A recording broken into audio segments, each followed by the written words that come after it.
Chapter 1. Be good, open your mouth. In a resplendent and lavish manner, a towering male orc pressed a drunken young girl against the table in the attic, half coercing and half coaxing. Aren't you eager to meet Duke Liebert? If you drink this, I shall introduce you to him. Before the girl could respond, the male orc raised his goblet, roughly grasped her chin, and poured the contents down her throat. Cough, cough. Just then, Shun, who had just arrived, coughed uncomfortably, trembling her long lashes as she opened her misty eyes. Simultaneously, a cold electronic voice echoed in her mind. Ding! Host Shun has been successfully transported. Body data fusion in progress. At that moment, the male orc who was pressing down on Shun suddenly realized that the person beneath him seemed to have transformed. Despite still wearing that gaudy evening gown reminiscent of a flamboyant peacock, and a ridiculous makeup that obscured her features like a palette, she inexplicably radiated a dazzling aura. Her exposed skin appeared even more luminous and fair, especially her eyes, which no longer held the previous timidity and gloom. They were moist, clearly aloof and distant, yet as her gaze flickered, the delicate crimson at the corners of her eyes rendered her irresistibly alluring. The male orc's breath became heavy. In this world, where females were scarce and revered, many lower-tier male orcs, due to inferior genetic quality, could not find any female match. They could only control their estrus cycles and mental strength through expensive suppressants. While estrus could be managed, mental strength could only be soothed by females. If the time came when a male orc's mental strength went uncalmed, they would succumb to madness, turning into true beasts. The ultimate fate would either be death by violence or a painful demise. Yet, what male orcs faced was beyond the comprehension of females, who were born into a position of reverence. Females, despite their petite stature, were often proud and cruel, deriving pleasure from the enslavement and abuse of powerful males. Many males, renowned for their battlefield accomplishments, have been ruthlessly tortured to death by females. Amidst the escalating conflict between the sexes, another type of being emerged genderless individuals. These individuals did not genuinely lack gender, rather. Their constitution differed from both males and females. Genderless beings held a lowly status, neither as fragile as females nor as robust as males, yet they naturally lacked estrus and mental strength. They were mundane and insipid. As time passed, some of the females among the genderless began to harbor ambitions to ascend. And Shun, beneath Harkins, was such a genderless being. Harkins had cunningly exploited this fact to foolishly lure her here. Duke Liebert was the foremost noble of the galaxy, as well as the wealthiest. Neither his handsome visage, formidable beast form, nor his immense financial resources could possibly be within reach of someone as lowly as Shun. The sound of a metallic belt buckle being undone jolted Shun from her daze. What are you doing? Let me go. Her struggles only heightened Harkin's amusement. After all, he was a class male. The vast disparity in strength made it effortless for him to restrain Shun. Be good, don't move around. I don't want to hurt you soon. You will feel comfortable. As soon as he finished speaking, Shun felt an intense wave of heat surge within her body. Her rapidly rising temperature rendered her soft and powerless. The slender side of her neck, adorned with a delicate pink rose tattoo, which marked the location of her female scent gland, felt as if it were igniting. Simultaneously, a piercing alarm blared in her mind. Warning, warning, host body data, fusion abnormal. Her heart raced, and Shun turned her head, attempting to conceal the female scent gland on her neck. The original owner of this body was indeed a female. However, she was a defective female, devoid of mental strength, pheromones, and reproductive capabilities, possessing only an estrous cycle. In this world, what was truly precious was not the female herself, but rather her capabilities. In the current interstellar society, females were superficially revered. Yet, in reality, the conflict between the sexes was growing ever more intense and pronounced. A century ago, the rebel army emerged, pulling the exalted females down from their pedestals, even resorting to extreme measures of imprisonment and abuse to extract mental strength. Although the rebel army was swiftly eradicated by the Empire, the long-suffering male orcs still erupted in revolt. Subsequently, to appease soldiers fighting against the insectoid threat and to alleviate tensions between the sexes, the royal family passed a bill concerning females. Defective females, due to lacking any social value, shall be removed from the Female Protection Act and no longer enjoy any special treatment. While the bill seemed reasonable, the reality was cruel. Neither the males, who had long been fervent about females, nor those harboring deep-seated malice towards them would spare the unprotected defective females. Some of these defective females were tortured to death by males, while others met tragic fates in the red light districts. This was precisely why the original owner had to disguise herself as genderless. Genderless individuals, though of lowly status, at least would not be reduced to playthings for male orcs, nor would they face life-threatening dangers. The potent effects of the drugs caused Shen Yinyan's gaze to become hazy. Having just arrived, her body data had yet to fully merge with that of the original owner when she was forced to consume a potent aphrodisiac, leading to a loss of control over her body. Thus, even though the original owner had taken suppressants before the encounter, her sweet female sense still leaked out uncontrollably in wisps. Warm reminder, this story does not feature a strong female lead. The protagonist is soft and charming, embodying fragility, relying primarily on her looks. This is a mindless romance devoid of logic. For more specific content warnings, please refer to the end of the book's summary. If you dislike this type of narrative, please withdraw promptly and do not read with the intent to critique or leave negative reviews. Let us spare each other. Chapter 2. Upon catching a whiff of the female scent, Harkin's expression instantly shifted, even igniting a sense of ecstasy within him. You are actually a female. I've never encountered one before. At that moment, a chill ran down Shen Yinyan's spine. For the sake of her mission and her own safety, she could not allow this secret to leak. Biting her lip fiercely, Shen Yinyan's delicate white hand slowly reached for the wine bottle on the table, hidden from Harkin's view. Just as she grasped the bottle, a beautifully adorned female appeared at the entrance of the attic. Upon seeing that it was none other than the most cherished Miss Jenny of the Clara family, Harkin's expression changed. Regardless of her noble lineage, her identity as an class mental strength female, or her recent match with some of the galaxy's most exceptional male orcs, she was not someone he could provoke. Harkins turned pale. Miss Jenny, Just when Shen Yinyan thought she was saved, Jenny Clara disdainfully covered her nose with a lofty demeanor. She looked at Shen Yinyan, trapped in a predicament, and spoke with a contemptuous tone. That repugnant odor is truly nauseating. Someone like you dares to call yourself a female? I saw nothing. You may continue. As Jenny Clara uttered these words, the smile on her face was laced with blatant malice.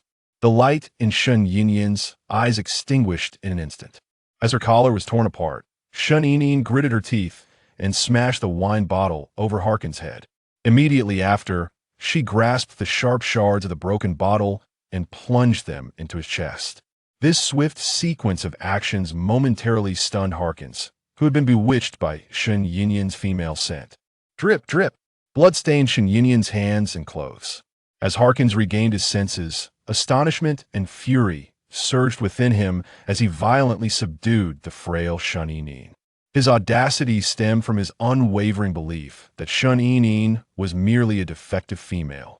If she were an exceptional female, she would have long been protected by the Empire, enjoying the finest treatment. Shen Yinyan collapsed helplessly to the ground, her consciousness becoming increasingly hazy. Jenny Clara approached in her high heels, her gaze filled with disdain as she uttered some words. Shen Yinyan guessed they were likely more derisive remarks. Just as she thought her mission would end before it even began, the lights in the attic suddenly flickered. Then, with a resounding bang, the surroundings were plunged into darkness. In the thick of night, the sounds of screams, heavy objects crashing to the ground, and bones being crunched echoed vividly. Warm liquid splattered onto Shen Yinyan's face and body. She raised her hand to touch it, the rich scent of blood causing her to shudder. She dared not linger any longer. Immediately, she stumbled to her feet, covering the scent gland on her neck, and fled desperately, even leaving her shoes behind, running barefoot. Before she departed, Shen Yinyan glanced back, In the pitch-black attic, she caught sight of a pair of cold red eyes. Those eyes were fixed intently upon her, as if seeking to etch themselves into the very fabric of her soul. Aware of her status as a flawed being, Shun Enin hesitated to venture into crowded spaces, opting instead for a secluded path. At that moment, she stood on the precipice of collapse. Her gaze was hazy, her elevated body temperature causing her alabaster skin to flush with a delicate hue, and her bare feet, small and exquisite, seemed to tread unsteadily. Shun Enin understood that if she continued down this path, even if her identity remained concealed, her body would inevitably succumb to the flames of exhaustion. Thus, as she passed by a swimming pool, she leapt in without a moment's hesitation. The sound of splashing water resonated, mingled with the faint, sweet scent of femininity that momentarily captivated a passing man. He was tall, with broad shoulders and long legs, his lean frame enveloped in an exquisitely tailored black suit. The intricate and classical design of the attire paled in comparison to the flawless countenance of the man himself. With shoulder-length ice-blue hair and deep-set eyes reminiscent of a mysterious abyss, his striking features appeared almost otherworldly. As he lifted his long lashes, his azure gaze fell upon the girl sinking beneath the water, calm and profound. Just as Shun Enin felt herself succumbing to the depths, on the brink of unconsciousness, a hand adorned with a vintage ruby ringed a hand pale and elegant broke the surface of the water, reaching out to her. The dappled light danced upon that hand and the beautiful ruby, resembling a divine act of salvation, dignified and noble. The moment his wrist was grasped, the contact with masculine skin sent a shiver coursing through Shun Enin. Once pulled ashore, the weak and dazed Shun Enin lay soaked and disheveled on the ground, coughing feebly. Before long, a crowd began to gather around her. Shun Enin feared that her identity had been exposed and that these individuals had come to apprehend her. Yet, they seemed utterly indifferent to her plight, quickly kneeling and bowing respectfully to the man before her. "Forgive us, Duke Liebert. It was our oversight. We have disturbed the Duke. We implore you to temper your wrath." Duke Liebert? The very nobleman whom the original owner had aspired to entice, the foremost aristocrat and wealthiest individual in the galaxy? Her damp lashes fluttered as Shun Enin summoned her strength to cautiously raise her gaze, only to find it colliding with his piercing eyes. Duke Liebert possessed a pair of blue eyes, akin to a perilous abyss, scrutinizing her with an authoritative gaze that made her feel as though he could see through her very being.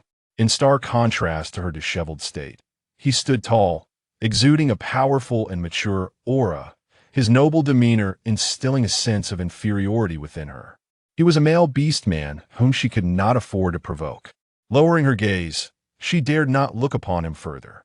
Yet, her silence did not go unnoticed, particularly given her disarrayed attire and the blood that marred her appearance. Amidst the uncertainty, a sudden scream erupted from the direction of the loft behind them, inciting widespread commotion. A servant, face taut with gravity, whispered something into Duke Liebert's ear, and in the next moment, a contingent of sharply dressed soldiers encircled Shun Enin. Their emotionless, icy voices resonated. "Commander, we have located the suspect, the genderless Shun Enin. Genetic information matches. All fingerprints and blood samples are consistent." Upon reporting to the commander, the soldiers' cold, piercing gazes locked onto Shun Enin. "Shun Enin, we suspect you of murdering a class male beastman, as well as a top-tier female with enslevel psychic ability who has already been paired. At this moment, we possess the authority to arrest you. You will face prosecution from the Harkins family, the Clara family, and the Gender Protection Association. Subsequently, the Interstellar Court shall decree your final sentence." The moment these words were uttered, the crowd erupted in chaos. "Oh my, did Jenny Clara die? Killed by this genderless individual? What will happen to those top-tier males paired with Jenny Clara? She must be insane. How dare she kill a female? Neither the Gender Protection Association nor the Clara family will spare her. She's doomed." Chapter 3. A colossal black pot crashed down, nearly causing the already fragile Shun Enin to faint from rage. "I did not commit murder," Her feeble voice was drowned out by the cacophony of discussion surrounding her. Everyone loomed over her, their gazes icy and condescending. Perhaps emboldened by the recent intervention of Duke Liebert, Shaninin mustered the courage to extend her hand in a plea for help. Yet before her fingertips could even brush against the hem of Duke Liebert's trousers, a nearby soldier shouted anxiously, "Be careful. She intends to attack Duke Liebert." A cold spark of electricity crackled through the air as Duke Liebert observed the frail, almost translucent hand fall limply at his feet. Heavy metal shackles bound her delicate wrists and ankles. The unconscious and androgynous figure lay there, eyes shut, adorned in a garish array of clothing and makeup that rendered her both ludicrous and pitiable. As she was roughly escorted away by the soldiers, Duke Liebert's brow furrowed slightly. The leading officer, misinterpreting the Duke's expression as displeasure with their lack of protection, quickly knelt and apologized. "Duke Liebert, I sincerely regret that such a heinous incident occurred within your estate.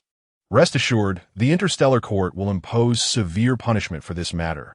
Upon realizing that Duke Liebert appeared even less pleased, the officer broke into a cold sweat. Fortunately, the Duke said nothing, merely nodding indifferently before departing. When Shaninin regained consciousness, her body felt utterly limp and powerless. The slight movement caused the chains on her hands and feet to clank ominously, recalling the wariness and suspicion directed at her prior to her fainting.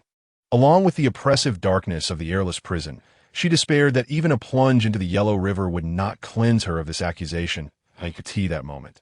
The tardy intelligence system cautiously chose its words and trembled as it spoke. "Host, your situation is rather dire. Of course, if luck is on your side, you might escape death, but a sentence of life imprisonment is likely. However, if that occurs, your mission to find the World Destroyer will inevitably fail. Should you fail to save this interstellar realm, your soul will vanish entirely, unable to be reborn." After the system's proclamation, Shaninin remained silent for a long time. Her gaze was cast downwards, obscured by her long hair, rendering her small face invisible. Curled up in the corner, she exuded an indescribable fragility and sorrow. This moment, she was no longer clad in her colorful dress, but rather in a thin, white undergarment that barely reached her knees. The exaggerated and ludicrous makeup on her face had been washed away by the robots for keeping in the real world. Shaninin had succumbed to illness. Her frail constitution confined her to the shadows, and she had been unable to fulfill her desires, not even managing a final glance at her foster brother before departing this life.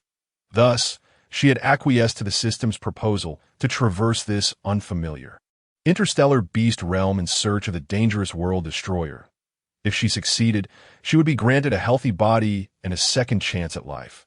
Regrettably, before she could devise a means to prove her innocence, a cadre of sternly uniformed soldiers, their polished boots echoing, approached her cell. "Take her away," commanded the leading officer with a wave of his hand. Two soldiers stepped forward to seize Shaninin. The natural disparity in strength between males and females caused her to wince in pain.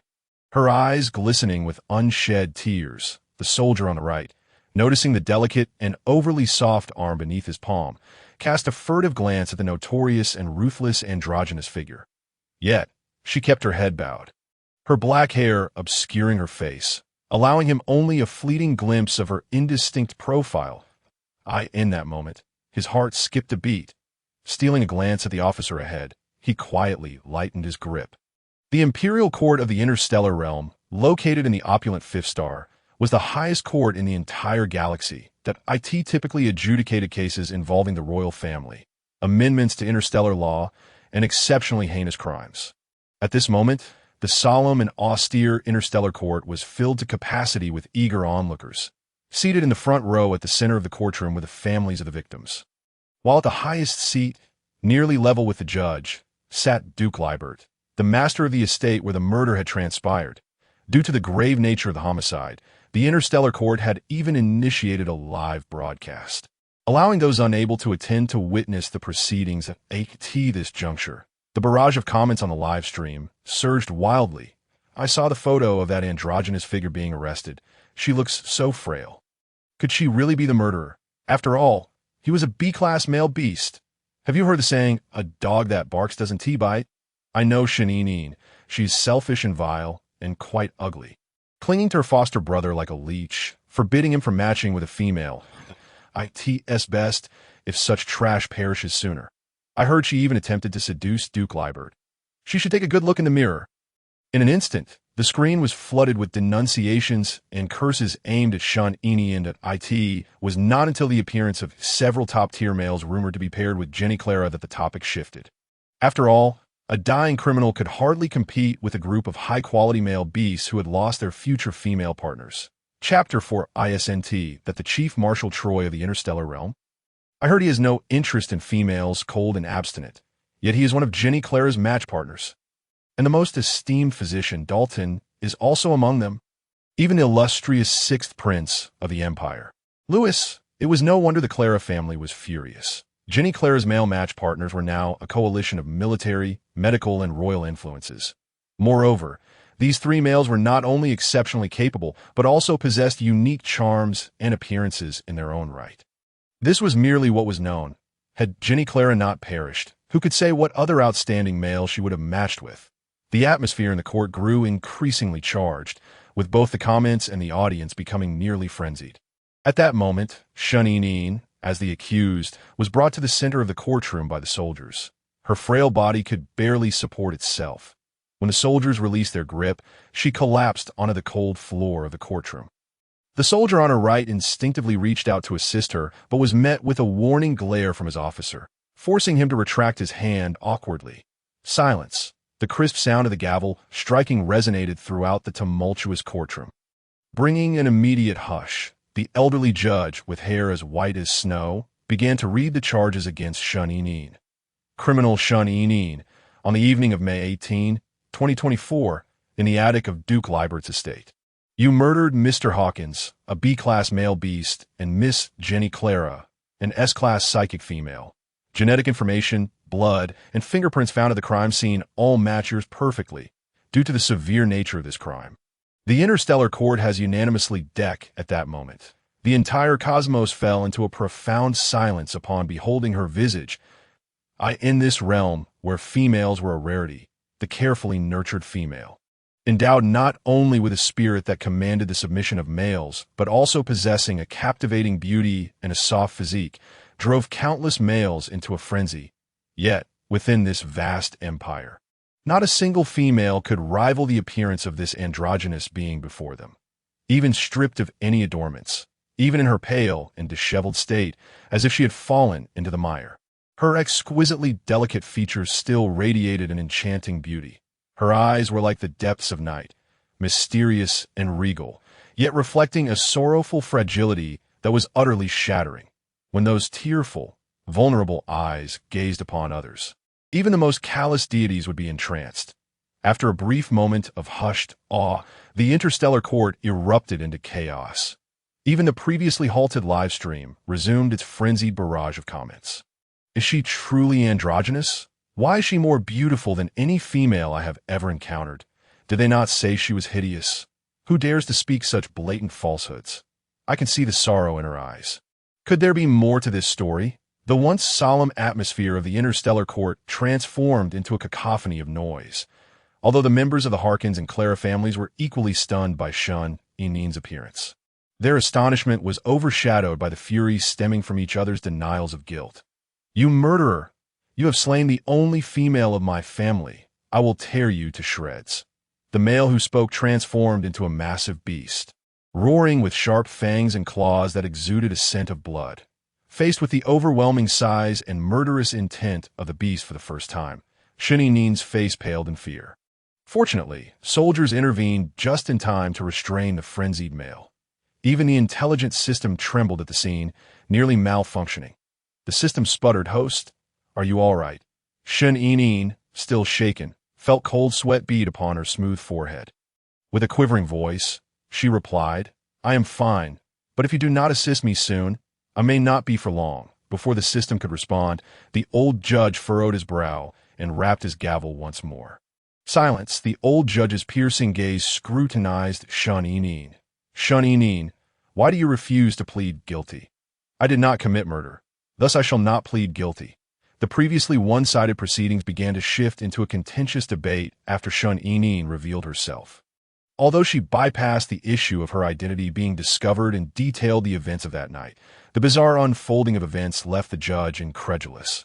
Shun Yinyin, do you realize that the characteristics of the assailant you described point to the insectoid race? Are you implying that the capital of our empire, Star 5, harbors insectoids? That is preposterous. The system, having checked the background, quickly grasped the gravity of the situation. Host, the war front between the Empire and the insectoids is on Star 8. Star 5 is the imperial capital, heavily guarded, making the presence of insectoids highly improbable. Yet, she could not be mistaken about the pair of crimson eyes she had seen last night. Noting Shun Yinin's silence, the old judge stated sternly, "According to our investigation, you were not on the guest list for Duke Liebert's invitation last night. If not for the purpose of committing a crime, why were you present at the banquet?" With her long lashes glistening with moisture, Shun Yinin raised her gaze to meet Duke Liebert's, enunciating each word, for Duke Liebert. Chapter 5. This declaration incited yet another uproar, given the Duke Liebert's unparalleled attributes. Countless individuals sought to curry favor with him, including androgynous beings. It was even rumored that a female once proposed a pairing to Duke Liebert, only to be rejected. Thus, many of the Duke's admirers were incensed to hear that this androgynous being dared to openly covet Duke Liebert. Have you looked in a mirror? You dare to think yourself worthy? Yet, before the insult could conclude, the accuser faltered, taken aback by Shun Yinin's striking beauty. That moment, the object of their discussion, Duke Liebert, maintained an expressionless, aloof demeanor. His long fingers absently caressed the ruby ring on his right hand, though his gaze upon Shun Yinin darkened slightly. Silence, Shun Yinin. What you have stated is merely your side of the story. In the absence of evidence, this court upholds the original verdict. Wait, Your Honor, I have secretly placed a shard of insectoid remains in the attic. Clever, am I not? Please, Your Honor, I request a re-examination of the attic. Regrettably, the judge denied Shun Yinin's plea. Just as everything seemed lost, Duke Liebert, who had remained silent until then, suddenly spoke. Your Honor, I am concerned that my estate may not yet be entirely secure, so I wish to conduct a thorough search. Duke Liebert's voice was deep and magnetic, carrying an unwavering authority that brooked no refusal. Considering Duke Liebert's status, the old judge had no choice but to announce a temporary recess. During this intermission, the sixth prince with violet eyes cast a playful glance at the conspicuously eye-catching androgynous being below.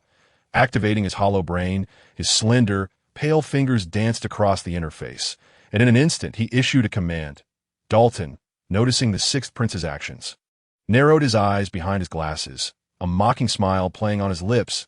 Is the sixth prince truly planning to assist her? This androgynous being has just murdered your future bride. The sixth prince raised an eyebrow, his expression laden with significance as he regarded Dalton. Dalton, did you not already harbor disdain for the female, known as Jenny Clara? She has been slain by her. Does that not suit your desires perfectly? The sixth prince's jest elicited a harmless and gentle smile from Dalton. Dalton had come directly from the laboratory. His fair complexion and tall stature were complemented by his handsome features, clad in a pristine white coat. With silver-framed glasses perched on his nose and dark purple hair cascading over his shoulders, a seemingly austere appearance that, when he smiled, exuded an air of cultured decadence. Their conversation did not disrupt General Troy, who sat nearby, attending to official matters. Unlike the sixth prince's charming handsomeness or Dalton's refined elegance, General Troy was renowned as the ice-cold beauty of the military.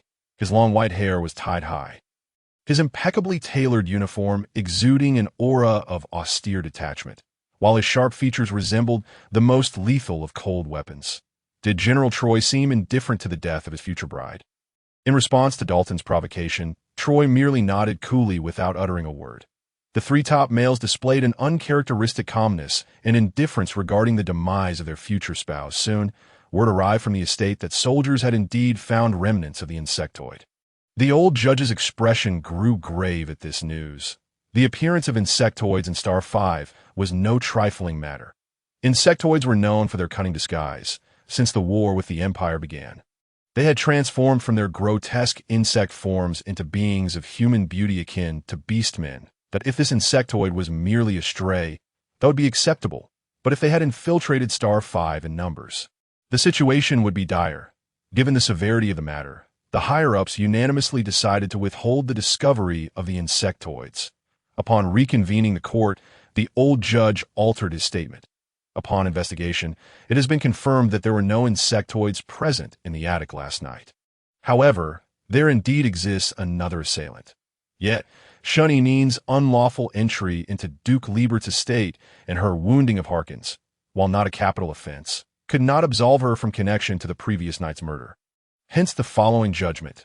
Shun-Enin, you are to compensate the Clara family with 1 billion star coins and the Harkins family with 500 million star coins. Furthermore, due to your misconduct, you shall undergo a 3-month period of semi-slavery, subjected to reform and penance. Shun-Enin, you have 3 choices.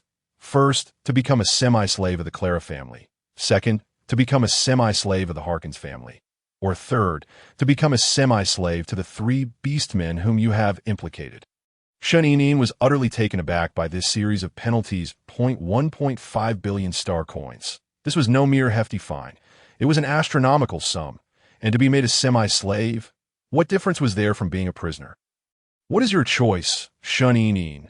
With a dejected expression, she glanced despairingly at the Harkins and Clara families, who stood ready to tear her apart, her eyes falling helplessly. That I choose the third option. Although everyone anticipated Shun-Enin's decision. The contract of semi-slavery binding her, an extraordinarily beautiful androgynous being, to the 3 top beastmen ignited a sensation throughout the courtroom. After all, this was the first instance of its kind in the history of the cosmos. Please, the 3 beastmen signed the contract. Unfamiliar with the backgrounds of the 3 beastmen she was contracting with, Shun-Enin felt an immediate pang of regret after the system briefed her.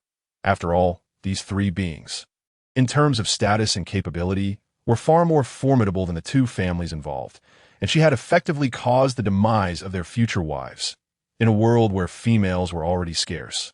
How likely was it that they would let her go?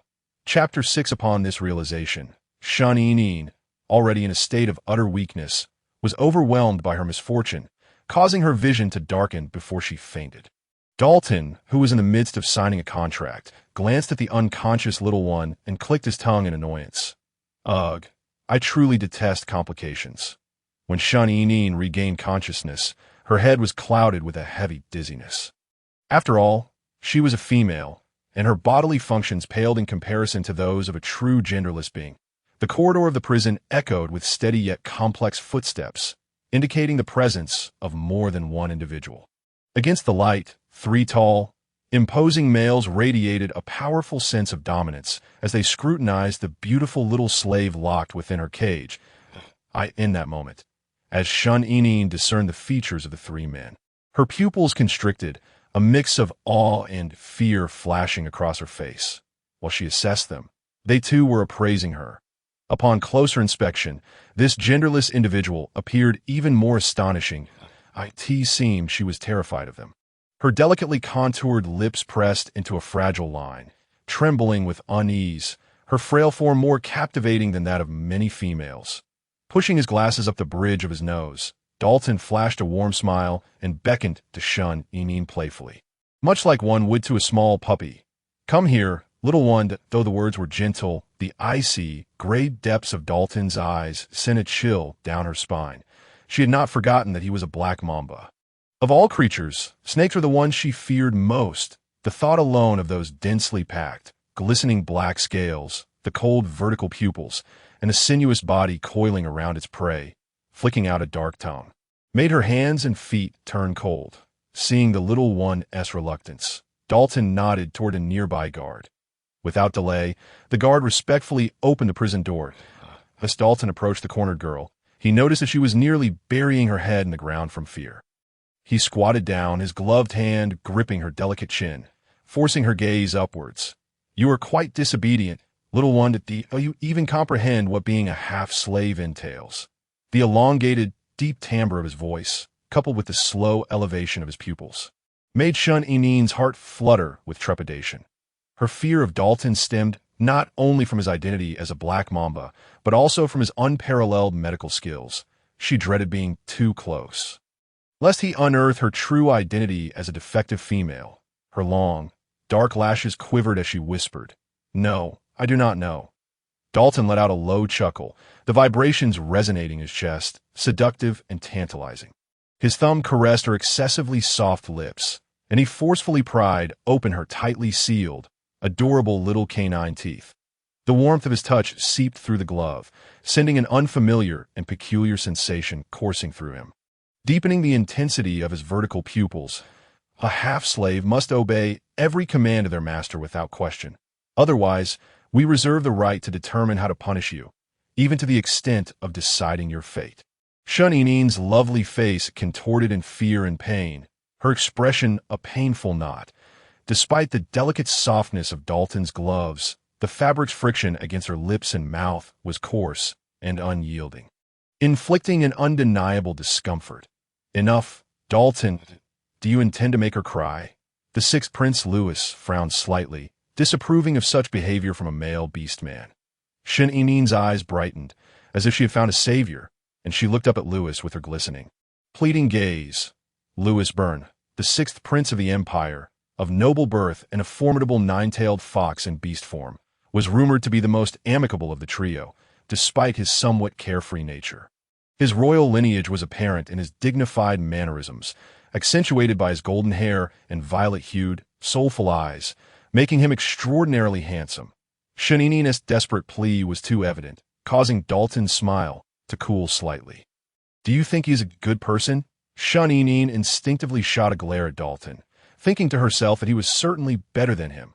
However, after the glare, she felt a pang of regret, realizing she was currently as defenseless as fish on a chopping board. Her lively expressions amused Dalton greatly. This little one clearly was not as docile as she appeared. After all, if she were truly obedient, she would not have dared to infiltrate the estate to entice Duke Libert. Retrieving his hand, Dalton stood and cast a glance at Troy, who seemed an outsider in the situation. "The contract period is 3 months. Shall we share her, or take turns?" Shun-Inin's expression froze. Share or take turns? Were they discussing how to end her life? The system's data flickered. IT felt that perhaps it had witnessed too many colorful refuse. As Dalton's and the host's words seemed laden with ambiguous implications, Troy coolly surveyed the cornered Shun-Inin and remarked, "I have no interest in such matters." His voice, cool as a spring striking ice, was melodious yet distinctly unapproachable. Shun-Inin cast a furtive glance at the legendary chief general, feeling as though she was being openly scorned. In truth, she misunderstood. Troy's demeanor was simply one of indifference, devoid of any personal animosity towards her. Dalton then turned his attention back to Louis. "I've been preoccupied with experiments lately and have little time. The sixth prince appears to have some leisure. Why not let him begin? Each of us will take turns every 3 days." Louis raised an eyebrow, but did not refuse. Chapter 7. Although this contract ostensibly punished and restrained Shun-Inin under the guise of a half-slave, in reality, it served as a veiled protection for her. Without it, this unfortunate little creature would either perish at the hands of the Harkins family or meet her demise at the hands of the Clara family. Louis tilted his chin towards Shun-Inin, indicating her to follow. "Come along, little one." Shun-Inin gritted her teeth and stood, but after a few unsteady steps, she stumbled and was on the verge of falling. Just as she was about to hit the ground, a hand swiftly wrapped around her waist. Shun-Inin looked up, meeting the gaze of Troy, whose silver-white eyes were as cold and transparent as ice. Dressed in military attire, his white hair and silver eyes made him appear like the most merciless celestial being. Troy, like a mountain perpetually covered in snow, averted his gaze, expressionless, as he pushed Shun-Inin into Louis's arms. "Keep an eye on your half-slave." Seeing Shun-Inin covered in injuries and unable to stand, Louis sighed in resignation. He bent down, his long arms slipping under her knees, lifting her effortlessly. The sight of the sixth prince of the Empire humbling himself to carry a half-slave elicited shock from those around. After all, while the sixth prince seemed amiable, those of royal blood often possessed an air of superiority, rarely permitting others to draw near. In contrast to Troy's cool touch, Louis's embrace was warm and expansive, radiating heat even through the thin fabric of her clothing. For Shan Yinyin, who had been confined in the frigid prison for an entire day and night, this warmth felt like a human furnace, prompting her to lean into him subconsciously. Lewis had never held anyone before, let alone any female. Yet the lightness in his arms, the soft warmth of her small form, evoked an inexplicable sensation that she felt more delicate and fragile than any female. The seemingly inconspicuous motion of Shan Yinyin caused Lewis's eyelashes to flutter slightly. Walking at the rear, Troy's gaze drifted past Lewis's back, inadvertently catching sight of Shan Yinyin's dainty, white legs dangling down. The delicate curve inexplicably reminded him of the slender waist he had just grasped. Troy lowered his gaze, his previously composed hand subtly shifting. Once aboard the aircraft, Shan Yinyin nestled obediently in the corner. Relieved that the carpet beneath her was soft and not too uncomfortable. The interior of the aircraft was bright and spacious, and through the large transparent windows and dome, Shan Yinyin beheld the true visage of the fifth star. Across the planet, magnificent and towering structures rose in a splendid array. Even in daylight, she could witness the dazzling and vibrant colors, resembling the futuristic cyberpunk descriptions from her world-esque science fiction novels. Starships zipped by, showcasing the pinnacle of technology and civilization. She even observed males in beast form grappling with one another on the streets, while others, even in human form, appeared entirely different from her. They bore colorful hair and eyes, their robust physiques exuding strength and ferocity. As Shan Yinyin gazed at these wild beast men, a sense of trepidation washed over her. The daunting task ahead felt insurmountable. System, what characteristics define the World Destroyer? After a lengthy pause, the system finally replied, the World Destroyer is a male beast man who despises females and seeks to overthrow the matriarchal system, possessing considerable power. Shan Yinyin countered, I meant, there are too many powerful male beast men in this world, I can't possibly verify each one. Does the World Destroyer have any distinctive physiological traits? The system hesitated before cautiously stating, Host, you may indeed need to verify them one by one. However, do not worry. I will provide you with a list of all the top-tier, suspicious male beast men. The aircraft finally came to a halt in front of an opulent villa, a residence originally intended for the paired males, designed to facilitate the cohabitation of the males and females. However, after the demise of Jenny Clark, the owners of this estate became the three males. The ownership of the manor had changed, awaiting the moment they could rematch with the next female. Shan Yinyin had anticipated that, as a half-slave, her living conditions would be confined to a dark basement or a cramped, shadowy alcove. Yet, the trio did not treat her harshly. Instead, they provided her with a room that was relatively cozy. Numerous robots performed their designated duties, rendering the presence of servants or butlers unnecessary. The three men were busier than she had imagined. After briefly outlining the rules she was to adhere to, they returned to their respective tasks. Exhausted, she consumed a light meal before diving into bed, falling into a deep slumber that lasted well into the night.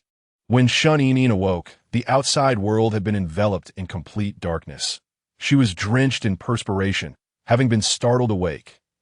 In her dreams, she had returned to that night in the attic, once again confronted by the pair of red eyes that had been fixed upon her in the shadows.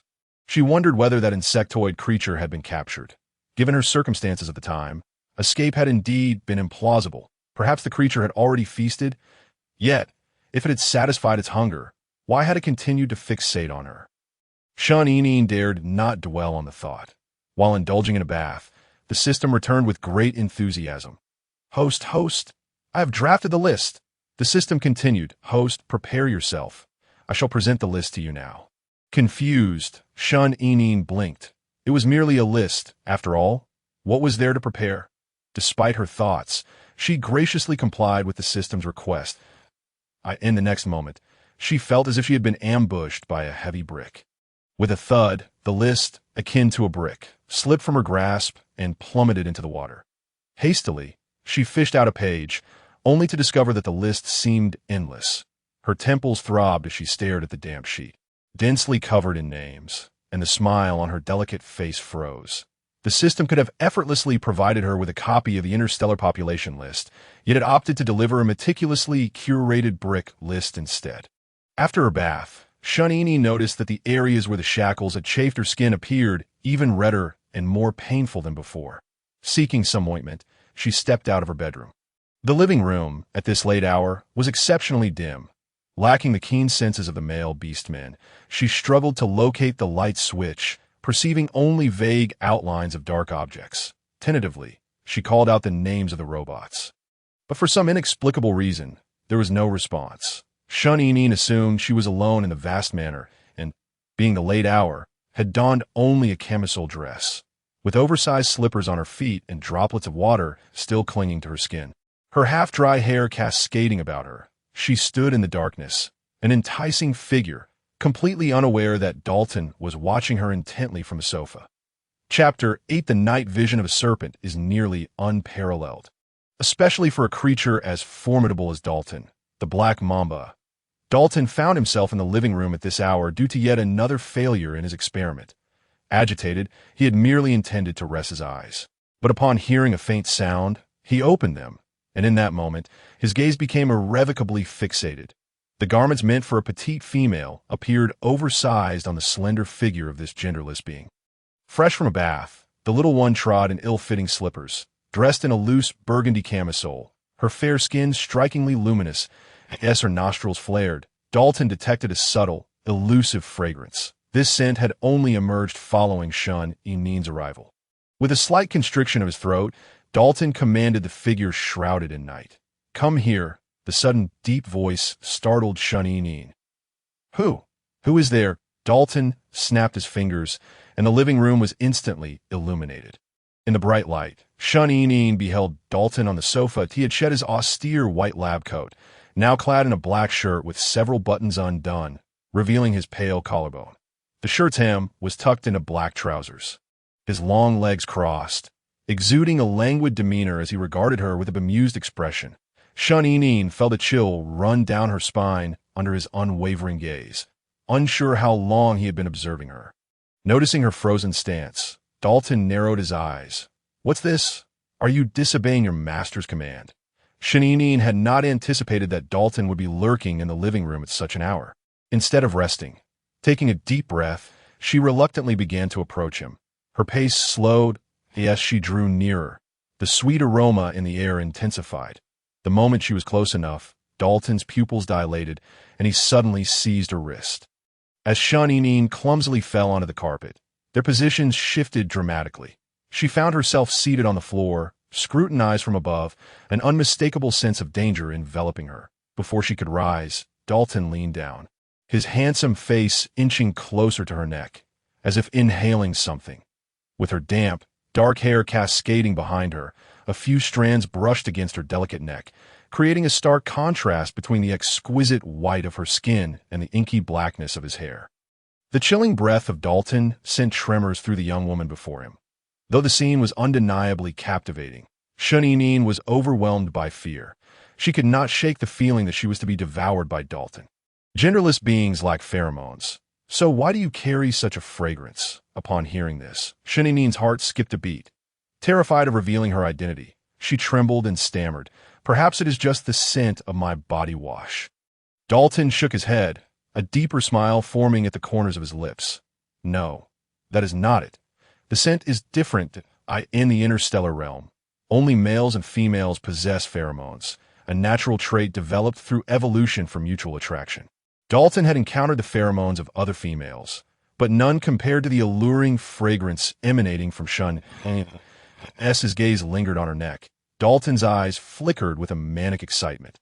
How intriguing. You, a genderless being, not only possess a fragrance absent in others of your kind, but you also bear a rose tattoo at the site of your female gland.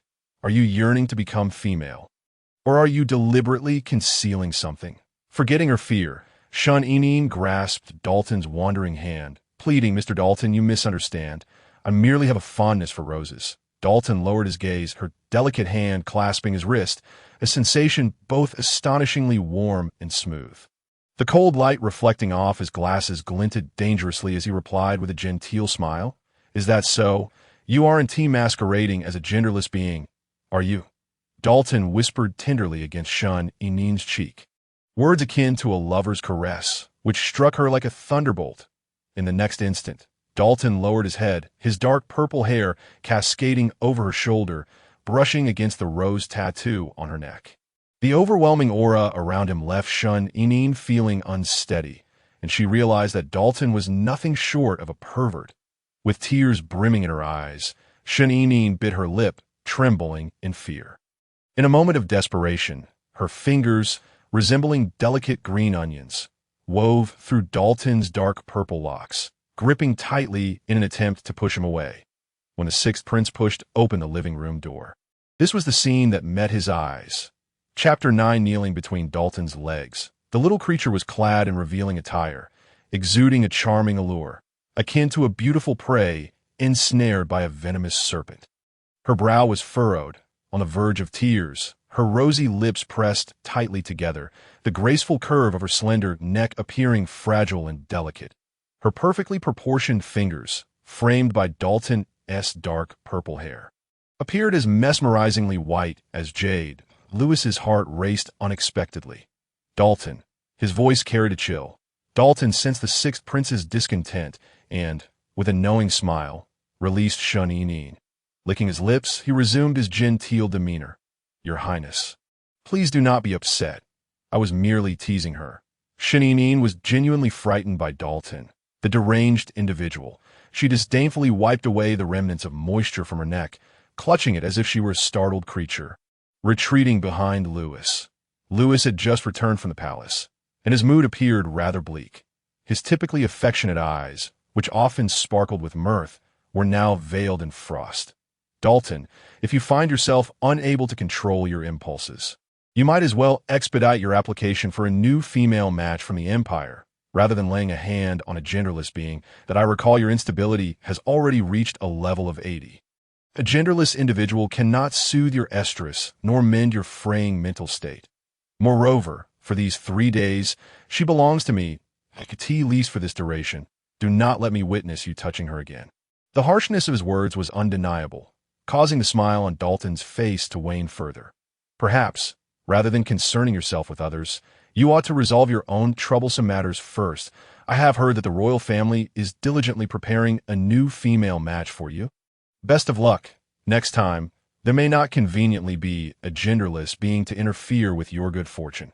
After uttering these words, Dalton cast a meaningful glance at the little figure hiding behind the sixth prince before ascending the stairs. Shun-Inin, in a state of instability, dared not approach Lewis.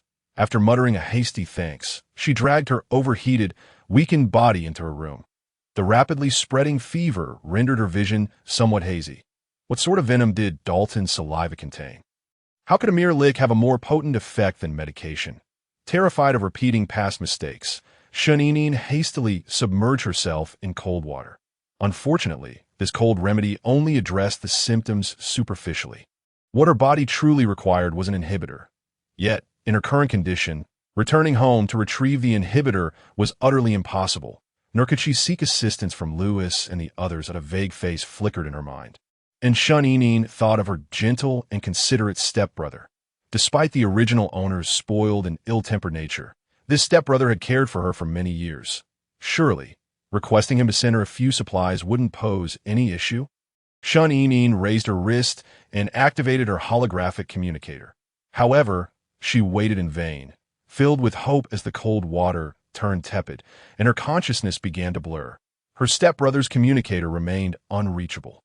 At that moment, aboard the flagship of the 5th Star Brigade 237, a tall figure stood before the expansive floor-to-ceiling glass window. The man, possessing short, ash-brown hair and clad in a sharp, dark green military uniform that accentuated his perfect physique, exuded a commanding presence. His long, straight legs were encased in military boots, and he appeared remarkably composed as he gazed at the flickering holographic communicator on his wrist until the light extinguished. Colonel Winter, are you still awake? The cabin door opened, and 2 subordinates, also in military attire, entered with the latest documents in hand. The man addressed as Colonel Winter turned, his light blue eyes resembling transparent glass. Calm and gentle, his strikingly handsome face, even without a smile, radiated an aristocratic warmth. This individual was indeed the stepbrother Shun-Inin sought. Winter accepted the documents and spoke in a soothing tone. "It is quite late. You both should retire for the night." The subordinate on the left regarded the calm colonel with hesitance, contemplating his words. "Colonel, did you catch the Interstellar broadcast today?" Upon hearing this, the red-haired subordinate's expression shifted, and he quickly intervened to silence his friend.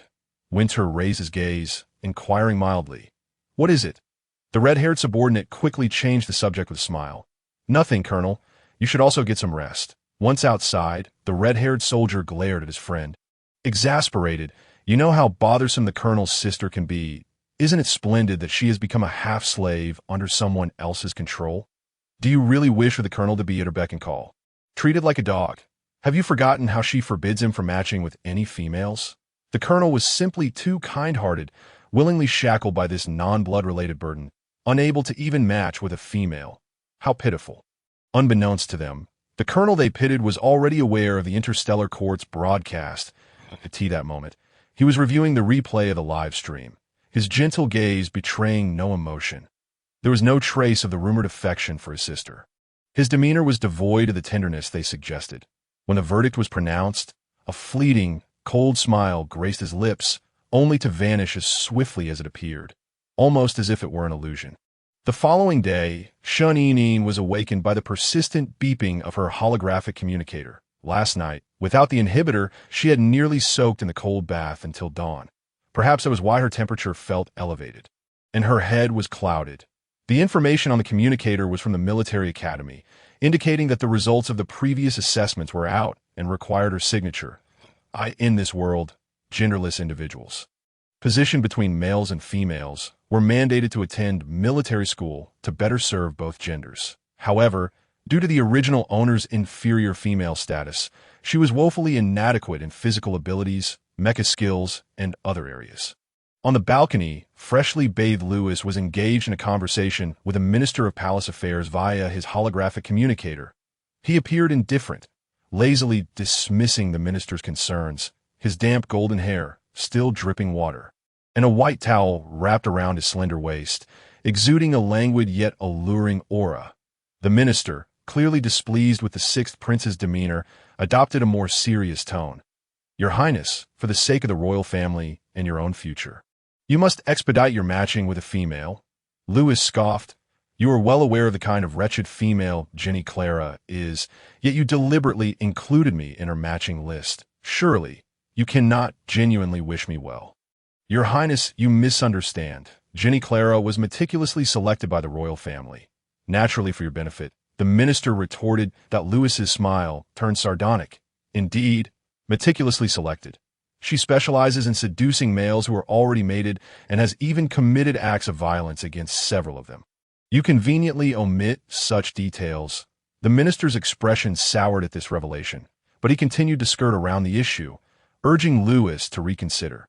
Just then, Shun made her entrance that Lewis's gaze swept over her, his eyes flickering with interest as a playful smile broke across his face. "That if you insist on matching me with a female, it is not entirely out of the question, but she must surpass my little half-slave in beauty. After all, as a female, if she cannot even outshine a genderless being, what right does she have to be my mate?" Chapter 10. Once Lewis finished speaking, he paid no heed to the minister's increasingly glum expression and cheerfully severed the connection. "Come here, little one." Upon hearing the sixth prince summon her, Shun looked up, nearly blinded by the sunlight reflecting off Lewis. In a world where she rarely ventured outside, such a tantalizing sight was utterly foreign to her. He bore a strikingly handsome face, his upper body bare, with broad shoulders and a narrow waist. His muscular physique was not overly exaggerated, yet it exuded a potent blend of masculinity and latent danger. Water droplets cascaded from his hair, tracing a path down his sculpted abdomen, ultimately disappearing beneath his towel. Shun was momentarily dazed by this alluring spectacle. "What is the matter? Your face is quite flushed," Lewis remarked, his towering figure leaning closer, his smile laced with an undeniable air of dominance. The proximity of his bare form sent her heart racing, and she feared losing control, just as she attempted to retreat. He seized her wrist, exclaiming, "Where are you running off to?" "I won't bite." Shun felt her legs weaken under the overwhelming masculine aura emanating from him, and the heat she had tried to suppress surged once more. No, don't touch me, she protested, her voice soft and pleading, reminiscent of a small kitten, if her words scratched at his heart. A tingling sensation washed over him, but Lewis's sharp brows arched slightly as he lifted her delicate waist. Seating her atop the table, be good, and don't squirm. The Female Protection Agency has sent something for you. You must wear it before you can leave. Shaninin barely registered what he was saying. Her face was nearly pressed against his chest. Looking up, she was met with his solid pectorals. Lowering her gaze, her eyes fell upon his well-defined abs, partially concealed by the towel. With each breath, the warm, humid scent of his body enveloped her. It was not unpleasant, but carried a subtle fragrance. He raised his arm. The sinewy veins beneath his skin accentuated his muscular form, exuding an irresistible allure. Shaninin's mind was on the brink of combustion. It was only when she felt a cold, rigid presence encircle her neck that she snapped back to reality. What is this? It is a collar sent by the Female Protection Agency. Once you wear it, you must not approach females, nor can you touch them. Do you understand? In that instant, Shuninin jolted awake from the intoxicating allure of masculine beauty. She touched the collar around her neck. Resembling that of a dog, her delicate, fair face scrunched in discontent. I am not a dog. Why must I wear such a thing? No matter how she struggled, the collar around her neck remained utterly immovable. Shuninin's complexion was exceptionally fair. The black electronic collar locked around her slender neck, presenting a stark contrast. Her fingertips gently brushed against the delicate skin of the other's neck. Lewis's Adam's apple bobbed slightly. The androgynous figure before him appeared more fragile and enchanting than any female he had ever encountered. Shuninin was in a foul mood. Her rosy lips pressed tightly together as she turned her head away to evade Lewis's touch. Leaving in a huff, her anger was not directed at Lewis, but rather at her own misfortune and the people associated with the Female Protection Agency, on her way back to her original family's home. Shuninin, lacking funds, could only squeeze into the cheapest magnetic levitation train. Almost the instant she boarded, all eyes in the carriage converged upon her. Shuninin felt as though, with the collar encircling her neck, she resembled a dog stripped of dignity. Absurdly laughable, she clenched her small hands tightly, her head bowed in embarrassment. Among the towering male beastmen in the carriage, Shuninin, who was nearly glowing white, appeared especially petite and exquisite. She had the distinct impression that these male beastmen harbored an aversion towards her, as they would deliberately jostle her. Their gazes were unwaveringly fixed on her, whispering amongst themselves, their stares nearly tangible. Yet, whenever she raised her head to glance at them, they fell silent. Surely, they were mocking her. As the train reached its destination, Shuninin fled as if escaping, oblivious to the murmurs behind her. She is even more beautiful in person than on the live stream. If only she were female. Even if she weren't female, it wouldn't matter to you. She is currently a half-slave to the Sixth Prince and his two companions. Do you dare to touch her? Unable to rid herself of the cursed collar, Shuninin hurried home at the fastest pace possible. However, after rummaging through her entire room, she could only find a single suppressor. Not a single vial of the crucial pheromone masking agent remained. The original owner's family was already struggling, and with the need to conceal her status as a defective female, the cost of the expensive pheromone masking agents and suppressors only compounded her woes.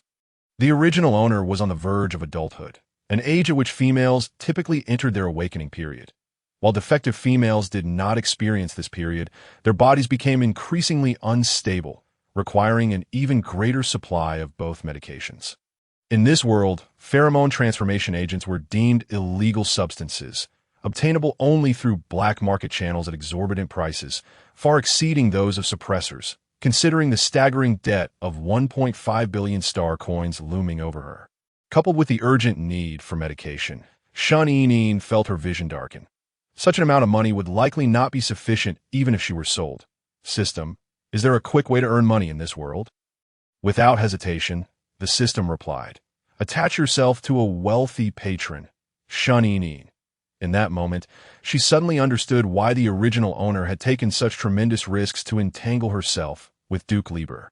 However, Sheninin was unwilling to engage in such activities. Having never even touched a man, she was utterly clueless about how to proceed. Host, you must indeed charm Duke Lieber, the benefactor. This is not only to maintain the original owner's facade, but also because Duke Lieber is on the list, making it necessary for you to approach him. Sheninin could only weakly massage her temples, thinking that if he were male, he likely appeared on that list as well. Before entering military academy, Sheninin used her last suppressor. After all, the academy was rife with high-ranking male beastmen, all brimming with youthful fervor and aggression. She needed to ensure that even if a male were to lose control, she would remain unaffected as the fifth star of the capital planet. The Imperial Military Academy was both lavish and expansive. Not wishing to attract attention due to the collar, Sheninin intentionally chose a secluded path. Yet the academy was so vast that after wandering a few circles, she found herself hopelessly lost. Now, in her attempt to avoid others, she had deliberately chosen an uninhabited route, only to become disoriented, rendering it impossible to ask anyone for directions. As she anxiously worried about being late, she suddenly heard voices around the corner ahead. She quickened her pace, catching sight of a group of tall young males clad in military academy uniforms. Among them, one boy, seemingly of higher status, was surrounded by his peers, with strikingly flamboyant red hair and a tall, eye-catching silhouette. He commanded attention. Sheninin's lips parted in surprise, but before she could utter a word, one of the boy's lackeys remarked, "It has to be Grayson. Otherwise, that little bastard Yuri would have been too much for us to handle just now." The derogatory term and malicious tone caused Sheninin's plea for help to catch in her throat. This group appeared to be quite formidable. "Have you heard? Yuri's little bastard is matched with a female spouse, yet she despises his lowly origins and has outright rejected him. Isn't that so? Many witnessed Yuri being thrown onto the streets during his heat cycle. If only I could have seen him break down completely, crying and crawling, begging for his spouse. That would be far more entertaining than watching him put on a brave front just now." The group of young men laughed boisterously. Grayson, their leader, raised an eyebrow in a cocky manner but did not join their laughter. Indeed, Yuri was of lowly status, but his cold, solitary nature and formidable strength made him a force to be reckoned with.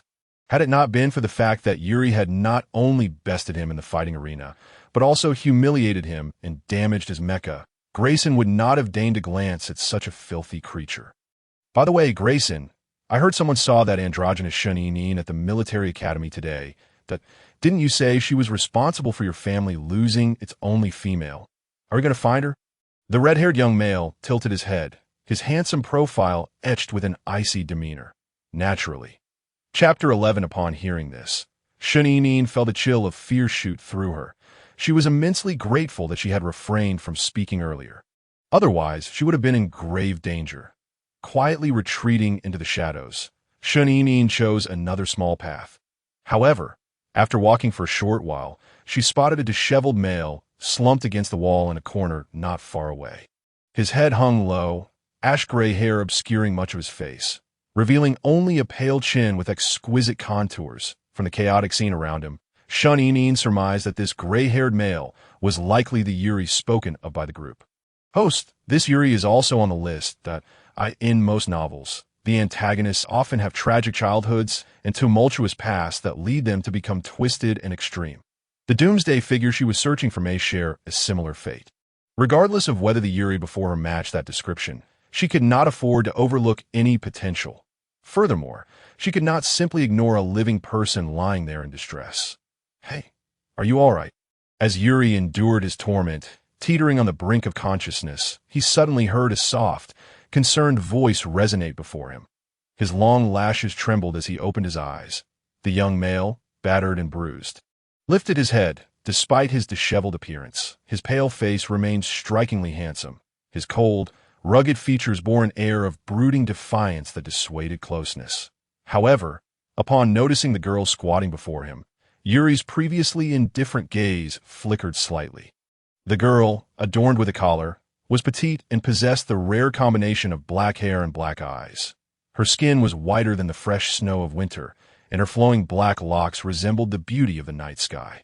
The delicate features of her face, highlighted by long, fluttering lashes, exuded an innocence he had never encountered before. To Yuri's green eyes glimmered with a dangerous light, a sign of a male beast man on the verge of losing control. On the brink of mental collapse, he glanced at the unknowing girl before him, lowered his eyelids, his breath uneven, and hoarsely warned, "Stay away from me." His excessively cold tone momentarily stunned Shun-Nin, still unaware of her peril. She did not retreat. Observing his growing discomfort, she leaned closer, gently resting her hand on his arm. "You don't look well.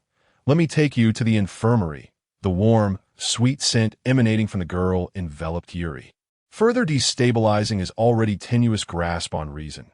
Startled by the unexpected touch, he abruptly lifted his gaze, his dark, icy stare filled with fierce intensity. "That I said, stay away from me." The chilling intimidation that seemed invincible did not deter the young girl. The delicate, pale hand resting on his arm, small and tender, was attempting to assist him. The touch, soft as if devoid of bone, starkly contrasted with the disgust and repulsion he had anticipated. His breath grew increasingly labored, compelling him to shut his eyes and avoid gazing at the girl so close before him. Yet, the beads of perspiration trickling from his smooth forehead, coupled with the rising heat within his body, rendered his reason and restraint precariously fragile at last. When the girl leaned in once more, the thread of rationality in Yuri's mind snapped. Grasped firmly by the wrist by Shun-Nin, he felt a flash before being forcefully pulled into her embrace by the towering male figure. Despite her efforts to turn her head away, she was rudely thrust against the corner of Yuri's lips. Shun-Nin let out a muffled whimper, pain causing tears to well in her eyes. She attempted to push away from her captor, to rise from his grasp, but her efforts were in vain. The overpowering male figure confined her, constricting her chest and nearly robbing her of breath. Ironically, her struggles caused Yuri, who had captured her lips in a kiss, to momentarily lose his breath and skip a heartbeat. The androgynous figure ensnared in his arms was soft to the touch, appearing even more fragile than his so-called female spouse. Unbeknownst to anyone, in a corner obscured by clutter, stood a returning red-haired male. Grayson, who had initially sought his lost earring, pressed the video recording button upon witnessing the ambiguous encounter between Yuri and the girl. His intent was merely to send the video to Yuri's female spouse, hoping to expose how her husband was indiscriminately seeking affection, thus humiliating her further and continuing to belittle Yuri. However, as he observed the scene of the dark-haired girl being held by Yuri, her snow-white wrist clutched tightly as he eagerly kissed her, Grayson's hand faltered on the recording button. The proximity and angle allowed him to clearly see the girl's features, her tear-streaked face, delicate brows furrowed in distress, and a beauty so captivating it was almost haunting. Unfamiliar with the Interstellar Court's live broadcasts, Grayson was oblivious to the fact that the girl he sought, Shun-Nin, was right before him. The sight of her being forcibly kissed by Yuri quickened his heartbeat. Yuri, driven by primal instincts, clearly showed no intention of stopping. Like a connoisseur relishing a delectable dish, he eagerly grasped the back of the girl's head, pressing his lips against her luscious, crimson mouth.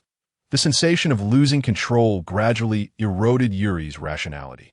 For a fleeting moment, he truly perceived the androgynous being beneath him as a docile and enchanting female.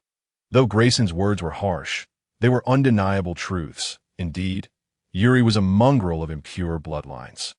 He had squandered everything to match with a female, hoping to regain control, only to be met with relentless humiliation. If the little creature beneath him were truly a female, the animalistic aggression within him began to surface. His scarlet tongue stirring with desire, he gazed at the pitiable girl, her eyes and nose tinged with crimson from the kiss. Grayson, who typically refrained from meddling, found his brow furrowing deeper in concern. Uncharacteristically, a comical sense of indignation surged within him, a feeling he could only label as justice. The girl, with her teardrop-laden lashes and captivating beauty, stirred his emotions in an inexplicable manner. Finally, as Yuri's tongue approached to invade Shun-Nin's mouth, Grayson could no longer bear to watch and chose to intervene. Yet, before he could reveal himself, the bell signaling the start of class rang throughout the military academy. Yuri, momentarily jolted back to some semblance of reason by the sound, still felt the green glint in his eyes flicker ominously. Yet he restrained the beastly urges surging within him. Grayson, unable to rush to the girl's rescue due to the Academy's strict attendance policy for high-ranking males, cast a glance at the frozen scene before him. After saving the video, he departed silently. Once free from the embrace, Yuri's aura turned increasingly frigid. The realization that he had nearly lost control and mistaken an androgynous individual for a female deepened his self-loathing. Oblivious to his turmoil, Shun presumed Yuri was about to unleash his anger upon her, trembling and unable to stand. Having intended to assist him but instead feeling frightened, she stepped back, only to discover her skirt was trapped beneath Yuri's towering frame. A further retreat would likely result in her skirt being torn away. Yet, Yuri seemed oblivious to the predicament, his head bowed, lips pressed tightly together, exuding an aura that appeared unapproachable. Shun felt a mix of indignation and sympathy for the bullied Yuri. Despite her compassion, she felt a simmering resentment. She had tried to help him, yet he had taken advantage of her kindness, even causing her lip to bleed in the process. "Get up," she exclaimed, her voice tinged with a weepy tone. Attempting to sound commanding yet resembling a petulant plea, Yuri lifted his gaze. His cold, detached visage made Shun-Inin's heart flutter with trepidation. Feeling intimidated, she bit her lip and quickly softened her tone. "I meant to say you're on my skirt." Chapter 12. In truth, Yuri harbored no animosity towards Shun-Inin, on the contrary. He felt a twinge of guilt for having lost control and inadvertently harmed her. Maintaining a stoic expression, he raised his hand, intending to assist her. However, Shun-Inin misinterpreted his gesture as a threat, recoiling in fear at "You don't come any closer." In her panic, Shun-Inin inadvertently tore her skirt further. With a rip, her fair, slender leg was suddenly exposed to the air. The blinding whiteness of her skin sent Yuri's thoughts into disarray, his previously suppressed heat surging once more. As a young male beast man, unable to afford suppressants, his situation was perilous and painful, especially with no solace from his so-called spouse. Hearing Yuri's heavy breaths, Shun-Inin sensed trouble and retreated hastily. Yet, as she moved, Yuri's heated palm captured her slender ankle. The warmth searing against her skin, accompanied by a slight sting from his rough fingertips. "Don't move," came Yuri's hoarse yet melodious voice as he leaned closer. Terrified, Shun-Inin shut her eyes, feeling Yuri's warm hand brush against her face. The delicate touch, akin to a dragonfly skimming the surface of water, gently wiped away the tears on her cheeks. Trembling, Shun-Inin opened her eyes to find Yuri's pale face, his lips slightly parted as he murmured, "I'm sorry." With that, he lifted her skirt, covering her leg, and forced himself to avert his gaze. Yuri questioned his own morality, aware that remaining in her presence might lead to further reckless actions. He had witnessed too much disdain and fear in the eyes of others. Strangely, he did not wish to see such emotions reflected in the gaze of this androgynous individual, who was merely a fleeting acquaintance. Thus, he felt compelled to leave. Staggering to his feet, he left Shun-Inin with only the silhouette of his slender form. As her thoughts swirled in confusion, the previously silent system chimed in. "Host, you are going to be late." Shun-Inin remained silent, lowering her head as she stood and followed Yuri outside. Upon returning to the main path, recalling the original host's unpopularity, Shun-Inin, determined not to take another secluded route, steeled herself and headed toward the crowded area. Meanwhile, Yuri, upon hearing the footsteps behind him gradually fade, hesitated, unbeknownst to Shun-Inin, as she trailed after Yuri. He never once turned to look back at her, but deliberately slowed his pace to wait for her. Now, he halted, gazing intently at her retreating figure. Compared to the well-dressed, polished students around him, Shun-Inin appeared disheveled and out of place, her attire and demeanor drawing mocking glances and hushed whispers from those nearby. Initially, Shun-Inin feared she would be reprimanded for her tardiness and inappropriate attire when she stood nervously in front of the school leadership. However, the stern middle-aged male leader, who had intended to chastise her, found himself unable to utter those harsh words upon seeing the disheveled figure before him. She was clearly distressed, with tear stains on her small face. Exuding a fragility that surpassed that of a female, for reasons unknown, he found those scathing remarks stuck in his throat. This appearance was far too deceptive. Had Shun-Inin always looked like this? The confusion is not limited to the school leaders alone. The moment Shun Inin appeared in the classroom, the once lively atmosphere fell into an immediate silence. The previously boisterous males, who had shamelessly mocked Shun Inin, were rendered mute. Feeling a multitude of scorching gazes fixed upon her, Shun Inin curled her delicate white fingers, a tingling sensation creeping over her scalp. The vast classroom was filled with a throng of young male beastmen, each adorned with varying hair and eye colors, tall and strikingly handsome, exuding an overwhelming sense of aggression typical of their kind that was almost suffocating. The few androgynous individuals present were also male, and apart from lacking the usual oppressive aura of their male counterparts, they bore little distinction. Shun Inin felt a wave of dizziness wash over her, with her black hair and eyes utterly devoid of any form of physical prowess. She felt like a conspicuous target in this scene. Help? Would she truly not be devoured by them? Noticing her timid host's desire to flee, the system hastily reminded her, "Host, you cannot leave. You have failed all your courses. If you skip class again, it will be disastrous." Shun Inin's vision blurred. The original owner's seat was located in the second last row at the back. Taking a deep breath, she slowly made her way to her designated row, where a large group of male beastmen sat, their unwavering stares fixed on her. "Excuse me, could you please make some room?" Shun Inin's soft voice seemed to trigger an odd switch. The previous silence shattered as the once dazed male sprang to life with an unusual fervor. "Did you not hear Shun Inin speak? Hurry up and make way." "Exactly. Did you not see she is injured? She is an androgynous individual. What harm does it do to let her pass?" Their clamorous voices, accompanied by the eager gestures of the male beastmen rising to their feet, only served to reinforce Shun Inin's sense of exclusion and ridicule. After all, she had overheard them discussing her just moments ago at the door. As she navigated the narrow space between desks and towering males, she did her utmost to stay as close to the tables as possible, cautiously avoiding any contact. Yet, traversing through such a confined area, surrounded by one hot-blooded male after another, was undeniably torturous. The proximity was equally agonizing for the males. The once transparent, sullen, and reticent androgynous figure from their memories had suddenly become dazzlingly prominent. All were vigorous young beastmen, and faced with a delicate and strikingly beautiful androgynous individual. Their blood surged with heat, especially as her faint fragrance wafted past, and her long black hair brushed against their chests. Shun Inin was grateful that she had taken the last dose of her suppressants before leaving home. Otherwise, amidst so many males, she feared she might lose control, just when she thought she had reached her seat unscathed. The entire class of males surrounded her at a group of towering figures, under the guise of concern, bombarded her with questions. "Have you been crying? Did someone bully you? Your dress is torn. Should I lend you my jacket? Your lip is injured. It's all swollen." Some of the males spoke, even attempting to reach out to her.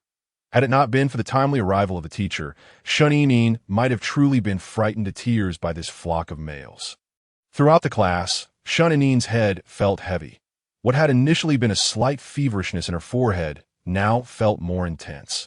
She weakly rested her head on the desk, not even moving during the breaks. Grayson, sitting in the back corner, found himself inexplicably replaying the video he had captured over and over again. The girl's beautiful face, marred by tears, made his heart race, his ears burn, and an inexplicable thirst arise within him. So engrossed was he that he failed to notice his group of followers gathering around him. His subordinates, puzzled by Grayson's unusual quietness, were taken aback when they saw the video of the girl being forcefully kissed by Yuri. The girl's excessively pale and beautiful face, even in profile, radiated a magnetic allure. Though she was clearly androgynous, her beauty surpassed any female they had ever encountered. As the angle shifted and Yuri pressed his lips against hers, the girl's stunning visage struck them with an overwhelming impact. Soon, however, someone pointed out the unsettling realization. "Grayson, this androgynous individual seems to be the Shun Inin you've been searching for." The air around them grew eerily silent as everyone turned to stare at the junior, who hastily explained, "I am not lying. Look, black hair, black eyes, and she's wearing a collar. Who else in the military academy fits this description other than Shun Inin?" As he spoke, he noticed another detail. "But speaking of which, Grayson, you didn't even know Shun Inin before. How did you manage to film her? You're not saying you were bewitched by your nemesis, are you? Ha ha ha. Grayson, under the playful teasing of his subordinates, maintained a stiff expression, his sharp brows furrowing as he retorted, "Keep talking nonsense, and I swear I'll throw you out the window." The junior hastily raised his hands in surrender. "Grayson, don't be mad. I was just joking, but seriously, this Shuninin is quite captivating." "Grayson, could you send me a copy of the video?" Grayson cast a glance at the girl on the screen, recalling her identity, and impatiently replied, "Get lost, Grayson. Do you still plan to confront her? Or have you softened your heart?" The remark struck a nerve, and Grayson's expression turned a shade of indignation. "Humph, she's just an androgynous individual. Why would I soften my heart?" Chapter 13, The Already Frail Shuninin.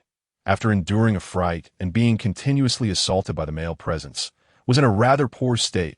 A fine sheen of perspiration beaded on her smooth forehead. Her damp black hair, clinging to her temples, and an abnormal flush colored her delicate face, giving her an appearance of both fragility and allure. It wasn't tea until long after school had dismissed that the system finally roused her. She stood up unsteadily, and just as she stepped out of the school gate, a luxurious vehicle suddenly halted before her. The system, sensing something amiss, promptly urged, "Host, run." Dazed and disoriented, Shuninin took a moment to comprehend the situation. The car door swung open, and a long, powerful hand grasped her wrist, yanking her inside. Shuninin felt the world spin around her, and when her vision finally cleared, she found herself pinned beneath a tall figure with wine-red hair. Exuding a cold, handsome demeanor that bordered on the feral, the individual pressed her down onto the carpeted interior of the vehicle, holding her waist with a rough grip. "You really kept us waiting." The male before her blocked the overhead light, resembling a snarling beast ready to pounce. Upon seeing Grayson, Shuninin's heart quaked. The vehicle was not only occupied by Grayson, but also his entourage. Overwhelmed by sudden terror, her overly delicate lips parted slightly as she gasped for breath, her soft black hair cascading over her chest, revealing skin that was unnaturally pale and tender, due to Grayson's brusque actions. Her eyes glistened with unshed tears, and her fragile form trembled faintly. "What do you want?" As she spoke, the occupants of the vehicle momentarily froze. The slender, delicate girl before them, impossibly beautiful, possessed a voice even sweeter and softer than that of a female. Trembling with fear, starkly contrasting the vicious reputation that preceded her, the expressions of those around her shifted to one of perplexity, and Grayson, who held Shuninin down, felt the strangeness of the moment most acutely. At that instant, he resembled Yuri from earlier, yet there was a distinct difference. While Yuri had been beneath her, Grayson was above her, his dominating position amplifying the sensation of confinement. He could feel her warmth through the thin fabric of her clothing, and the delicate softness of her waist was almost overwhelming, causing him to unconsciously ease his grip. Perhaps Grayson had remained silent for too long, as one of his subordinates coughed lightly. Grayson's gaze fell upon the black collar, encircling Shuninin's slender neck. It was an electric collar designed for those deemed dangerous to females by the Gender Protection Agency. Yet, on her, it took on an oddly alluring quality against her fair skin. Grayson found it amusing. What harm could such a delicate androgynous individual possibly inflict on a female? Nevertheless, he had not forgotten his own identity, nor the fact that this little creature was somehow tied to the mysterious death of the only female in his family. Was she innocent? Perhaps. Yet, only she knew the truth of that night, and, as the sole survivor, who could say whether she was using her pitiful countenance to deceive others? Grayson seized the collar, forcing Shuninin to meet his gaze. "Do you recognize me?" Shuninin trembled as she blinked, nodding slightly. "I recognize you."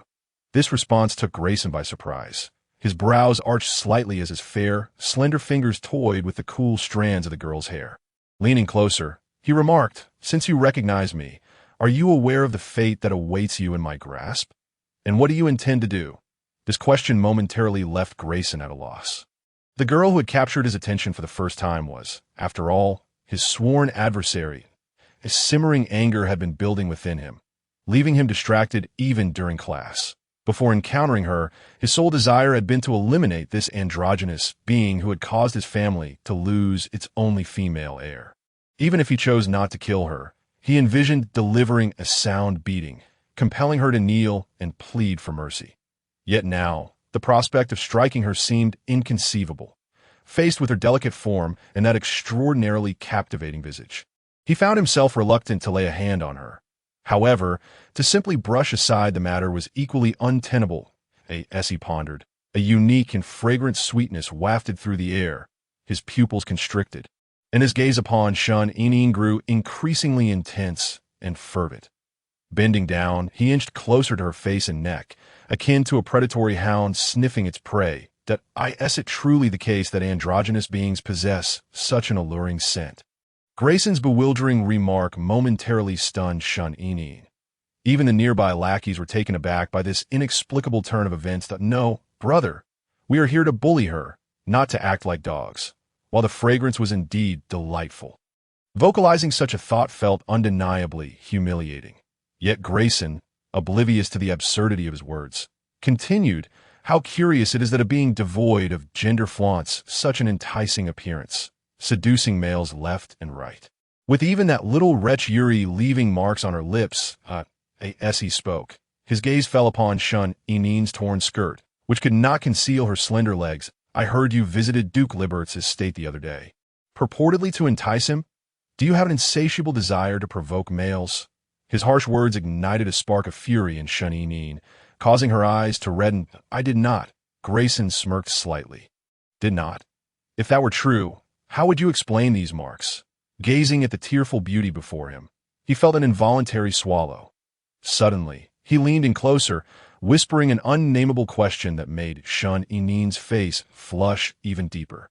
The peculiar inquiry transformed the previously tense atmosphere into something more ambiguous to Shun-Inin. Grayson was merely a twisted individual devoid of reason. She clenched her teeth, determined to remain silent. Yet Grayson began to play a video he had recorded. Upon seeing it, Shun-Inin was left utterly dumbfounded. You wish for me to spare you. Unless, from this moment forth, you obediently become my little pet, to summon and dismiss, I will these words. The expressions of Grayson's lackeys shifted dramatically. So, Grayson's idea of dealing with Shun-Inin was to make her his pet. This was not merely a request. It sounded more like a ploy to trick her into becoming a wife. Sensing the meaningful gazes of his subordinates, Grayson's ears, partially obscured by his tousled hair, flushed with color. In truth, while Grayson projected an air of brashness, he had yet to find a suitable female companion. Let alone engage intimately with any soft and fragrant beings. He struggled to articulate his desire to have a subordinate, yet the term pet seemed far more demeaning. He could not comprehend the exhilarating sensation that surged within him when facing Shun-Inin. Yet he was uncontrollably drawn to her, yearning to dominate her. His wine-red locks drew nearer. An infuriated Shun-Inin, at her wit's end, exclaimed, "You scoundrel! In your dreams!" With that, she suddenly opened her mouth, baring her small, white teeth, and bit down sharply on Grayson. The slight sting on his finger elicited a low grunt from him, and his breath quickened as he forcefully pried her tiny teeth away, his voice husky. "You would do well to behave and not provoke my wrath, or else," before he could finish his threat, a commotion erupted outside as someone frantically knocked on the car window. "Grayson, trouble!" As the window descended, Grayson, exasperated, replied, "It better be urgent." The messenger's expression was grave. "Grayson, her adoptive brother has arrived at the military academy and is reportedly searching for her." Shun-Inin's adoptive brother, Winter, was a top-tier male and a colonel in the military. Even someone as influential as Grayson had to exercise caution in his presence. Unbeknownst to Shun-Inin, who had yet to meet her adoptive brother since arriving in this world, her eyes lit up at the news. What she did not know was that Winter had come at the behest of the military academy's leadership, having been informed of Shun-Inin's abduction by a well-meaning classmate. However, after expressing his gratitude, he had shown no intention of searching for her. His nominal sister was not new to causing trouble or being bullied. Each time she suffered any indignity outside, she would return home and remain tight-lipped, only to unleash her pent-up frustrations upon him. Having grown accustomed to ignoring her antics, he had also tolerated her spoiled behavior. With military duties weighing on him, Winter's blue eyes remained calm and unruffled. Yet, Just as he was about to step out of the building, an inexplicable image of her resolute and defiant gaze during her trial at the Interstellar Court flashed through his mind. The unfamiliar expression seemed to transform her entirely. Pausing momentarily, Winter found that the once blurry face of his sister had become strangely vivid in his memory. Frowning slightly, he ultimately turned around. Winter found Shun Yinyin at the school gate. His typically haughty and willful sister sat pitifully in a corner, hugging her knees, her small face buried within them, appearing as a fragile bundle. Within the not-so-desolate school entrance, people lingered and cast sympathetic glances. Yet none dared to approach, unsure of the situation. Shun Yinyin, devoid of strength, resembled an abandoned creature, her exposed skin pale and striking, akin to a piece of cold jade. Winter approached her, his black military boots striking the ground as he towered over her. Yinyin, the familiar voice momentarily startled Shun Yinyin, her tear-filled eyes lifting to meet his gaze. Upon recognizing Winter, her eyes trembled with emotion.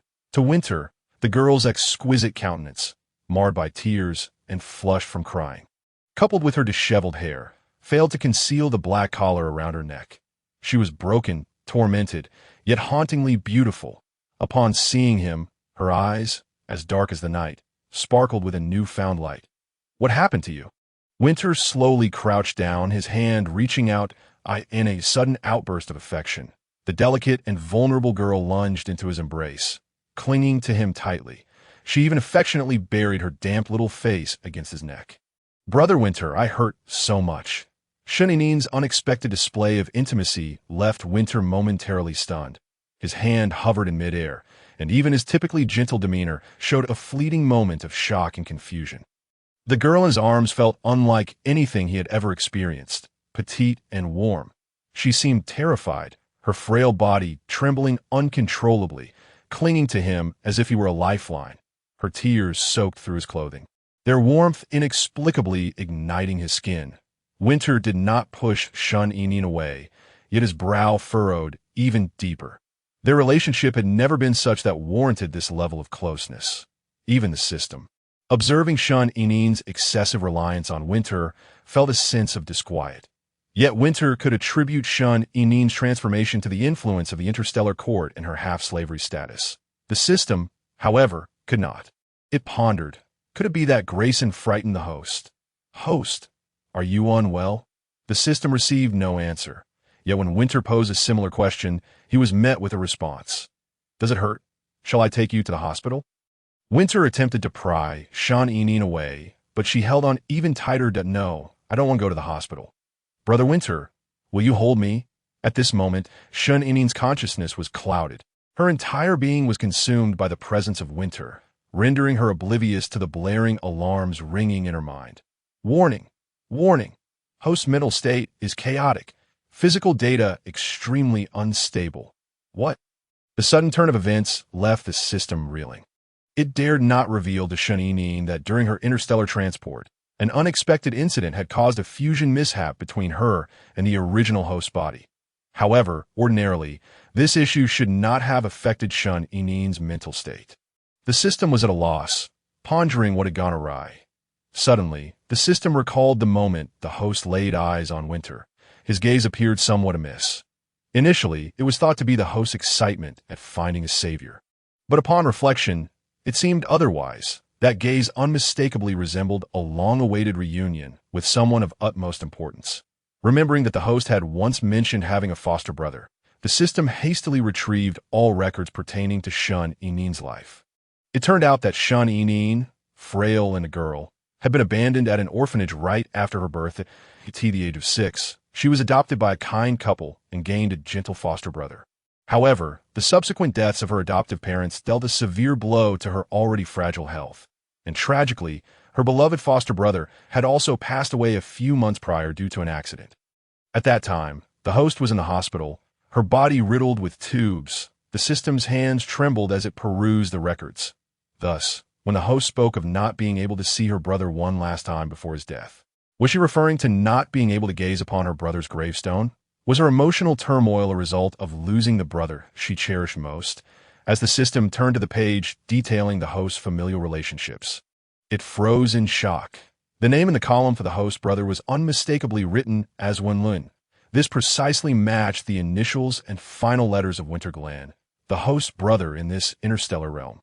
Moreover, aside from hair color and eye color, the photograph of the host brother bore an uncanny resemblance to Winter. Winter gazed at the fragile yet stubborn figure in his arms, his hand, suspended in midair. Ultimately settled on her back. As he lifted her, he cast his eyes downward, observing Shun Inin's face. The emotions within his gaze shrouded in ambiguity. The one in his embrace was astonishingly light, her delicate, pale hands gripping his clothing with such fervor that her knuckles turned white. Brother Wen, please don't leave me alone in the hospital. Don't abandon me. Don't leave me all by myself. Just before losing consciousness, Shun Inin's tear-blurred vision remained fixed on Winter's face, her lips whispering weakly, repeating her plea.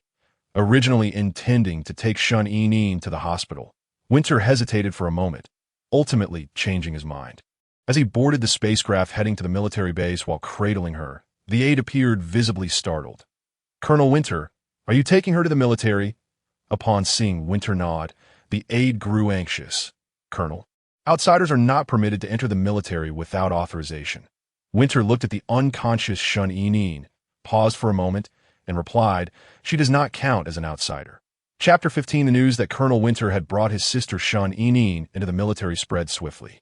Everyone knew Colonel Winter to be a powerful yet gentle male. Yet this seemingly perfect individual had a willful and malicious sister. In her selfishness to keep Colonel Winter tethered, she even forbade him from pairing with any female. Consequently, the males in the military were eager to teach Shun Inin a lesson. That night, upon seeing the military doctor carrying supplies toward Colonel Winter's quarters, the impulsive Gru followed closely behind. "Gru, what are you doing?" The red-haired Matthew grasped his impulsive friend. Gru's expression was one of indignation. "I'm just fed up. I thought she would calm down after becoming a half-slave, but now she's entangled with the military.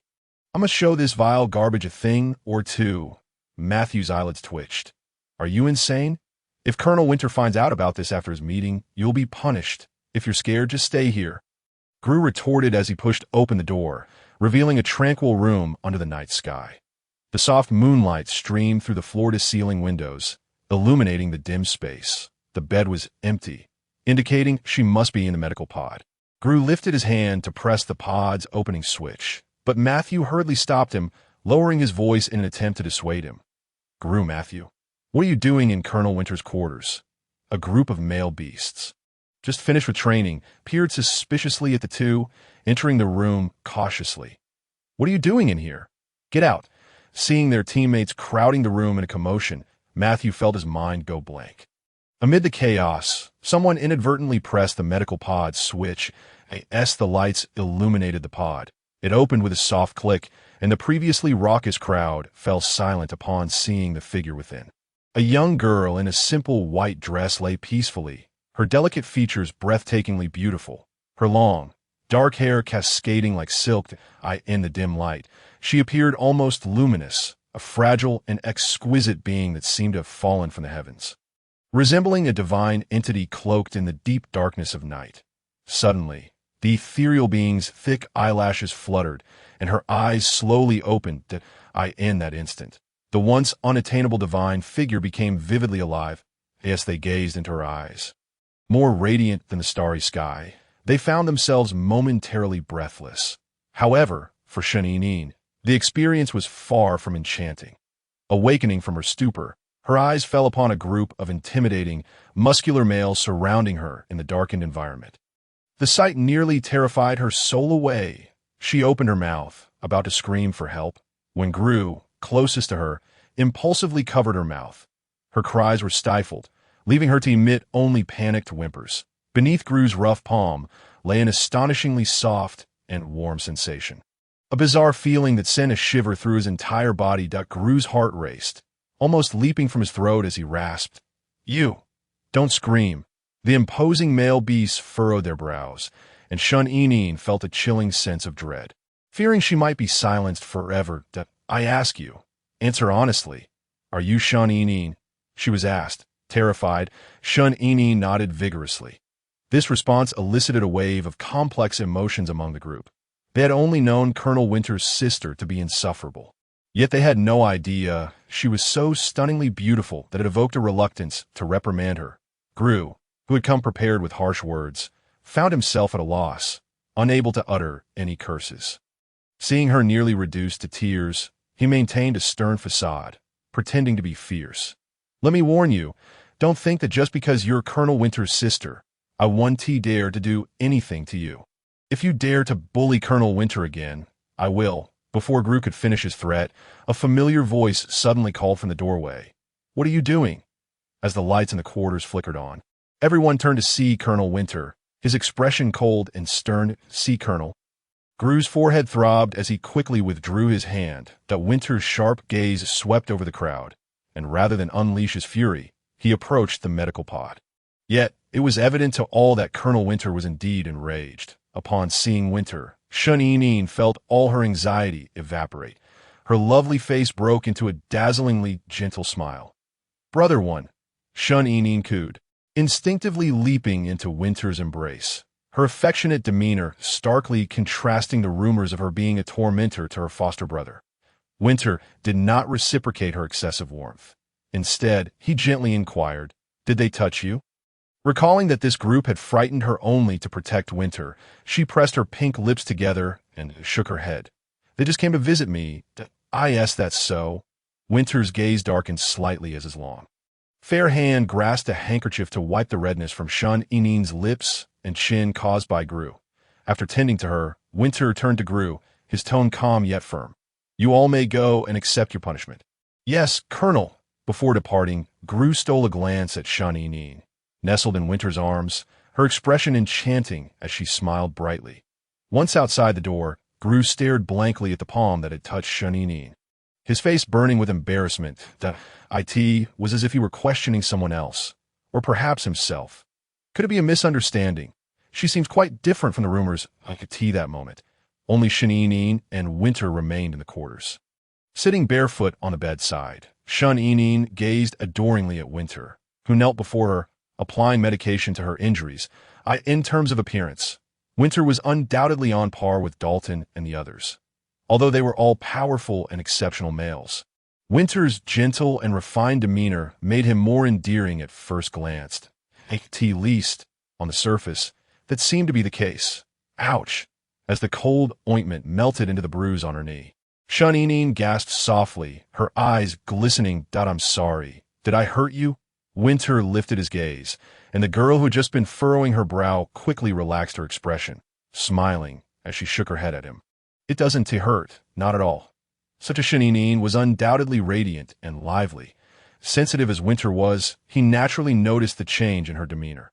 The girl who once readily scolded and hit him now looked at him with eyes full of reliance, her demeanor tinged with a delicate eagerness to please. Her gentle appearance seemed almost as if she were a different person altogether. Not only had her personality transformed, but even her looks appeared more striking. Beneath his palm, her slender and beautiful calves glowed with a delicate hue. Just a slight pressure would cause her skin to bloom with a lovely flush as he drew closer. The faint fragrance emanating from her gently enveloped him. Winter was quite displeased with this feeling of being captivated by someone he had always loathed.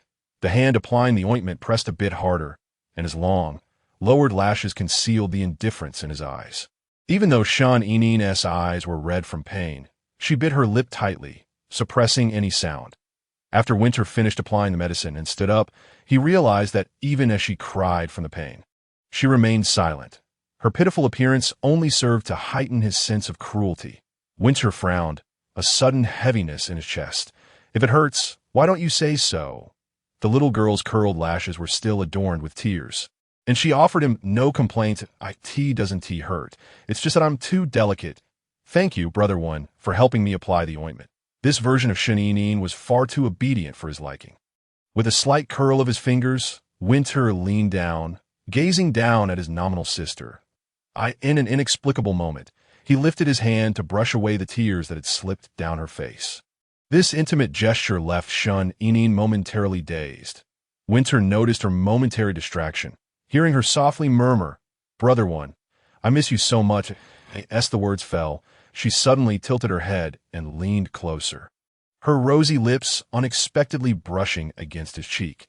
Chapter 16. As the warm kiss from the girl landed, Winter's lowered eyelashes fluttered slightly. He stood frozen, his hand still lingering in the air where he had wiped her tears, momentarily forgetting to push away the person he had always despised.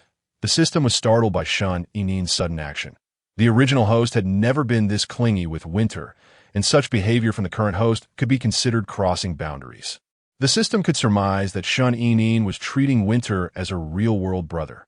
After some hesitation, it finally spoke up. "Host, he is not your brother." Upon hearing this, the light in Shun Enin's eyes instantly dimmed. She softly replied, "I understand." Just then, the door to the lounge swung open. "Even with a collar, you still can't behave." The teasing voice carried a hint of displeasure, causing Shun Enin's brow to twitch as she spotted an unexpected figure, Dalton.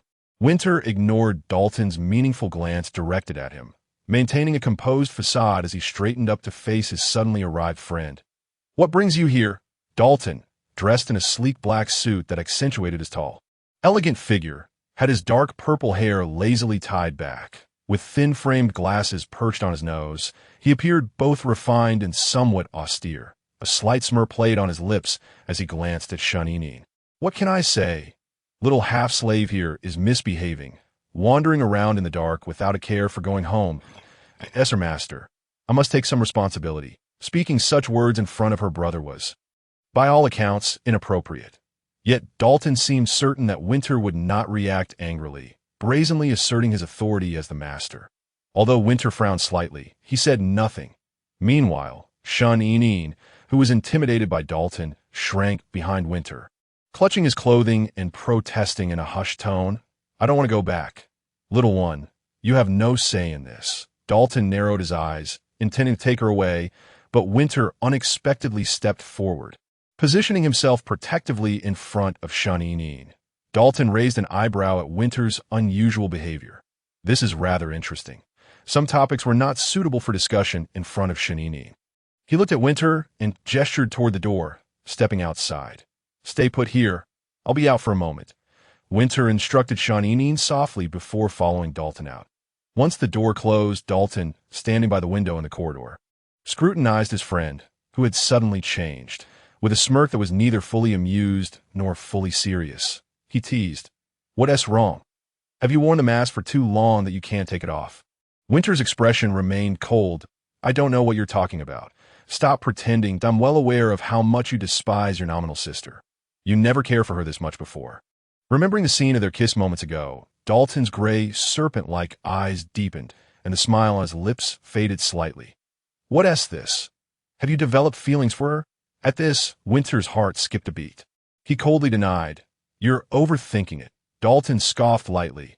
"If you didn't like her, how could you tolerate her touching you like that without retaliating?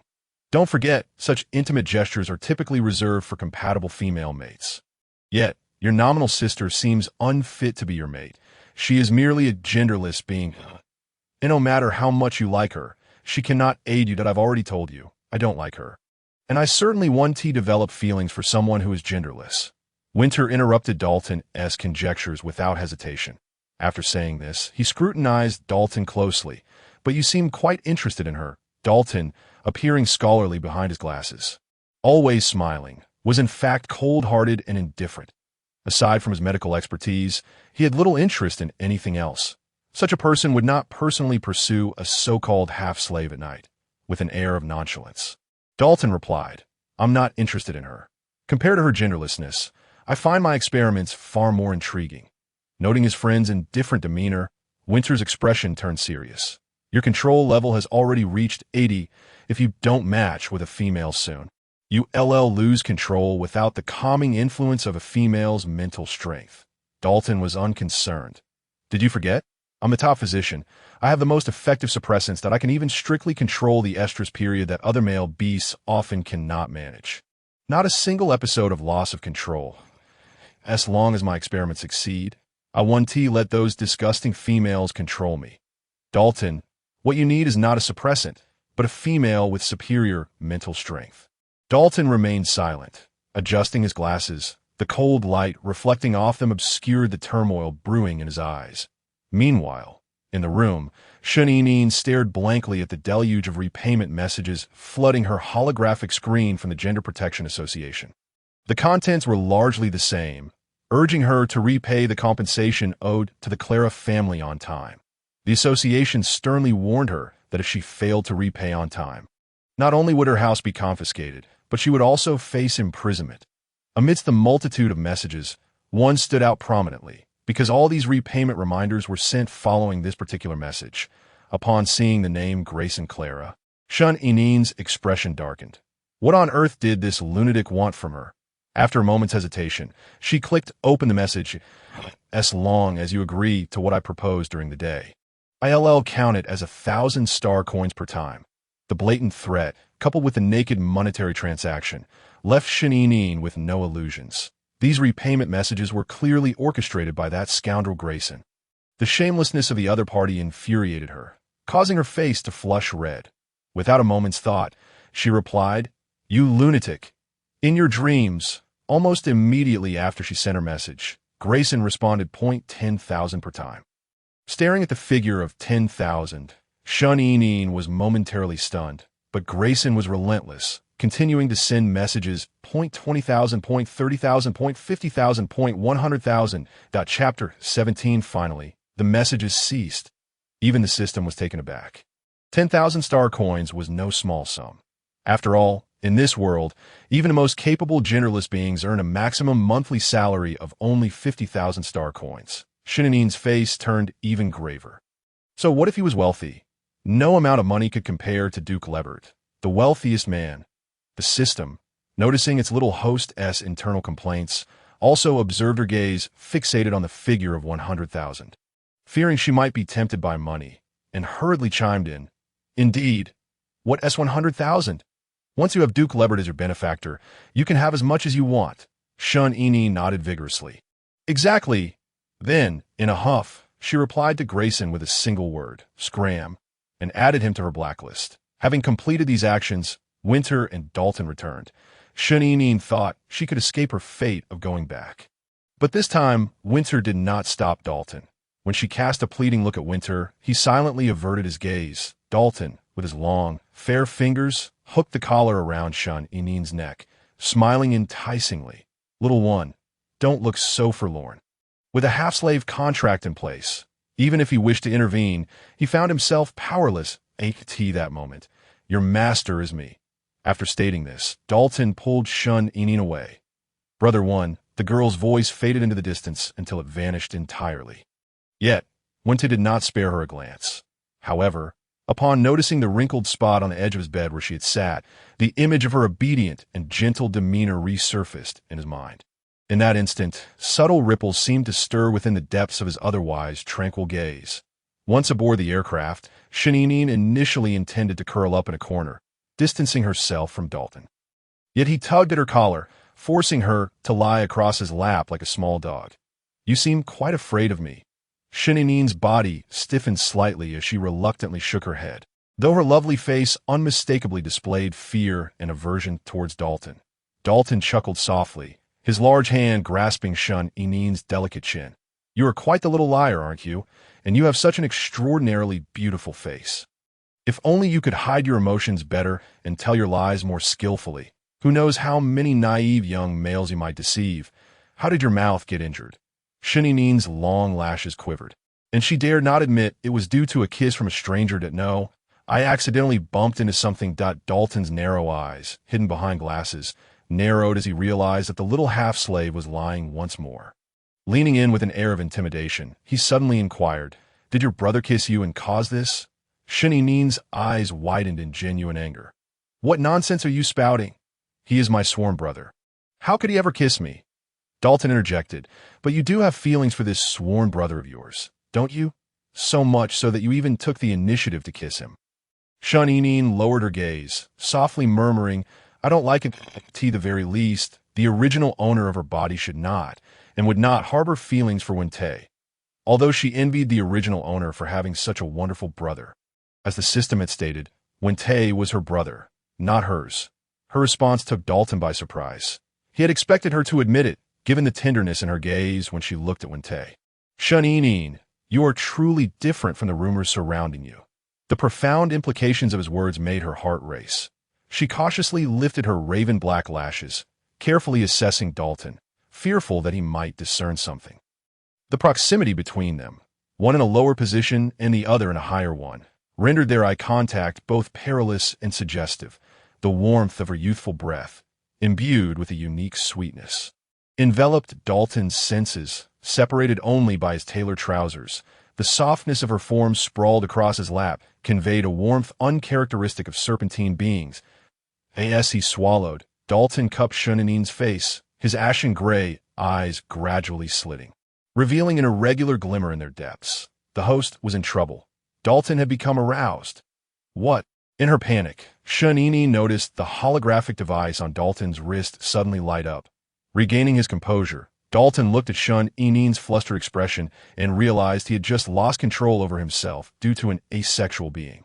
Suppressing his inner desires, he released his hold on Shunanine and leaned back against the couch, his breath cold and heavy. Taking a deep breath, Dalton closed his eyes, attempting to quell the turmoil within him. Yet, even as Shunanine retreated to a corner, the faint traces of her essence lingered around him. Dalton was compelled to inject a blue suppressor into the side of his neck. Although the surging tide of desire was forcibly subdued, the prolonged suppression of his heat was no longer a solid barrier. The instincts of a male beast-man had broken through a crack. Even if it was blocked, the next eruption would be even more frenzied. When Dalton opened his eyes, his gaze fell upon Shunanine in the corner, his expression exceedingly complex. Was it due to his high level of loss of control? Or was it simply that he had easily succumbed to an asexual being's charm? Throughout the journey, Dalton remained silent, his mood far from pleasant. After all, he had only just managed to rid himself of the unpleasant presence of Jenny Clara. Proud as he was, he had no desire to submit to any female. When the aircraft came to a halt, Shunanine gazed at the resplendent and opulent palace gates, finally realizing that Dalton was not taking her back to the manor, but rather to attend a royal banquet. Like all girls, Shunanine had an affinity for beauty and was no exception.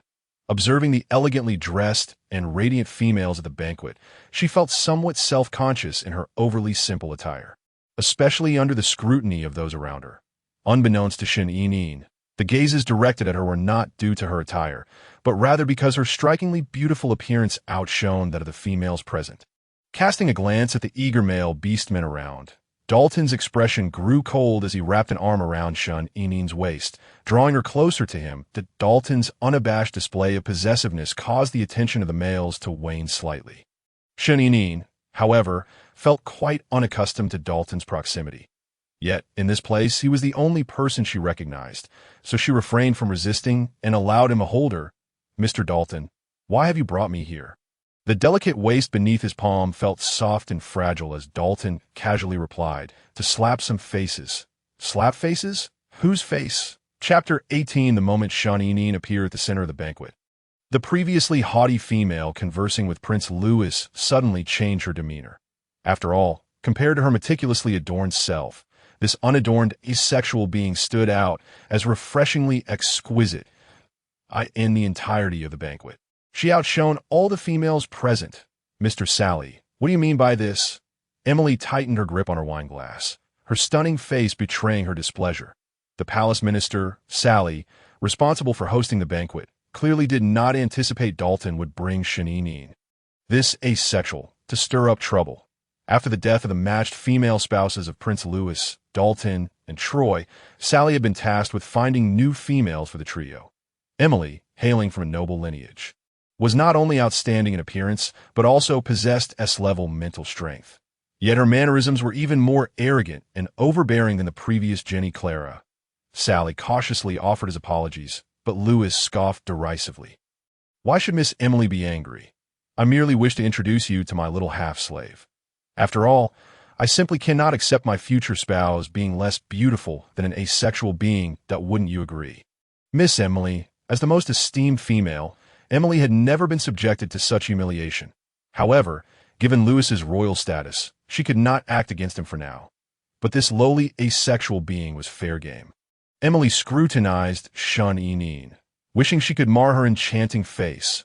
A glint of coldness flashed in her eyes as she raised her wine glass, poised to douse Shun Inin's face with its contents, but was halted by Lewis, who seized her wrist with a firm grip. Miss Emily's hand seems unsteady. Lewis's grip was firm enough to distort Emily's expression with pain. The charming and handsome Lewis, who had always worn a smile, now bore a serious countenance. His expression was cold, and the powerful aura of an upper-class individual sent shivers down Emily's spine. Yet, Emily was still incensed. Is it truly necessary for the Sixth Prince to protect such a lowly, asexual being? Lewis's voice turned frigid. She is mine, and I will naturally protect her. Miss Emily, you are not yet my spouse and have no right to dictate matters, do you? Without any compassion, Lewis released her, causing Emily to stumble slightly as she struggled to regain her balance. Even Shun Inin, who was usually slow to comprehend, sensed the tension. The slap in the face Dalton had mentioned seemed directed at this female. But why? Isn't femininity in this world exceedingly rare and precious? Did they not fear provoking a female and jeopardizing their chances of finding a spouse? Host, I just detected that Duke Libert has also arrived. This is a golden opportunity. You should find an excuse to slip away. Just as Shun Inin hoped to avoid getting embroiled in this situation, she seized the excuse to dash to the restroom. Having encountered setbacks with Lewis and Dalton, Emily left with a gaze filled with resentment that was almost palpable. Lewis, Dalton, once I become your spouse, I will demand you kneel before me and apologize. After shaking off Emily, Lewis felt rather pleased. Observing Dalton's less than cheerful demeanor, he inquired, "Why didn't you answer my communication earlier?" Dalton could hardly speak the truth. After all, losing control in front of an asexual being was hardly a matter of pride. Rather than ask such questions, it would be better to check on your little half-slave who speaks nothing but lies. When the two individuals located Shaninin, the little one was standing dazed on the balcony, fixated on something. The air was thick with the cloying pheromones of both male and female, mingled with a pungent scent of blood. Lewis and Dalton stood on either side of Shaninin, their eyes drawn to the source of the odor. Across the balcony, a male orc, battered and bruised, appeared pitiable and humble, while his female master sat on the sofa, elevated and aloof, her gaze dripping with disdain as she mockingly observed the male orc, who was struggling under the dual torment of mental collapse and the throes of heat. Having never witnessed such a scene, Shaninin felt her stomach churn, the amalgamation of sweet scents and blood rendering her exceedingly uncomfortable. Lewis maintained a smile at the corner of his lips, though his eyes had turned icy. Noticing Shaninin's pallor, he inquired, "Your complexion looks dreadful. Is this your first encounter with such a spectacle?" Shun Inin nodded in response. Lewis, with a hint of self-deprecation, remarked, "You become accustomed to it after witnessing it frequently. You see, no matter how powerful or esteemed a male orc may be, once he aligns with a female and regards her as his master, he is destined to endure such experiences for life. If luck is on his side, he might receive a modicum of favor from his master, sparing him from death. But if fortune frowns upon him, he could very well be tortured to death. Like true beasts, they are stripped of the very right to control their own heat, forever subjugated by the females." Shun Inin detected the melancholy and sarcasm woven into Lewis's words and instinctively uttered, "Perhaps not all females are like this." In response, Dalton, who had remained silent until then, let out a cold chuckle. "Have you tasted the allure of power? It can lead one astray, especially for females who are indoctrinated with notions of supremacy from birth. They naturally revel in all privileges that tread upon the dignity of males. Should that so-called master be a female whom he loves, a male might willingly kneel in submission. But the reality is, love between the sexes has always been a scarce commodity. What you witness today is merely the norm. You are delightfully naive." Seeing the little one's face turn pale, Dalton shed his previous aloofness. Donning a charming smile, he gently caressed Shun Inin's face, offering reassurance, "Do not be afraid. You are quite fortunate to be genderless. You will not be trampled and controlled like the male orcs, nor will you wield such malice as to dominate and trample upon others like the females." Chapter 19. Dalton's elongated intonation and magnetic voice, though meant to comfort, only heightened Shun Inin's anxiety. After all, she was not truly genderless. Moreover, for reasons unknown, Dalton and Lewis's demeanor that night felt profoundly dissonant to her. System, do you not find their attitude somewhat peculiar? The system hesitated briefly. Host, which aspect do you refer to? Shun furrowed her brow in confusion. Regardless, I am indirectly responsible for their loss of a future master. Yet they display neither sorrow nor anger, not even a hint of desire for revenge. Furthermore, when they mention females, there seems to be an underlying sense of disgust and rejection, which is illogical. While Shun could not ascertain whether the two were the legendary world destroyers, she undoubtedly felt their hostility toward females. Reflecting on her own identity as a defective female, Shun countenance soured. The scene across the balcony grew increasingly unbearable, the sweet pheromones causing her stomach to churn. To make matters worse, the potent scent stirred the dormant female essence within her. Fearing she might lose control, Shun, her face ashen, said, I need to use the restroom. Dalton, noticing her discomfort, acquiesced. Once Shun departed, only Dalton and Lewis remained on the balcony.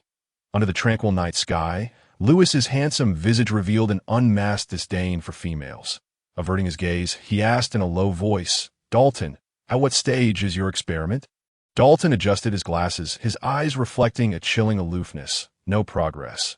I require healthy, living test subjects. Upon hearing this, Lewis frowned. Dalton, unfazed by Lewis's silence, meaningfully cautioned that Emily is more troublesome than Jenny Clark. Neither Sally nor she will relent. Lewis, you know, tonight's events are merely the beginning. Meanwhile, Shun lingered in the restroom, the turmoil within her gradually subsiding. Merely a day's passing, and her body had already manifested such changes. The depletion of the inhibitors was alarmingly rapid. It appeared that for the sake of repaying debts or procuring inhibitors, she must urgently acquire funds. Host, I have located Duke Lebert. Seize this opportunity while Dalton and the others are absent, and go charm the benefactor. Following the system's guidance, Shun indeed found Duke Lebert. He appeared exactly as he did during their first encounter. Dapper in a tailored suit, tall, handsome, and exuding a mature steadiness, even casually seated on the sofa. His commanding presence was impossible to overlook, and the men and women surrounding him displayed nothing but respect and obsequiousness. Standing in the corner, Shun nervously fidgeted with her delicate fingers. System, I don't know how. Having never been in a romantic relationship aside from with an adoptive brother, she had scarcely interacted with the opposite sex, and thus had no idea how to entice one, particularly a male noble of such high status and wealth. Fear not, just go over and say some flattering words, and you will surely succeed. Shun bewildered, asked, Is that all it takes? The system reassured her. Rest assured, I would never deceive you. Having guided numerous hosts, the system was confident. In terms of appearance, Shun was undoubtedly the most exquisite, without a doubt. With such a stunning face, what man could resist her? Summoning her courage, Shun approached the direction of Duke Lebert. Unbeknownst to her, the moment she moved, Duke Lebert, who had been secretly observing her, fluttered his long eyelashes, and his elegantly shaped lips curled into an enigmatic smile. Esteemed Duke Lebert. Her melodious yet soft voice momentarily stunned the crowd. As they turned to see Shun, their eyes sparkled with undisguised admiration. Although many had seen her during the Interstellar Court's live broadcast, the impact of her breathtaking beauty in person was simply overwhelming. Shun, wasn't she a half-slave to the Sixth Prince and others? How could she appear here alone? The answer was evident. She was here for Duke Lebert. Given her status, the Duke would hardly take notice of her. That's debatable. After all, if a genderless individual were to approach me like her, I might not be able to resist. The gazes of the surrounding male orcs were heated and piercing, causing Shun-Inin's cheeks to flush with embarrassment, almost prompting her to flee. Duke Lebert regarded the captivating little one before him with deep-set eyes, slightly nodding in acknowledgement of her polite address. Yet he remained silent. Shun-Inin, her palms slick with sweat from nerves, took a few steps forward and respectfully stated, Duke Lebert, you saved me from drowning at the estate last time, and I have long wished to express my gratitude to you in person. As she spoke, she stole a glance at Duke Lebert. Embarrassed, her fair little face turned crimson, her long lashes fluttering restlessly, exuding a youthful allure. Duke Lebert sipped his red wine, a smile playing at the corners of his mouth. So, chapter 20 So, I wish. Shaninin opened her mouth, feeling the heat of embarrassment rise as her face nearly ignited. The glimmer of amusement flickered in Duke Lebert's blue eyes as he savored the sight of her bashful innocence. Having stealthily observed her for so long, she had finally mustered the courage to approach. Surely her limited bravery was now spent. Host, speak up, urged the system D. Not regard him as a male, but as a mountain of gold. Charge ahead. Biting her lip, Shaninin fixed her gaze on Duke Lebert and summoned her courage. Duke Lebert, I wish to be your. Before she could finish her sentence, Lewis suddenly covered her mouth from behind. One arm encircled her waist while the other muffled her words, his lips brushing against her ear as he whispered, not even a thought. Completely immobilized, the sensation of being restrained coupled with a warm breath against her ear left Shaninin frozen in place. Lewis's charming smile held an air of mischief as he observed the seemingly obedient little one, pondering why she always caused her master such concern. Beside them, Dalton calmly added, I told you she was not to be trusted. You wouldn't believe me. Lewis narrowed his eyes, leaning in closer. Have you forgotten who your master is? Shaninin's heart raced, her naturally dark eyes glistening with moisture as she obediently gazed at Lewis. It's you. Very good. Since you know I am your master, will you heed my words? Shaninin nodded vigorously. Seeing this, Lewis smiled in a captivating manner. Remember, you are forbidden from flirting with others and wandering about aimlessly. Understood? Shaninin continued to nod as Lewis released his grip, finally directing his gaze towards Liebert. I apologize, my little half-slave has been unruly and disturbed Duke Liebert. Despite his words of contrition, Lewis's eyes bore no trace of remorse. Rather, they held a distinct air of provocation. Liebert, of course, understood the assertion of dominance that Lewis had just displayed. Among males, the instinctual competition for and possession of desirable prey was a natural order. Setting down his goblet, Liebert maintained an indifferent demeanor. Your Highness, the Sixth Prince, you exaggerate. She has not troubled me in the slightest. The Duke had no intention of quarreling over a mere half-slave. Lewis, however, had not forgotten the typically aloof Duke Liebert, who had demanded a thorough search of his own estate in the Interstellar court on behalf of Shaninin. The two were an unlikely pair. One, an exalted noble of the highest rank, and the other, a fervent captive. Lewis held no interest in the mutual pursuits of the two. He would not allow anyone to encroach upon his own. It is getting late. I must escort my little half-slave home now. Please, Duke Liebert, do as you wish. With that, Lewis turned to Dalton and led Shaninin away. Before departing, Shaninin kept glancing back at Liebert. A look of reluctance etched upon her face, if not for the system knowing that its host was unwilling to part with Liebert's wealth. One might easily misunderstand. Dalton and Lewis, oblivious to Shaninin's inner thoughts, chided the restless little creature on their way back. Shaninin appeared obedient, yet her thoughts vacillated between her ears. The following day, she rose early, seizing the pretext of shopping to select a gift for her next encounter with Duke Liebert. However, her meager finances rendered her unable to afford the exquisite and costly items she longed for. Standing before the glass display, she sighed in frustration. The clerk, an androgynous figure, yet more commonly resembling a male, approached her. Miss, do you not find anything to your liking? Perhaps I could recommend something? The handsome young clerk blushed as he spoke. Shaninin shook her head shyly. Thank you. It's not that I don't like them.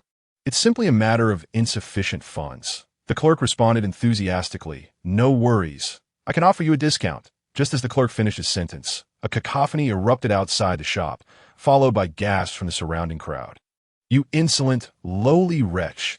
Who gave you the audacity to touch others? A whip, stained with crimson blood, sliced through the air, emitting a piercing hum. The sound of flesh tearing made Shaninin's heart race from a distance. What is happening outside? The clerk followed her outside, kindly advising, it's merely those female spouses punishing the male beasts again, miss. You'd best not look. It can be quite terrifying. Pushing through the throng, Shaninin unexpectedly laid eyes on a familiar figure, the gray-haired, cold visage of Yuri, the very person who had been forced to endure humiliation at the hands of Grayson and his crew. The once unyielding Yuri now lay on the ground, battered and bleeding, gasping for breath. Though Shun could not see his face clearly, the pallor of his skin and the ghastly wounds he bore were heart-wrenching. Chapter 21. Before Yuri stood a female figure adorned in finery, her expression one of utter indifference. Bella looked down upon the suffering Yuri, her gaze filled solely with coldness and vengeful delight. "Look at you, disgusting and filthy, if not for your male progenitor's ruinous plight, begging me to take you in, a lowly wretch like you would never have been worthy of a female's attention." Typically as unyielding as a wooden post, Yuri had never sought to please her as a spouse. "Since you are so obstinate and refuse to kneel before me, you shall truly know the taste of suffering." With that, she forcefully awakened Yuri's rut, sending his mental state spiraling into chaos, as her whip descended once more. Another laceration marred Yuri's already tormented body. Shun furrowed her brow, longing to intervene, yet was restrained by the male clerk. "Miss, do not go. We androgynous beings cannot interfere in such matters." Infuriated, Shun retorted. "So, no one will intervene." Seeing the clerk shake his head in resignation, her eyes brimmed with tears. "But aren't males supposed to be formidable? They can resist." The clerk's tone grew somber. "That is not possible. Any male who dares oppose a female spouse will face dire consequences. Just look at them." Shun observed that most of the male beasts on the street remained silent, their expressions heavy with sympathy as they beheld Bella's actions. Yet, none dared to voice their disapproval. After all, these male beasts too endured similar treatment from their female spouses. Even those who had yet to bond with a female had witnessed such scenes since childhood, with their own male progenitors subjected to the same fate. Not only had they been conditioned through long-standing societal norms, but the perverse enforcement of female protection laws left all males powerless to resist, or even dare to resist. That moment, Shun began to grasp the extremist views of the annihilationists. It was no wonder that a century ago, the rebel army had emerged, even imprisoning females. The excessive protection of females and the pathological oppression of males in the interstellar realm had undoubtedly led to an extreme imbalance. How does it feel? Unpleasant, is it not? Bella stepped forward, viciously trampling Yuri's slender hand, her expression darkening. "Speak. Who is the androgynous creature that seduced you?" Hearing this, Shun realized that Yuri's plight was somehow connected to her. No, more precisely, to Grayson. Yuri, teetering on the brink of mental collapse, seemed to hear a familiar, soft voice. He lifted his head, beads of cold sweat trickling down his forehead obscured by gray strands, stinging his emerald eyes in the hazy crowd. He immediately spotted the little one whom he had once wept for. Dressed in a tidy little dress, she remained strikingly beautiful, her gaze filled with concern and compassion that a wave of bitterness and suffocation surged within Yuri. He turned away, unwilling to let her witness his pitiful state. "I command you to speak. Have you lost your tongue?" Just as Bella raised her whip once more, Shun broke free from the clerk's grasp and stepped forward. "Enough. The one you seek is me. Yuri has done no wrong. He has not betrayed you. What transpired that day was a result of bullying and coercion. It was not of our own volition. Even as Yuri's spouse, you have no right to demean him in this manner." Her voice was cold yet resolute as she shielded Yuri behind her, summoning the courage to confront the brazen female. Upon recognizing Shun-Inin's countenance, Bella's expression darkened ominously. "An androgynous being, your voice, your face, even your form, all make you a mere joke. You wretched creature, so it was you who seduced him? You wish to protect that wretch? Ha! I shall strike you down along with him." The female's mental prowess proved ineffective against her own kind and the androgynous individual. As Bella raised her hand, Shun seized her whip. Shun had no desire to engage in combat. After all, the stringent female protection laws also targeted androgynous beings. "You misunderstand. I do not wish to defend him. I merely hope you will spare him, for this matter is not his fault. Whether it is his fault or not, I shall decide. If you care so deeply for him, I shall have him perish before your very eyes and then deal with you." Wretched creature, Bella, accustomed to her own arrogance, shoved Shun aside and raised her whip to strike Yuri once more. In a moment of instinctual protection, Shun interposed herself before Yuri, grasping Bella's hand. "Do not touch him. "Host, do not touch her." The system, newly activated, hurriedly cautioned, but it was too late. The instant Shun Inin's hand brushed against Bella, the collar around her neck emitted a crimson glow, and in the next moment, a fierce electric current coursed through her, incapacitating her. The agonizing pain cast Shun Inin into darkness.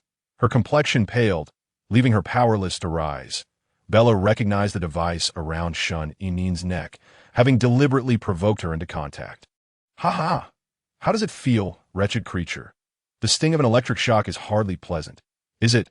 As Bella approached, whip raised to strike the weakened Shun Inin. Yuri, who had always endured in silence, suddenly lifted his head, eyes ablaze with fury, unleashing a deafening roar. Within the terrifying sound, Yuri transformed into a massive, gray-white wolf, exuding a chilling pressure and a fierce gaze. This is bad.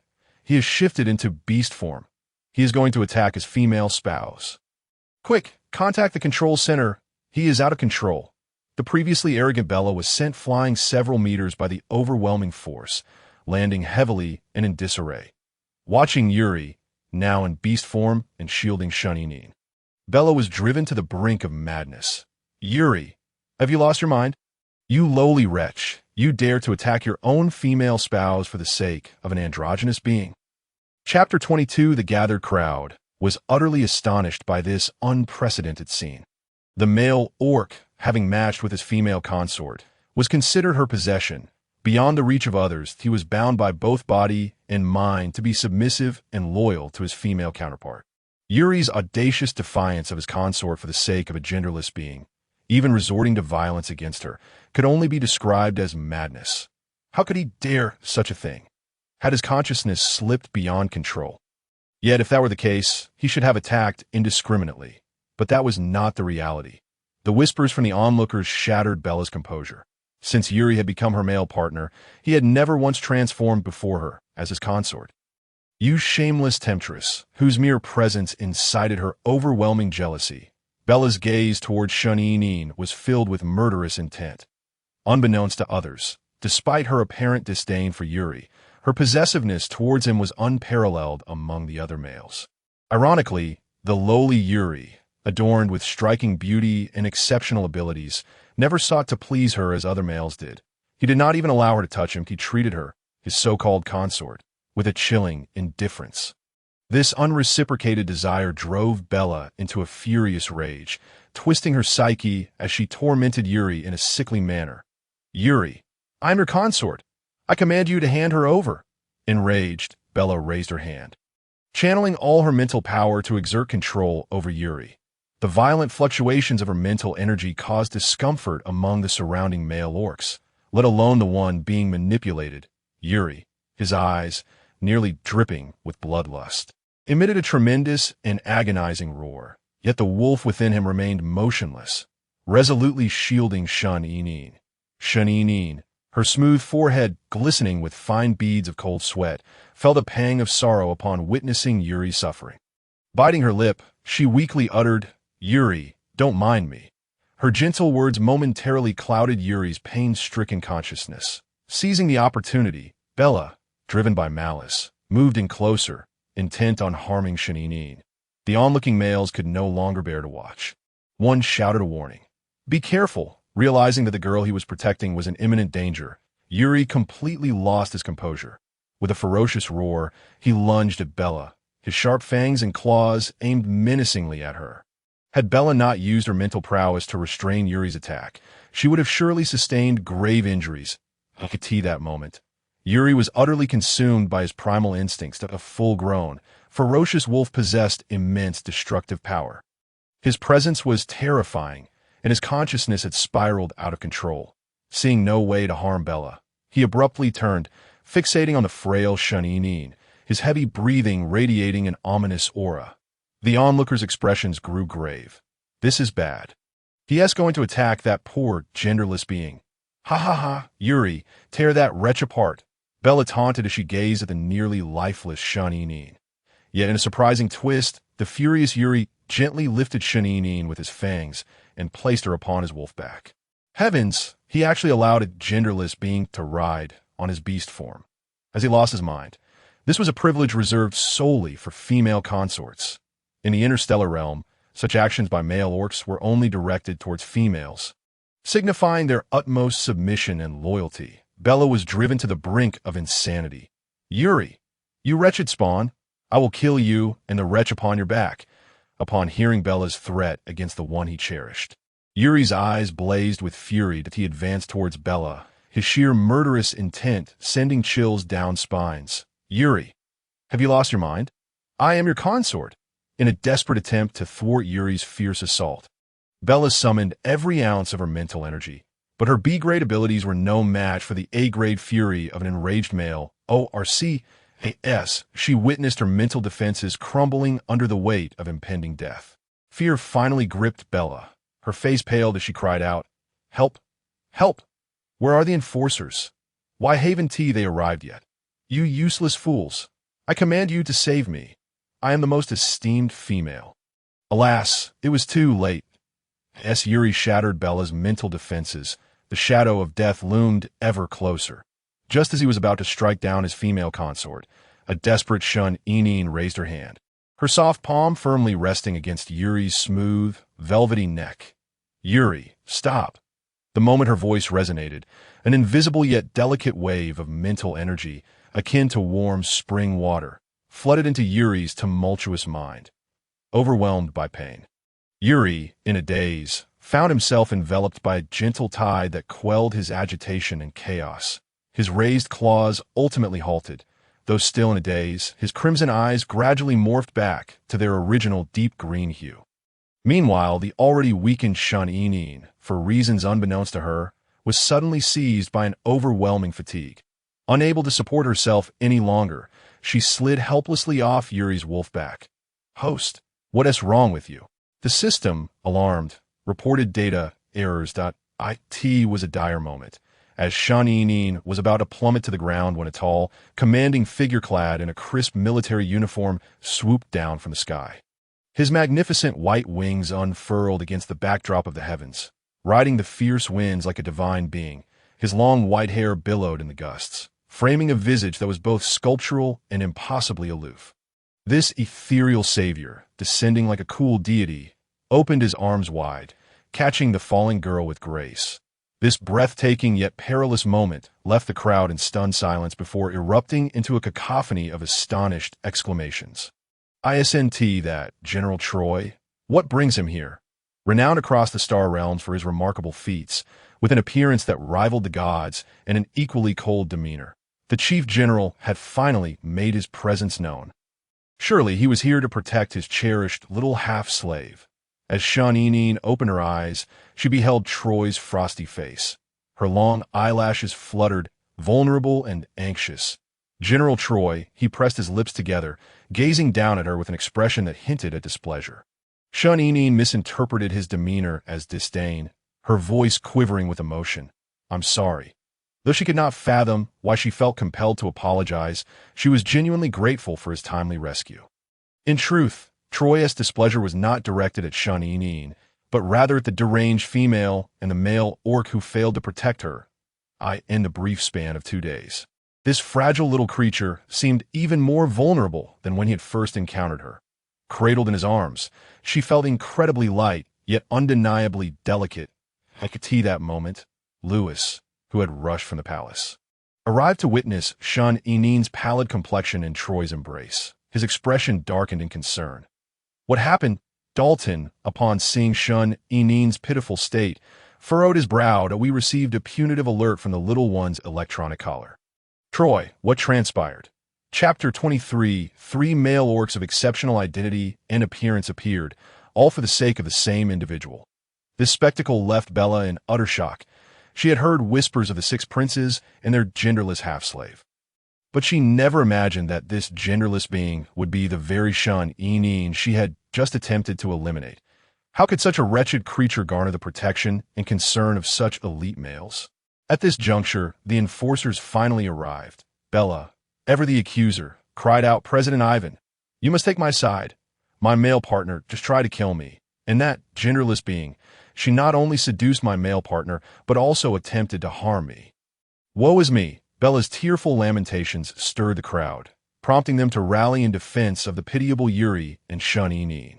Upon hearing Shun-Inin's name, Ivan recalled that she was a key subject of observation on the Enforcer S list due to her potential threat to females. He himself had personally delivered her collar. Now, the weakened Shun-Inin leaned against Troy's chest, her long hair obscuring her face, leaving Ivan only a blurred glimpse of her profile, though merely a fleeting sight. It was sufficient to reveal her inherent beauty. Ivan remained unmoved.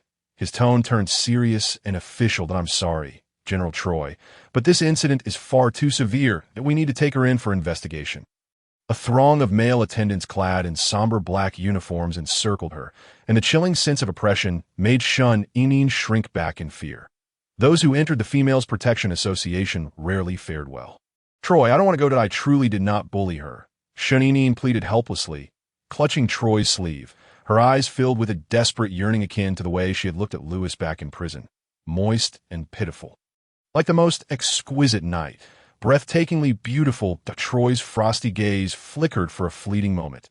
With his lips slightly parted, his voice, as resounding as a cold spring striking jade, echoed, "No one shall take you away without my consent."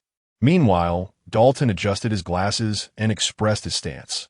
Although he wore a smile, his words were sharp. "Aiden, the situation requires further investigation. She is our half-slave, and it is not for you to meddle in her fate." At this, Aiden's handsome face darkened. As the president of the Females Protection Association, he wielded absolute power, and thus, he felt no fear towards Troy and his companions. He raised his hand, and the formidable male orc in black uniforms advanced a step, intensifying the sense of coercion. Yuri, whose awareness had returned somewhat, upon seeing Shun-Inin surrounded by the members of the Females Protection Association, instinctively launched an attack against them. "Capture him," Aiden commanded, his eyes sharp. The members of the Females Protection Association acted swiftly and ruthlessly. As their sharp claws pierced through Yuri's wolfish form, the crimson blood stained his beautiful fur. Seeing Yuri, already tormented and battered, sustain further injury, Shun-Inin's pupils constricted violently, and she struggled fiercely. "Yuri, stop!" Stumbling forward, she pushed aside the members of the Females Protection Association and rushed to Yuri's side. Upon seeing her approach, Yuri, who had been desperately writhing in pain, lowered his head because of Shun-Inin. The members of the Females Protection Association surged forward and soon roughly subdued Yuri. Aiden stepped closer, casting a glance at Yuri, his tone indifferent. "The danger level is too high. Prepare to forcibly sedate him." Shun-Inin grasped Aiden's sleeve, her eyes filled with confusion and anger. "Aren't you a male too? Why do you assist females in persecuting your own kind?" With tears glistening in her eyes, she resembled a river of shattered stars flowing through the night sky. Her beauty surpassed that of any female, exuding a breathtaking allure. Despite her pale and delicate appearance, she embodied compassion and gentleness towards the male orcs, her gaze filled with warmth and determination. Shun-Inin's defense of Yuri stirred complex emotions among the many male orcs present. They envied her unwavering support for Yuri and even felt a pang of jealousy towards Yuri for having such a genderless ally to speak on his behalf. Yet they also understood that such sentiments would be of no use against Aiden, who was unwavering in his support for the Females Protection Act. Aiden paused momentarily, then furrowed his brow as he withdrew his hand. Shun-Inin, gazing at the cold and unfeeling Aiden, wished to say more. But then the system's anxious voice rang out. "Host, be careful." A powerful jolt of electricity caused Shun-Inin to lose consciousness and collapse. Aiden's reflexes were quicker than his thoughts. He instinctively caught the girl who had just been questioning him. However, this time, her beautiful eyes fluttered shut. Her pallid face leaned helplessly against his chest, and the once pleading female, who had sought protection from him, now looked upon the unconscious Shun-Inin with a shadowy satisfaction. Aiden's gaze gradually grew colder as he watched her, and thus, when he observed the sixth prince, Lewis, in a fit of rage, his beastly form partially manifesting, and the powerful nine-tailed fox exerting a terrifying murderous intent upon Bella, he merely remained silent and observant. Without Aiden's orders, the other members of the Females Protection Association remained still. The malice and darkness in Lewis's eyes threatened to overflow. Females truly were a repulsive and venomous breed. Dalton approached, his gaze towards Bella as if she were an inanimate object. He obstructed Lewis, his smile somewhat unsettling. Lewis, she is a healthy and vibrant female. How could you harm her? Upon hearing this, Lewis seemed to recall something, retracting his foxtail and the pressure surrounding him. Bella, having narrowly escaped, crawled behind Aiden, continuing to wail about her victimization, showing none of the viciousness she had displayed when attacking Shunini. Aiden, however, acted as if he had not heard her, his attention fixated on Lewis's hands as he carried away the girl from his embrace. Before departing, Lewis cast a cold glance at Aiden. I hope that when we meet next, it is you who releases her collar. After the esteemed Lewis and his companions took Shun-Inin away, Aiden slowly turned his gaze towards Bella. He remained silent for a long while, until Bella's sobs became nearly unbearable, at which point he dutifully recited the formalities he had repeated countless times. Miss Bella, you have been startled. Rest assured, we at the Females Protection Association will handle this matter appropriately and provide you with an explanation. Yet this time, his eyes and tone lacked their usual conviction. The surrounding male orcs regarded Aiden with fear and disdain. Indeed, regardless of how vile a female might be, he would always favor them. He had blood on his hands from his own kind, and one could only wonder how deeply he adored females. Love, yet those females found his methods cruel and did not reciprocate his affections. It was said that no female wished to have him. Even so, his unwavering belief in the Females Protection Act remained steadfast. Chapter 24. Shuninin lay unconscious for a full day and night. During this time, her fearless defense of Yuri went unnoticed by some, as it was captured and uploaded to the Star Network. The explosive nature of the content, coupled with tags mentioning General Troy and his companions, caused the video's popularity to soar. At that moment, the comments on the video were rolling in at an exaggerated pace. She may seem so fragile, yet she is incredibly brave. She is the first genderless individual to speak up for us male orcs. Isn't she? She is more beautiful than any female I've seen, and so gentle. If only she were a female. Don't get ahead of yourself. Her ability to say such things is precisely because she is genderless. If she were a female, she would turn out just like Bella. The comment sparked a debate over whether Shuninin would become as malicious as other females if she were one. Among the sea of comments, a subtle observation emerged. Did anyone notice that for a moment, she seemed to have calmed that frenzied male orc? This speculation was swiftly dismissed. You must be imagining things. She is not female. How could she possibly calm a raging orc? It must have been Bella's psychic attack. However, the orc's gaze did not reflect that of someone under attack. Rather, it seemed to be soothed. Unfortunately, this faint explanation was drowned out by the overwhelming tide of comments, steering the discussion towards the ambiguous half-slave relationship between Shun-Inin and the three men, and the minor detail was forgotten. Yet Dalton, standing outside the screen, caught that fleeting piece of information. When he arrived at the scene yesterday, he had indeed sensed an exceedingly faint wave of psychic energy. Serpentine beings are naturally sensitive to such presences, and Dalton's exceptional medical skills assured him that his perception was correct. However, it remained unclear whether this psychic energy belonged to Bella or another female present. Nevertheless, Shun-Inin, this genderless individual, was indeed quite different from the rest.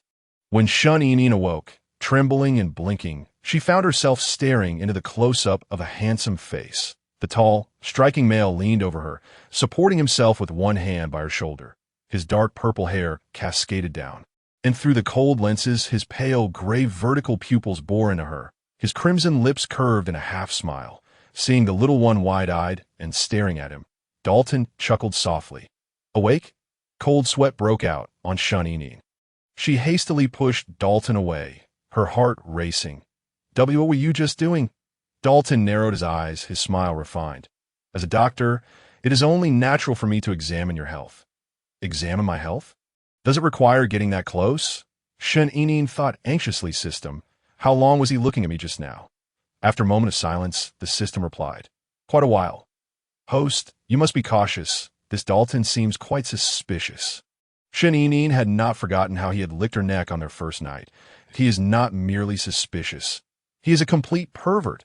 Shun-Inin thought that Dalton embodied the archetype of a twisted doctor who derived pleasure from experimenting on living subjects.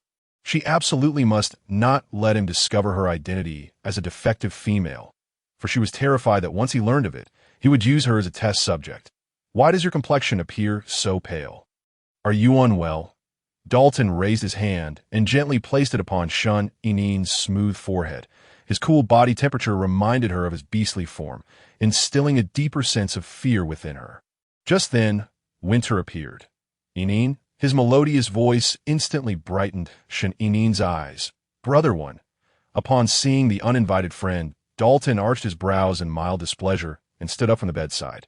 After all, the expression on his little half-slave-esque face was already replete with an eager desire for him to yield his space.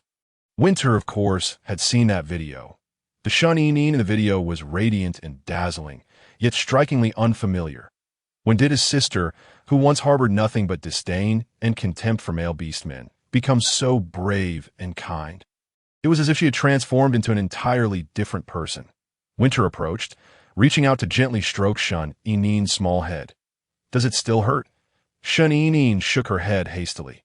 Her long hair cascaded down her shoulders, and the loose nightgown revealed her delicate collarbones, her dark hair and red lips framing a soft, adorable visage. With a subtle flicker in her gaze, Winter produced several beautifully wrapped candies from his pocket. You've finished all the sweets I brought you, haven't you? I came in a hurry and only managed to bring these. Yes, he spoke. He unwrapped a piece of candy and offered it to Shun Inin's lips. However, the once jubilant Shun Inin did not respond. Her delicate brows knitted slightly as she pressed her lips together, seemingly reluctant to accept the candy. Brother one, can I have something else instead? Shun Inin had never liked apples nor anything flavored like them. This trait, it seemed, she shared with the original owner of her body. My apologies. I completely forgot that you detest anything apple-flavored. I'll get you a different one. A hint of regret graced Winter's handsome face. As if this was not a deliberate test, but merely a small oversight on his part. Oblivious to the dangers lurking around her, Shun Inin opened her mouth, her pink tongue darting out to swiftly snatch the candy from Winter's hand. The candy was sweet. Thank you, brother, when it was merely a cheap treat. Yet the once eternally greedy and malevolent girl now squinted her eyes in delight. Her blissful expression resembled a beam of bright sunlight. Momentarily disorienting Winter, he leaned closer, gently cradling her face, and voiced the question that lingered in his mind. Inin, why do you wish to help him? You still wear the punishment collar, and he is merely an inconsequential male beastman. Why? Chapter 25. Shun Inin's tone was earnest, that he has done nothing wrong. Has he? Clearly, Yuri is the victim. Why is no one helping him? Why does everyone simply stand by and watch him be tormented by his female master? This is unjust. The female masters who bask in privilege should act like doctors, protecting and comforting their male partners. Yet the reality is the complete opposite. The girl's clear and innocent eyes held a compassion and tenderness that Winter could not comprehend. In that moment, Winter felt as if the girl before him embodied the most benevolent and compassionate deity. His fingertips lightly caressed her cheek as he murmured, "But it has always been this way." Shun Inin queried, "Just because it has always been this way, does that make it right?" When Lewis and Troy entered the room with Ivan, they were greeted by Shun Inin's astonishing declaration. The group paused. For this sentiment, though it had quietly emerged within the hearts of nearly every male beast man, had never been uttered aloud, in the end, this undeniable truth was articulated by a fragile and genderless being. Just because it has always been this way, does that make it right? Ivan truly could not see or comprehend the vile nature and actions of those females. Perhaps not at it was merely that centuries of indoctrination and ideological constraints ran deep. Upon seeing Ivan, Winter's gaze turned cold. He was acutely aware that Shun Inin's previous words would only bring her trouble. Inin, do not speak nonsense. Shun Inin glanced at the president of the Female Protection Association, Ivan, and turned her face away in displeasure. This ruthless and indifferent fellow has finished dealing with Yuri. Is he now here to deal with me? Ivan naturally noticed Shun Inin's aversion towards him. As president of the Female Protection Association, he was perpetually occupied with cases involving harm to females. When females sought his assistance, they were either pitifully vulnerable or commanding that he was like a cold. Precise machine that never erred. He had witnessed countless expressions of disdain and fear reflected in the faces of male beastmen and genderless individuals. Ivan had never cared about how others perceived him. Yet this time, he unexpectedly felt a different emotion as he approached the bedside, his cold, handsome countenance and voice as rigid as ice. "Miss Shun, please cooperate with my work." As he spoke, he lifted his pale, slender hand to the collar around Shun Inin's neck. The sudden tugging motion caused Shun Inin to tense up. She abruptly raised her head, akin to a startled creature, grabbing his wrist in a mix of anxiety and trepidation. "What do you intend to do?" Upon drawing closer, Shun Inin noticed that Ivan was, indeed, quite handsome. His impeccably tailored black uniform fit his tall, athletic frame perfectly, while his misty blue hair and calm gaze gave him the appearance of a sword, frosted and stained with blood. Unfortunately, no matter how good-looking he was, it could not mask his coldness and ruthlessness. "Don't be afraid, little one, he merely wishes to remove the collar from your neck," Dalton reassured her. Hearing this, Shun Inin finally relaxed her anxious heart. However, was Ivan truly so benevolent? Her long eyelashes fluttered as she uneasily released her hold on Ivan's hand. Ivan glanced at his wrist where Shun Inin had grasped him. The lingering warmth of her touch and the softness of her skin were both strange and oddly pleasant. The collar was easy to put on, but removing it was quite complicated. The girl's silky, cascading hair fell over her chest, obscuring the side of the collar. Ivan furrowed his brows, bending down to gently push aside her hair. His cool fingers brushed against her hair. Ivan's gaze fell upon her delicate face, which was tilted upwards, bringing her even closer to him. Her long lashes trembled slightly, and Ivan averted his gaze, focusing on the collar around her neck. Yet the elegant whiteness of her neck, the slender collarbones glimmering strikingly, and the faint fragrance emanating from her slowly overwhelmed his senses. Ivan's heart inexplicably raced. 4 tall, handsome male beastmen surrounded them, their sharp gazes fixed on Ivan as he attempted to remove Shun Inin's collar. Adding to her pressure, she licked her dry, crimson lips, candy still in her mouth, and asked, "Excuse me, how much longer will this take?" Ivan's attention was drawn to Shun Inin's actions. Her red lips parted, releasing a warm, sweet breath that enveloped him, intoxicatingly aromatic. His heart skipped a beat, his brows furrowed deeper, a subtle heat creeping down his back, his fingertips trembling slightly. Soon, his voice emerged somewhat hoarsely. With deft fingers, Ivan swiftly unfastened the collar from Shun Inin's neck. It was at that moment he finally caught sight of the delicate pink rose tattooed on her pale neck. The small, vibrant rose, like its owner, was utterly captivating. Shun Inin's neck began to ache from the strain, and she rubbed the back of her neck, thinking she was finally liberated, only to see Ivan retrieving a small, exquisite dark teal ring adorned with tiny bells from a box. "Miss Shun, please cooperate with my work." The repetition of the phrase caused Shun Inin's expression to change. "What is this?" Chapter 26. In light of your 3-month semi-slave contract still being in effect during this period to prevent you from approaching females and posing a threat to their safety, you are required to wear this ankle bracelet. That I knew you couldn't possibly be so benevolent. Shun Inin retorted vehemently, "I refuse to wear it. Last time, the collar delivered electric shocks. How can I be sure this ankle bracelet won't break my legs?" Shun Inin was no fool. Previously, she had been lured into wearing the collar by Lewis's male charm, but this time, she would not comply so easily, as she attempted to flee by tossing aside the covers. Her slender ankle was caught firmly by Ivan. His heated grasp, coupled with the slight roughness of his palm, sent a shiver down Shun Inin's spine.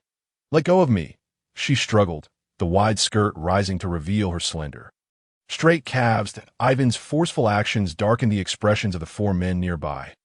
"Ivan, you frightened her." Dalton's icy voice snapped Ivan back to reality. Realizing his rudeness, he released his grip and softened his tone slightly. "Miss Shun, this ankle bracelet will not harm you. However, if you approach any females again, the individuals notified will not be limited to just your 3 masters." Shun Inin was taken aback. "Will you also be notified?" Ivan nodded. Yes. Shun Inin's gaze towards Ivan grew increasingly disdainful. Yet, since the anklet posed no real harm, she resignedly adorned it, The dark cyan anklet, when clasped around her delicate ankle, starkly contrasted against her porcelain skin, rendering it particularly striking. With each movement, the tiny bell attached to the anklet emitted a subtle, melodious chime. Unbeknownst to the onlookers, the instruments of punishment within the Female Protection Association were exceedingly brutal. The electric shock collar that Shun Yinyin had previously worn was considered relatively mild, due to its non-invasive nature. This anklet had been personally procured by Avon himself. He reasoned that girls might appreciate exquisite and beautiful trinkets, leading him, almost whimsically, to a jewelry store. The sales clerk presumed Avon was selecting a gift for a beloved, thus intentionally chose this particular design. Point one must concede. The sales clerk possessed remarkable discernment, as Shun Yinyin walked barefoot. Her eyes fixated on the adornment encircling her ankle. A sense of discomfort enveloped her. Observing the peculiar expressions of Dalton and the others only deepened her discontent. Noticing Shun Yinyin's evident aversion to the anklet, Avon pressed his lips together. Now that matters had been settled, there was no need to retain Avon as the president any longer. Dalton, without ceremony, ushered him out. After concluding, he turned to Troy and instructed, "This little one is in your care for now.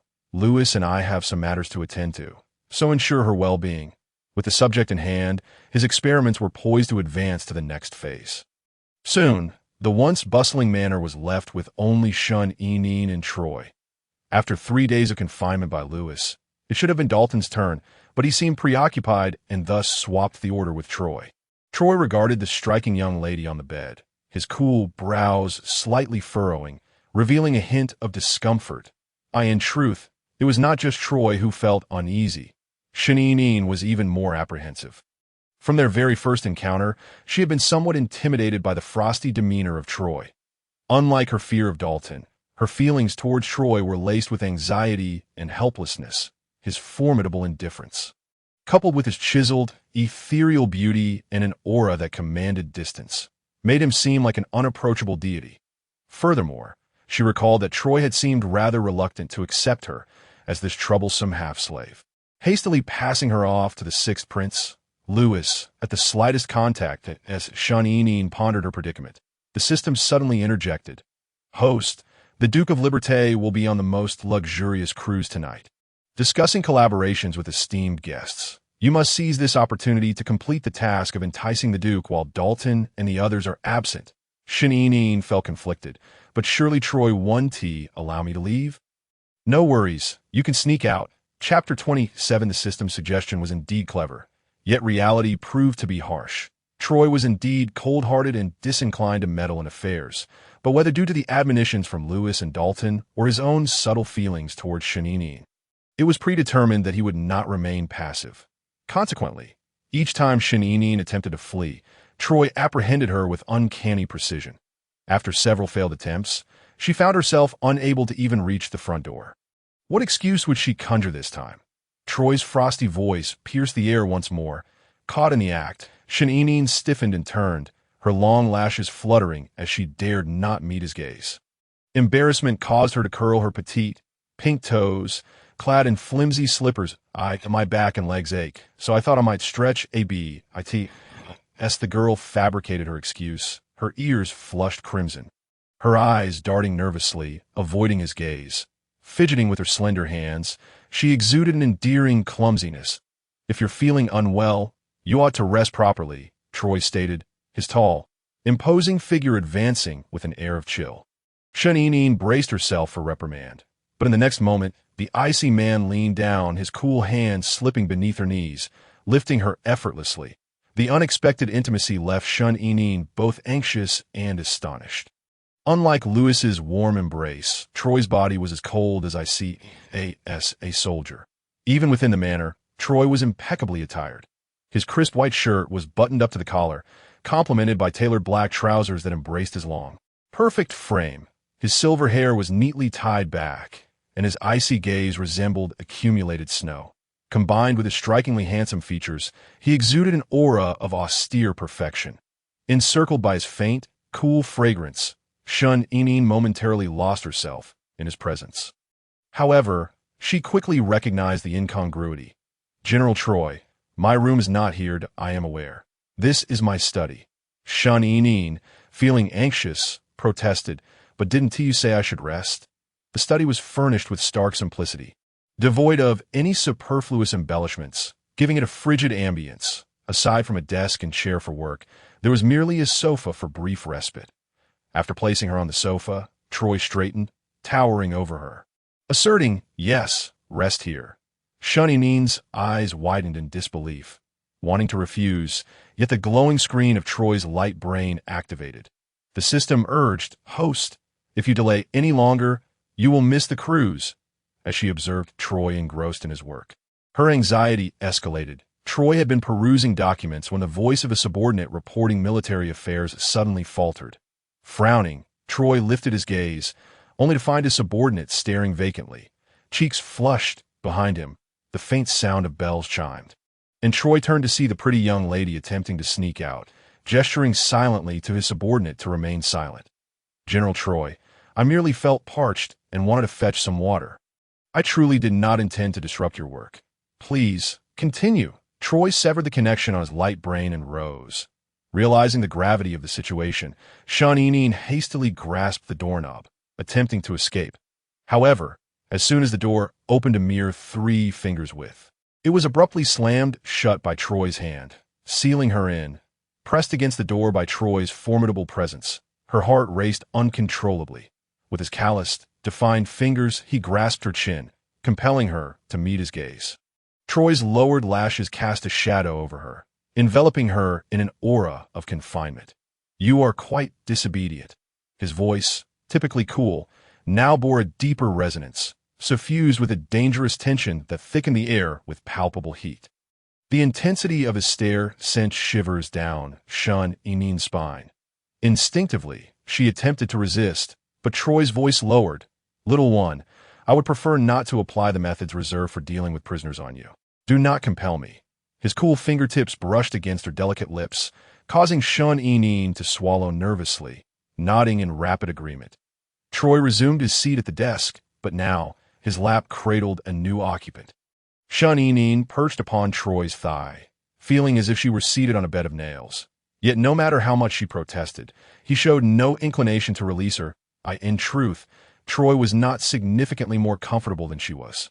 The soft warmth of her petite frame nestled against him, her porcelain skin glimmering in the light. "Yes," she squirmed. Her skirt crept upwards slightly, revealing her dazzlingly white legs dangling before him, the scent of her fragrance enveloping him, swirling intoxicatingly in his senses. Chapter 28. Be good, and do not fidget. Troy's brows knitted tighter, his voice tinged with a husky quality to restrain the squirming young lady in his embrace. And soon, a robot delivered a full glass of water. He lifted the glass, offering it to Shun Inin's lips. "Didn't you say you were thirsty? Drink." Shun Inin gazed at the brimming glass, her forehead twitching. She was not thirsty at all, and certainly could not consume it all. With a dejected expression, she protested, "Can I not serve myself? I need to take care of you." This was a clear refusal of her request. Shun Inin, resigned, lowered her long, dark lashes, parting her lips to let them touch the glass. Sipping delicately, the transparent glass brought her lips into close proximity with Troy's gaze, rendering her acutely aware of her own beauty. Shun Inin fluttered her long eyelashes and hesitated, wishing to express that she could no longer drink.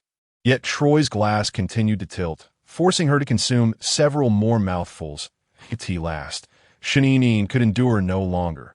Trembling, her dark lashes quivering, she lifted her gaze, her eyelids tinged with red, and looked at Troy with a pitiful shake of her head. In that moment, Troy suddenly became acutely aware of the erratic beats of his own heart. A tingling sensation, inexplicably arising from within, rendered his hands weak. His fingertips slipped, causing the glass to drop to the floor, spilling its contents all over the person in his embrace. The icy temperature elicited a gasp from her. Troy's dazed mind snapped back to reality, having never cared for anyone before and having never committed such a blunder.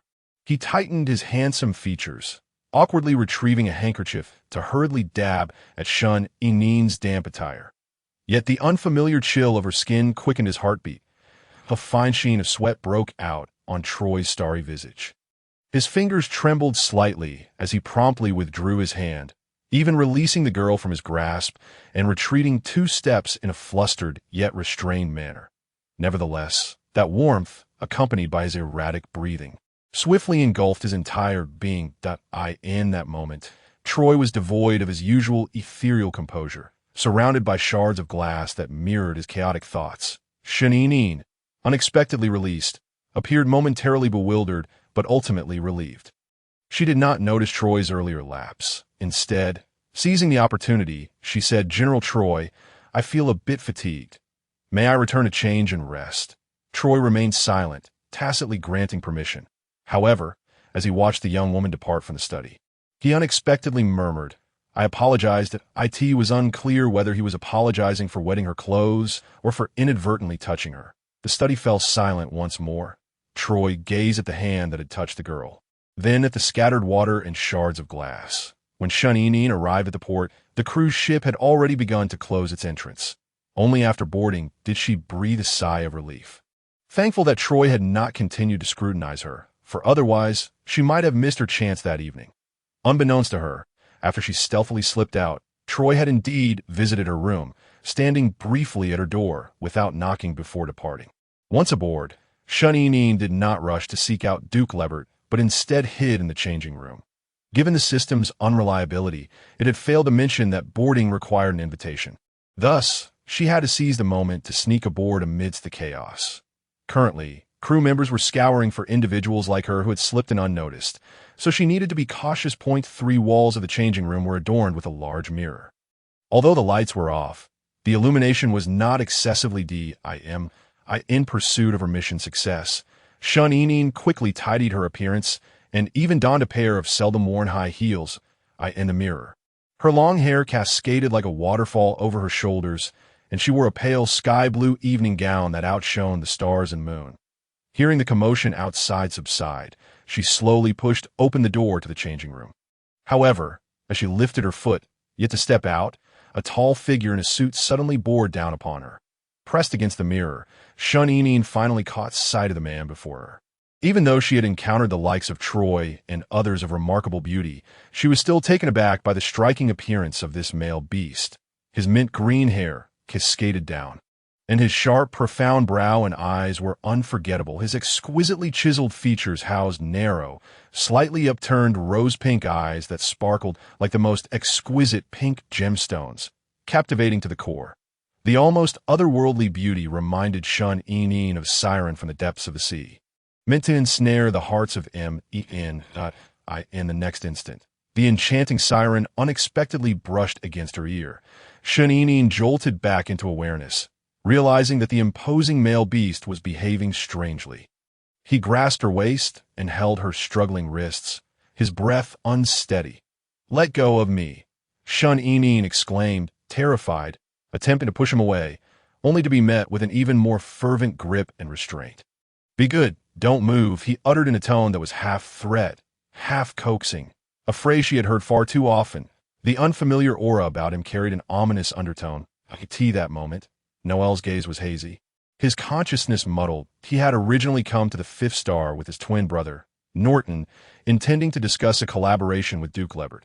However, he had unwittingly fallen victim to a drug that left him in a state of disarray. The dim light of the changing room made it difficult for the nearly overwhelmed Noel to discern the girl beneath him. Nevertheless, he recognized that her voice was delightful, and her scent was a deadly temptation. Noel considered himself fortunate. In this moment of vulnerability, he encountered a female whose presence and form he did not reject. It was no wonder he assumed Shaninin was female. After all, no genderless being would possess a fragrance like hers or a figure so soft.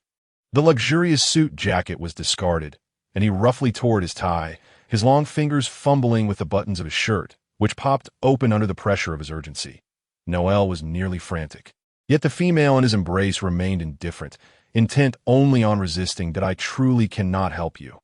Please, let me go." Shaninin was indeed a loss. She was merely a flawed female devoid of psychic power.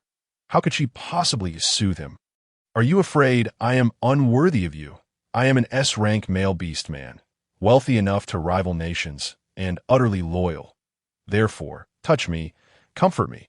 The proud Noel found himself in a position of unprecedented humility, pleading earnestly for the first time. Thus, when he was rejected once more, a cold glimmer flashed in his pink eyes as he seized the back of the girl's head and kissed her fervently. In the midst of the chaos, Noel seemed to hear a faint, melodious chime resonate within the changing room. His fingers wove through her cool, silky hair. The system, witnessing this tumultuous scene, was utterly flabbergasted. "Host, you must think of a solution." Shaninin gasped, nearly suffocated by the kiss, and retorted, "What can I possibly do? You're the so-called first-rate intelligence system. So think of something." The unfamiliar male's overwhelming presence surrounded Shaninin in her dazed state. She felt a stirring of power within her. Fueled by anger, she seized the moment to bite him fiercely. Yet as soon as she did, an overwhelming fatigue washed over her, the result of her psychic energy waning. Soon, like a tide, her psychic energy flowed gently into Noel's body, alleviating his torment. The sensation was nearly dizzying. Sensing a diminishment of strength in the man, Shaninin pushed him away with urgency. Her legs felt weak as she awkwardly adjusted her skirt. Attempting to flee, Noel, aware of her intent to escape, fought through his weakness and grasped her wrist tightly. Unable to break free, Shaninin caught sight of a vase on the corner table, in a mix of fear and anger. She grabbed the vase and smashed it against his head. Scoundrel! Had she not pushed him away in time, his hands would have reached beneath her skirt. As the vase shattered, the once frenzied male beast-man collapsed. Unconscious, Shaninin could not claim to be unafraid. She opened the door, only to find a slender, handsome youth standing at the entrance, appearing pitifully disheveled, with a pale complexion and bruises adorning his face. This ragged boy, resembling a little beggar, had striking red eyes that fixated on her. Shaninin felt tears welling up. Was this changing room some sort of portal? Why did every door she opened lead to a new trouble? Fearing that her violent actions might be revealed. After all, those who could board this luxurious cruise ship were undoubtedly wealthy. Save for her and this unfortunate boy. She quickly closed the changing room door and pulled him into a secluded corner. "Tell me, what did you hear?" The handsome youth licked his lips, still gazing intently at her, before finally uttering a single word. "Hungry." Shaninin felt a pang of compassion. It appeared that this youth was a victim of relentless bullying. She gently patted his head, thinking of the candies Winter had given her. She quickly offered them to him. "If you're hungry, eat this." The boy stared for a moment, but did not reach for the candy. Instead, he suddenly lowered his head, his cool lips brushing against Shaninin's hand. "No, no, no. I'm offering you candy, not myself." Shaninin exerted considerable effort to pull the boy away.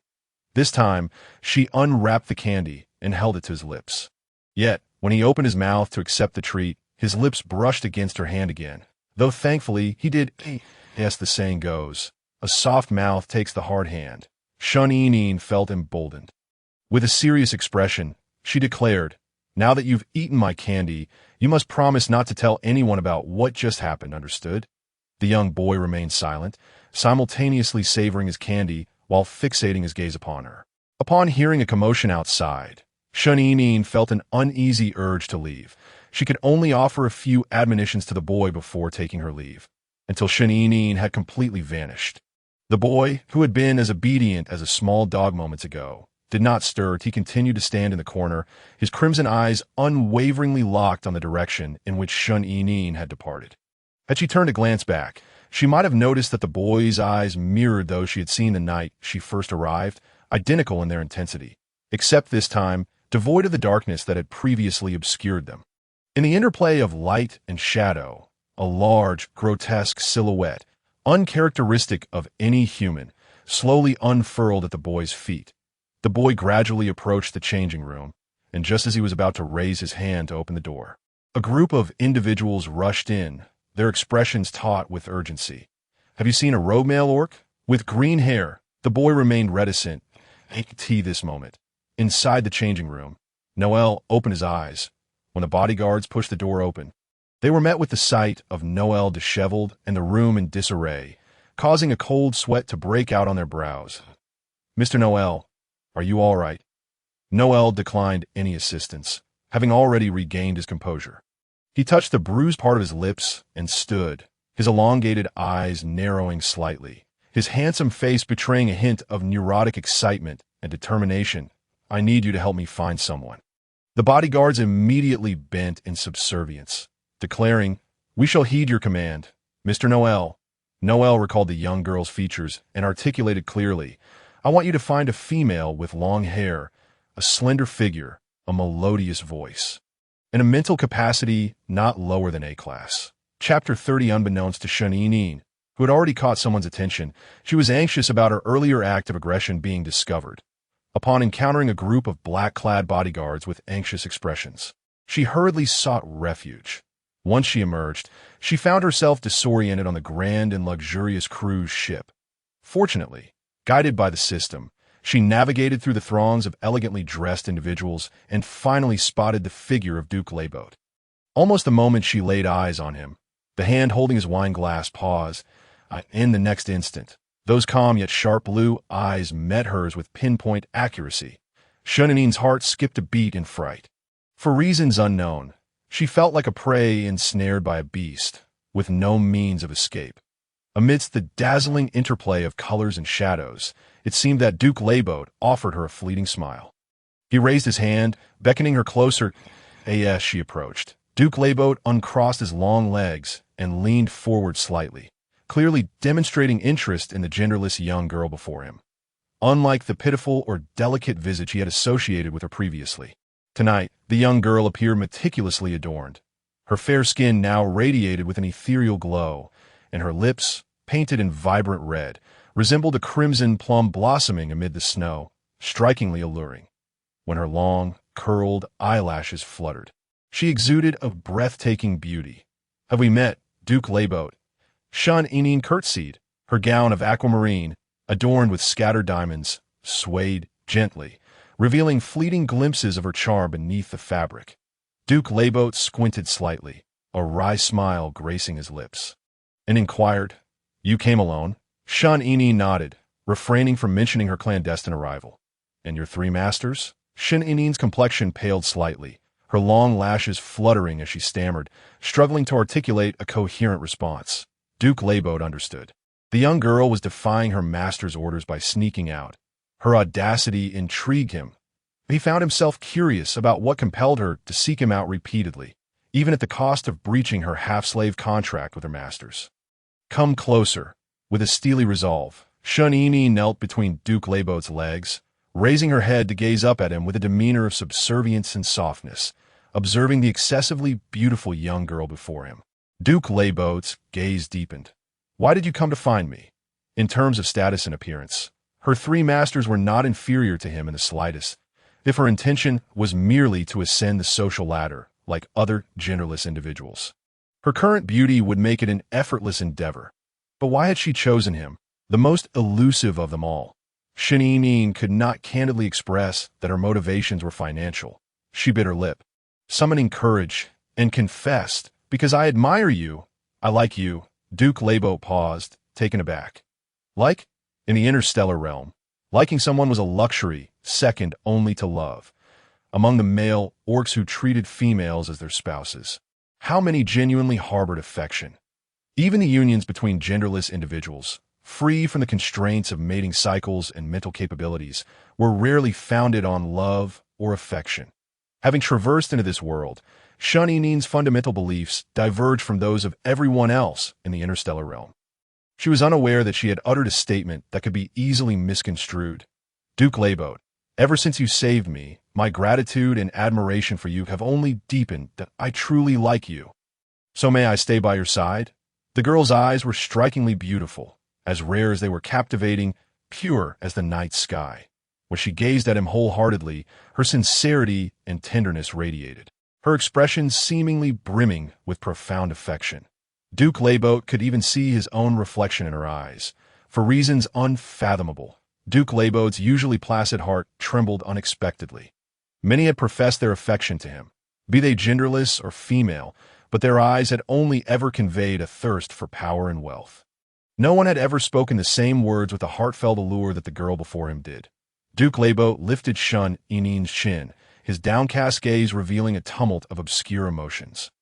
But I do not require a partner. In this lifetime, I shall have no partner. The word partner rendered Shun Inin momentarily speechless. She hastily shook her head. No, no, no. I do not wish to be your partner. You will have a splendid female spouse, and I only desire to remain by your side until you find a match. Shun Inin did not wish to, nor dared to, impede Duke Leibo's future. As soon as she had earned enough money, she would cease her pursuits. Furthermore, her earlier declarations of affection and gratitude were not entirely fabricated. Had Duke Leibo not saved her in the water and acquiesced to her request for a second search of the estate in the Interstellar court, she might not have been standing here unscathed. However, Shun Inin failed to grasp that Duke Leibo's earlier words indicated he would never seek a female partner in his lifetime. Thus, anyone allowed to remain by his side would inherently serve as his partner. After a moment of silence, Duke Leibo posed a question, "But I shall never reciprocate your affection. Can you accept that?" "Of course," Shun Inin thought to herself. "How splendid." She nodded eagerly, her eyes shining brighter than the stars. Duke Leibo felt as though he had been scorched by her fervent sincerity. His fingertips trembled as he released her chin. Taking a sip of wine, he casually issued a warning, "From this day forth, you are mine. Remember, while our relationship was initiated by you, it shall not be governed by you. All decisions are mine to make." Listening to Duke Leibo's nonchalant tone, Shun Inin paid little mind in her view. Duke Leibo had stated unequivocally that he would never develop feelings for her, that he likely intended to keep her as a small pet, to play with until his interest waned. Yet the system held a different perspective. It meticulously observed Duke Leibo's expressions, noting that while his tone was casual, his deep-set gaze upon its host conveyed an inexplicable sentiment. However, it was the system that had initially encouraged Shun Inin to pursue Duke Leibo. It could hardly allow her to terminate their budding connection due to its own doubts. Perhaps it was merely overthinking that moment. The headquarters summoned the system, prompting it to suppress its unease. "Host, I must log off for a bit. Remember to complete your tasks diligently, and don't forget the money." Yes, I understand. "You may go," Shun Inin assured, confident in her ability to handle the situation. Duke Leibo took her hand, leading her to sit beside him. Having never flirted with anyone before, she noticed Duke Leibo's wine glass was empty and hurriedly refilled it with eagerness. Just then, a server approached to announce, "Duke Leibo, Mr. Norton has arrived. What are your orders?" The server's gaze flickered to Shun Inin beside Duke Leibo. For significant negotiations, the Duke typically did not permit any uninvited guest to remain, just as the server prepared to suggest the dismissal of Shun Inin. Duke Leibo merely replied, "It's of no consequence. Since she was his, there was nothing she could not hear." The server exited, astonishment evident on their face. Shun Inin recalled the system's mention that Duke Leibo was on the cruise for serious business tonight. However, anyone capable of drawing Duke Leibo's personal attention must possess a considerable status. Soon, a chorus of respectful voices echoed from nearby. "Mr. Norton." Shun Inin looked up with curiosity, only to have her heart abruptly hauled upon seeing the familiar mint-green hair and rose-pink eyes. Was it that the lunatic she had knocked unconscious? Why has he appeared here again, as if nothing is amiss? Chapter 31 Shun Inin could hardly fathom that the person she had just struck was, in fact, a distinguished guest crucial to the collaboration with Duke Leibo. In a state of utter confusion, she lost her balance while pouring wine for Leibo, and with a crash, the bottle fell to the ground, releasing a fragrant aroma of wine and scattering shards of glass everywhere. When Norton's gaze fell upon her, Shun Inin quickly lowered her head, muttering apologies as she bent down to collect the broken pieces. "I am so sorry." Distracted as she noticed her delicate fingertips nearing the sharp glass, Leibo seized her wrist. "Just stay by my side. This is not your responsibility." Upon hearing this, Shun Inin raised her bewildered eyes. But rather than looking at Leibo, she cautiously glanced past him at the merman Norton behind him. However, the man she had just struck, upon seeing her expression, remained as indifferent as a stranger. Unbeknownst to Shun Inin, the figure before her was not Noel, but Norton, Noel's twin brother. Unlike his flamboyant and reckless sibling, Norton was a man of strict principles. He disdained the presence of wine servers during business discussions.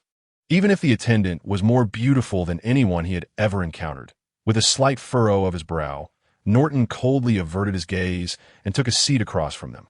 Observing Sean-Eneen's transformation, Layboat frowned slightly, clearly displeased. The merman was indeed striking, and it was said he possessed an enchanting charm, which he was now witnessing firsthand, as Sean-Eneen observed that the green-haired beast-man seemed disinclined to expose her recent faux pas and was instead engrossed in discussing business with Duke Layboat. She could only feign composure, forcing herself to play the role of a silent background figure. Yet, she was woefully inadequate in this role. Overwhelmed with fear as she poured wine for Layboat, her chaotic mind led her to inadvertently drink instead. While imbibing, she stole furtive glances at Norton across the table, believing herself to be subtle, unaware that even her slightest movements were clearly perceived by the two formidable male beastmen. She continued drinking. Her pouring grew increasingly unsteady. Finally, Layboat grasped her hand. "Why have you drunk so much?" At that moment, Sean-Eneen's fair, exquisite face was flushed with a beautiful rosy hue, the corners of her delicate eyes tinged with pink. Her gaze moist and dreamy, her eyes shimmering alluringly as she looked at him. Casting a wary glance at Norton, she hesitantly murmured, her lips a soft whisper as she leaned into Layboat's ear. I needed to muster some courage. Her warm breath, infused with a rich, alluring fragrance, wafted over to her neck. Despite the undeniably enticing gesture, Layboat's tone remained notably innocent. A faint smile played on his thin lips as he chuckled softly. He gently pushed aside her long hair with his rough fingertips, gripping her slender neck, pulling her slightly back. "What courage do you need?" "Courage to secretly gaze at Norton. Just moments ago, you professed your affection for me. Yet the instant he appeared, your gaze seemed glued to him. It appears my little pet is not as innocent as she pretends. Didn't you say you were going to pour me wine?" Layboat's voice redirected Sean-Eneen's attention back to him.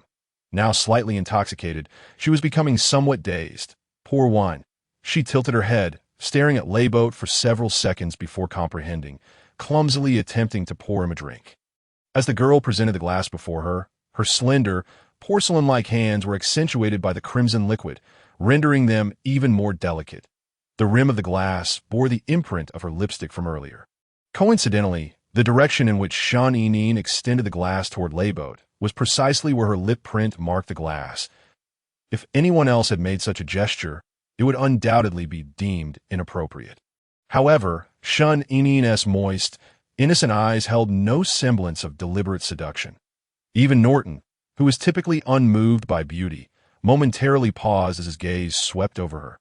Layboat did not take the glass, swallowing hard instead. He commanded, "Feed me." Sean-Eneen's hand gently rested on Layboat's shoulder as she shifted closer, the anklet around her ankle producing a delicate, pleasant chime. As Layboat and Norton turned their gazes toward the sound. The sight of the girl's strikingly white legs paired with the anklet exuded an inexplicable allure. Such legs, such an anklet, were most fitting to be held in the palm of one's hand. To be savored slowly, Sean-Eneen cautiously brought the glass to Layboat's lips, the red liquid dwindling as it followed the movement of the Duke's throat. Throughout, Layboat's gaze remained fixed on Sean-Eneen's face. When she finally withdrew the glass, a vibrant hue lingered on his perfectly sculpted lips, unclear whether it was remnants of wine or her lipstick. Noticing that Norton's gaze lingered on Sean-Eneen, Layboat smirked, his eyes turning cold. "What? Are you interested in my little pet?" Norton realized he had been remiss in his attention. He had indeed lingered too long on the androgynous figure. This had never occurred before. With a retraction of his gaze, Norton restored his usual indifference and rationality, replying coldly, "I have no interest in someone else's pet. I will contact you regarding the subsequent matters of our collaboration. I have other business to attend to, so I shall not intrude any longer." With that, Norton stood and walked away without a backward glance. At the tea that moment, the servants and bodyguards of the Milwin family outside the cruise ship appeared anxious, seemingly searching for someone. Norton recalled his unruly twin brother, a frown deepening on his brow as he called out to one of the bodyguards. "Where is Noel?" Mr. Noel lost control of his rutting phase earlier and is now resting in his room. Norton's expression hardened. A rutting phase was not easily managed, he inquired. "Are you searching for a doctor?" "No. We are following Mr. Noel's orders to find a long-haired, slender, melodious-voiced female with a mental capacity of no less than A level. A female. Upon hearing this description, for some reason, Norton's mind immediately conjured the image of the girl beside Duke Layboat. However, she was not a female. She was a genuine androgynous being, if someone of her beauty were truly a female. She would have long been surrounded by countless top-tier males, rather than becoming Layboat's little pet. Have the details of the collaboration been settled? Lost in thought, Norton was suddenly interrupted by the appearance of his brother Noel behind him. Norton turned around. Two identical, breathtakingly perfect faces elicited admiration from all who beheld them. Their green hair flowed like dense seaweed in the azure depths, and their pink eyes sparkled like the most radiant pink pearls. Enchanting like the mesmerizing sirens of the deep, they were masters of seduction. If Shun were present, she would realize that the man she had struck and the one who had just come to negotiate the collaboration were not the same. After all, despite their identical appearance and attire, the twins exuded different auras.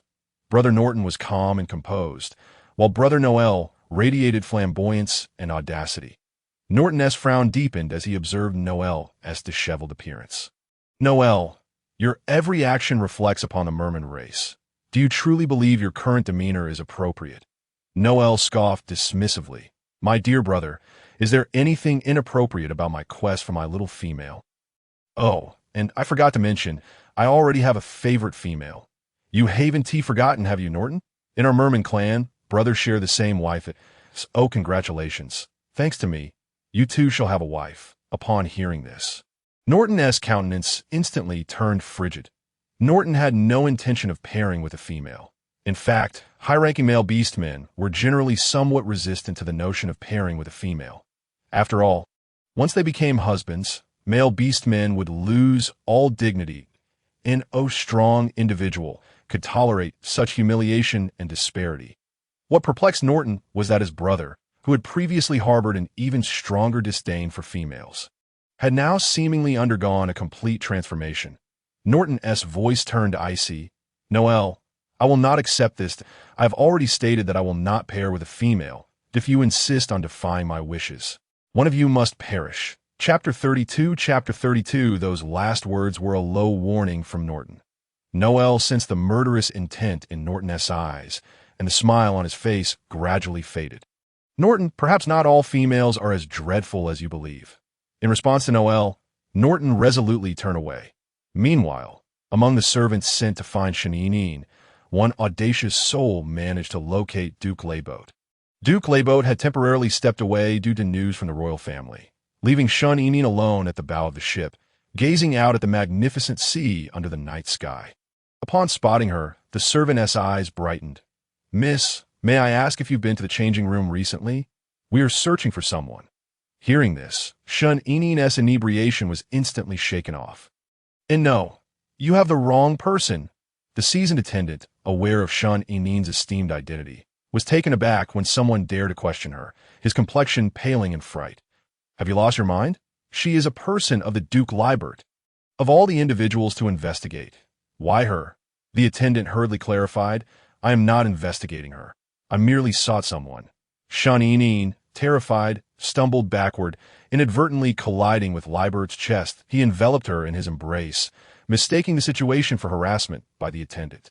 His gaze darkened, and an overwhelming aura of authority surged forth from him. What is the matter? Shun, fearing the attendant might inadvertently reveal too much, clutched Layboat tightly, burying her face in his chest as she feigned distress. I feel unwell. My head is spinning. Duke Layboat, I wish to return. The sudden embrace of the petite girl, her warm body pressed against him, caused even the composed and unflappable Layboat to momentarily stiffen. The heat of her breath seeped through his clothing, igniting a fire that left his throat parched. His hand, adorned with a ruby ring, found its way to her silky long hair. Since you are tired, let us return. Ordinarily, it would be quite challenging to depart before the cruise ship had docked. Yet, as the foremost noble in the galaxy and the wealthiest of the affluent, Layboat possessed an abundance of means and resources. In no time, the opulent spacecraft hovered above the cruise ship. After Layboat had taken Shun away, Noel arrived at the scene. The chastised attendant, spotting Noel, quickly explained, "I swear I did not lie, if you do not believe me. Ask Mr. Noel.it was indeed he who instructed us to search for her." The senior attendant bowed to Noel, confirming that the junior attendant had not spoken falsely, yet his demeanor remained unyielding. Upon hearing the junior attendant's account, Noel found it quite plausible. He inquired, "So, where is she now?" The senior attendant replied solemnly, "I regret to inform you, Mr. Noel, that she is left with Duke Liebert.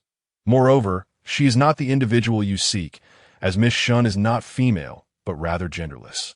Noel furrowed his brow. Genderless? At that moment, a bodyguard who had failed to locate her approached, expressing his difficulty. "Mr. Noel, we have investigated all the females aboard the cruise, and none match your criteria." Noel's expression darkened. "None? How can that be? Search again. If you still cannot find her, issue a galactic bounty, offering 10 billion star coins. I refuse to believe we cannot locate her." Meanwhile, Shun Yinyin, having finally escaped danger, relaxed entirely. The effects of the alcohol surged within her, and she remained blissfully unaware of the precariousness of her position, sitting on Liebert's lapas. He cradled the young lady. His long fingers toyed with her delicate, pale ankle, with each gentle caress.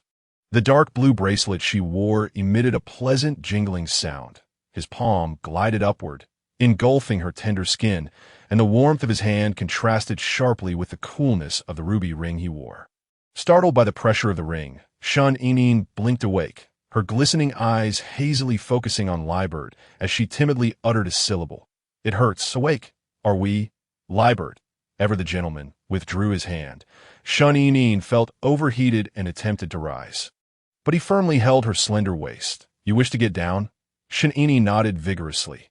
Liebert gazed at the charming girl, whose beguiling eyes held an unknowing allure, and lowered his voice to coax her. "You must first tell me why you were staring at that merman."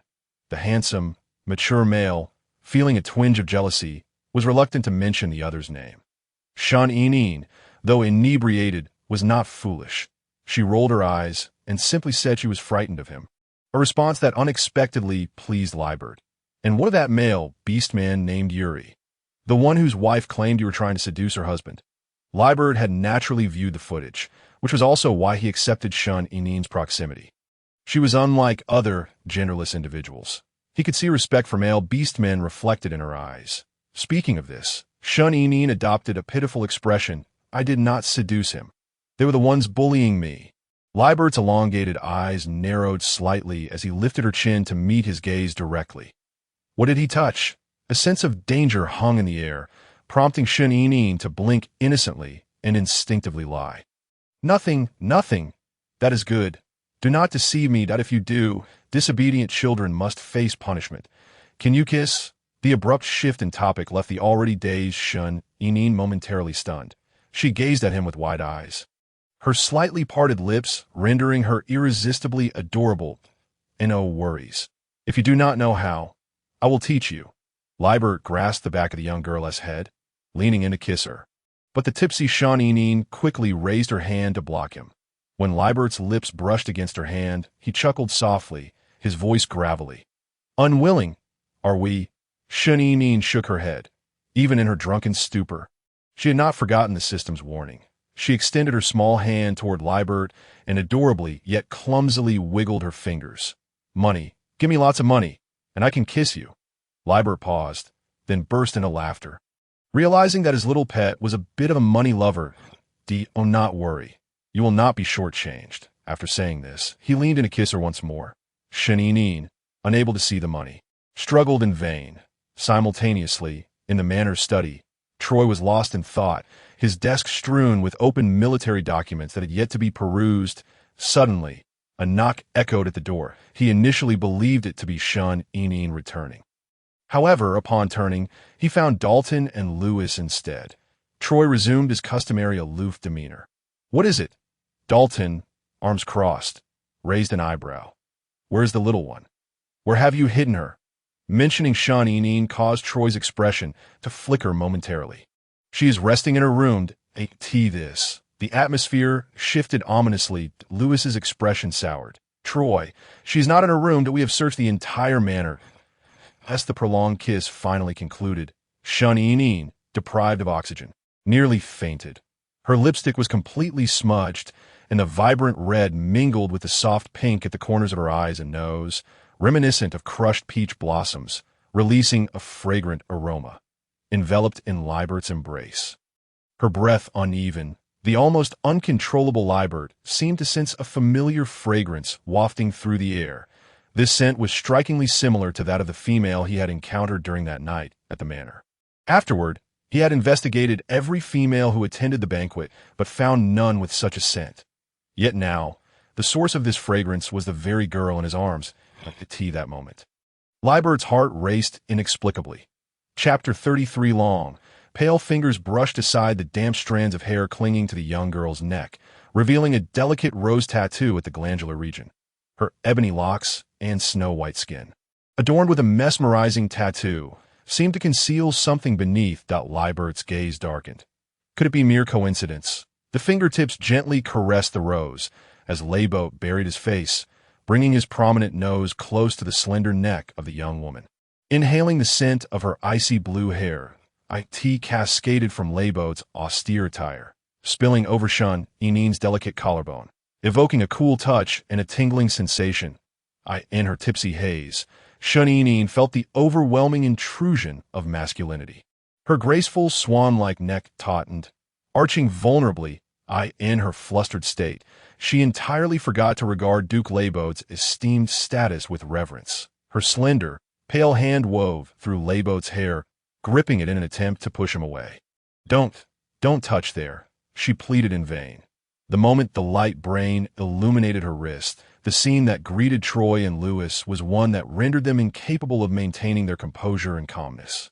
The enchanting, intoxicated young woman was ensnared in the embrace of a seemingly austere and mature man. Her lips, adorned with the hue of flower-kissed lipstick, and her eyes, glistening with an innocent moisture, appeared both pitiable and bewildered. Though she tugged at the hair of the tall, masculine figure, her efforts were futile. The gaze behind Dalton's lenses was ominously intimidating, while Troy and Lewis bore equally grim expressions, even in her drunken state. Shun-Inin was acutely aware that her identity as a flawed female should remain concealed. Upon seeing the three men on the light brain, her damp lashes trembled, and she desperately sought help, silently whispering, "Master, save me." This marked the first time Shun-Inin genuinely addressed them as her masters, her innate naivety surfacing at such a critical moment with unexpected cunning. Realizing she had erred and angered the three, she displayed weakness while also seeking assistance. Indeed, her utterance of master stirred ripples within them all, even causing Layboat to furrow his brow. He looked up, his expression marred by irritation at the interruption. Despite the warning and murderous glances directed at him from the three esteemed males in the light brain, he remained unfazed from the outset. The one his little pet sought to approach was solely him. Were it not for the unforeseen circumstances, how could the three of them have become what she referred to as her masters, daring to interfere with him? When the airship halted at the manor's entrance, Layboat carried Shun-Inin down. Had it not been for Dalton and the others standing like sentinels with their frigid demeanor at the door, Layboat might have taken her straight to bed before relinquishing his hold. After Shun-Inin was set down, she swayed unsteadily, unable to find her footing. Under the piercing gazes of her three masters, she timidly lowered her head, fidgeting with her hands, too frightened to approach. Yet her motionless stance beside Layboat led the three to misconstrue the situation. After all, even in the Interstellar court, the little one boldly declared her intrusion into the Duke's manor was for Layboat. Naturally, her reluctance to part from him was understandable. Even Lewis, known for his amiable demeanor, had his lips pressed tightly into a sharp line at that moment. With his violet eyes narrowed, a thin frost glazed over his gaze as he beckoned. "Little one, come here." Shun-Inin remembered her failure to secure the funds. Casting a reluctant glance at Layboat before moving forward. Before she could get close, Dalton roughly seized her wrist, pulling her into his domain. Turning, he shot an icy glance at Layboat, disregarding the decorum befitting a duke, and commanded the robotic servant, "Show them out." The robots were programmed with violent protocols. Duke Layboat did not take offense at Dalton's rudeness. However, his gaze fell coldly upon Dalton's grip on the young woman. In that moment, the usually composed and calculating layboat felt a twinge of regret. Had he chosen to speak up in the interstellar court, perhaps this predicament could have been avoided than a half-slave contract. His beloved pet, yet bound to the control of 3 other male beastmen, compelled to refer to them as masters. This was undoubtedly a slap in the face for Layboat. Perhaps he should investigate if there was any means to nullify that accursed half-slave contract. After Dalton half-carried, half-supported Shun-Yinyin into the living room, he released her, allowing her to unceremoniously tumble to the floor. Fortunately, the soft carpet cushioned her fall, rendering it not too painful. Yet, every part of the tender Shun-Yinyin ached. Prompting a delicate whimper to escape her lips, Troy, who had previously held Shun-Yinyin, knew just how soft and delicate she was. His brow furrowed slightly as he remarked, "Dalton, you heard her." Troy's shift in demeanor surprised both Dalton and Lewis. For he was typically an emotionless iceberg, never showing kindness to anyone. Dalton smirked, a condescending laugh escaping him. "Now you care for her, Troy? If you had been more vigilant, she wouldn't have run off to seduce Layboat. How could she have ended up in another male's embrace? Looking like this?" As he spoke, his words dripped with barely concealed venom. After exhaling a heavy breath, he turned his attention back to the curled-up Shun-Yinyin, his smile taking on a predatory charm. "Little one, do tell your masters how you managed to seduce another." Dalton's smile was sinister, his grayish serpent-like pupils fixed intently on her, causing Shun-Yinyin to tremble in fear. The 3 tall, handsome, and distinctly charming male masters, either with their legs spread wide or crossed elegantly, sat on the expansive sofa, scrutinizing her from above. Shun-Yinyin, feeling dizzy from the wine, was further disoriented under their gazes. She hesitantly parted her lips, murmuring, I know I was wrong." Yet Dalton had no intention of letting Shun-Yinyin off the hook. He leaned in closer, appraising the delicate young woman clad in an elegant evening gown. His tone mocking, dressed so beautifully, with those slender arms and legs, and that ample exposed skin, to sneak away from your masters, intoxicated and seducing other male beastmen. You certainly have a bold spirit. Answer me, how did you seduce those wild men?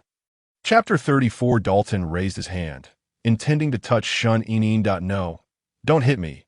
Shun-Yinyin, fearing Dalton's intentions, instinctively leapt onto Lewis' lap, her small hands gripping his powerful waist in search of refuge. Lewis' eyes narrowed slightly, his breath momentarily faltering as the intoxicatingly beautiful young woman nestled against him, her delicate hand soft against his side. "Don't be afraid. He won't hit you," Lewis reassured her, his voice somewhat stiff to make tea that moment. Both Troy and Dalton's gazes fell upon the pair, their attention fixed on Lewis. The frail half-slave had always shown a preference for him. Though they were all masters, it seemed she favored Lewis more. While they were all esteemed figures in their own right, Lewis appeared to be the one she cherished more. "Lewis, are you feeling soft-hearted? Don't forget, she is currently our half-slave. If anything goes awry, we 3 masters cannot escape responsibility. If we don't discipline her, who knows what more outrageous acts she'll commit next." Shun-Yinyin detested Dalton intensely. With her misty eyes, she glared at him, puffing up her cheeks in indignation. "I'll demonstrate right now. Is that all right?" With that, Shun-Yinyin suddenly reached up, hooking her arms around Lewis' neck, leaning forward despite her dizziness, and swiftly pressed her lips against his. Rather than a kiss, it felt more like a desperate collision. A blur of vision and unsteady form. Shun-Yinyin felt a sharp pain, her vision darkening as she fainted into Lewis' embrace. As for Lewis, his eyes widened in surprise, his entire being stiffening in shock. Meanwhile, Dalton and Troy, seated on either side of Lewis, bore witness to the scene unfold before them. An awkward and silent atmosphere enveloped the living room. After an indeterminate amount of time, it was Dalton, still unwilling to relent, who broke the tense silence. "So, does the 6th prince intend to hold her all night?" The acidity of his words was palpable. Dalton reached out, wanting to take the unconscious Shun-Yinyin. But Lewis swiftly stood, cradling the young woman in his arms. Left with empty hands, Dalton watched Lewis' retreating figure, letting out a cold snort. "I distinctly remember that she was Troy's for these 3 days. Lewis, Emily is still waiting for you. That it's clear now that the little one is merely a genderless being, unable to assist you. Dalton returned Lewis's warning from the previous night, word for word. Lewis paused for a moment, gazing at the slumbering girl in his arms, pressed his lips together, and chose silence.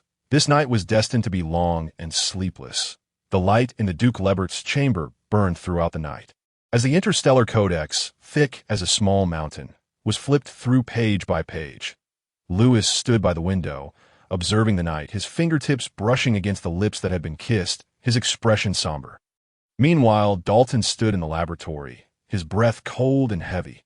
The once beloved, icy test tubes and all experimental apparatuses lost their allure under the weight of his restless emotions. Just a genderless being, after all. Dalton muttered to himself, furrowing his brows.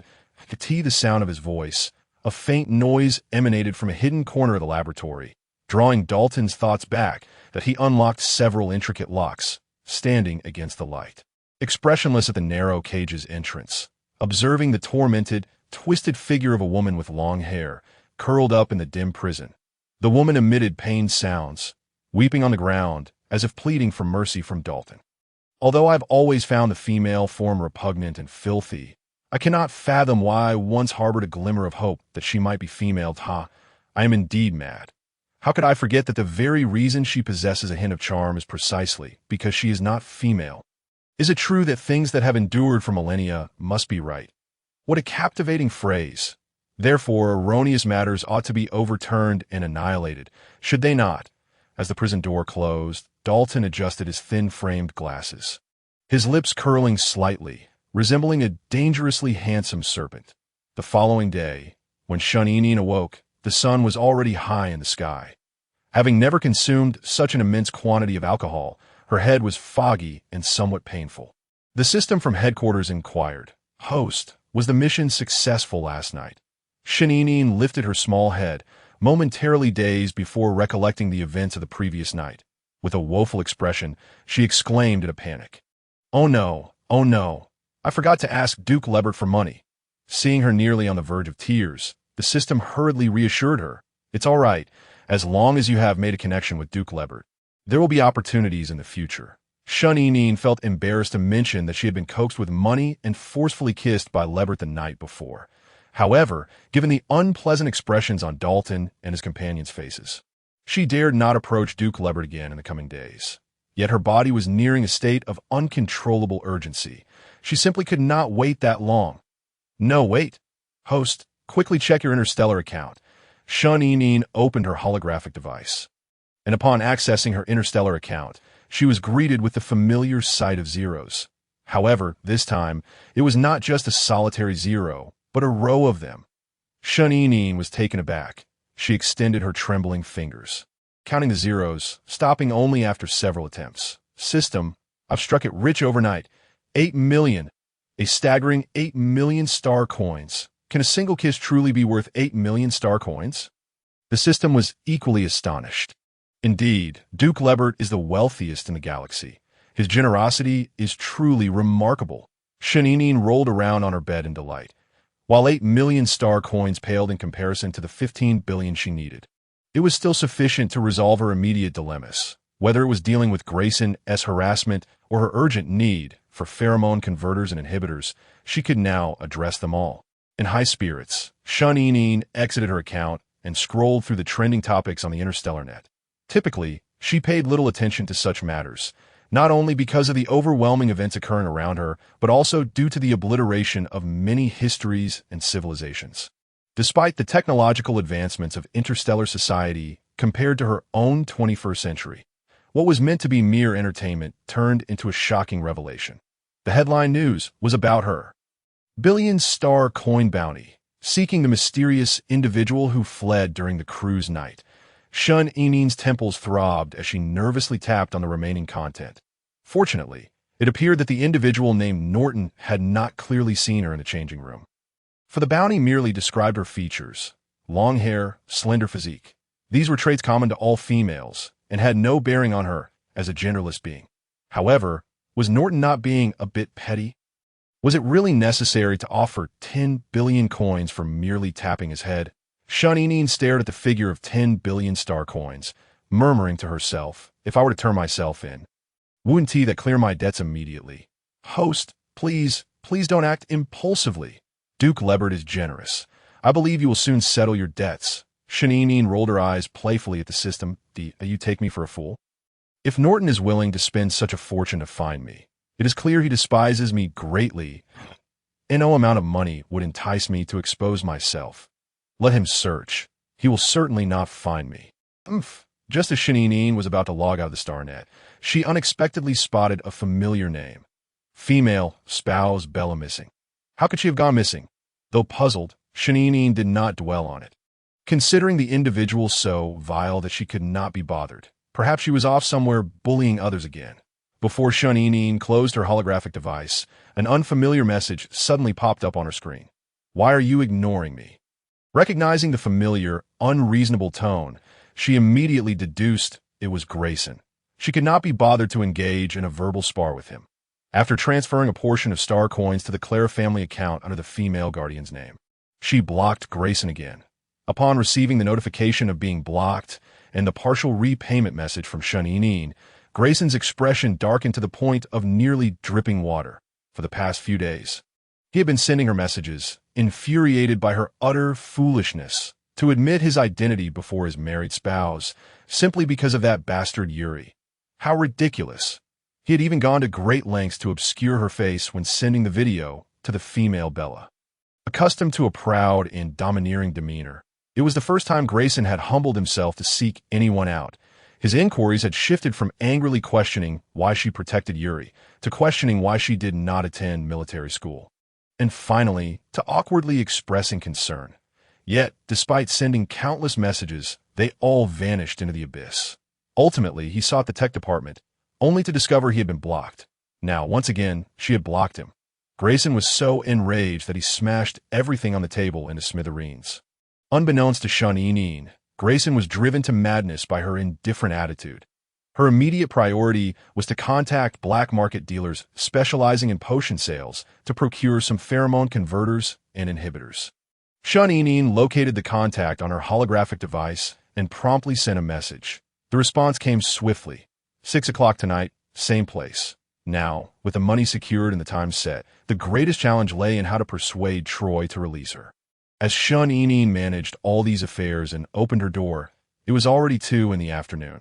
The moment she stepped outside, she found Troy, who had been waiting at the door for an indeterminate amount of time. General Troy, Shanine's brow twitched slightly, feeling somewhat anxious. However, Troy did not seek to intimidate her. Instead, he urged with a tone of business-like formality, "It is already 2 o'clock. I must attend to official duties." Shanine was unaware that this was due to Dalton's taunts the previous night and Troy's belief in his own negligence. Troy had watched over her the entire night. Even with duties awaiting him, he had not disturbed the peacefully sleeping Shanine, but patiently waited for her to awaken.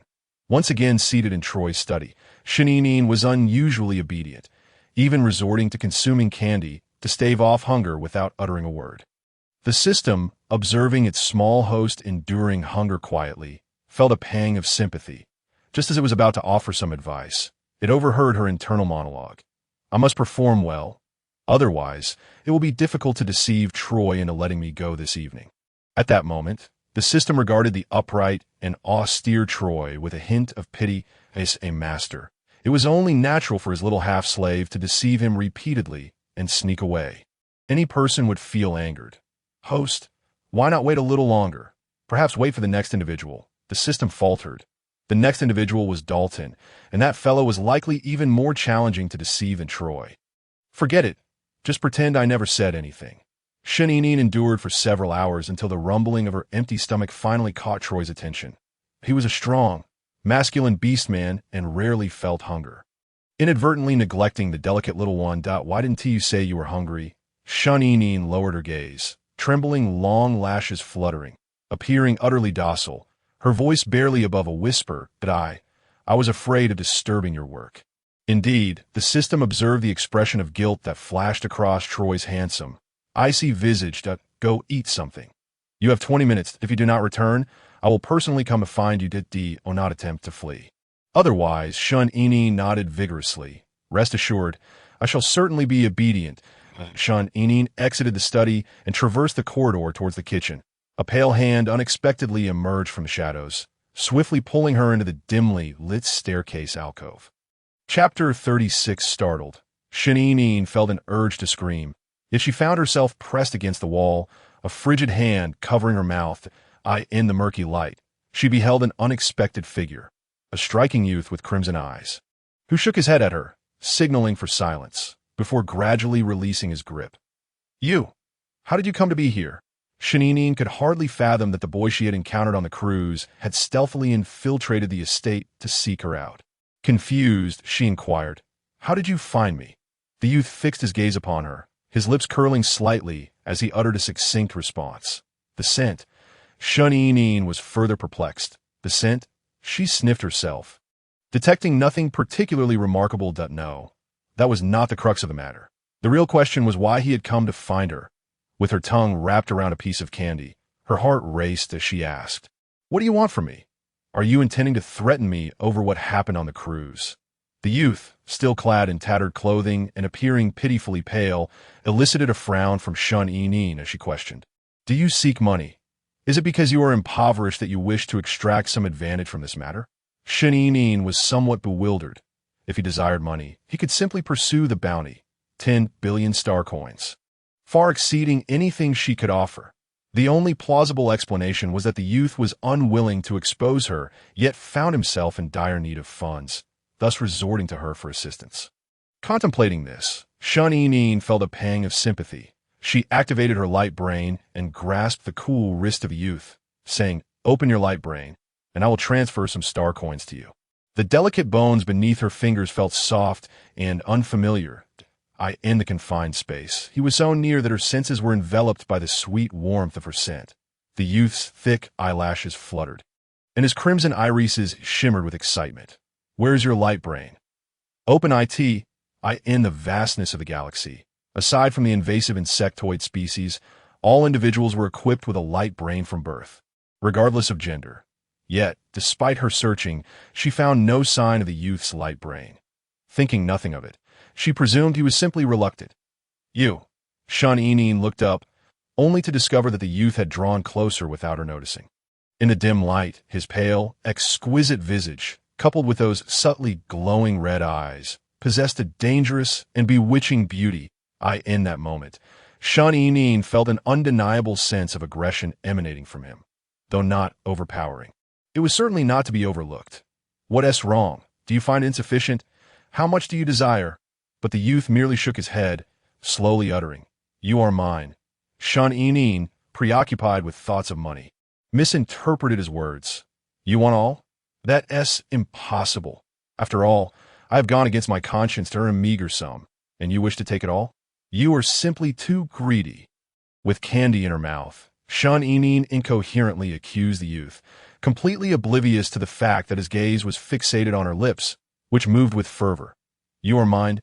As these words fell once more, the youth abruptly sealed her lips with his. The unfamiliar breath invaded her mouth, and the candy that had been tantalizingly teased by her tongue, along with its sweet essence, was wholly consumed. Realizing what had transpired, Shanine forcefully pushed the youth away, her shock morphing into indignation as she exclaimed, You! Are you insane?"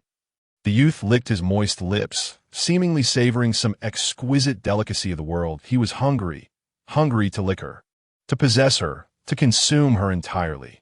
When Shanine met the youth's crimson gaze, for a fleeting moment, she felt as though she had glimpsed the dark eyes from that fateful night. Her heart trembled, and she hurriedly pushed open the door and fled. "What are you running for?" It was only when she collided with Troy that Shanine began to regain her composure. If he were indeed that insectoid creature, given their notoriously brutal nature, he would have devoured her at their first encounter.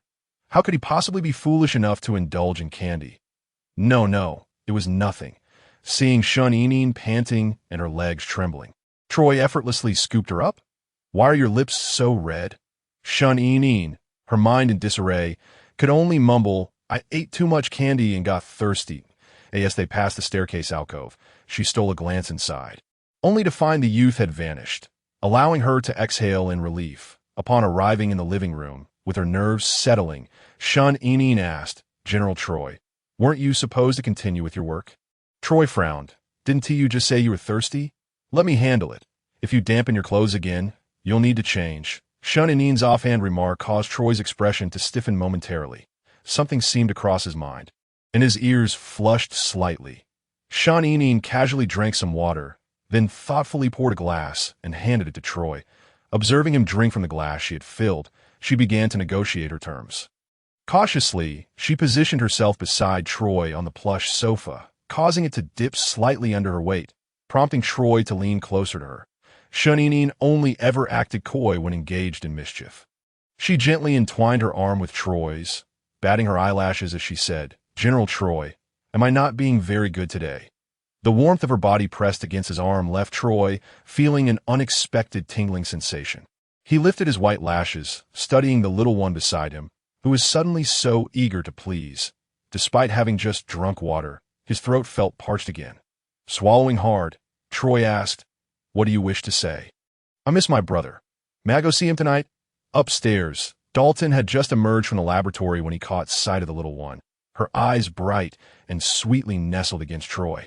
Speaking in soft, endearing tones, his already cold expression darkened further. He had never witnessed her smile at him in such a manner. Irritated, Dalton removed his gloves, having endured a sleepless night, and leaned against the banister.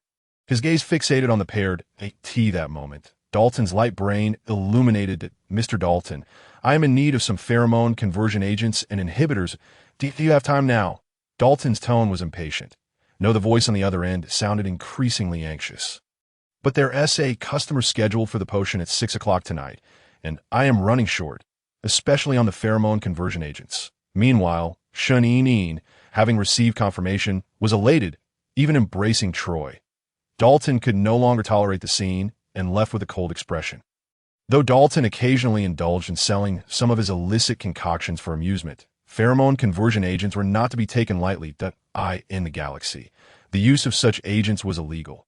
What sort of individual would require such a large quantity of conversion agents?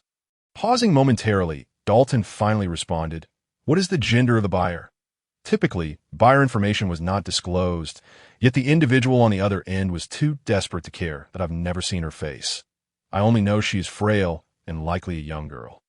Dalton, feeling dissatisfied, sought to redirect his irritation. "What kind of girl would require such agents?" Raising an eyebrow, he reconsidered. "I can provide you with the agents, but on the condition that you allow me to conduct the transaction in your stead tonight. Dear readers, I will be updating daily for the time being, and I hope you will refrain from hoarding chapters. Please feel free to encourage more frequent updates and engage with me. Thank you to all for the gifts and your encouragement. Your support is my greatest motivation. Kisses." Mu'a Chapter 37. As night fell, Shun-Inin finally departed from the estate. However, she did not venture to seek out her adoptive brother, Winter, as she had claimed. Instead, under the cover of darkness, she hastened towards the chaotic underground black market of the Fifth Star. In the night, the dazzling neon lights flickered with a hazy glow, and cutting-edge technology seemed to vanish. The decaying, dilapidated structures, teeming with a myriad of individuals, lent this gray area a strangely distorted beauty. In such an environment, Shun-Inin, wrapped from head to toe and even donning a mask, appeared less out of place. The transaction location was at a particular grocery shop within the black market. According to the original owner's memories, the individual she was to meet was a taciturn, scarred middle-aged man who only dealt in cash and never asked questions. Yet, Shun-Inin felt an inkling of unease. As she pushed open the door to the inner room of the grocery shop, she cautiously turned off her light brain. The door creaked open, producing a long, drawn-out sound. Inside the shop, Dalton, who had long awaited her arrival in boredom, perked up at the sound, his lips curving into a slight smirk as he raised his gaze toward the entrance that a delicate, beautiful hand lifted the aged beaded curtain, and soon after, a mysterious figure, clad in layers and possessing a slender frame, stepped inside.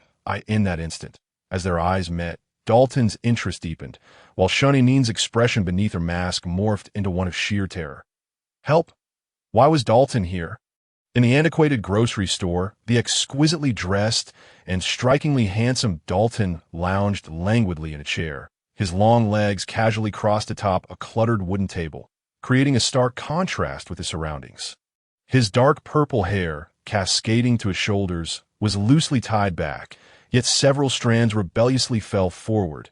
The delicate frame of his glasses reflected a cold gleam, presenting an image of refined elegance. However, the slight narrowing of his elongated eyes, fixed intently upon Shun, exuded an undeniable air of mischief. Shun felt a prickling anxiety, her heart racing uncontrollably. Not only was she unnerved, but even the system was taken aback by Dalton's presence. His unpredictable temperament and erratic movements rendered him quite the unsettling figure. "Host, you must leave at once. If he discovers your true identity, it would spell disaster," as Shun contemplated her next move. Dalton swiftly pressed a switch beside him, sealing the door shut. "Are you not here to purchase the elixirs?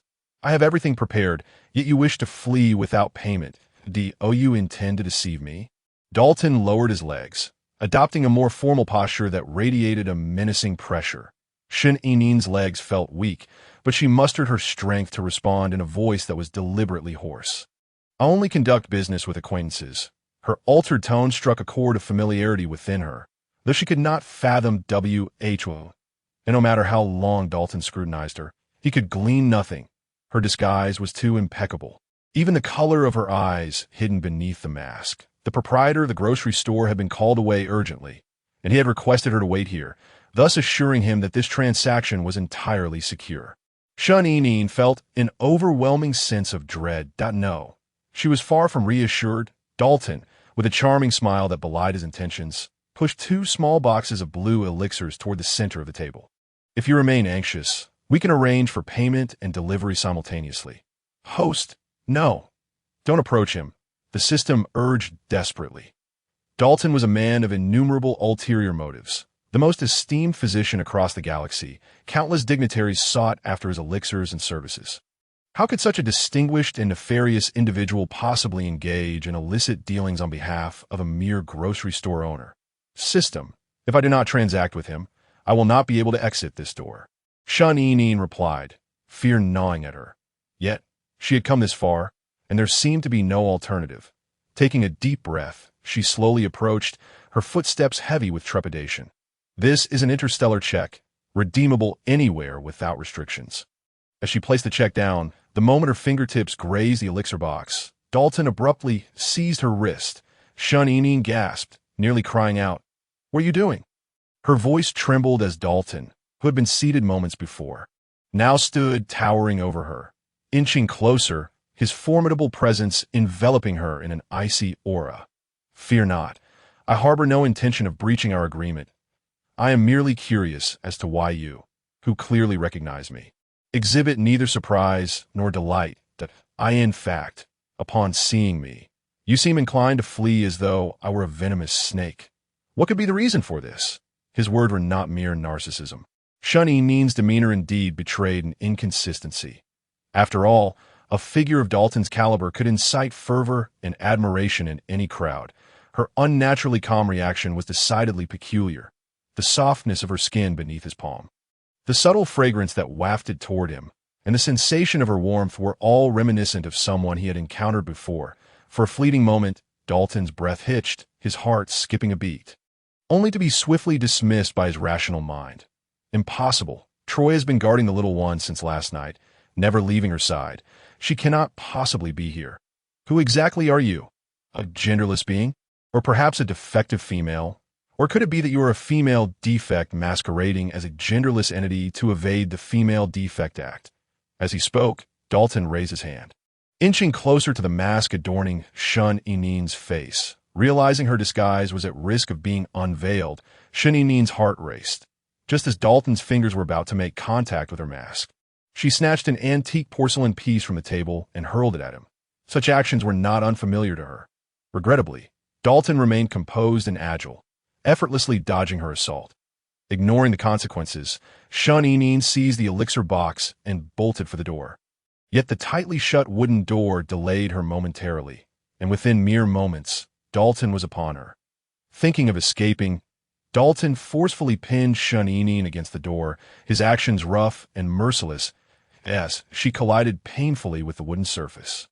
She realized that Dalton's prior treatment had been comparatively gentle, The faint sounds of her distress momentarily halted his movements. Damn it! He recalled the small half-slave, his brows furrowed in displeasure as he commanded. Answer my question. Shan-Inin struggled, prompting Dalton to grip her waist firmly. But that touch, the soft curve of her waist, so reminiscent of the small one, stunned him momentarily, seizing the opportunity while he distracted. Shan-Inin turned, lifting the elixir box to strike him on the forehead. Miraculously, this time, she succeeded. Without pausing to think, she flung open the door and rushed outside. The frantic exertion caused the fabric binding her ankle to loosen. As Dalton heard the familiar, faint sound of bells, his expression shifted dramatically. Chapter 38, as Shan-Inin glanced back at the rapidly approaching Dalton, terror nearly brought her tears. The system was equally frantic, calculating the dwindling time before her capture, its back-end data racing. Finally, just as Dalton was about to catch up with her, the system arrived at a conclusion. Host, halt and retreat to the right. Without a moment's hesitation, Shan-Inin complied. As Dalton's fingertips brushed against her mask, she glimpsed an inscrutable emotion swirling in his gaze. However, just as he was about to remove her mask, an unsteady vehicle careened into their path, fortuitously separating them. Host, run! The driver, horrified at having collided with Dalton, repeatedly apologized, while the crowd around them began to stir. Dalton, unable to glimpse the face beneath the mask, felt his pulsing heart transform into frustration and rage. He pushed through the throng, pursuing the direction in which the girl had fled. In the midst of the chase, Dalton attempted to connect with Shan-Inin's light brain, only to find it inexplicably switched off. His expression darkened as he contacted Troy. The moment the light brain activated, Dalton scanned the room, only to find no sign of the small one. Where's the person you were supposed to be watching? Troy. Dalton's voice was icy. Troy appeared to comprehend the gravity of the situation. Her silence incited Dalton's ire, a sardonic chuckle escaping his lips. Troy, I am genuinely curious. Did you find her so charming that you fell for her tricks? Why do you believe every nonsensical word that leaves her lips? The illustrious chief general of the Interstellar fleet, a cold-hearted soldier, reduced to a mere puppet by that little red-lipped charlatan. You must be utterly foolish. Dalton's words were harsh and cutting. After berating Troy, he severed the connection. He was aware that she could not run fast, if that individual from earlier truly was her. Although Shan-Inin had managed to buy herself a moment's respite with the system's aid, she remained a defective female, her stamina far inferior to that of a typical genderless being, let alone a formidable male like Dalton. At this rate, she would undoubtedly be caught. Yes, her legs grew weak, and her breath came in ragged gasps. Her face flushed, and beads of sweat formed on her brow. She stumbled over some debris and fell forward. Just as she braced for impact, a pair of long, powerful hands caught her securely. Looking up, Shan-Inin was astonished to find Yuri before her. She had not anticipated encountering him here, especially since he had been taken away by the Female Protection Agency and should not have returned so soon. Yuri out? Yuri's gaze remained fixed on her, his typically brooding demeanor betraying a flicker of warmth as he struggled to muster a smile, though years of insecurity and aloofness left him awkward. His fingertips, resting against Shan-Inin, felt warm against her skin. Yuri nodded stiffly, his voice barely above a whisper as he managed to utter, Shan-Inin did not mind. She was not particularly acquainted with Yuri. Were it not for that rascal Grayson, they would have remained complete strangers. However, in the dim, hazy light, the silent and austere young man bore visible injuries. His handsome visage was notably pale, with gray strands of hair catching the moonlight. Adding an air of chilliness, he wore a white shirt, faded and worn, the sleeves carelessly rolled up to reveal his appealing forearms. The buttons of his shirt were mostly undone, exposing a slender chest adorned with a layer of fine muscle beneath the delicate collarbones, while blood-stained bandages wrapped around his body from the chest to the shoulders. Noticing Yuri's gaze upon her, Shan-Inin initially assumed he was focused on the potion box in her hand. Fearing exposure, she quickly concealed the box behind her. Yuri did not miss the flicker of fear and panic that crossed the girl's face. Biting his lip, he mustered the courage to speak. It's late. Your host, Dalton, is coming. There's no time for explanations. Shan-Inin glanced back, abruptly pulling Yuri into the shadowed corner between two dilapidated buildings and began to strip off her disguise. "Yuri, you must help me," she murmured indistinctly as she busied herself with her clothes in the cramped space. They were close together.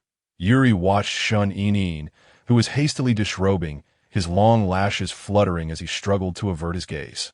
Yet his body felt as if it were frozen in place. His lips pressed tightly together. The tips of his pale ears, hidden beneath his tousled gray hair, gradually flushed with warmth. His heart raced, and his typically composed mind became a chaotic whirlwind. He wanted to ask her why she was undressing, but the words failed to escape his lips. Help her? Help with what?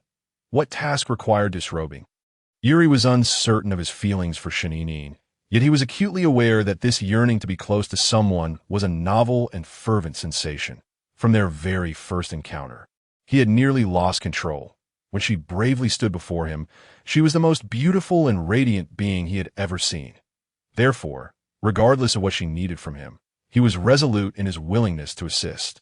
After shedding her clothing, Shaninin clutched her garments and the potion box, retreating to the corner, secretly stashing 2 vials of potion on her person. The system exclaimed, "They're coming," just a second before Dalton arrived.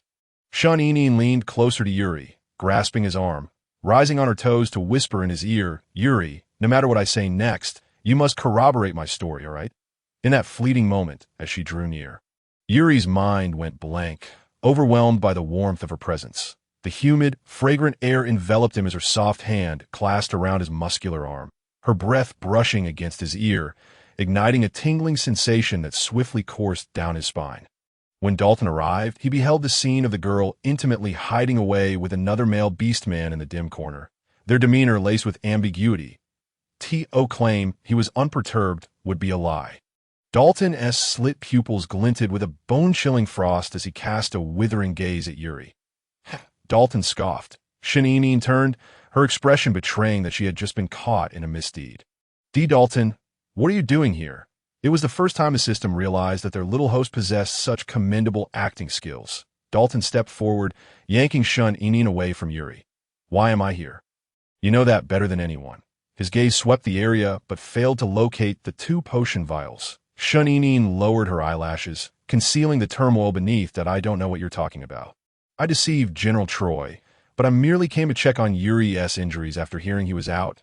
Dalton, of course, was unconvinced. "Check on his injuries? Do you need to be in such proximity to do so?" Watching as his companion was whisked away, Yuri's displeasure grew. Seeing Dalton's harsh treatment of Shun Inin only intensified his irritation. He sees Shun Inin's other hand, icy determination in his stormy eyes as he glared at Dalton. "Let her go. She hasn't deceived you, and you have no right to treat her this way." That Yuri's anxiety for Shun Inin was unmistakable, the flush that had spread across his ears from her closeness and his disheveled appearance. Resembling a wild man who had seduced Shun Inin, drove Dalton's fury to its zenith. Dalton sneered. "I have no right. I am her master, and you, what are you? I hear your wife is missing. You are nothing but a widower now. Even if your wife were present, you would merely be a man with a wife. You think you have any right to care for my little half-slave?" Chapter 39. Upon uttering this, Dalton's aura shifted ominously, the dark serpentine scales on his handsome face flickering into view, signaling his transformation. The primal instincts of a male beastman surged forth in the face of competition for a prize. Yuri was unafraid of Dalton. His green wolfish eyes remained resolute, showing no sign of retreat. Yet Shun Inin feared provoking further turmoil, especially with Yuri still injured. A confrontation with the formidable Dalton would be futile.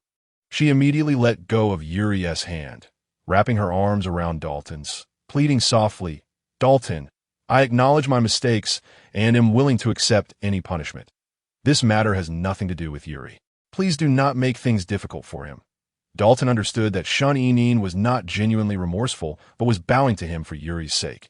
She was quick to admit her faults, but had never truly changed.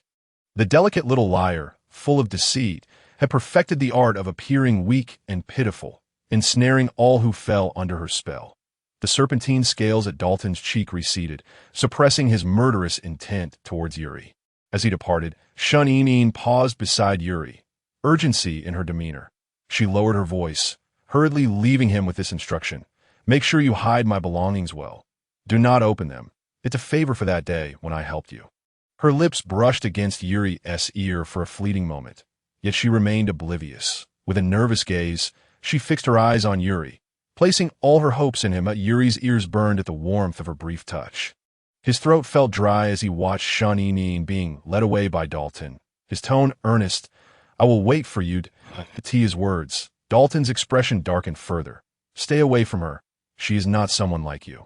A married man who should dare to touch." Dalton coldly warned Yuri before departing with Shun. Not looking back, by the time they returned to the manor, it was already 8 in the evening. On the way, facing Dalton's inquiries, Shun responded with meticulous precision. With Yuri's fabricated testimony supporting her, Dalton seemed convinced that she had been with Yuri all along. Upon seeing Troy and Lewis waiting on the sofa, Shun knelt on the carpet, bowing her head in a manner that portrayed the innocence of a good child, ready to admit her mistakes. The situation bore an uncanny resemblance to the previous night. Yet this time, Shun was no longer just a tipsy kitten. There was no way to feign her way through. Dalton reclined on the sofa, legs crossed, removing his glasses to pinch the bridge of his nose. Appearing somewhat weary, without the glasses to mask his features, the scholarly aura dissipated, revealing an even more wickedly handsome visage. Last night it was Libert. Tonight it's that man, Yuri, who has a wife. How amusing. I cannot guess who it will be tomorrow night. Dalton's words made Shun, who had always been shy, feel a flush of embarrassment. How could he portray her as a little temptress, seducing everyone? That was not true. Last night had been for money, and tonight was for purchasing potions. Had it not been for Dalton, she would have navigated the evening smoothly. This Dalton was indeed a hindrance. "Why are you silent? Didn't you just have endless chatter with that Yuri? Yet now, facing your 3 masters, you have nothing to say." With her head bowed, Shun long, feathery lashes trembled, casting shadows upon her fair visage.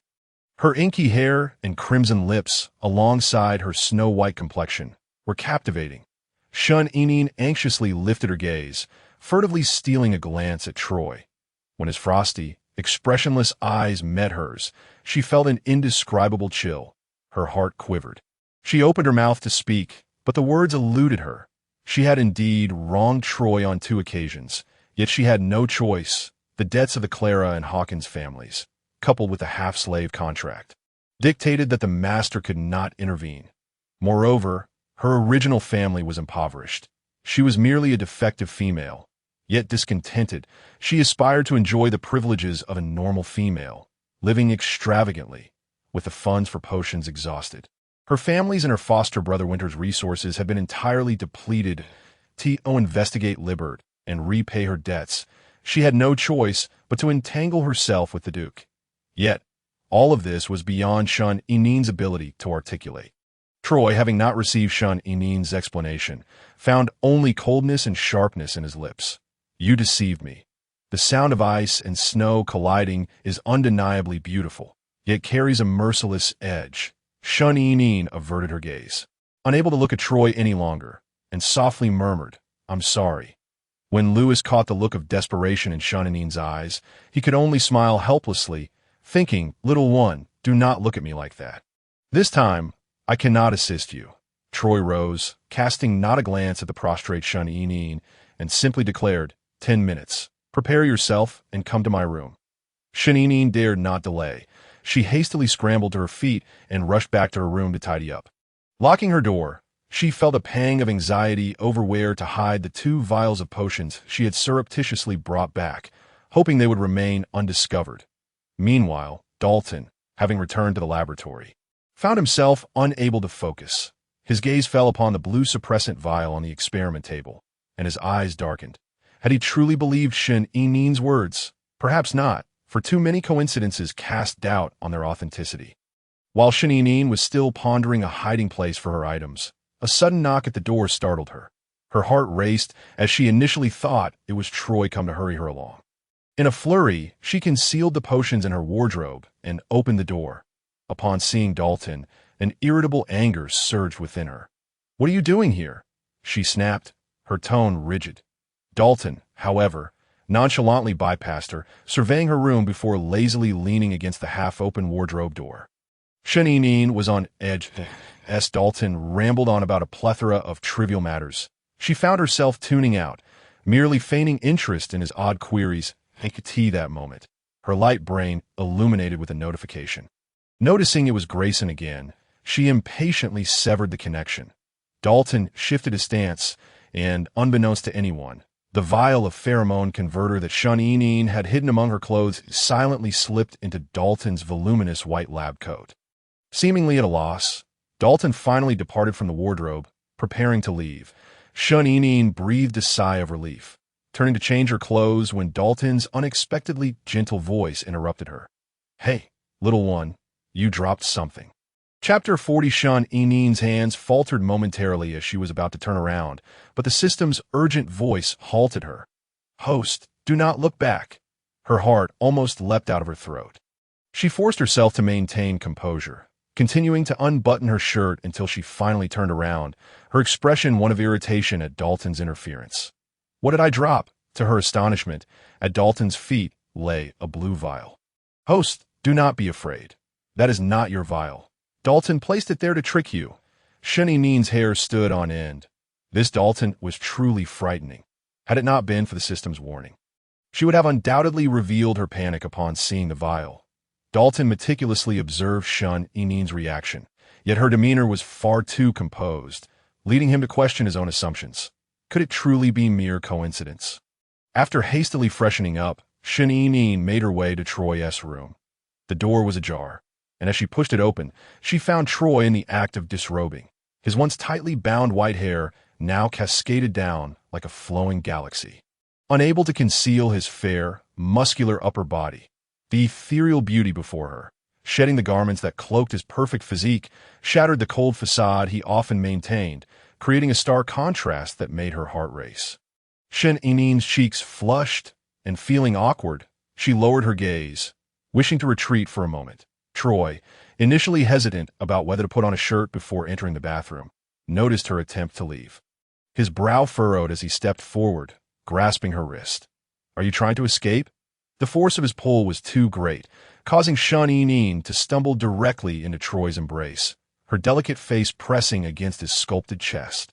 For the first time in her life, she found herself uncomfortably close to someone, momentarily stunned, before a deep crimson overtook her features. The excessive intimacy caused Troy to tense for a brief moment.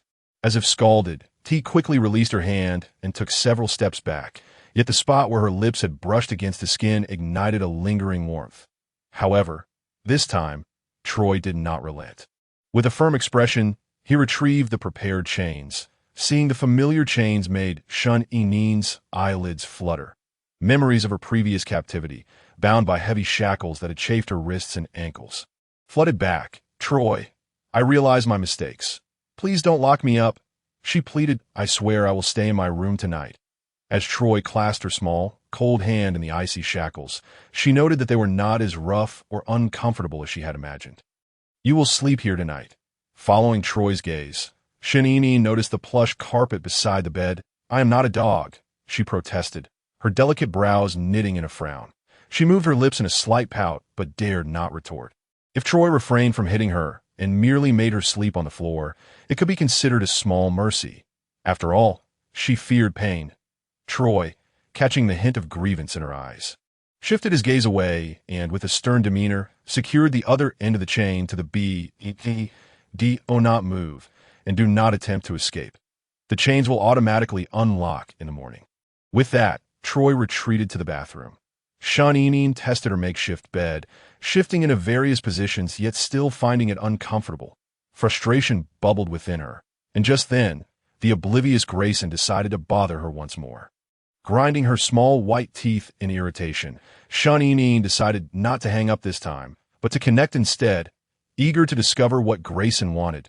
Grayson, accustomed to rejection, was caught off guard when the connection established. As the screen flickered to life, Grayson, bare-chested with unruly red hair, froze at the sight of Shaninin's exquisite visage. "What do you want?" she asked, her brow furrowed, her soft lips forming an alluring scowl that was simply captivating.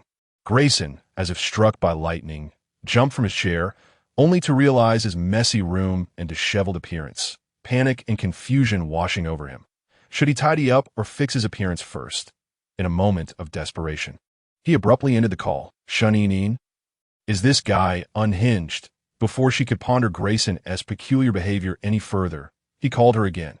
Upon answering, she found Grayson standing on a beautifully adorned balcony.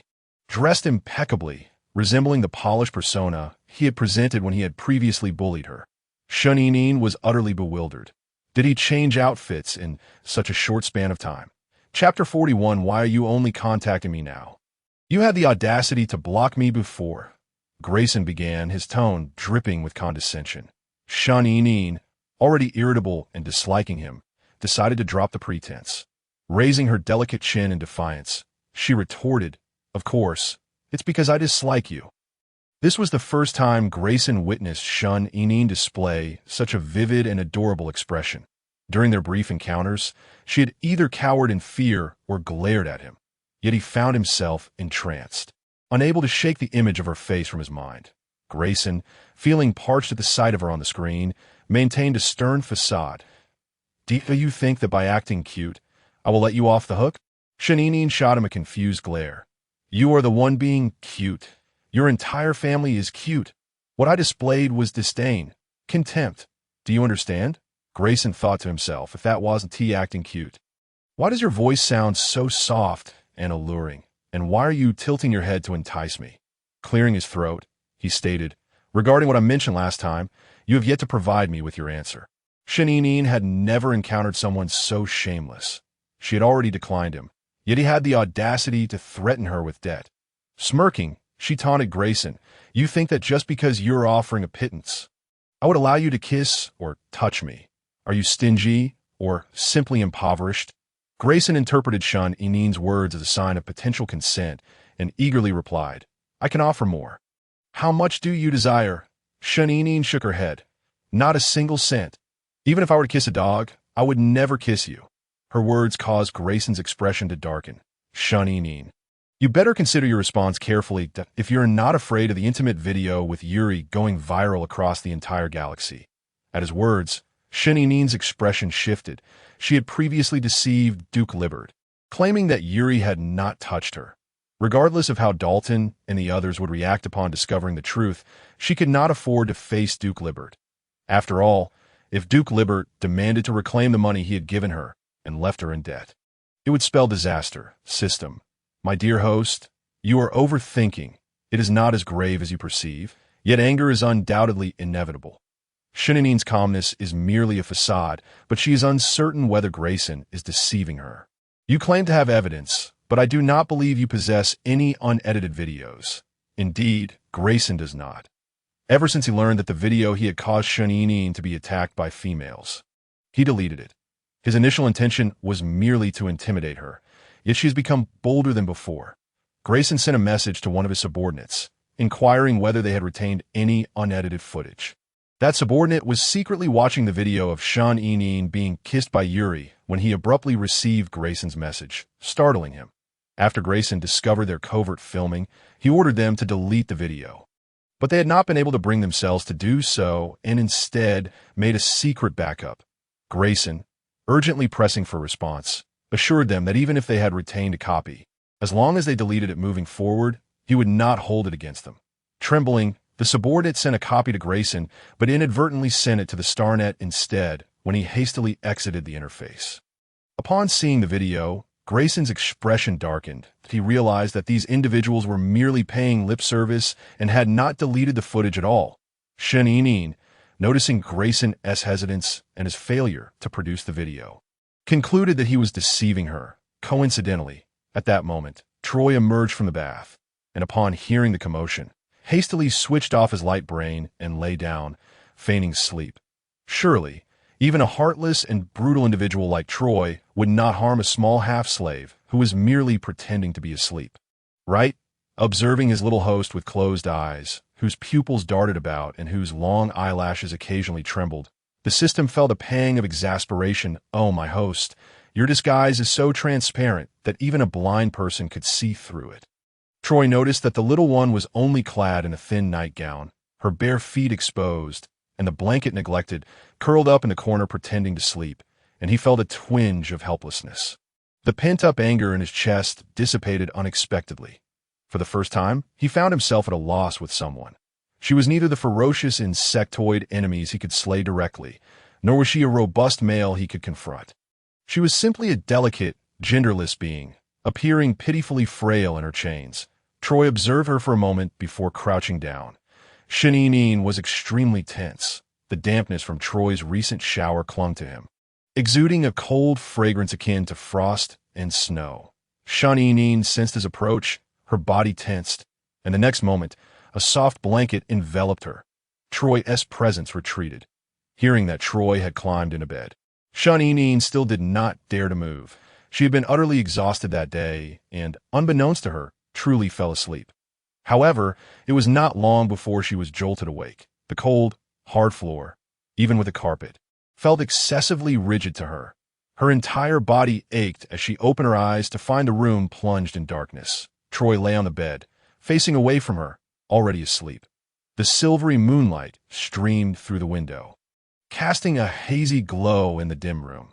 She had to attend military school the next day. If she did not get enough rest, she would surely struggle, since Troy was already asleep, occupying such a large bed. He was only utilizing a small portion of it. She could sneak up and sleep for the night. Leaving before Troy woke up, couldn't she? System, remember to wake me up tomorrow morning. The system watched as the host stealthily approached the edge of the bed, hesitating to speak. Shanine believed her movements were light, unaware that the moment she climbed onto the bed, the previously sleeping Troy abruptly opened his eyes. His silver pupils were clear and devoid of any traces of sleep. Chapter 42. Due to the constraints of her shackles and her fear of making noise, Shanine took considerable time to climb onto the bed. Beads of sweat formed on her forehead as she held her breath in nervousness. Kneeling on the bed, her body fragrance wafting through the air, beneath the loose hem of her nightgown were two delicate, fair legs. The movements of her body had caused the nightgown to accentuate the slender curve of her waist. Shanine observed Troy for a while, realizing he was in a deep slumber, and finally breathed a sigh of relief. For some reason, the pain from earlier, when Dalton had pressed her against the door at the shop, now throbbed intensely. Logically, she should check in the bathroom for reassurance, but fearing that moving around would wake Troy, she thought to herself that since he was asleep and could not see, she would simply unbutton her nightgown and let the left shoulder slip down. The night air imbued the rustling sounds beside her with an inexplicable significance that Troy's brows furrowed slightly. Still feeling that it was inappropriate for them to share a bed, he turned his head, his thin lips parting slightly, intending to remind Shanine not to forget her status. But he froze upon witnessing the scene before him. In the dim light, the silhouette of the girl kneeling with her back to him was striking. Her lustrous black hair cascaded to one side, and the nightgown slipped down her left shoulder, draping over her arm. Her exquisite profile was slightly bowed, with long, curled lashes. The line of her slender back was graceful and beautiful. The stark contrast between the darkness of the night, the whiteness of her skin, and the vividness of her lips formed a captivating picture. Troy's heart raced, and before Shanine could glance in his direction, he tightly shut his eyes. I could see that moment. The frost upon Troy's usually stoic and handsome face began to melt away under the sudden surge of warmth rising within him. Shanine glanced at the sleeping Troy, feeling that she had been overly sensitive. Just moments ago, she had felt as if someone were watching her. However, there was no one else here but Troy. As she lowered her gaze to adjust her nightgown, she failed to notice a shadow flickering outside the window. Her mind was preoccupied with the pain from her injuries inflicted by Dalton. The wounds throbbed with pain at the slightest touch, and applying medicine was out of the question. Visiting a doctor was impossible. Gently lying down, Shanine resolved to buy some ointment tomorrow if her condition did not improve. The soft, warm bed lulled her into a deeper slumber, and soon she was asleep. It was only when the rhythmic breathing of the girl beside him became steady and shallow that Troy finally opened his eyes. He turned over, gazing intently at Shanine lying beside him, his brows furrowed even more tightly. Yet his typically cold and handsome visage was now tinged with a faint flush. The system, still online, was taken aback by this scene, nearly short-circuiting so. Troy had never truly fallen asleep? The system was on the verge of a breakdown that a lone man and woman, sharing a bed in the dead of night. Just as the system hesitated to awaken the host, Shun Inin stirred. However, she was not waking up. Rather, she was shifting restlessly, rolling deeper into the bed. With this movement, she found herself merely centimeters away from Troy, even inadvertently pressing against his nightgown. The little one beside him was exceptionally quiet and well-behaved in her slumber. Her eyes lightly closed, long lashes thick, and her slightly parted, rosy lips exuded an even more intense fragrance. Noticing a few strands of her silky hair falling on her cheek, Troy reached up, intending to tuck them behind her ear. But she stirred once more. This time, she wrapped her arms around him, burying her face in his chest. In an instant, Troy's heart trembled. System. At last, the anxious heart can finally rest. His Adam's apple bobbed. And after lingering in that position for a long while, Troy's hand gently settled on the small of the girl's back. He should push her away and sternly reprimand her for her transgression. Yet his fingertips trembled, and he hesitated to accede.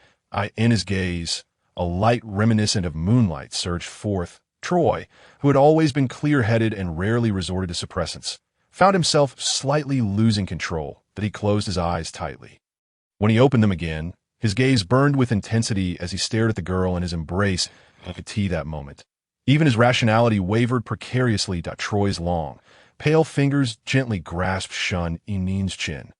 As he leaned down, he heard the softly murmured words of the sleeping girl.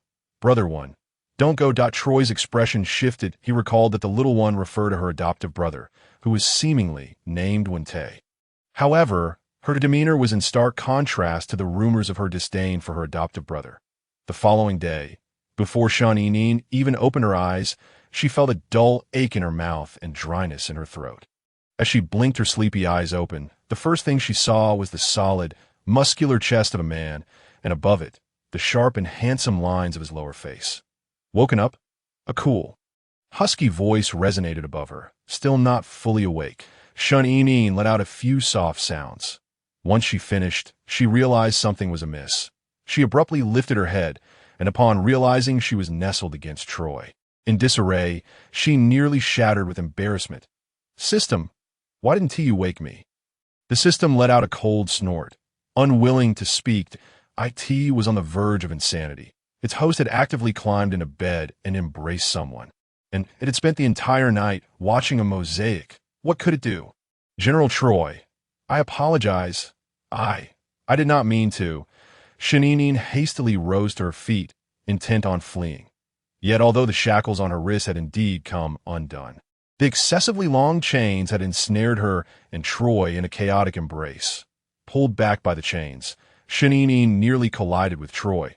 Her cascading hair slipped from her shoulders, enveloping him. Both of them possessed long hair, one dark and the other light, intertwining as if they were destined to be together. When Shun Inin met Troy's gaze, her heart raced uncontrollably. Struggling to push herself up, she suddenly heard a raspy groan escape Troy's throat, vibrating through his nasal passages. Shun Inin froze, her mind exploding, and her face flushed crimson, nearly as if it were bleeding. Chapter 43. Shun Inin was oblivious to how she managed to break free from the chains and escape Troy's room. With a resounding bang, she shut the door behind her, feeling as though her face were ablaze. She cupped her scorching cheeks and patted them, attempting to regain her composure and recall how events had spiraled to such a state. However, her mind was a blank slate, filled solely with the mortifying images of her social demise. "No, wait. I haven't even washed my hands," Shun Inin despaired, wiping her face with the back of her hand, her delicate features growing even redder. Lewis, hearing the commotion, stood at Troy's door but saw no sign of the little one. However, he did notice Troy's bloodshot eyes, clearly indicating a night of unrest. Raising an eyebrow, Lewis teased, "Troy, if an unsuspecting person were to catch sight of you in this state, they might think you were the one punished last night. Where is the little one? Did you perhaps frighten her?" Troy's expression flickered with discomfort, yet he replied coolly, "She should be heading to military school." The uproar caused by Shun Inin's previous incident with Bella had led Lewis and his companions to grant her a 2-day leave, allowing her to recuperate. Now that the time had come, She had to return to military school. Before leaving, Shaninin had been washing her hands in the bathroom. It was only when the system urged her that she finally relented. Settling into her seat on the magnetic train, her mind was still in a chaotic whirl.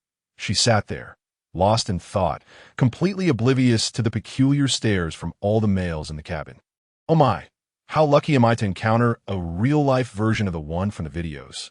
She was even more beautiful in person, with lips a luscious pink, so tender that I wish I could kiss her like that male did. Alas, I cannot kiss her now. I must save the video for later, lest her three masters find out and it disappears. The noise in the train was louder than usual, and the gazes of the male beastmen were impossible to overlook. Shaninin frowned, checking herself for any abnormalities. This time, she hadn't even worn a collar. Why were they still looking at her? Unbeknownst to her, a high-definition video of her being forcibly kissed by Yuri had gone viral across the entire Interstellar network overnight. It was evident to all that it had been an accident, and Shaninin was merely an unfortunate victim. Yet, when the camera focused on her face, everyone fell silent, captivated, the weeping beauty, ensnared by the brooding. Handsome youth trembled gently, exuding an aura of helplessness and fragility, yet breathtakingly beautiful. The dark-haired youth pressed his lips to the girl's. They swallowed hard. Consumed Shaninin remained oblivious to Grayson's thoughts. Her exquisitely beautiful visage was marred by a damp disarray, strands of hair clinging to her cheek, glistening with tears that left a shimmering trail. Her long, dark lashes, drenched in sorrow, clumped together like butterfly wings battered by rain. Shaninin felt both wronged and enraged. She had never been subjected to such humiliation before that a group of girls, her peers, unleashed the most venomous words and actions upon her, seeking to strip her of her dignity. They even attempted to tear her clothes from her. Fearing a punishment akin to the previous collar incident, she had chosen to endure, convincing herself that she could simply weather the storm. Yet, if she did not resist, if she allowed them to overpower her, she feared the shame of being discovered in a state of undress. She did not even know these girls. Why were they allowed to behave so atrociously? Was it merely because they held themselves in such lofty regard as females? Now, she found herself again compelled to violate the rules soon. That relentless pest, Avon, along with her three masters, would arrive to hold her accountable. The thought deepened her sense of injustice. With her gaze cast downward, her trembling lashes released large, silent tears that fell heavily. "Please, don't cry," Grayson implored, his brow furrowed in concern as he watched Shun-Inin's distress escalate. Desperate to help, he reached out to wipe her tears, but before his hand could make contact, it was forcefully brushed aside. "Don't touch me," she cried, her hot tears splattering onto Grayson's hand, searing his heart. He hesitated, retracting his hand, and murmured, "All right, I want to touch you. Just please stop crying." The very individuals who had tormented her now seemed to soften. Shun-Inin was not inclined to accept pity, spotting her shoes in Grayson's possession. She snatched them away, determined to wear them herself, wishing to appear less ridiculous and pitiful before her adversaries. Yet her body felt feeble, her delicate fingers trembling uncontrollably as she struggled to put them on. Frustrated with her own helplessness, she cast the shoes aside, lamenting, "Even you are against me." The suppressed sobs finally broke free, and Grayson felt a tightness in his chest as he watched the girl dissolve into tears. He bit his lip, retrieving the discarded shoes, and gently grasping her ankle, he attempted to assist her in wearing them. His hand inadvertently brushed against the dark blue bracelet encircling her ankle, a soft chime emanating from the tiny bell it bore. This sound rekindled her anger towards Avon, and in a fit of rage, she kicked Grayson, crying out, "I don't want your false kindness. If you hadn't bullied me, if you hadn't posted that video online, I wouldn't be in this situation. All of this was your doing. I detest you." The tall, coldly handsome male remained there, submissively kneeling before the diminutive and androgynous figure. Enduring her accusations, he longed to clarify that he was not the one who shared the video. He had merely intended to frighten her, never imagining it would be disseminated for others to see, especially not in such an alluring light. After a lengthy silence, Grayson finally admitted, "It was my mistake. Please stop crying. Of course it's your fault." In a fit of anger, Shun-Inin suddenly seized his hand, biting down hard on the back of it. Grayson let out a muffled sound but did not resist. Only dressed in a sleek black uniform, Avon's cold gaze flickered momentarily, yet he ultimately remained silent. In the past, he would have maintained his polite yet infuriatingly aloof demeanor, reciting the relevant regulations and perfectly elucidating the tasks he was required to undertake. Despite being labeled as brutal, malicious, and a mere lapdog to the females, he remained utterly indifferent. His loyalty was not to the females, but to the rules, to the legislation. However, this time, the image of the trembling girl, stricken with fear at the sight of him, extinguished his desire to recite the statutes. Grayson found himself unable to intervene as Avon and his companions whisked Shaninin away. He stood there for what felt like an eternity until a gust of wind from the open window scattered papers across the floor. Among them, he spotted a solitary white sock. Instantly recognizing it as having fallen from Shaninin's bare foot, the delicate sock was slightly dusted by the papers that had covered it. He bent down to pick it up. The soft fabric bore the slight curve of the girl's calf, hinting at the gentle shape it had taken to. It still carried a faint trace of her delicate fragrance. After scanning the vicinity to ensure no one was watching, Grayson carefully folded the sock and tucked it into the inner pocket of his uniform jacket, close to his heart. Meanwhile, aboard the exclusive flying vessel of the Female Protection Committee, Shaninin lowered her head.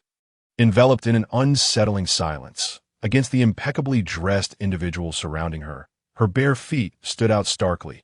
Her delicate toes curled slightly as she instinctively withdrew her exposed foot. Lewis observed her subtle movements. His emotions a tangled web.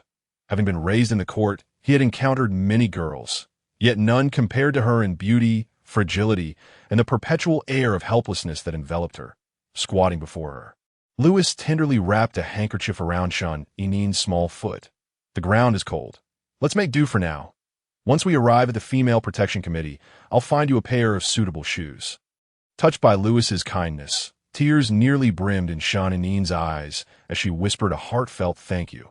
Lewis raised his gaze to the pitiable sight of her red-rimmed eyes, and a question slipped from his lips. "Why do they bully you?" Shaninin bit her lip, uncertain how to respond. It because of that video? Why didn't you tell us?" Lewis's rapid-fire inquiries heightened her anxiety. Her eyelashes trembled as she stammered. "Did you all see the video?" Everyone, including Avon, nodded in affirmation. "It's over. Now, even the Duke of Liber can't pretend to be unaware." Shaninin had initially feared that Lewis and the others would confront her about the kiss shared with Yuri. Hesitating for a moment, she felt compelled to clarify. "I truly did not mean to." Troy interrupted her. "That is not what we are asking. We want to know why you didn't tell us when you were being bullied." Taken aback by his words, Shaninin paused. Dalton chimed in. "Little one, regardless of the circumstances, we are your guardians. That if you suffer in silence, how are we to know? Can't you speak up? Or do you believe our identities can't protect you?" Lewis ruffled Shaninin's hair with a hint of exasperation. "Sometimes, you're obedient but full of lies. Other times, you remain silent even when bullied." Shaninin lowered her head, her heart a tumult of emotions. After a moment of silence, she softly remarked, "I am merely a burden to you for 3 months. You need not treat me so well." Having experienced the elation of happiness and the anguish of losing it, she was both touched by their concern and fearful of it. The mention of 3 months startled the trio. Once the contract expired, she would no longer be connected to them. They could protect her now, but what would happen after 3 months? What would they call upon to safeguard her then? A profound silence enveloped the flying vessel. Across from them, Avon observed the closeness between Shaninin and the three, acutely aware of his own alienation. Upon reaching the Female Protection Committee, Avon took Shaninin to the interrogation room, where she deliberately avoided making eye contact with him, responding to questions with an icy demeanor. Unbeknownst to her, Avon's gaze remained fixed upon her throughout. "You must write a 5,000-word self-reflection, which I will deem acceptable before you may leave." Shaninin nodded, eager to depart without delay, turning to leave. Avon pressed his lips together, recognizing her excessive coldness toward him, realizing she truly loathed him. Pressing the intercom, he reminded her, "You must first remain in the confinement room until your self-reflection is completed." As staff in uniform escorted Shaninin, She offered no resistance. However, as she passed Avon, her steps faltered. She suddenly lifted her head to face him. Avon's heart skipped a beat. He frowned, his handsome features taut beneath the hazy blue strands of his hair. "What is it?" With earnest eyes fixed upon him, the girl parted her red lips to ask. "Avon, has anyone ever told you that you are quite detestable?" After her words, she gifted him a fleeting smile before walking away. Avon stood momentarily stunned. It was the first time she had smiled at him, a beautiful smile tinged with unmistakable provocation. Having vented her frustrations at Avon, Shaninin felt significantly lighter. It was merely a self-reflection. She would soon leave this wretched place. Just then, she overheard the staff discussing something that I didn't dare to ask earlier. Did the president make a mistake? Room 302 already has an occupant. The president has been in a foul mood lately. Best not to provoke him. Let it be. That gentleman seems easy to deal with, so it should be fine that a sense of foreboding washed over Shaninin. Who is that gentleman you speak of? How did he end up here? Oh, he trespassed into the female changing room and was arrested for indecent behavior. Shaninin's heart raced. The changing room? Upon arrival, she stood at the entrance of the confinement room, peering through the iron bars when she suddenly spotted a familiar head of mint green hair. Chapter 46. Shaninin recalled her experiences from that evening on the cruise, anxiety tightening her breath. With so many green-haired individuals around, there was no way it could be the same person, right? She silently prayed that the occupant of the confinement room was not the one who had placed a bounty on her. Norton, unbeknownst to her, the individual she had encountered twice that night, was not the same person at that moment. Noel's mood was far from pleasant. He had launched a bounty on the Interstellar network, but had yet to locate the fleeing female from the cruise night.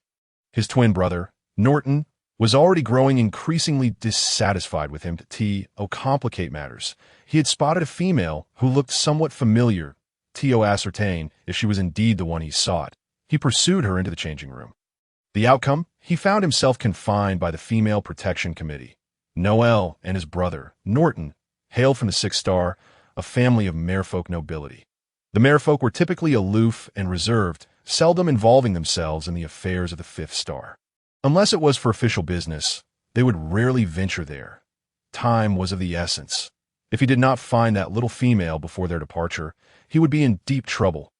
Irritated by the commotion outside the confinement room, Noel quipped, "Is your Female Protection Committee so destitute that you allow 2 criminals to share a cell?"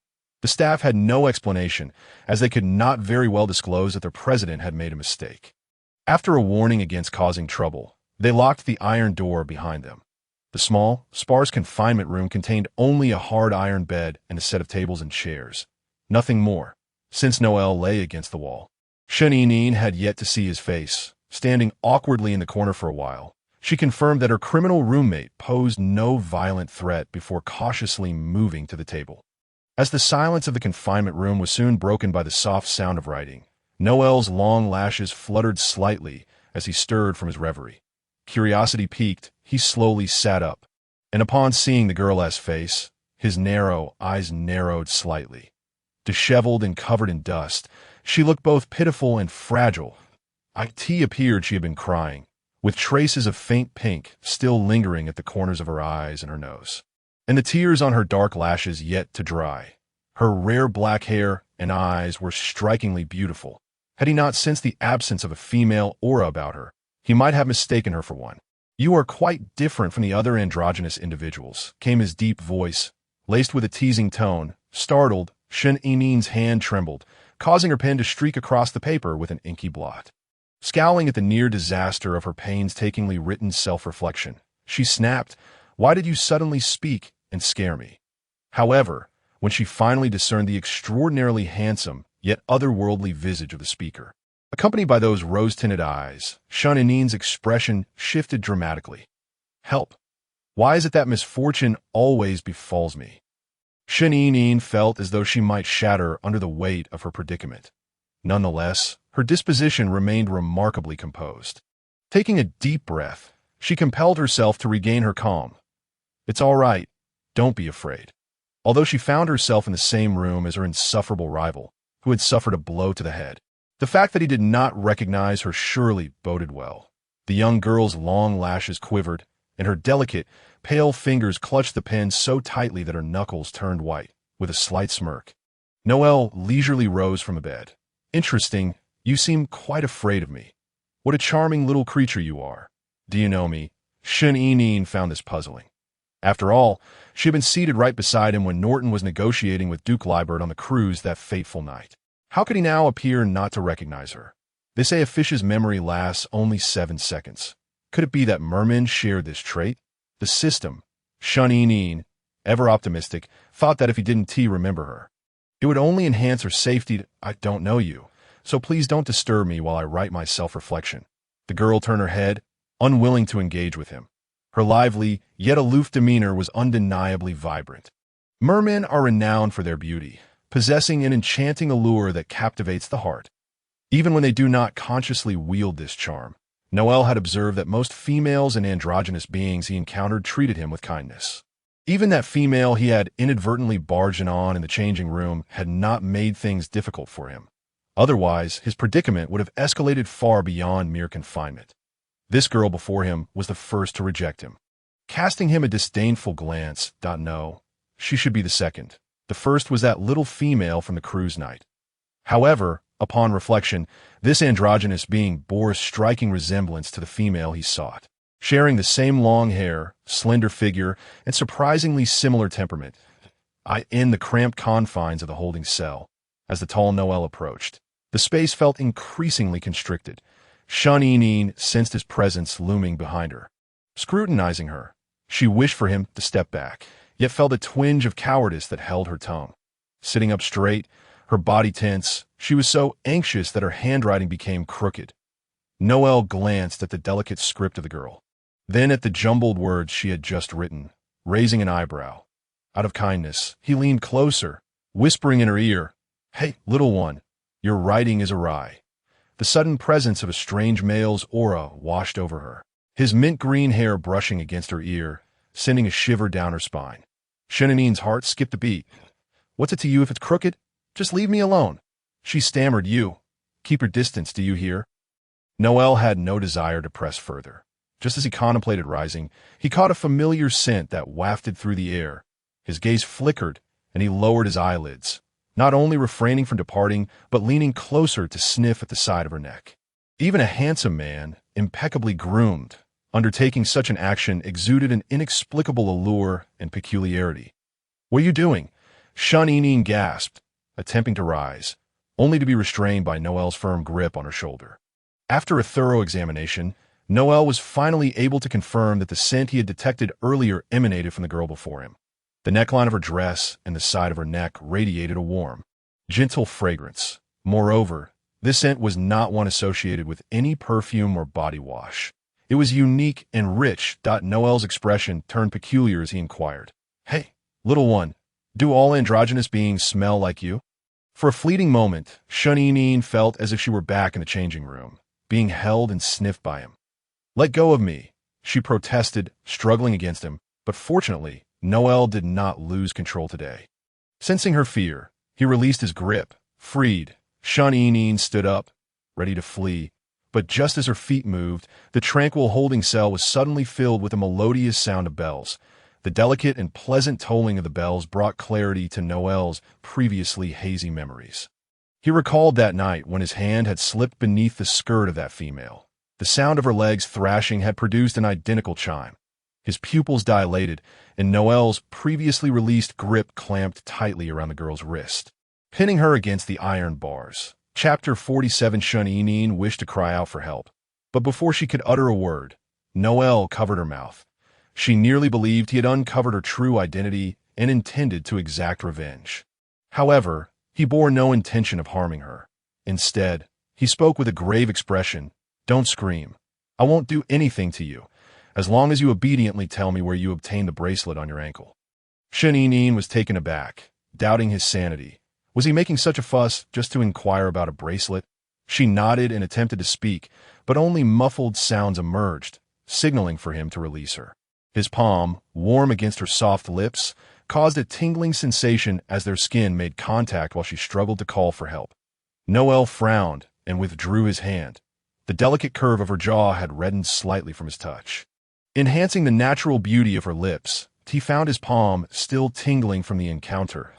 That moment, Shun remained oblivious to the gravity of the situation. Nonchalantly, she remarked, "If you like the bracelet, I can give it to you, but you must take it off yourself." The bracelet only reacted to females, so if he could indeed remove it, it would be a fortunate turn of events. Noel, believing Shun was feigning ignorance, grew increasingly serious as he corrected her. "What I desire is not the bracelet. I will ask one last time. Where did you obtain it?" Shun fluttered her long lashes, ultimately choosing to speak the truth out of fear. "It was given to me by the president of the Female Protection Association. I went. If you truly wish to know, you should ask him." Noel's thin lips curled into a cold, menacing smile. "Are you mocking me?" Noel scoffed and leaned forward, seizing her foot. This sudden action startled Shun, causing her complexion to pale. "What are you doing?" "Let go of me." His grip tightened around her, rough and calloused, inflicting pain. Noel regarded the frail girl before him, yet found her softness quite alluring. His throat tightened as memories flooded back, and his heart raced as he closed his eyes, his hand that should have grasped the bracelet now wandering recklessly in the darkness. Guided by recollection, panicking, Shun struggled against Noel's hold, raising her voice in a desperate plea for help. Just then, two staff members who had come to summon Noel burst in, quickly pulling him away. Upon opening his eyes, Noel's gaze brimmed with complex emotions. He felt he might have lost his mind. Otherwise, why would he mistake an androgynous being for that female from that night? Yet, the scent, the sound of bells, the familiar curves and the sensations in his palm, everything was too similar. "Mr. Milne, please accompany us." Before departing, Noel cast a lingering glance at Shun. When he was ushered into the interrogation room, his brother, Norton, who had already received word of the situation, arrived only then. Seeing his younger brother in disarray, lost in thought, Norton's displeasure was palpable. His irritation peaked upon discovering that Noel had misplaced the family emblem representing the Milwyn Merman clan. "Noel, where's your family emblem?" Noel glanced at the vacant space on his chest, brushed his hair back from his forehead, revealing his captivating face. Perhaps it was left in the holding cell, he replied nonchalantly. Norton's expression turned icy as he reprimanded. "Noel, you are becoming increasingly reckless." In stark contrast to his younger brother, whose disheveled appearance exudes a flamboyant and carefree spirit, Norton embodies the image of a meticulous and stoic devotee. The mere thought of that enigmatic female, who further unsettles Noel, intensifies Norton's aversion towards her. Clearly, the act of entering and exiting the female sanctuary is far from a commendable affair. Fortunately, the female in the changing room was evidently captivated by Noel's looks, voluntarily rescinding any punishment she had imposed upon him. The pressing matter at hand is to recover the family crest. Meanwhile, in the confinement chamber, after much effort in calming herself, Shun is diligently penning her reflection paper. Hearing footsteps, she mistakenly assumes it to be an urging staff member, and without lifting her head, she states, "I'm almost done, just a bit more to go." Norton, clearly taken aback by the sight of Shun here, had been inexplicably compelled to seek information about her following that night aboard the cruise, it being caught in the throes of a dual murder case involving one male and one female, has become a captive to three of the Empire's most esteemed males, yet remains a favored pet of the Duke of Libbard. Observing her timid and frail demeanor, yet witnessing her audacity to stand up for the male beast and the female spouse, he finds her to be a curious amalgamation of beauty, fragility, and courage, all while being a victim of bullying. If only the female whom Noel has taken a liking to possessed even a fraction of the kindness and bravery exhibited by this genderless individual, perhaps Norton would not harbor such disdain. Alas, he holds no hope for the female demographic. The rhythmic sound of high-end leather shoes striking the floor draws Shun-I's attention. Upon lifting her gaze and encountering the returning scoundrel, her body stiffens. The person who had previously behaved like a madman toward her now merely casts a cold glance her way before shifting his focus to survey the confinement chamber. Shun is left utterly bewildered, torn between fleeing and remaining. She even begins to suspect that he may be suffering from severe schizophrenia, as he seems to have transformed entirely within moments. At a loss for words, Shun hesitates to apply for a change of confinement quarters when suddenly, someone crouches beneath her desk. "Don't move," comes a deep, melodious voice, cold and succinct. Shun can only see the person's well-defined hand rise. In the next moment, her ankle is firmly grasped. Shun reaction is instantaneous. She cries out in panic, "Help! Assault! Someone is assaulting me!" Genuinely terrified, her screams attract the attention of Troy and the others. Norton, upon witnessing the girl's frightful demeanor as she desperately seeks assistance, furrows his brow and quickly covers her mouth. That I end the struggle. Shun reflection paper is torn to shreds. When Lewis, along with the others, arrives, they are met with the sight of Norton pinning Shun to her chair, covering her mouth in a forceful yet ambiguous manner. The imposing figures of the three top males, coupled with their icy, warning gazes, exude an air of danger. Realizing that his actions could easily be misconstrued, Norton reluctantly releases Shun. Regaining her freedom, she angrily and indignantly exclaims, "You filthy rogue!" Following this, she raises her hand and delivers a sharp slap to Norton's face. The sound resonates as a crisp crack. Although Shun lacks considerable strength, Norton still finds his head slightly turning to the side from the impact. At that moment, Noel, having rushed over, witnesses Shun striking his brother. After delivering the blow, Shun feels a sharp pain in her hand. She looks up, intending to report to the three masters at the door, only to unexpectedly spot another individual who bears a striking resemblance to the scoundrel before her. Chapter 48. Shun initially believes her eyes to be deceiving her. Yet, after rubbing her eyes vigorously, she finds that the two identical handsome men remain unmistakably present. Even Shun, who is usually rather slow on the uptake, finally realizes that she is confronted with a pair of twins. However, if they have always been two individuals, then who was it that she struck in the changing room, who had just been so brazenly forward with her? Norton, whose head was slightly turned from the slap, pivots to face her, his brow slightly furrowed, and his gaze calm, yet penetrating as he addresses the girl. "I did not assault you." Shun, momentarily confused about which one had touched her, stammers, "But you did indeed touch my foot, and just now, you also brushed against my waist, as well as my leg beneath my skirt at AS," she accuses him. Her ink-black eyes betray a mixture of shame and anger. Norton is taken aback by his brother Noel's outrageous behavior. And oh wonder the girl appeared so tense upon seeing him. She must have mistaken him for his brother. Nearby staff, having overheard the exchange, were expressions of intrigue. Out of kindness, one offers a reminder. "Miss Shun, the individual with whom you were confined earlier was not Mr. Norton, but rather Mr. Noel." Shun is rendered speechless. Does that mean she has struck the wrong person? Overwhelmed with embarrassment, she tightly clutches her skirt with her delicate hands, her fair face flushing a shade of red. "I am sorry. Did I hurt you?" Shun tentatively raises her hand, wishing to check on Norton's condition. However, he merely maintains a stoic expression, stepping back with restraint, and without sparing her a glance, he rises to his feet and departs. Clearly, her apology falls on deaf ears. Shun's outstretched fingers tremble, caught in a moment of awkwardness. Yet she understands his reaction. After all, if she had been inexplicably slapped, she too would be incensed, especially by someone of noble birth like the merfolk aristocrat, and in front of so many witnesses.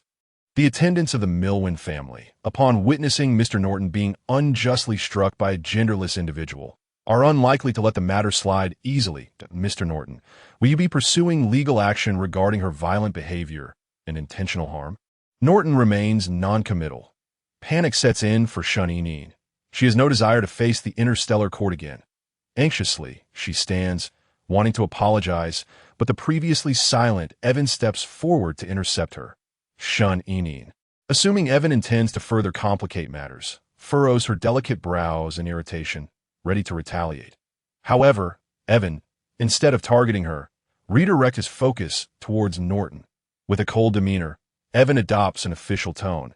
"If Mr. Norton wishes to pursue this misunderstanding, he may need to address your brother's most recent sexual harassment lawsuit first." The latest sexual harassment lawsuit Evan refers to is, of course, Noel's harassment of Shunini and in truth, Norton never contemplated suing Shunini. His silence stems from the acceptance of the slap she dealt, but not of the notion that he is merely bearing the brunt for his brother. More surprising to Norton than his brother's predicament is Evan's reaction. The chairperson of the female sanctuary, known for his lack of empathy and cold, machine-like demeanor, has remarkably taken the initiative to defend a genderless individual today. Taking a step forward, Norton's gaze bypasses Evan and rests upon the petite girl sheltered behind him. Narrowing his eyes, his expression reflects a playful mirth akin to that of Noel. Shunini, unable to decipher the emotions swirling in Norton's eyes, mistakenly believes he refuses to let her off the hook. However, after a lingering glance, he simply turns and departs. Noel flashes a smile at Shunini, leaving her with the words, "Little one, we shall meet again." He then follows Norton out, the striking pair of twins. Their beauty unmatched, effortlessly command attention as they pass between Lewis and the others.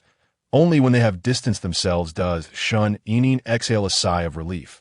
The reflection paper, now torn and scattered on the floor, is inadvertently brushed against as Dalton bends down to retrieve it. Upon seeing the writing on the paper, his movements momentarily falter. As they exit the confinement chamber, Lewis glances at Dalton, whose silence is rather unusual, and questions Dalton, "What's the matter? Are you still upset with the little one?" Dalton, leaning casually against the railing with his head bowed, remains silent. "Keep an eye on the little one. I need to use the restroom." Once inside, Dalton locks the door and retrieves the check he received that night at the grocery store in his right hand. He clutches a small fragment torn from Shunini's reflection paper. When placed side by side, the handwriting on both the handwritten check and the torn paper is strikingly identical. Chapter 49, As the Sun Sets. The Duke's estate welcomes an unexpected guest, dressed to the nines. Emily strides into Duke Libert's manor, her demeanor haughty, guided by the court minister, Sally. True to his reputation as the wealthiest individual in the galaxy, the manor is both luxurious and elegantly appointed, leaving even Emily in awe. I have heard that Duke Libert's level of control has never been publicly disclosed and has never succumbed to the frenzy of passion. Clad in a black court uniform, Sally wears a gentle smile that complements his handsome features. Indeed, Miss Emily. However, Duke Libert has previously declared that he will not match with females. Unfazed, Emily retorts, "My current mental strength level is already S-class, and a second awakening could very well elevate me to SS class. What? Am I not worthy of Duke Libert as a double S?" It is no wonder that Emily exudes such arrogance. Her dual S-tier psychic abilities position her among the rarest of elite females in the entire galaxy. The members of the Emily family have not once refrained from extending matching invitations to Duke Libert, yet he has never deigned to respond. Naturally, having encountered setbacks with Lewis and his companions, Emily is unwilling to concede. Her ambition knows no bounds. She is determined to secure the allegiance of Lewis and his companions, and even Duke Libert is not to escape her grasp, though she had long heard of Duke Libert's handsome visage. The moment Emily beheld him, her astonishment was palpable. Clad in a tailored suit, he projected an aura of dignified restraint, his long legs crossed with an elegance that seemed innate, his pale, bony hands casually draped over the back of the sofa. The icy blue of his long hair cascaded down his cheek, and his sharply defined features exuded a strikingly aggressive maturity. Having encountered Duke Libert, Emily deliberately softened her tone, making the rare effort to greet him with a courtesy. However, the Duke did not glance her way. His gaze fixed instead upon the splendid pink roses blooming on the balcony. He never concerned himself with the estate's upkeep, yet since that fateful night when he had touched the exquisite rose tattoo on the young girl's neck, he had inexplicably instructed the gardener to plant numerous rose bushes. Seeing Emily's discomfort at being overlooked, Sally sought to alleviate the tension. "Duke Libert, Miss Emily has come to visit out of genuine concern and admiration for you. It is said that you have yet to match with a female. Miss Emily possesses exceptional qualities. Might I inquire if the Duke has any interest?" Upon hearing the word admiration, a sardonic smile tugged at Duke Libert's lips. He scrutinized the female before him, whose demeanor reeked of condescension, and his gaze turned cold. Admiration? All he perceived in her expression was a greedy ambition to conquer him. "Sally, I believe I made my disinterest in matching with females quite clear.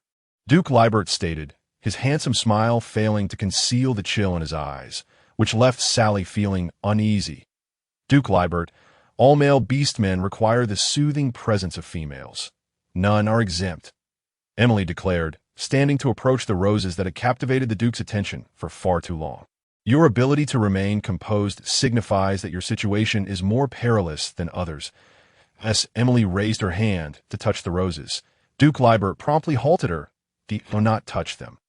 Emily mistakenly assumed that the Duke feared the thorns would prick him, and she replied with a smile, There is no need for concern, Duke. I shall not be harmed. No, I fear you might soil my flowers, Duke Libert retorted, his disgust evident, reminiscent of the humiliation she had suffered at Louis's hands that night in the palace. Fury coursed through Emily, her face paling. Yet recalling her mother's admonitions about Duke Libert's immense power, status, and wealth, she resolved to endure. Once he became her mate, all that he possessed would rightfully belong to her. Suppressing her anger, Emily forced a smile. I it that you have such an affection for these roses, Duke? Duke Libert seemed lost in thought, his tone softening slightly to, I suppose so. Hoping for a shift in the Duke's disposition, Emily pressed further. Might I inquire what sort of female the Duke prefers? Miss Emily, I fear I must disappoint you. I have no fondness for females, and moreover, I'm already involved with someone with that. Duke Libert stood abruptly and turned to leave. Emily was taken aback by this sudden revelation. What did he mean by already involved? Had she been preempted? Who could this person be? Duke Libert offered no response to Emily's queries. Finally unable to maintain her facade, she wore a brooding expression, perplexed by the behavior of these males. They offered her no respect befitting a precious female, and even dared to reject her. Did they not realize that without the psychic comfort provided by females, they would perish? Louis had, and so had Duke Libert. The former had humiliated her with a genderless individual, while the latter had cast her aside with disdain. The resentment in Emily's eyes nearly spilled over. She was determined to discover who dared to vie for Duke Libert's attention. Chapter 50. Seething with indignation, Emily clenched her teeth and coldly declared, Duke, do not regret this later, before storming out. Miss Emily, Sally's voice was filled with urgency, yet he remained seated on the sofa, making no move to pursue her. The room was now left with only the high-end robots clearing the cups. Sally calmly adjusted his sleeves, thanked the serving robot politely, and then rose to exit. Once alone, the standard smile that often graced Sally's face faded slowly, revealing a strikingly cold demeanor. What a pity! One after another. None of them listened. A chilling laugh escaped him, his words laced with an inexplicable frost. Everyone else, Sally, as the palace's chief steward, was known for his gentle and humble demeanor towards females. Yet, judging by his treatment of Emily, it appeared that the persona he projected to the world was not entirely reflective of his true self. As night fell, Shanine finally completed her reflection paper. When she approached Avon, she found the door slightly ajar rather than locked. Pushing the door open, Shanine was momentarily taken aback by the sparse furnishings within. She had anticipated that Avon, as the esteemed president of the Female Protection Committee, would possess a room that was not only luxurious but also spacious and comfortable.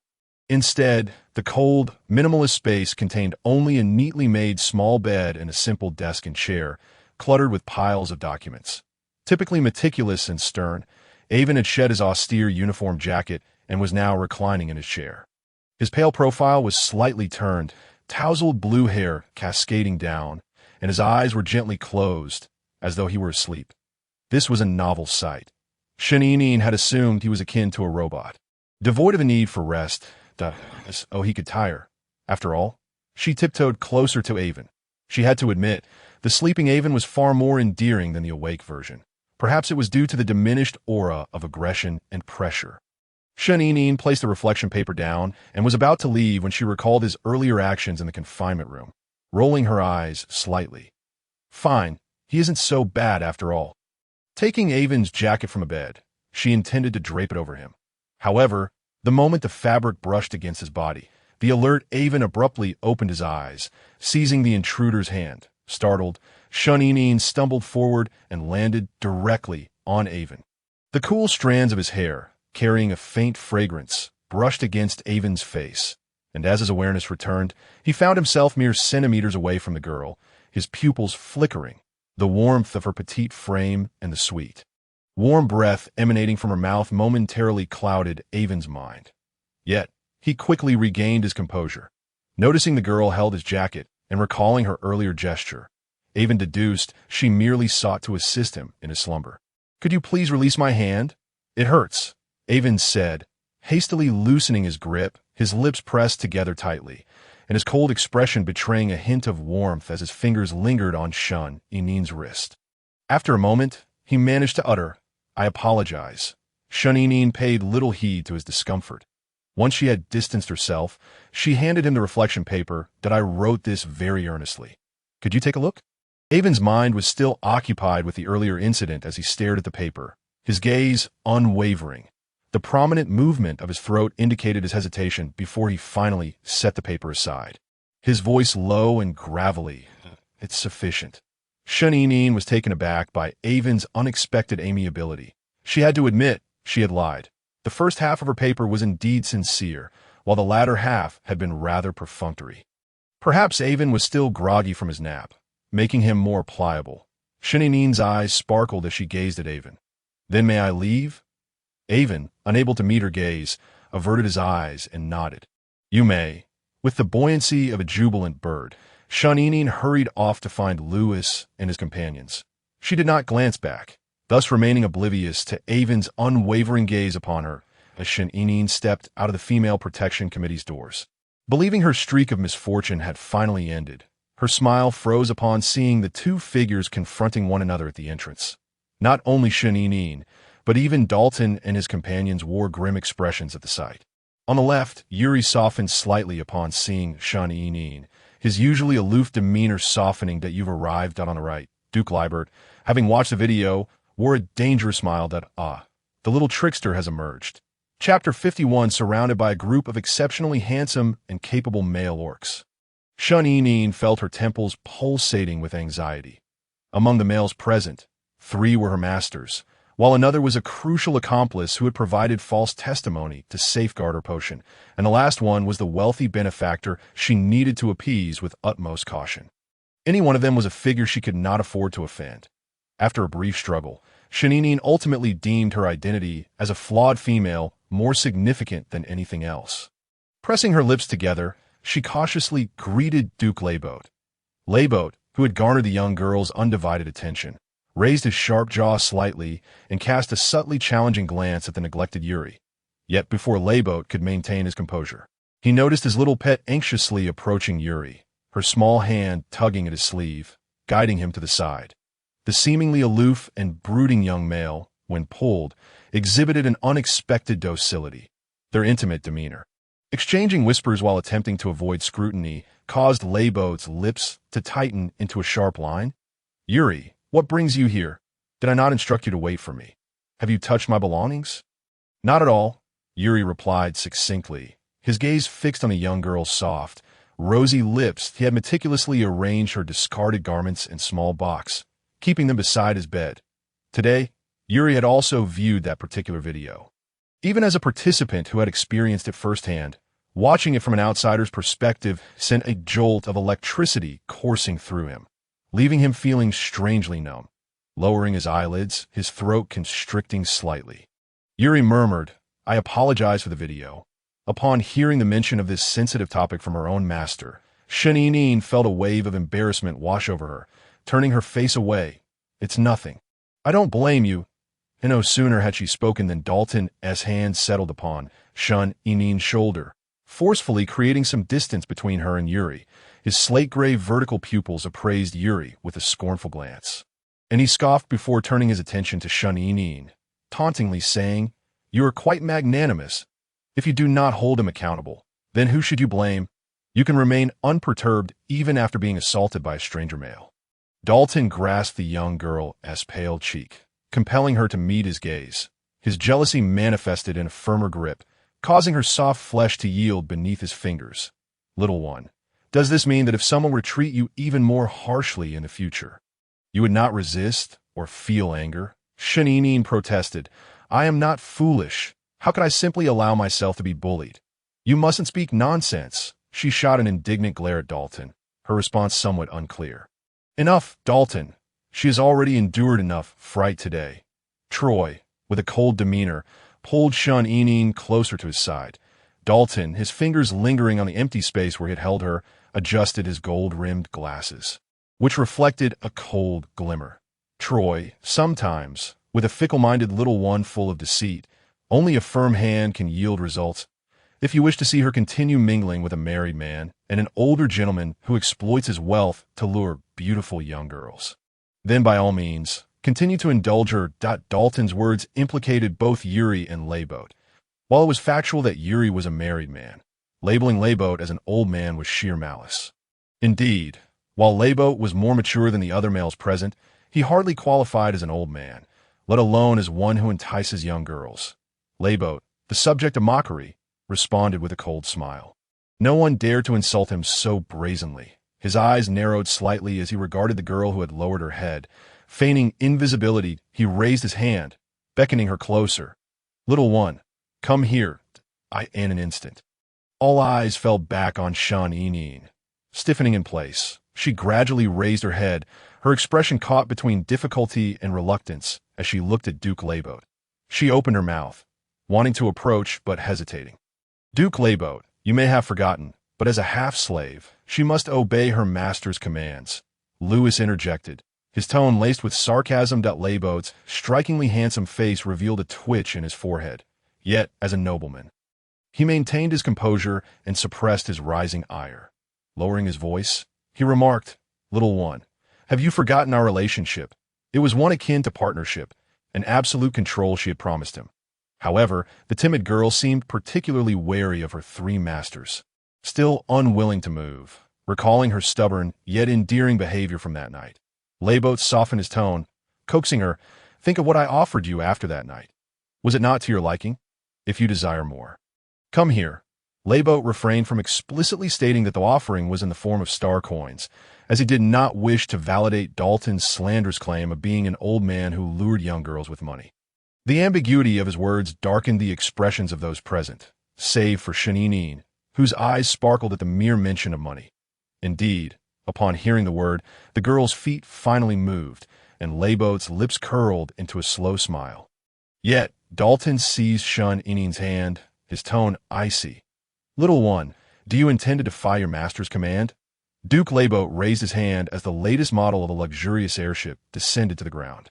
With steady steps and an air of inevitability, he approached Shun, taking her other hand and casting a glance at Dalton and his companions. By the way, I must remind you three that the Galactic Code does not state that a half-slave, while bound by contract, cannot accompany her partner. That night, Duke Layboat had scoured every legal code, finding no clause that could annul the half-slave contract. Thus, he chose to exploit this loophole. Lewis frowned. Partner, pray tell, what qualifies the Duke to be her partner? Shun was astonished that Duke Layboat would openly acknowledge their relationship in front of Lewis and the others, not as a lover or a mere plaything, but with the solemnity of the term partner. Layboat grinned with a hint of provocation. Is it true or not?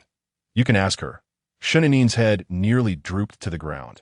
Yet her silence spoke volumes, serving as the most powerful affirmation. Dalton realized that his little half-slave was about to be taken away. He remained unwilling to concede. Besides, he was aware of her true identity and felt that being with a male orc like Layboat could only lead to her being thoroughly consumed. Little one. Dalton stepped closer, his body almost brushing against Shun-In's. He gripped her delicate shoulders, lowering his head to whisper a warning in her ear. You must return before midnight. You know my methods. If you dare to be late. Dalton's cool breath brushed against her nape and ear, causing her to shudder. Remember, do not be foolish. You may not even realize when you are devoured. If anything seems amiss, contact me immediately. With that, Dalton released Shun-In. For reasons unknown, she sensed something peculiar about him that night. Yet, driven by her financial desperation, she chose to follow Duke Layboat onto the airship. Before departing, she cast a glance at Yuri, whose handsome, aloof face was partly shrouded in darkness, his gaze fixed intently upon her, rendering his emotions inscrutable. Unbeknownst to anyone, A figure in the corner discreetly captured the intimate moment of Sean being led by Duke Layboat onto the airship. Chapter 52, that very night.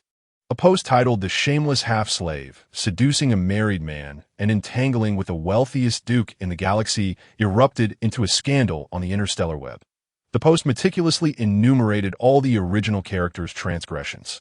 While the unexpected events that unfolded after Sean became a half-slave were exaggerated into tales of reckless seduction. Most males, however, were skeptical of the post, given the overwhelming impact of the video in which Sean defended Yuri. Yet, the reaction of male orcs coming to Sean's defense only fueled the animosity of the already resentful females. After all, in their eyes, even the most exceptional males should belong solely to them and could only be chosen at their discretion. Those like Sean, who lacked pheromones and spiritual strength, were deemed worthless and unworthy of even aspiring to the males who belonged to the females. The furious Emily also stumbled upon this post. Upon seeing the photo of Layboat holding Sean's hand and gentlemanly escorting her onto the airship, the accumulated fury within her could no longer be contained. Enraged, Emily sprang to her feet, smashing everything on the table in a frenzy. She could not accept that Prince Louis and Duke Layboat would reject her and humiliate her for the sake of a lowly, worthless being. Why should she tolerate this? Just because of a pretty face, this worthless creature dared to vie for the attention of so many top males. How dare she compete with me for a male? Emily cast a venomous gaze at the chaos strewn across the floor, slowly activating her holographic device. Louis, Lieber, since you refuse to appreciate my intentions, do not blame me for my ruthlessness. I require you to locate Sean and thoroughly eliminate her. In the dimly lit room, the cold light illuminated Emily's enchanting visage, resembling a splendid yet fearsome serpent. At this moment, Sean, who had returned to the estate with Duke Lieber, felt particularly apprehensive. After all, she had previously experienced unpleasant events within this very manor. Duke Lieber, do you have any instructions for me? In the expansive drawing room, Duke Lieber dismissed all other attendants, leaving only the frigid robots and the two of them. Sean felt a wave of unease wash over her. She wished to find something to occupy herself, perhaps pouring wine for Duke Lieber as she had done previously. Otherwise, the atmosphere between a lone man and woman would inevitably feel strange. Duke Lieber reclined on the sofa, his chin slightly raised, a smile that was neither warm nor cold gracing his lips. You should take a shower first. Your clothes are ready for you, we can talk afterward. Sean, feeling grimy all over, didn't dwell on it too much, assuming Duke Lieber merely preferred cleanliness and found her unkempt state distasteful. However, the system grew alert. Talk afterward? Where? In bed. It's late at night. A lone man and woman, and he sending the woman to shower first. This is clearly a prelude to something indecent. As Sean removed her dress, an object slipped from her grasp. Picking it up, she discovered it to be a beautifully crafted badge that it dawned on her that when Norton entered the confinement chamber, he seemed to be searching for something. Could this be what he sought? As Sean soaked in the bathtub, she toyed with the badge and pondered aloud. System, do you think if I return this badge to Mr. Norton, he might overlook the incident where I struck him? If luck is on my side, perhaps he might even reward me. The system absent-mindedly responded with an Host, you should leave after your bath. I have an unsettling feeling about tonight. Sean, too, sensed something amiss with Duke Lieber this evening. She had not forgotten the perilous moment when he nearly uncovered her true identity. While she was indeed fond of money, the badge in her possession could also be exchanged for currency. Offering her alternative options, after her bath, Sean emerged in a well-fitted dress. Her flushed face, imbued with esteem, was strikingly beautiful. She chose to sit a distance away from Lieber, her dark, damp hair cascading to her neck. Her eyes glistening with moisture, and the skin exposed beyond her dress appeared dazzlingly pale.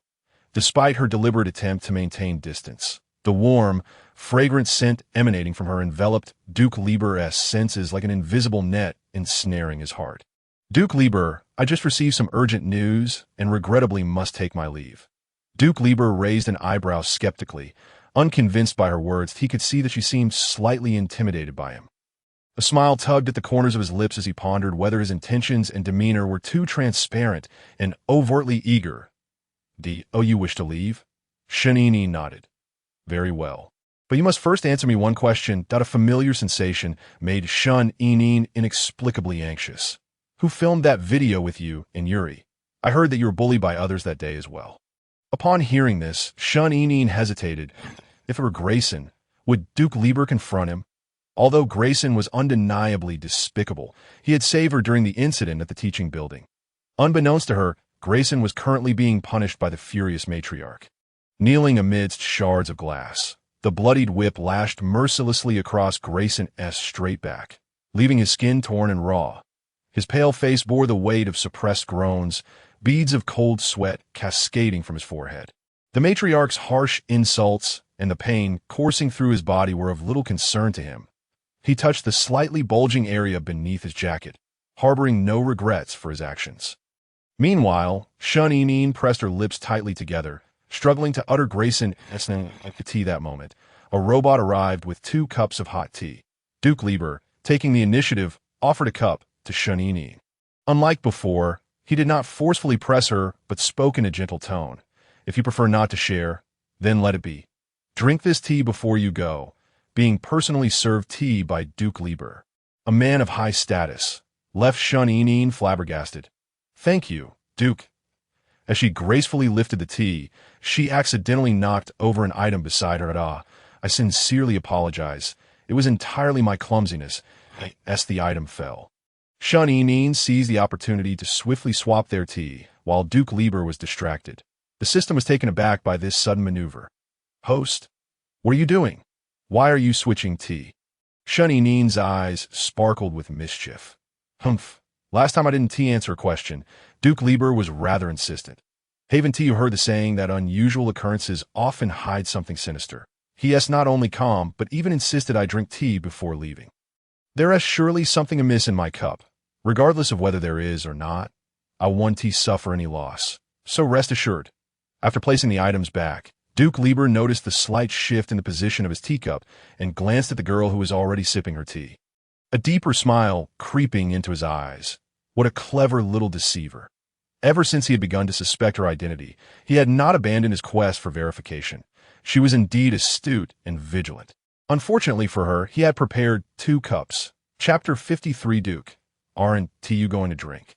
The girl's voice was soft as she set down her half-finished teacup, tilting her head with a charming smile that radiated an irresistible allure. Since Duke Lieber had intended to test her, he was naturally prepared. He lifted his long fingers to sip from the cup, maintaining an expression of indifference that made Shun Inin question her own deductions. "Have you not yet collected today as pocket money? Are you in such a hurry to leave?" Duke Lieber's long lashes lifted as he regarded Shun Inin, who seemed ready to rise. Sitting impeccably upright in his tailored suit, his crossed legs exuded elegance and nobility. Upon hearing the mention of money, Shun Inin found herself momentarily rooted to the spot. After all, his generosity was astonishing. 8 million star coins. A princely sum, and he referred to it as pocket money. "But I haven't spent much time with you today," she said, feeling a bit bashful as she tugged at the hem of her dress. Duke Lieber's smile was seductive. "It's quite all right. As long as you obediently comply. That's sufficient. Come over." Shun Inin felt her resolve waver, contemplating that she could take the money and leave immediately. However, she eventually moved closer to him, and Duke Lieber patted the spot beside him, whereupon she obediently sat down. Once seated, Shun Inin felt an unexpected warmth envelop her, whether due to just having bathed or her heightened excitement. She wiped the thin sheen of sweat from her smooth forehead, but still felt rather heated. "What's wrong?" Duke Lieber paused his interaction with the holographic device, inquiring with a smile, though his gaze was particularly profound. To alleviate her discomfort, Shun Inin drained her cup of tea and replied vaguely, "It's nothing, just a bit wore." Yes, she tucked her hair behind her ear and lowered her head, her delicate profile, along with her slender neck and ample collarbone, became unmistakably visible. Duke Lieber found the warm, fragrant aroma intensifying around him. Immersed in the atmosphere, even his usually calm and rational mind felt slightly dizzy. "Is it done, Duke? It's quite late. I should be on my way." Eager to leave, Shaninin leaned toward the holographic device on Duke Lieber's wrist, only to find that he was not processing the transfer. Instead, he was managing the Interstellar online footage of her kiss with Yuri. In the message box, the last statement from Duke Lieber read, "Before midnight tonight, I do not wish to see any further videos of her and Yuri in a compromising manner." Suddenly, a sense of foreboding washed over Shaninin, her eyes widening in alarm. Even before she could retreat, Duke Lieber, having closed the holographic device, coldly clasped her slender waist. "Where do you think you're going?" Shaninin's lashes fluttered as she frantically struggled. I need to leave." Yet before she could rise, the tall, handsome figure of Duke Lieber pressed her back into the sofa. Her long, dark hair cascaded down the cushions, and beneath her dress were her straight, lovely legs. Duke Lieber chuckled softly. "Want to leave? It's too late." He propped himself up with a muscular arm beside her, his deep, sultry voice deliberate as he continued. "Since you are unwilling to answer the previous question, let's pose a different one. When that wild husband Yuri, who has a wife, kissed you, Shaninin." The peculiar and ambiguous words, uttered from the lips of a noble and unapproachable duke, were laden with an exquisite contrast that left Shaninin in a daze. Her crimson lips parted slightly, her gaze fixed vacantly on the approaching Libert, her eyes glistening with a watery sheen, exuding an astonishing allure. "Are you not?" Angry, Shaninin genuinely believed that Duke Libert would let the matter slide, yet she underestimated the intensity of jealousy. A mature and formidable male only felt it more fiercely. Consumed by jealousy, Libert remained oblivious to the flickers of light emerging in his azure eyes, a sign of an uncontrollable male beast. "Can't find the answer? Then let me jog your memory," he said, gripping the girl's chin, lowering his head to fiercely capture her petite mouth, which was rife with deceit. As Shaninin struggled, the bells on her ankle chimed melodiously. A wave of heat surged through her body, awakening her innate femininity, stirring within her. She initially thought it was merely her body's instability causing her estrus to flare up, leaving her in a state of panic. Ultimately, perhaps her struggles bore fruit. Or perhaps Libert recognized her limits. He released her. Libert's once pale lips now glowed a vivid crimson, almost dripping with blood, glistening with moisture. "Why are you crying?" Libert's voice was hoarse. Shaninin's lashes were heavy with tears, her delicate face flushed and disheveled. Seizing the moment while Libert wiped her tears, she bit her lip and raised her knee with the intent to deliver a decisive blow. However, the male's reflexes were far too quick, as he restrained her restless leg. "You truly are unruly," Libert remarked, lifting her effortlessly as she was placed upon the bed. Shaninin felt her resolve wavering. If she delayed any longer, her feminine scent would inevitably become uncontrollable. Chapter 54. In her quest for safety, Shaninin had given 2 vials of medication to Yuri beforehand, keeping 2 on her person for emergencies. Unfortunately, one had been misplaced, leaving her with only one, and she needed to distract Duke Libert first. As Libert leaned in to kiss her, Shaninin turned her head away. "Duke!" Her gaze was hazy, as her red lips parted, a rich fragrance and warmth wafted toward Libert's handsome face, which was straining to maintain composure. She draped her slender arms around his neck, her unexpected boldness sending his heart racing. "Duke, I have already bathed, yet you have not." Libert was not a man of haste, but faced with the girl's seductive gaze, he succumbed instantly. With the corners of his eyes flushed, he stood abruptly, his heavy breaths betraying his restraint. Retaining a shred of dignity and decorum, he began to unfasten his cufflinks and suit jacket. As he roughly tore at his tie with his fair, elongated fingers, a palpable sensuality filled the air. His voice was thick with desire. "Wait for me." Shun-Ini nodded obediently. Once Libert entered the bathroom, the softness on Shun-Inin's face vanished instantly. Her once attractive visage was now marred by a palpable urgency and panic. She braced her weakening body to rise, injecting the medication into her neck. After completing her task, she stumbled out of bed, attempting to open the door, but to no avail. Outside, the moonlight was radiant, yet the window was firmly locked. After several attempts, she realized the lock was utterly unyielding. Listening to the sound of water cascading in the bathroom, Shun-Inin felt an overwhelming sense of dread. Even worse, after administering the inhibitor, her physical condition showed little improvement. System, why is this happening? Shuninin clutched her neck where her female glands were located. Her body ablaze with heat, her voice tinged with a faint whimper from the urgency. After a brief analysis, the system's expression turned grave. Host, your condition is becoming increasingly unstable. What you need now is a pheromone conversion agent. But that was precisely what she had lost. Shuninin couldn't help but lament her unfortunate circumstances. No, I must escape. If my identity as a defective female is exposed, it would be utterly disastrous. The system attempted to argue that, given Duke Libert's unique regard for her, he might not disclose her identity even if he were to discover it. However, Shuninin had never relied on such nebulous possibilities. The Interstellar regulations stipulated that anyone assisting a defective female in concealing her identity or remaining silent about it would face severe penalties. She was merely a lowly, unremarkable defective female. She did not believe anyone would go to such lengths for her. Perhaps someone once had, but that person was now gone forever. Unfazed, Shuninin began searching for something to break the window. Meanwhile, in the bathroom, Libert was in a precarious state, stripped of his austere facade.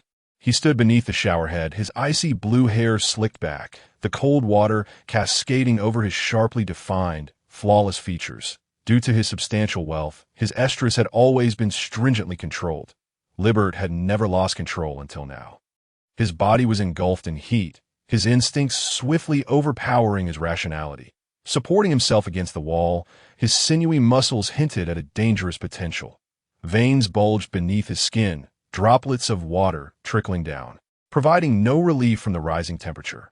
Libert had never anticipated that he would collapse so completely due to the girl's advances. Yet, she was not a true female and could not alleviate the torment of his estrus. This night, although Libert sought to test her, he understood that the girl could only belong to one of two categories: a genderless being or a defective female. Only a defective female in a precarious situation would go to great lengths to conceal her identity. Libert did not mind Shun-Inin's identity. Even if she were a defective female, he possessed the means to shield her and protect her. He simply wished for her to be truthful with him.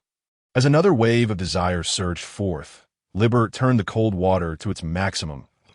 In his muddled state, he failed to hear the sound of shattering glass, muffled by the water's roar.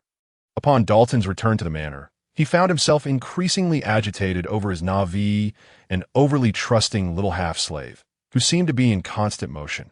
Despite the perilousness of her situation, she still mingled with other males. Was she truly fearless or merely overconfident?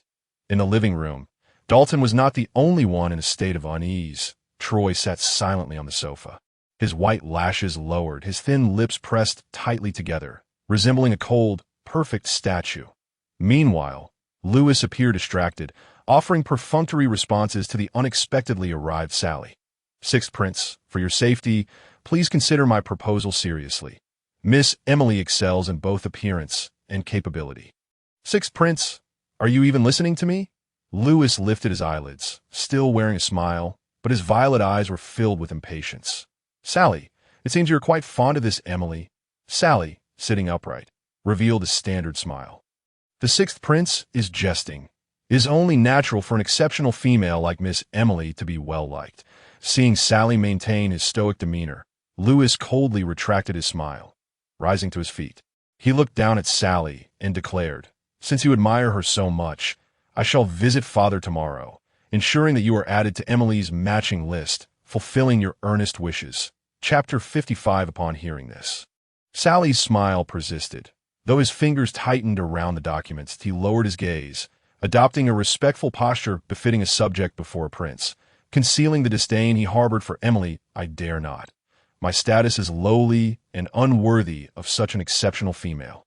Lewis paid no heed to Sally's evasions. Sally, this bureaucrat, had only risen to prominence in recent years. Prior to that, no one had known his name. He displayed a congenial demeanor towards everyone, and due to his efficient handling of matters and various means, he was particularly favored. However, Lewis felt that Sally was not as simple as he appeared, especially given that the two females Sally had recommended for him, while seemingly outstanding, were fundamentally flawed. Though all females were flawed, The ones Sally had chosen were particularly lacking. Her neural interface is offline. Troy's cold voice suddenly cut through the air, causing both Dalton and Lewis to change their expressions. Dalton's heart raced. He, too, attempted to contact Shanine, only to find, as Troy had said, that she was not merely offline, but had lost connection. These were two entirely different scenarios that a closed neural interface indicated a deliberate choice by the owner. While a lost connection could signify an emergency or extreme instability in her condition. Suddenly, Dalton's neural interface flickered to life for an instant, an attempt to connect from Shanine's end, but the next moment, the connection severed entirely, leaving him unable to reach her. Dalton dared not delay and promptly contacted Libbert. Upon seeing Libbert half-naked, wrapped only in a towel and in a state of disarray, Dalton's eyes darkened with rage. "Where's the little one?" As Libbert pushed open the door after receiving an injection of the suppressor, he was met with the sight of a window shattered into a gaping hole, and the girl upon the bed had vanished without a trace. Her light brain had lost connection. "Did you know?" Dalton's words sent a jolt through Libert's heart. He had not anticipated that the seemingly docile girl would possess such a stubborn and fierce temperament. She had deliberately deceived him, all for the sake of escape. "Libert, you had better pray that she is unharmed." At that moment, on the brink of collapse, Shanine's consciousness was clouded, in her hasty flight. Her porcelain-like arms bore numerous delicate cuts from the broken glass. Even though her body had reached its limits, Shanine stumbled forward, drenched in sweat and utterly disheveled, as if she had just emerged from water. "Host, they are closing in!" Her legs buckled, and she fell to the ground, pain bringing tears to her eyes. Under the cold moonlight, in a dimly lit and narrow alley, a group of tall, lecherous males blocked the entrance. Their intentions clearly malicious. "Why have you stopped running? Look at your thin arms and legs. Just lie there and let us have our fun. Do you really think you can escape?" Shanine had no idea where these vile males had come from. But their objective was painfully clear. "Who sent you to kill me?" she managed to ask, her voice trembling with fear. Her question was met with a chorus of laughter. "Oh, darling, we don't want your life. However, it seems tonight, you might just be ruined." The advancing males drove Shanine to the edge of despair. Countless times she had attempted to activate her light brain, yet remained unresponsive, just as the leading male's fingers were about to brush against her ankle. A shadow, elongated by the moonlight, appeared at the alley's entrance. The figure was lean and tall, much like its owner. Upon seeing the boy attempting to play the hero, the males laughed. "Where did this little beggar come from? Don't interfere with our fun. If you value your life, scram." Shanine did not expect to see that crimson-eyed boy here. Unlike the brutish males, his slender frame and demeanor led Shanine to assume he was androgynous. Yet, regardless of gender, androgynes were no match for the males. Having reached her limit, Shanine's vision blurred entirely. She could only faintly see the pale figure of the boy drawing nearer, weakly shaking her head. Just before losing consciousness, she uttered her last plea.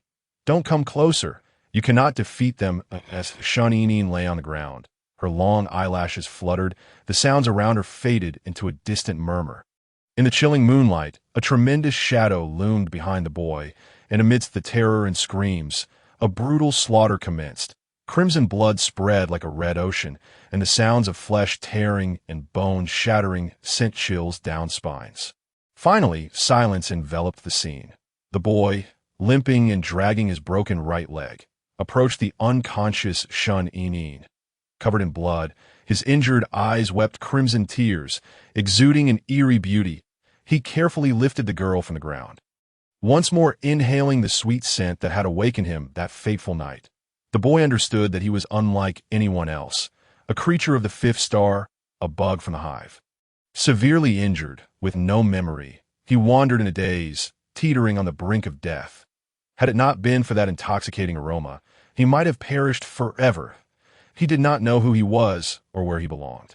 He was tormented by insatiable hunger, his sole conviction to follow her like a shadow, to watch over her. His blood-stained eyelashes fluttered slightly as his slender fingers grazed the female gland at her neck. A dark appendage slowly penetrating. His colorless lips gently pressed against her OW as her body began to heal. His pallor intensified, rendering him nearly transparent. The encroaching sounds made him reluctantly release her. They were her masters, entities too formidable for his frail self to contend with. With a reverent kiss upon her forehead, the wounded boy retreated into the darkness once more. Chapter 56. When Dalton and the others arrived at the scene, they were greeted by a gruesome sight of severed limbs scattered across the ground. The stench of blood was overwhelming in the chilling alley, and in the corner lay the unconscious girl, her snow-white skin and dress stained with splattered crimson. I could see that moment. The hearts of the onlookers nearly ceased to beat. Liebert, still recovering, approached unsteadily, his pupils trembling. Yet just as he reached for Shaninin, Dalton obstructed him. Dalton cast a cold, steely gaze at Liebert before gently lifting the girl from the ground, meticulously assessing her condition. The usual genial expression he wore had vanished, replaced by an extreme seriousness. "Dalton, how is she?"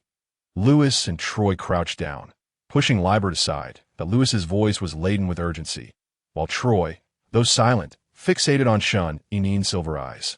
His gaze as frigid as ice. Excluded from the circle, Liebert's thin lips pressed together, his damp hair falling messily around him. In his anxiety, his clothing was wrinkled, buttons mismatched. Sally raised an eyebrow slightly. The Duke Liebert, known for his composed and impeccable demeanor, was now in disarray over a person of such low status as an androgynous. Not only Duke Liebert, but even the proud sixth prince and his companions exhibited an uncharacteristic lack of composure. After all, she is merely an androgynous. What's so special about her? Sally's narrowed eyes scrutinized Dalton's precious charge for the first time. The girl's jet-black hair resembled exquisite silk woven from the night itself, cascading smoothly, her skin whiter than freshly fallen snow. With her eyes closed, her long eyelashes cast delicate shadows across her lovely face. The petite nose and softly contoured lips were undeniably captivating. Alas, androgynes lacked mental strength and pheromones. They were merely exquisite, beautiful waste, playthings for amusement. Only fools blinded by beauty would invest genuine feelings in a mere toy. Sally's demeanor remained impeccably composed as he addressed Dalton. "Sixth Prince, such a heinous incident occurring in the interstellar capital of the Fifth Star will surely alarm His Majesty." "I understand," Lewis replied, his voice grave. "Dalton, what is her condition?" Faced with Lewis's inquiry, Dalton's expression became complex. "The little one is not in serious danger. She is merely unstable and has slipped into a temporary coma." Lewis's furrowed brow relaxed slightly, as long as she is all right. Yet Troy did not share in this relief, but he surveyed the area, his voice icy. "These males all perished at the hands of the bugs. The bugs are inherently brutal and may even consume their enemies. Yet this particular bug slaughtered all the males without laying a finger on her." Upon hearing this, the atmosphere fell into a profound silence. All these questions may only be answered when Shun-Inin awakens. In the manor, golden sunlight spilled across the bed. Several males, having spent the night awake, were either curled up in chairs or leaning against the door with heads bowed. Liebert stared at the still unconscious Shun-Inin, his brow furrowed, questioning Dalton. "You said she was fine, yet she shows no signs of awakening." Last night, Liebert had suggested taking Shun-Inin to the Fifth Star's top-tier medical facility for a comprehensive examination. Yet Dalton had firmly refused. Dalton could not acquiesce. Lying in such advanced medical pods would expose all of the girl's bodily information without reservation. Seeing Dalton remain silent, Liebert's expression turned cold. "Dalton, is your stubbornness going to put her in jeopardy? If you're worried about money, I will cover all the costs." This last statement was purely to provoke Dalton, for aside from Shun-Inin, none present lacked funds. Leaning against the doorframe, Dalton raised his gaze, his sharp, cold eyes glaring from behind his glasses. Remembering how Liebert had been wrapped in nothing but a towel when they connected last night, Dalton could no longer suppress his fury, his cold, serpentine eyes bore down on Liebert as he stepped closer. What right do you have to speak to me? If it weren't for your nefarious intentions last night, would she have fled? Liebert, she may be easily deceived. But do you truly believe her masters are dead?" Dalton declared, raising his hand to deliver a powerful punch to the Duke. Only when Dalton had finished did Troy intervene, calling out, "Dalton, that's enough. He still holds a title." Dalton exerted all his strength, causing Liebert's head to be knocked askew. Yet he did not retaliate. He understood that had he not frightened the little one last night, the incident would not have transpired. With his tongue brushing against the inner walls of his mouth, Liebert lifted his head and calmly wiped away the blood at the corner of his lips. Awakening from the commotion, Shaninin trembled as she slowly opened her eyes. "You're awake?" Troy, seizing the moment while Dalton and Liebert were at an impasse, approached the bedside first, assisting Shaninin as she attempted to sit up. Rubbing her drowsy eyes, she was still in a fog, and upon raising her gaze, she was met with the bruised visage of Duke Liebert. Remembering the events of the previous night, fear compelled her to shrink back into Troy's embrace. Noticing her reaction, Liebert pressed his thin lips together. The words he had intended to say caught in his throat. Dalton pushed past Liebert, placing the back of his hand against Shaninin's forehead to check her condition. "Little one, are you feeling any discomfort?" Shaninin obediently shook her head. You remember what happened last night." She briefly recounted the events, and upon hearing that the group of males had acted under orders, the expressions of Liebert and the others darkened. Shaninin, however, was not overly concerned. After all, the original owner of this body had not been well liked, and her situation had not improved much, yet she was anxious about the boy who had appeared before she lost consciousness. She wondered how he was faring. "Did you see a boy with dark greenish-black hair when you arrived?" He looked about 17, was quiet, and rather handsome. She asked anxiously. Dalton shook his head. "There were insectoids last night. By the time we arrived, not a single soul had survived." Hearing this, Shaninin's complexion paled. She did not know if the boy had been killed by the insectoids or if he had managed to escape. But considering how powerful those male beasts were, it seemed unlikely he could have fled unscathed, given his apparent fragility. Noticing her despondent demeanor, the others refrained from further discussion. Before leaving, Troy advised, "Recently, the fifth-star insectoids have been sighted, and the situation at the front lines is tense. You must be cautious." Shanini nodded, her heart heavy at the sole survivor of the recent incident. She was required to report the specifics at the military academy. However, before heading there, she secretly returned to the alley from the previous night. Unfortunately, it had been thoroughly cleaned, and despite searching the vicinity, she found no trace of the boy. Overwhelmed with guilt, she arrived at the military academy with her head hung low. Her eyes red-rimmed. To avoid further bullying from the females, she deliberately chose a path frequented by males. As she passed through a corridor, she overheard someone mention her name. "Grayson, all of Shaninin's videos have been taken down. Why not film another? I simply adore watching her cry when bullied. Let us switch up the protagonist this time. Replace that little brat Yuri or Grayson. You could take the lead yourself." The speaker's flunky grinned mischievously. The insinuation of bullying her was well understood by all the males present. Hearing this, a sidekick chimed in. Sure. This time, let Grayson take the stage." Grayson, who had been the focus of that day as close-up, felt a rush of embarrassment as he turned back, only to see the girl they discussed, her eyes glistening with unshed tears, her lips pressed tightly together, and her brows furrowed in displeasure. Chapter 57. Upon seeing the girl he had longed for, Grayson's heart raced. The sidekicks, upon noticing Shaninin, were momentarily stunned before erupting into louder cheers. "Grayson, the leading lady is here. What are you hesitating for?" "Exactly. Go for it." Grayson, flustered, coldly retorted, "Shut up." After silencing his companions, he anxiously looked at the girl, only to find her coolly averting her gaze, as if she had not seen him, and she turned to leave. In a panic, Grayson disregarded his injuries and rushed after her, grasping her slender wrist. He instinctively pushed her against the wall. With his rebellious red hair and handsome features, he appeared somewhat awkward as he asked, "Hey, are you mad?" Shaninin, her eyelids tinged with pink due to her grievances, fluttered her long lashes, unwilling to engage with Grayson. Had she known he would behave so poorly, she would not have softened her heart and concealed his actions.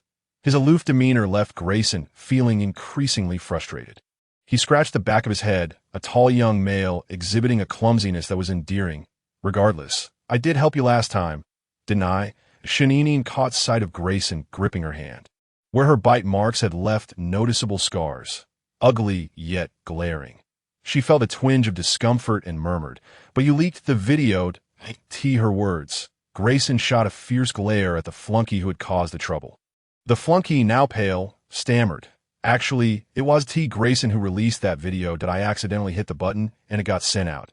Sheninin's lashes trembled violently. I don't believe you. You all conspired to deceive me. Grayson tilted his head, his handsome face displaying a persistent charm as he awkwardly apologized. I truly didn't deceive you. Please don't be angry. What I said earlier was merely a joke. Even if he were to kiss her, he wouldn't let anyone else see it.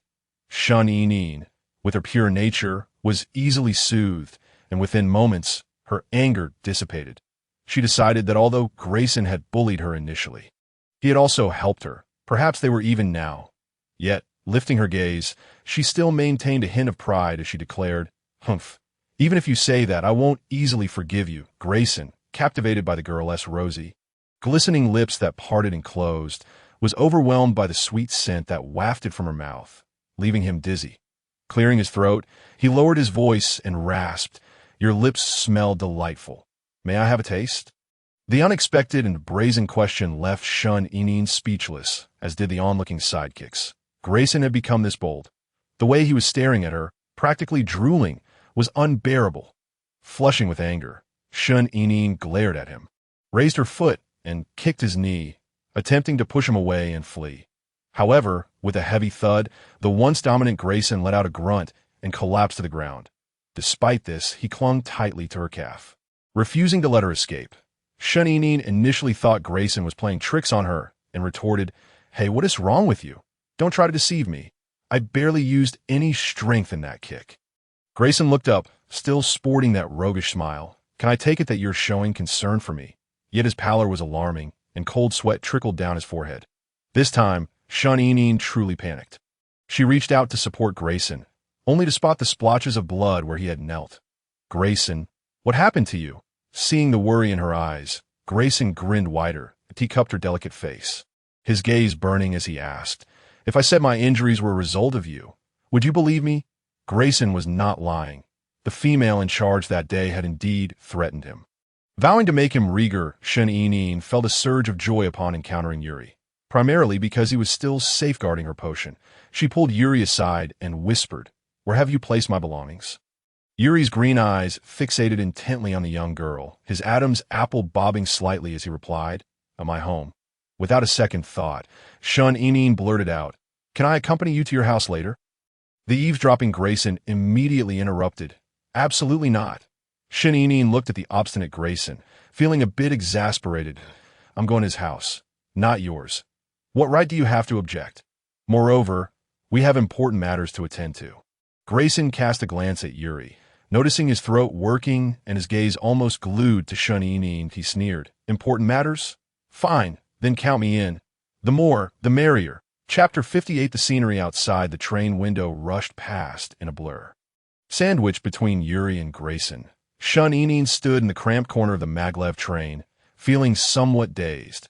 Her posture was awkward, pressed against the glass window with no room to retreat. Before her stood two tall, strikingly handsome young men. The crowd was so tight that she was nearly pressed against them. The masculine sense surrounding her was not unpleasant, but it was overwhelmingly close. This peculiar trio, once marked by hostility and bullying, now found themselves in an oddly harmonious situation.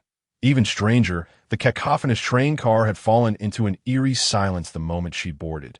The burning gazes from those around her made Sheninin's eyelashes tremble with unease.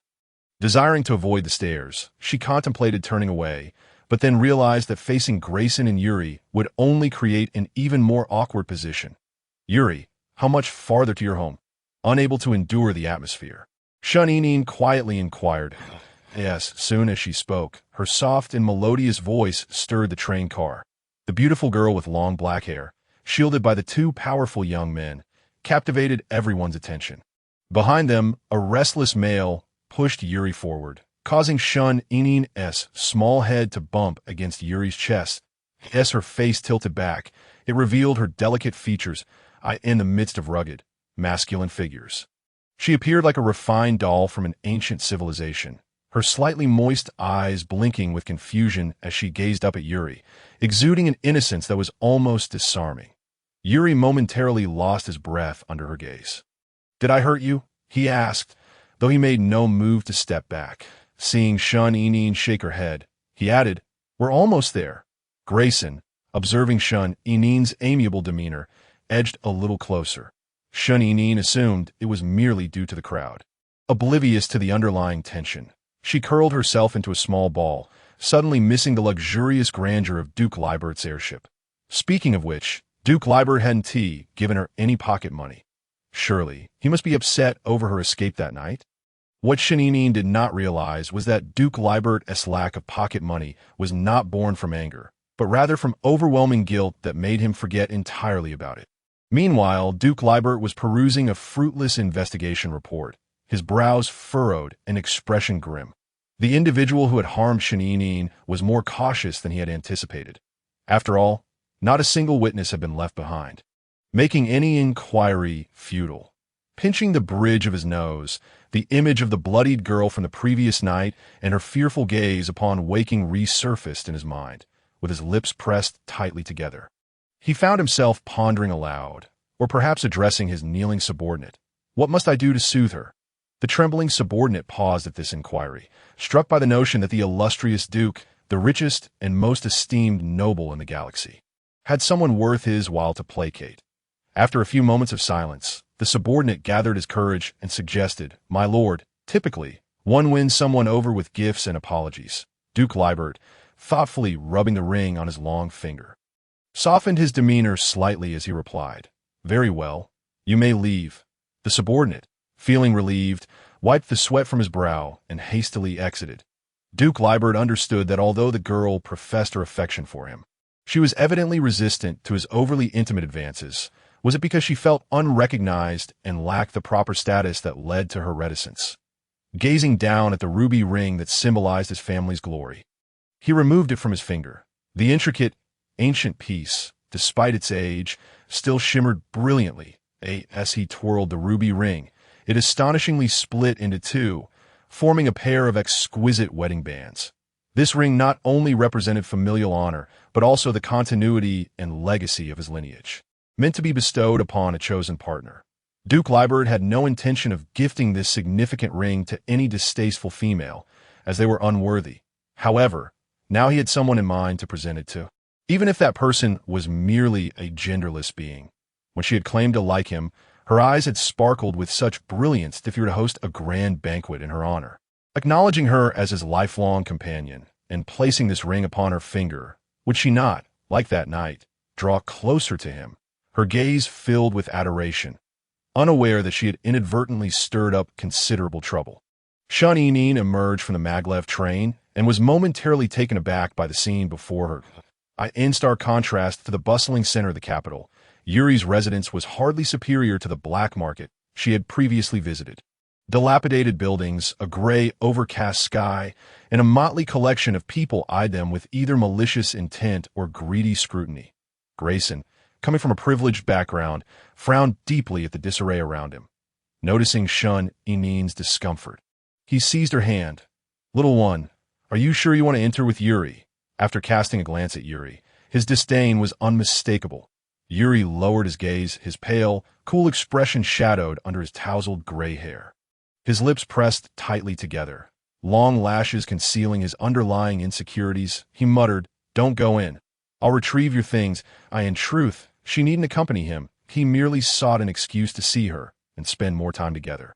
With his spine straight and demeanor silent, Yuri found it difficult to meet Shun Enin's gaze. His intense pride clashed with his profound sense of inferiority. Born of impure lineage, raised in poverty, burdened with a sick father and an absent mother, he had grown amidst the mud, receiving nothing but scorn and coldness from others. His father had even sacrificed everything to secure a match for him. Yet the situation had not improved. He continued to descend into an ever-deepening abyss. He encountered a glimmer of light that passed by him. Shininin was not repulsed by Yuri's surroundings. Rather, she was surprised by the state of his living conditions. After all, Yuri exuded an air of nobility and striking beauty that seemed out of place in such an environment. Sensing Yuri's insecurity, Shuninin gently grasped the sleeve of his shirt, her tone soothing. "Yuri, would you allow me, as your friend, to visit your home?" Yuri paused, his expression momentarily stunned. He bit his lip and nodded, a mixture of bittersweet warmth swelling in his chest. Left out of the conversation, Grayson sulked behind, glancing at Yuri with displeasure. Humph, what a mighty male, pretending to be weak for whom he can only fool this foolish Shun-Inin. In the chaotic alley, a group of idle middle-aged men leered at the sight of Yuri escorting a beautiful genderless individual home, whistling lewdly. Hey, little wolf cub, why aren't you clinging to your female mate? Is it because you've hooked up with her? One chimed in, that mouth of hers is truly rosy. I wonder if the rest of her is as sweet. Others joined in, Yuri, when you're in bed with her, be gentle. She looks like she can't handle much. Chapter 59. Yuri's hand gripping the doorknob tightened suddenly, his expression darkening with a terrifying intensity. Veins bulged in his arm as he turned to glare at the middle-aged man who had spoken so disrespectfully, ready to transform into his wolf form. Yet a warm little hand rested gently on his hand. Yuri, ignore them. But Yuri had not moved. Grayson was unwilling to let the matter slide. Grayson, if it were not for Shun-Inin's quick reflexes, who swiftly embraced Grayson, the notoriously volatile Grayson would have charged ahead. The group of foul-mouthed males clearly did not anticipate that the red-haired, hot-tempered Grayson was also an A-class male, with Yuri on their side. They could manage, but if another joined, they would stand no chance. Moreover, neither had undergone a second awakening, and their subsequent levels would likely be even higher. At this moment, Grayson felt entirely rigid, his mind momentarily blank. The soft, delicate body of the girl he held brushed against him, and when her ample bosom inadvertently made contact, the tips of his pale ears, hidden beneath his crimson locks, turned a shade of crimson that seemed as if it could bleed. Even as he entered the room, Grayson moved clumsily. Yuri's home, though small, was remarkably clean and tidy.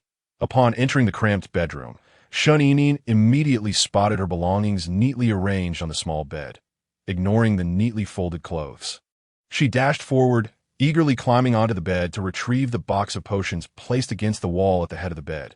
However, in her haste, she did not notice the small player resting beside the bed's edge. When Yuri caught sight of the player, his heart skipped a beat, and he hurriedly stepped forward, hoping to snatch it before Shun-Inin could in the narrow space of the bed, both lost in their thoughts and in a rush. They collided as Yuri, tall and broad-shouldered, inadvertently pinned Shun-Inin beneath him. The loss of balance caused her delicate fingers to brush against the player in the stillness of the room. Shun-Inin's eyes widened as she saw the screen light up, revealing a video of Yuri himself. Grayson, witnessing this scene, was equally taken aback. Now, both the videographer and the star of the video were present, and the sight of Shun-Inin being held from behind by Yuri was particularly suggestive. At that moment, the thin walls offered little soundproofing, and the explicit noises from next door pierced through, the creaking of the wooden bed, presumably against the wall of Yuri's room, along with the other indecorous sounds, rendered the atmosphere unbearably awkward. Shun-Inin's mind exploded in embarrassment, her fair face flushing a deep crimson. Yu, can you get off quickly? Overwhelmed with shame, she struggled, stammering at Yuri. The girl beneath him was astonishingly soft, and the sweet fragrance wafting from her pale neck made his breath falter. Thump, thump. The sound of his own heart pounding was unmistakable. Before rising, Yuri's heated fingers instinctively reached to switch off the player. Seeing Yuri linger over Shun-Inin, Grayson's eyes reddened with fury. Damn it, he cursed, charging forward to seize Yuri, roughly yanking him up and delivering a punch. Yuri staggered, his head knocked aside, colliding into the desk behind him, scattering small items all over the floor. Grayson, gripping Yuri by the collar, shouted furiously, "Do you think she is soft and fragrant, wanting to die under you? That's why you won T get up? I knew you had ulterior motives for her. Did you deceive her into coming to your home? If I hadn't been here just now, would you have already started pressing her down on the bed, kissing her soft lips, and doing something even more outrageous?" Shun-Inin stared blankly at the two, completely dumbfounded. They were embroiled in their own chaotic battle, while the nearby conflict continued unabated, filled with nonsensical banter. Help! What kind of absurd situation is this? Clutching the box of potions, Shun-Inin was at a loss, unsure whether to slip away or intervene in the fight. Just then, her light brain flickered to life. Upon seeing Dalton, Shun felt her heart stop momentarily. She hurriedly stepped forward and covered Grayson's mouth to shift the light brain's perspective away from Yuri and Grayson, Dalton. What's wrong? Dalton, arms crossed, lounged against the entrance of the military academy, looking relaxed and impeccably handsome. Observing the flustered girl, he inquired, "Little one, I intended to come to the academy to fetch you, but you weren't here. Where are you now, and why is your face so red?" Nervously, Shun stammered, "I went home to pack some things. It's a bit warm." Although Dalton had never visited Shun home, the dim light in Yuri's room made it difficult for him to see clearly. Nonetheless, he could tell she was indeed in a room. Fearing Dalton had come to find her, and noticing him raise an eyebrow, Shun quickly added, "I'll be back soon. Is 20 minutes all right?" Seeing her so obedient, Dalton refrained from commenting further. After the light brain switched off, Shun finally exhaled in relief. Meanwhile, Grayson, whose mouth was covered, found the scent around him intoxicating. Tentatively, he opened his mouth. Shun jolted back to reality, panicked and withdrew her hand, taking 2 steps back, her palms slightly warm. "Are you a dog?" She hastily wiped her palms. Once she had cleaned her hands, Shun disregarded the awkward atmosphere and said, "I must return now. Yuri, thank you, regardless of everything." She hurriedly bid farewell and made her way out that Yuri's outstretched hand could not halt her departure. Grayson cast a sidelong glance at Yuri before following suit. Soon, the previously lively room fell into silence. Yuri sat on the bed where Shun had just been, feeling the crumpled sheets as if they still retained her warmth. The clothes left behind by the girl, along with his own, lay scattered on the bed. At tea times, Yuri thought life was toying with him. He had never anticipated being matched with a female, but was forced by his father into a union with a female partner he did not care for. Ironically, after becoming a husband with a partner, he encountered someone who made his heart race. Yet, interstellar laws dictated that once a male was officially matched with a female partner, he could never escape that identity for life. Thus, whether the male endured abuse from the female partner or their relationship soured into mutual resentment, the male remained forever bound to the identity of being the female's husband until death. In the past, he could still endure, dragging on his existence like a mere shadow. But now, he could no longer bear it for even a moment. Why should the female reign supreme, dictating everything? A cold darkness surged in Yuri's gaze. If centuries of male subservience had not improved the world but instead deepened its madness, what could possibly alter this reality? Chapter 60. When Shun arrived, Dalton was reclining on the living room sofa, his long legs encased in black trousers casually crossed, awaiting her with an air of leisure. Casting a glance at the time glowing on his wrist, he expressed mild surprise. "It's rare to see you so obedient. Are you sneaking around behind my back to do something mischievous?" Under the gaze of Dalton's cold, deep eyes, which bore an odd smile, Shun felt her heart race with anxiety. Her delicate lashes fluttered. And due to her hurried run, her sweet, gentle voice was tinged with a breathless allure as she replied, "I didn't do anything. Come here." Dalton beckoned with a finger, flushed and sweating from exertion. Shun nervously approached him. As she drew near, Dalton sensed the warmth radiating from her body, enveloped in a rich, fragrant aura. Her damp, dark hair clung to her soft, fair cheek, and her rosy face glistened with beads of sweat. Her slightly parted lips, due to her heavy breathing, offered a glimpse of her pearly teeth and moist, pink tongue. The adorable, slightly damp girl was so beautiful that it was almost impossible to look away. "Next time, if you find yourself running late, you may inform me in advance that I shall permit you to arrive tardily, provided you notify me beforehand." Dalton was in a good mood. He produced a handkerchief, gently wiping the sweat from Shun-Enin's forehead. His sudden tenderness left her taken aback. Had he conducted an experiment that scrambled his brain? Since the previous night, Dalton's attitude towards her had been peculiar. Now, not only was he not making things difficult for her, but he was also exhibiting such thoughtfulness. Surely, he couldn't have any ill intentions, could he? Stealing a glance around, Shun cautiously inquired, "Is it just you in the manor? What about Lewis and General Troy?" Upon hearing her mention others, Dalton hesitated momentarily, appearing somewhat displeased, yet he still answered, Recent insectoid activity has been frequent. Troy has returned to the army to attend to matters on the front lines. As for Lewis, he went to the palace due to last night's insectoid incident and probably won't return until late. After speaking, Dalton raised an eyebrow, questioning her meaning with a hint of ambiguity. What? Do you dislike being with me so much? His unpredictable demeanor startled Shanine, prompting her to shake her head vigorously. No, I love being with you.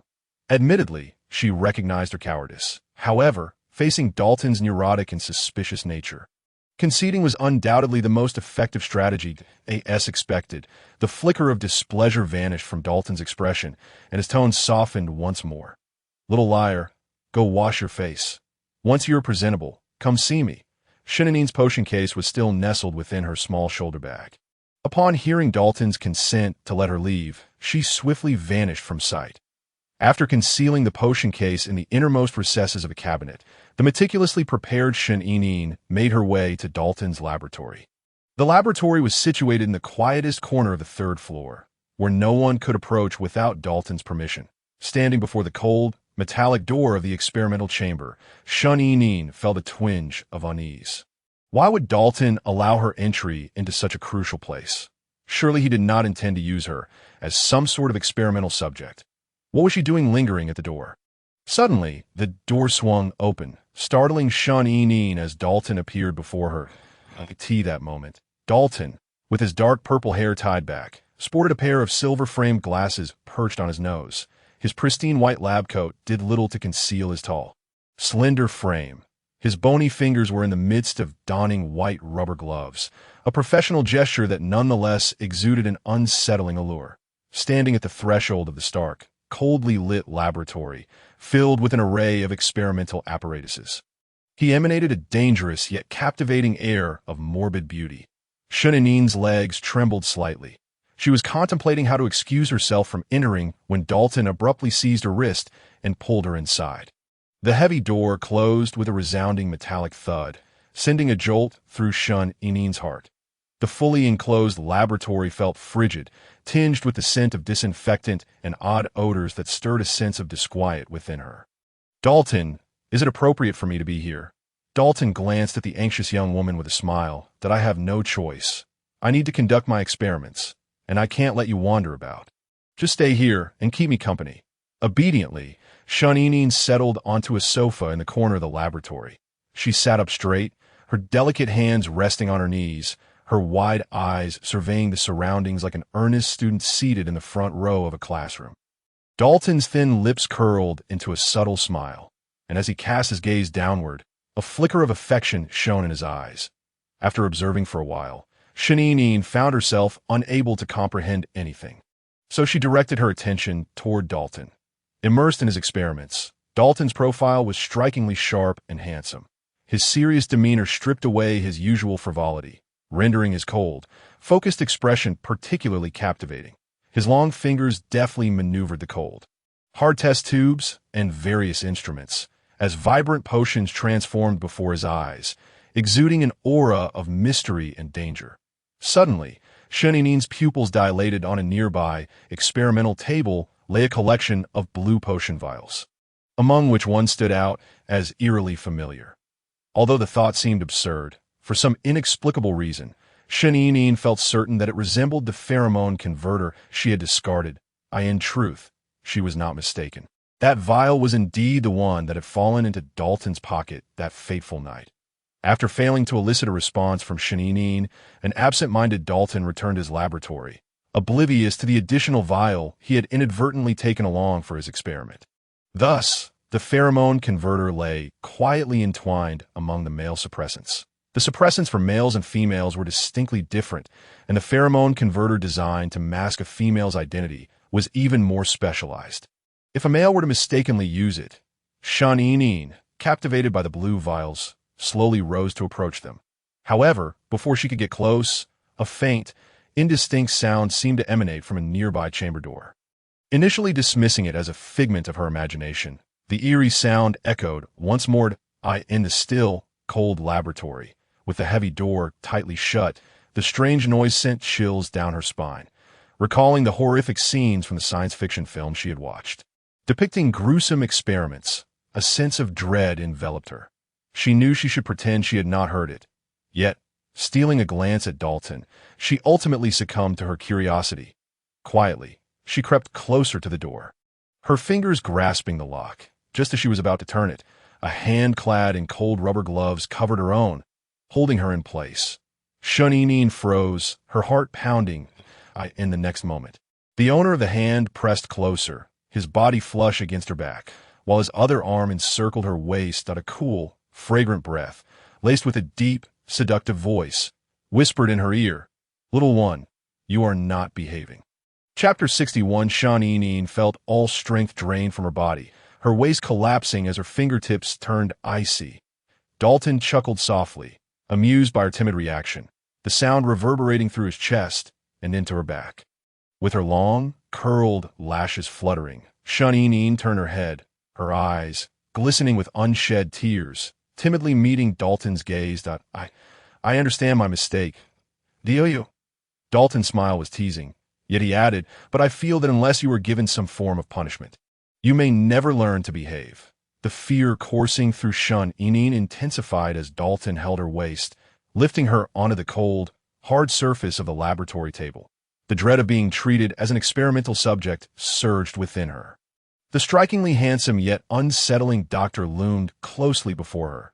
Terrified, her fingertips trembled, her breath quickening, her once rosy lips pressed tightly together, turning pale from the strain. His gloved fingers grasped her delicate chin, and Dalton, looking down at her, elongated his words with a playful lilt. Such a beautiful face. If it were preserved as a specimen, perhaps this beauty could last forever. Seemingly dissatisfied with the sensation impeded by the gloves, Dalton leisurely removed them, retrieving a sharp scalpel that glinted coldly in the light. He traced the blade lightly along Shun-Inin's slender neck, outlining her delicate spine. Dalton had merely intended to frighten her. Yet Shun-Inin felt ensnared, as though entwined by a venomous serpent in the chilling silence of the laboratory. With the terrifying doctor looming over her, she envisioned herself preserved in formaldehyde, reduced to a mere specimen. Terror gripped her heart, and her eyes brimmed with tears. She bit her lip, a wave of emotion overwhelming her as a single tear fell onto the table with a soft plop. Upon noticing her tears, Dalton froze momentarily. Realizing he had gone too far in his jest, he was taken aback. "You are crying?" Dropping the scalpel, he cautiously cupped her face in his hands. The tear-streaked girl, her complexion pale, trembled as her damp lashes hung low. Refusing to meet his gaze, the delicate areas around her nose and eyes were tinged with a sorrowful hue. Dalton found it difficult to maintain his composure. His sharp brows furrowed, and the playful smirk vanished from his face. The dignified, elegant man appeared clumsy in this moment of vulnerability. "Please, do not cry. I was merely trying to frighten you. You are my little half-slave. How could I possibly turn you into a specimen?" Gently, he wiped away her tears, though the warmth of her droplets felt as if they had seared into his heart. Having never consoled anyone before, Dalton found himself flustered. He had fully surrendered, after a considerable time spent soothing her. Dalton finally managed to calm Shun-Inin down and send her on her way. Looking at the disarrayed experimental table, he buried his face in his hands, utterly exasperated. It was a bizarre situation. An outsider had not only entered a space forbidden to all but Dalton, but had also sat upon the experimental table. Meanwhile, after being startled by Dalton's antics, Shun-Inin dozed off on the living room sofa, slipping into a distressing dream. In her nightmare, she found herself subjected to dissection by Dalton as a living experiment. "No, please no." Awakening with a start, she opened her eyes to find a warm hand gently brushing her forehead. "What's the matter?" The soothing voice, reminiscent of spring breeze, calmed her racing heart. "I apologize for not coming to see you right away after such a harrowing experience last night." Before he could finish his sentence, the awakened girl threw her arms around Winter. Nearby, Troy, clad in military attire, observed the scene with a subtle frown, his ethereal brows seemingly weighed down by a shadow. "It has nothing to worry about. I know you're busy, and I'm already thrilled that you came to see me," Shun-Inin replied, burying her face in Winter's shoulder, inhaling the familiar scent. Winter bore an uncanny resemblance to her brother in the real world, the only difference being his occasional display of aloofness. Shaninin was well aware of Winter's carefully concealed detachment, yet she did not mind. Having lost one brother, she refused to lose another. The warm, gentle girl nestled against him displayed a clear affection that did not go unnoticed that Winter's long lashes fluttered, yet he did not reciprocate her reliance. Instead, he gently pushed her away with an air of cool detachment. They were, after all, destined to be different people, and the less they interacted, the better. I'm relieved to see you well that I came to inform you that the insectoids have been particularly active lately. Tonight, I will be heading to the front lines with General Troy. Winter's calm and unruffled words caused Shaninin's heart to plummet. To the front lines? Shaninin recalled the data provided by the system, which detailed the ruthless nature of the insectoids. Brother one, could you refrain from going to the front lines? It is far too perilous, and I worry for your safety. Troy, who was also bound for the front, received not a single glance of concern from the girl. His heart and mind were wholly occupied with his. Indeed, even in her dreams, she would call out his name. So how could she not care for him? Observing the worry in the girl's eyes, Winter lowered his gaze, his voice gentle. Inin, I am a soldier. Those words silenced all of Inin's protests. Dejected, she hung her head, but Winter placed a beautifully packaged box in her hands.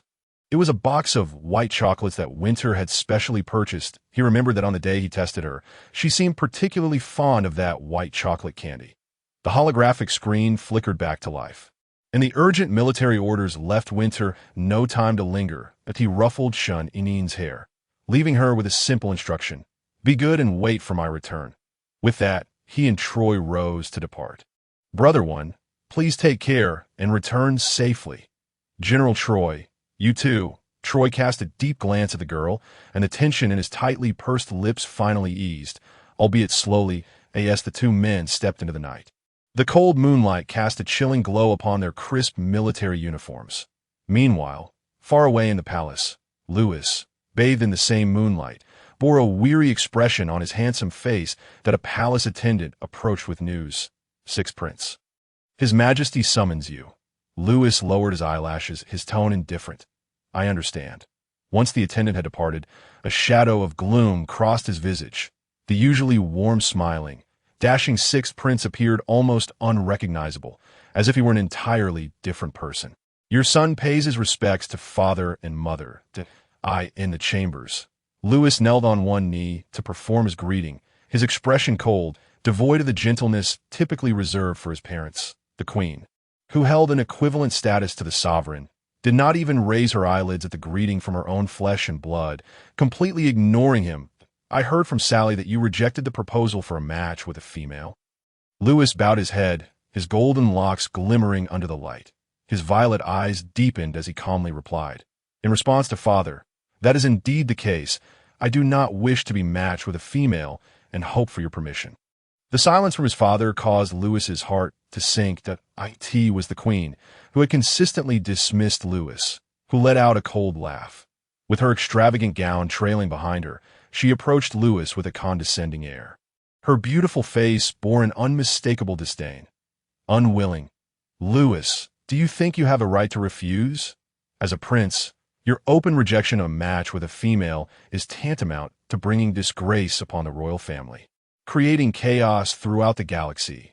The Queen's agitated words seemed to recall a painful memory, her reddened eyes glistening with venom. Sometimes I wish it had been you who died.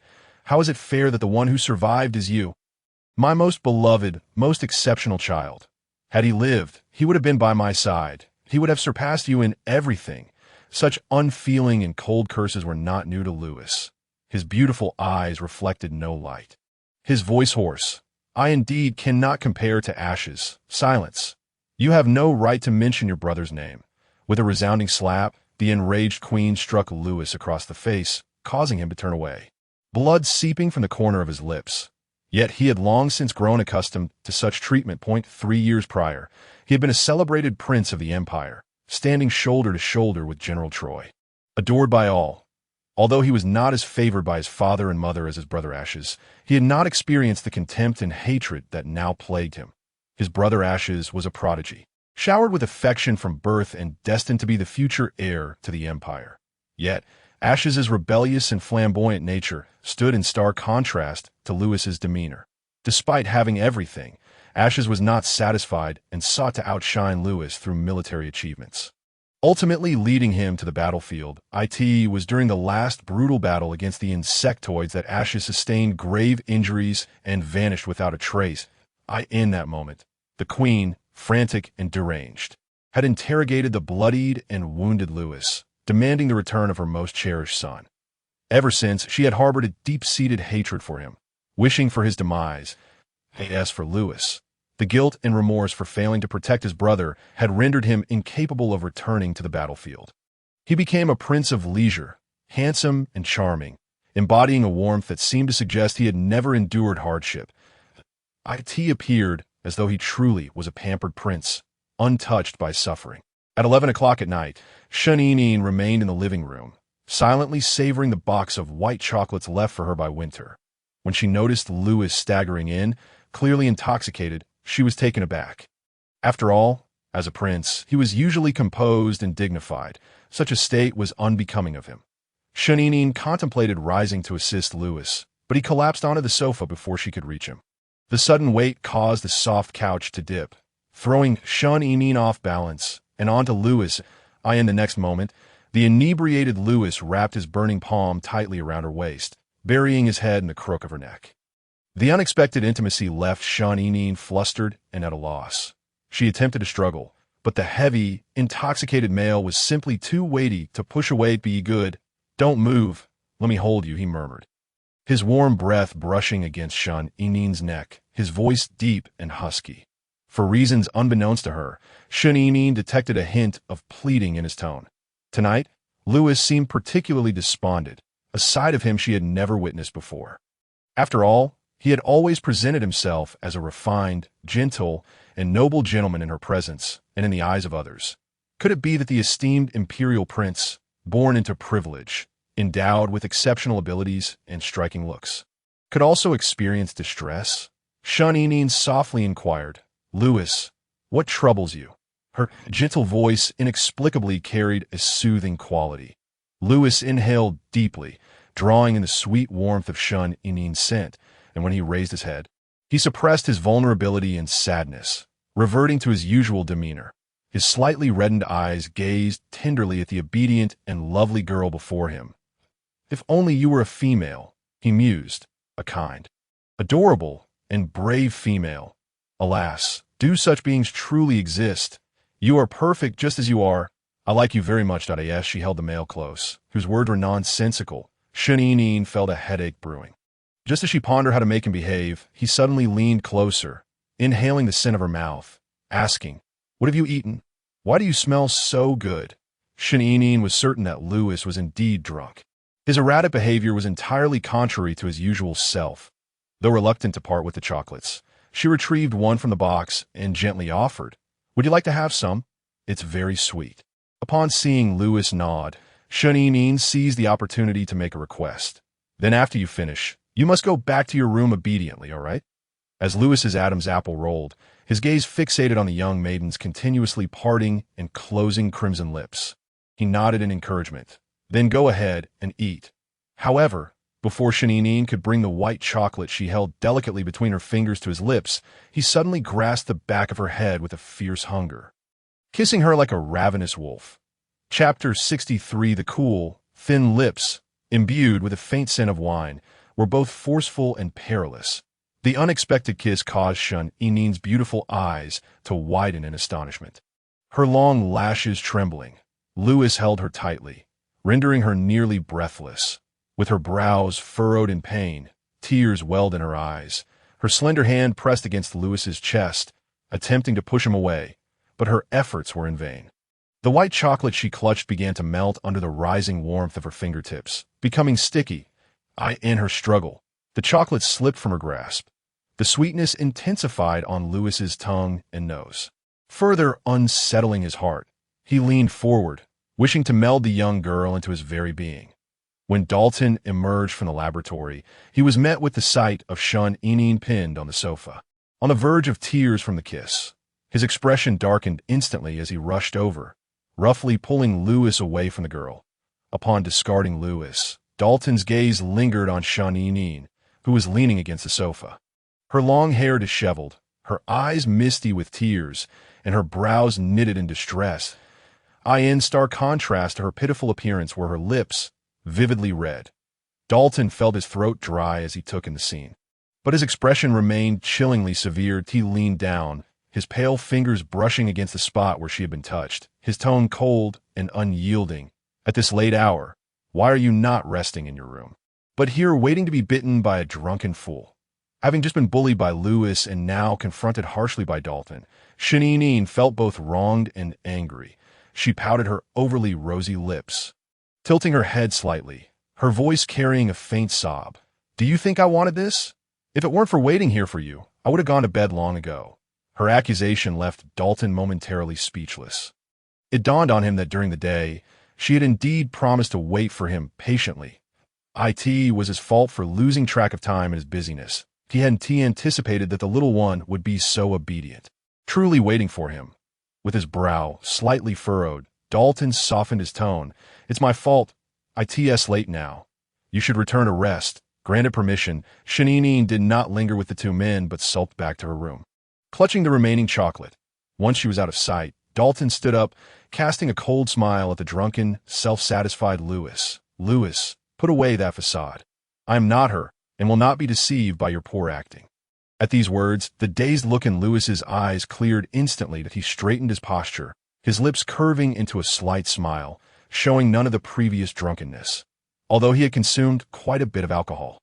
It was hardly enough to incapacitate him. In truth, he was simply in a foul mood, seeking to deceive himself into thinking he could forget his troubles by pretending to be intoxicated. However, upon encountering the sweet, gentle girl, her tender coaxing had bewitched him. Strangely compelled, he had feigned drunkenness to draw closer to her. What had begun as a desire for mere taste transformed into an insatiable hunger, akin to a ravenous beast. Licking his lips, Lewis seemed to savor the sweetness of the earlier encounter. Noticing this, Dalton's brows furrowed sharply as he spoke in a low voice. Lewis, pretending to be drunk and acting lewdly is unbecoming of you. Lewis, unfazed, replied with a satisfied grin. And what about you?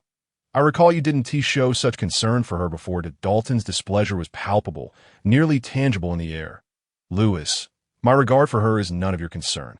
Do not forget, she belongs to me for these 3 days, so keep your distance. Lewis remained silent, merely smiling enigmatically. Meanwhile, the very subject of their discussion returned to her room, exhausted from the day and drenched in sweat, prompting her to consider a bath. Finally soaking in the tub, Shaninin felt a wave of comfort wash over her. Her long hair cascading around her, the swirling white steam enveloped her delicate, beautiful face, making her appear even more alluring. As she played with the bubbles, she caught a fleeting glimpse of a dark shadow outside the window. She turned to gaze at the bathroom window, staring intently, but seeing nothing unusual. Could have been her imagination. After straining her eyes for a moment longer with no sign of disturbance, she sighed in relief, returning her attention to her bath. Suddenly, the tightly shut window emitted a sound. Click. The noise of the window being opened resonated sharply in the quiet bathroom, sending a chill down her spine. Shaninin's heart raced as she looked back. And to her shock, a dark figure appeared outside the window. In the next instant, a pale, slender hand reached through the gap of the open window. The horrifying scene was more terrifying than any ghost story. Shaninin screamed in fright, and without a thought for her state of undress, attempted to flee, only to see a familiar figure climbing in. Seeing the lean silhouette, she froze when the figure raised his head. She recognized the pale, handsome face and the ruby-red eyes of the missing boy. He was not a ghost. He was very much alive. Though the boy had not met with misfortune, his condition was far from good. His already pale complexion now appeared almost translucent, with a white bandage wrapped around his left. He limped toward her, indicating a significant injury to his right leg.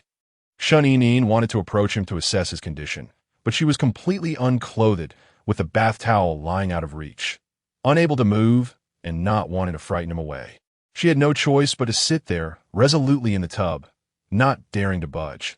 What happened to you? Did the insect tribe hurt you? Upon hearing this, the boy paused momentarily, but before they could exchange further words, a rapid knocking resounded at the door. "Little one, what's happening?" It was Dalton's voice. Having heard a short, sharp scream, he rushed over, concerned that something had befallen Shunini. She glanced at her exposed self, then at the injured boy who was struggling to stand, panic rising within her.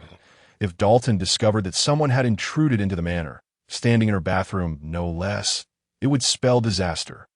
I'm fine. Don't come in." However, Shunini underestimated Dalton's concern for her. The footsteps drew closer. In the blink of an eye, Dalton's tall figure stood before the glass door of the bathroom.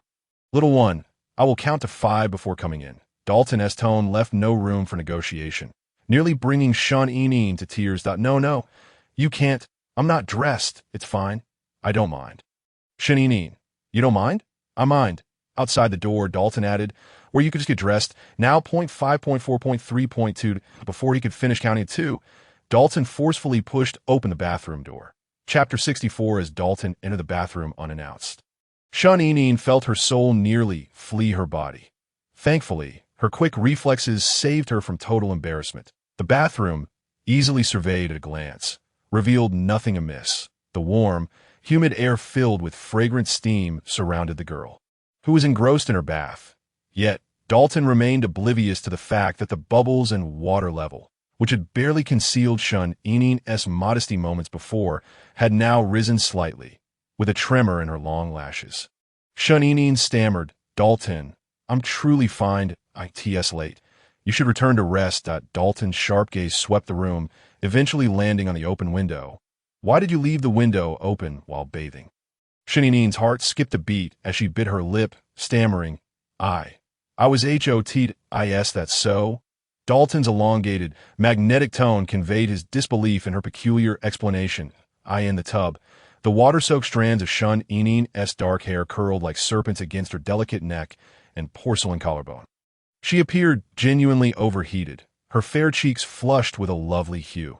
Her long lashes fluttered like tiny fans brushing against her heart, eliciting a faint tickle of sensation.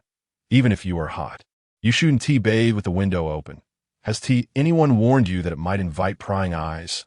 What if a bad person were to intrude through the window and do something terrible to you? What would you do?" As he spoke, Dalton approached the window and locked it once more. After securing the window, he moved closer to the bathtub, gazing down at her from his towering height. Shunini, tense with anxiety, stuttered, "What's wrong?" Dalton squatted down, meeting her gaze, and gently wiped away the bubbles that had inadvertently splashed on her cheek. It was in that moment of contact that he realized how tense she was, her body rigid with apprehension. "What's the matter? Why are you so scared?" The little one merely pressed her lips together, shaking her head, which only heightened her evident nervousness. "I heard you scream just now. It seemed you were quite frightened. Little one, are you hiding something from me?" As Dalton's hand rested on her arm, slowly sliding into the water, a terrified Shunini hastily grasped his hand, exclaiming, "No, really, there's nothing." At that very moment, beneath the surface, she sensed the encroachment of another male presence. The stirring of the hidden one caused the bubbles on the water's surface to gently ripple. Noticing this, Shunini quickly restrained the restless youth, arching her back in the process. When Dalton's gaze inadvertently brushed past her, his pupils constricted and his heart skipped a beat. It was as if he had touched fire, and he hurriedly averted his eyes. In an instant, even the warmth of the girl's hand enveloping his seemed to radiate heat. Unaware of Dalton's change, Shunini leaned closer, her voice steady. "I'm truly fine, Dalton. Thank you that I can assure you with all my heart. Will you trust me?" The sudden proximity revealed the girl's breathtaking beauty, her lips swollen from previous kisses, exuding an intoxicating fragrance. Particularly when she uttered the words of assurance, Dalton's heart raced even faster. Did she have any idea how utterly captivating she appeared at this moment? With a slight tremor of his long lashes, Dalton withdrew his hand, battling his own emotions as he stood, turning his back to Shunini. His voice husky, "Next time, when you're not dressed, don't tempt me." He was no paragon of virtue. Shunini was taken aback. Although she found Dalton's words peculiar, it did not diminish her joy at his impending departure. After the bathroom door closed behind him, she confirmed that Dalton had indeed left and promptly assisted the youth hiding in the bathtub. With the sound of splashing water, the drenched boy, who had moments ago appeared pale, now bore a complexion so flushed it nearly resembled blood. Shuninin initially presumed he was suffering from oxygen deprivation, as the human limits for breath holding in the real world were merely 2 to 3 minutes. Yet Dalton had lingered for almost 5. Had it not been for the system's repeated assurances that the inhabitants of this world, even the asexual ones, possess superior physiques compared to humans, she would have feared for the boy's life. "Are you all right? I'm sorry, I took too long," she inquired. The boy, his lashes glistening with droplets, shook his head as he leaned precariously while exiting the bathtub, stumbling and collapsing onto the floor. The sight was painful for Shun-Yinin to behold. To make matters worse, as the boy lifted his head, 2 streams of blood suddenly flowed from his nose. A striking sight indeed. "System, has he damaged himself by holding his breath?" The system replied, He is indeed in distress. But probably not from lack of air, rather from suppressing his thoughts. Although nothing is visible underwater, who knows what he was up to? The usually impassive boy displayed an unprecedented look of embarrassment and shyness. His ears flushed crimson. He turned away, attempting to conceal his mortifying predicament from her. After Shun-Yinin dressed, she found a clean, plain outfit for him to wear. She guided the injured boy to her room, meticulously checking him over, and only sighed in relief after confirming he was not seriously harmed. Despite his lack of assistance, she appreciated his bravery in standing up to protect her that night. As she helped him change the bandage over his eyes, she inquired, "By the way, did you get injured that night by a male or by the insectoid creatures? You seem so frail. I can't fathom how you managed to escape." The boy she described as frail was, in fact, taller than her. Whether holding her or engaging in other activities, he was more than capable. Perhaps the initial impression had left a deep mark. Shun-Yinin had always regarded him as a pitiful little thing. After a prolonged silence, the boy lifted his head, his red eyes locking onto hers, and suddenly asked, "Do you despise the insectoids?" Without hesitation, Shun-Yinin nodded. "Of course. The insectoids are inherently brutal, and it said they even consume humans. The Empire and the insectoids are sworn enemies, a relationship fraught with animosity. Who could possibly like them?" Upon hearing this response, the light in the boy's eyes dimmed instantaneously. He lowered his lashes, his hands resting on his knees clenched in a somewhat helpless manner. After tending to his wounds, Shun-Yinin retrieved a heavy pouch of star coins from her cabinet and placed it in the boy's hands. "This is all the star coins I have for now. Please take it and use it to recuperate properly. You should leave. Otherwise, if my master discovers you, both of us will face dire consequences." The boy raised his gaze, his expression cold and somber. "Are you afraid of them? I could kill them for you, and then you wouldn't have to be afraid." His earnest demeanor amused Shun-Yinin, and she affectionately patted his head. "What would you use to kill them? They are quite formidable, and honestly, I don't really dislike them. After all, without those 3, her fate would have been far worse." Meanwhile, back in the laboratory, Dalton remained in a state of agitation as he attempted to calm himself through experiments. Yet visions of the enchanting girl continually invaded his thoughts. With uneven breaths, Dalton closed his eyes. Acutely aware of the scorching heat emanating from his fingertips, he tightened his grip on the test tube, which shattered in an instant. As he opened his eyes, his gray vertical pupils glimmered with intensity. Once again, his emotions were stirred by the same individual, leaving his feelings in turmoil. Stumbling, his consciousness began to waver as he approached another lab table, indiscriminately selecting a suppressant to inject into his neck. Had Dalton not been distracted by his urges, he might have recognized that he had unwittingly chosen a pheromone conversion agent meant for females, rather than a male suppressor. The blue liquid slowly coursed through Dalton's body, amplifying the heat within him instead of quelling it, overwhelming his rationality with a frenzied intensity. After secretly sending the boy away, Shun-Yinin had just settled on her bed when the door swung open with a bang. Upon seeing the intruder, she was momentarily confused. "Dalton, what are you doing here?" Yet the answer was met with Dalton's rude and forceful advance. His tall frame loomed over her. It blocked the light above. His long, sturdy arms braced against her head, and his cascading dark purple hair fell over his shoulders, enveloping them in a constricted space. Shun-Ini noticed that the Dalton, who had previously appeared calm and composed, now possessed an eerie and fervent light in his eyes, his breaths heavy and labored. When his warm breath brushed against her face, what had once been a cold exhalation felt shockingly hot.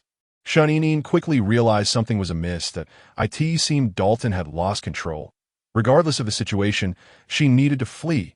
Sensing the girl beneath him trying to escape, Dalton's veins bulged as he seized her struggling legs. She pressed her delicate, pale hands against Dalton's increasingly imposing chest. Yet his remarkably handsome face drew inexorably closer. The Dalton's nostrils flared, inhaling deeply. The girl, freshly bathed and clad in a loose nightgown, emanated an intoxicating sweetness that made one dizzy. Her dark hair spilled across the bed, her long lashes fluttering, her porcelain skin and rosy lips resembling an enticing dessert. Dalton extended his crimson tongue, brushing against her cheek. The damp sensation felt as though a snake had licked her, sending shivers down Shun-Ini's spine. But this was merely the beginning. With his alluring lips, Dalton pressed against her. Suddenly, his sharp teeth sank into her collarbone. Shun-Ini let out a short, pained cry, frustrated and anxious. She could no longer hold back, her delicate fingers threading through Dalton's cool hair as she desperately tugged at him in an attempt to break free. Yet the pain of her scalp being pulled only heightened Dalton's strange, neurotic excitement. He licked the bite mark on her fair collarbone, lifting his head as if fulfilling her desires. Shun-Ini mistakenly believed her actions had been effective, but in the next moment he seized her wrists, fiercely and passionately kissing her lips. Tears welled in Shun-Ini's eyes from the intensity of the kiss, which was aggressively dominating and uncontrollable. As Dalton released her lips, she swiftly slapped him across the face. The sharp sound echoed in the room, knocking his elegantly restrained glasses askew. The facade of gentility shattered, revealing a dangerously seductive demeanor. "Dalton, regain your senses. I am not a female. I cannot soothe you." Shun-Ini's voice trembled. Without his glasses, Dalton's demeanor was fully unleashed, his charm and aggression on full display. His narrow eyes narrowed slightly, the scales on his profile flickering ominously, and his deep vertical pupils bore an uncanny resemblance to a serpent. Shun-Ini's face paled in fear. Surely Dalton would not transform into a beast at such a moment. Not to mention her deep-seated fear of snakes. There were two roots in the legends surrounding them. Shun-Ini struggled desperately, her voice tinged with terror. "Let me go." Upon recalling another individual within the manor, Shun-Ini called out for help from Lewis with a loud cry. Lewis, who was not intoxicated, felt his expression shift dramatically upon hearing the girl's terrified and feeble plead. He immediately rushed over. Dalton, now completely out of control, was driven by the primal instincts of a male beastman. With a single arm, he enveloped the girl in his embrace, his serpent-like eyes cold and menacing. To Dalton, Lewis appeared as an adversary vying for his prey. Observing that Dalton had lost all semblance of control and noticing the girl, trembling and suppressing her sobs in his grasp, Lewis maintained a calm demeanor and acted without hesitation. In response to Lewis's attempt to seize what he cherished, Dalton, in a fit of rage, transformed into his beast form. The enormous, pitch-black figure of Dalton coiled around the delicate girl with his magnificent serpent body, flicking his dark purple tongue. The hard, cold scales glimmered ominously under the light, casting a chilling glare, although Dalton's beast form was undeniably fierce. Powerful and strikingly beautiful, to Shun-Ini, it was still a snake. The skin on her legs pressed against Dalton's scales without any barrier, and as the serpentine body constricted around her, her heartbeat nearly ceased. As Lewis beheld the girl, now faint and devoid of color, he too transformed into his beast form. The moment the noble and powerful nine-tailed fox appeared, an overwhelming aura clashed with the terrifying killing intent of the black mamba. Shun-Ini could scarcely perceive the struggle between the two. The formidable male beastmen engaged in a destructive and fierce battle, and in mere moments, Shun-Ini's room was reduced to rubble when Lewis's soft, luxurious tails wrapped around her waist and legs. She felt a sudden rush. In a tempestuous gust, she fell onto Lewis's back. Thanks to the plush fur beneath her, Shun did not feel pain from the fall. Dazed, she looked up to see the alluring and graceful profile of the nine-tailed fox, with the same elegantly arched eyes and enigmatic violet gaze that seemed to ensnare the heart. She witnessed Lewis open his mouth, and his familiar magnetic voice, now imbued with an ethereal echo due to his beast form, urged her to take it and come closer, while evading the frenzied attacks of the black mamba. The nine-tailed fox extended another tail to present a vial of red potion to Shun. Lewis understood that both he and Dalton were top-tier S-class males, and it would be difficult to determine a victor in their clash. Soon, Lewis intentionally exposed a vulnerability, allowing Dalton to reclaim Shun. This time, fearing the loss of Shun, Dalton placed her atop his upright serpent form, affectionately brushing his tail against her smooth legs. Trembling, Shun clung to Dalton's serpentine neck as she stood atop the massive black mamba, terrified. However, Dalton's movements were unexpectedly steady, and he refrained from any violent attacks out of concern for her. Shun was so frightened that her fingertips trembled.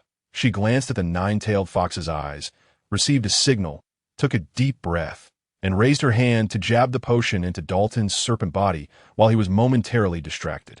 The black mamba, realizing the ambush, swiftly turned to glare at the girl who had dared to deceive him, baring his sharp, venomous fangs.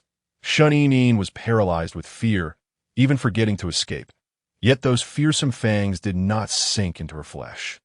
As the black mamba's head drew near, his dull gray eyes fixated on her, and ultimately, he merely flicked his tongue against her face, after coiling Shun with his tail and placing her on the ground.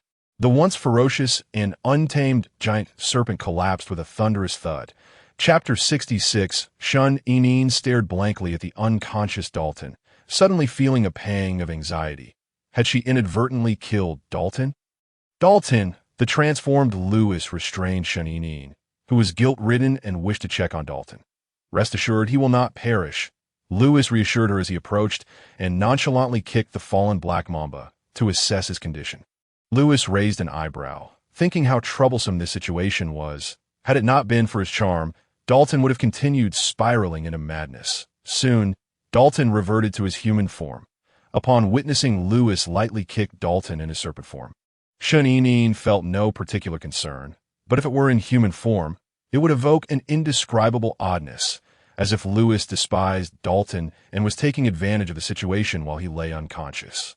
That night, Shun spent the night in Dalton's room, a circumstance not of her choosing. She simply feared that she might have harmed him, and since her room was in ruins, she stayed to watch over him. After a night on the couch, Shun was awakened by a gentle touch. Upon suddenly opening her eyes, she saw Lewis caressing her small face, and he momentarily paused.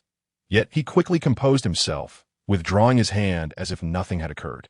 "Little one, were you truly so worried about him that you stayed by his side all night?" Shun noticed that although Lewis was smiling, his tone held a slight edge, rubbing her sleepy eyes. She sat up, her adorably dazed demeanor utterly endearing. Lewis patted her head gently and spoke in a soft tone. "I must attend to some matters at the palace today, so do not wander off. Wait here patiently for my return.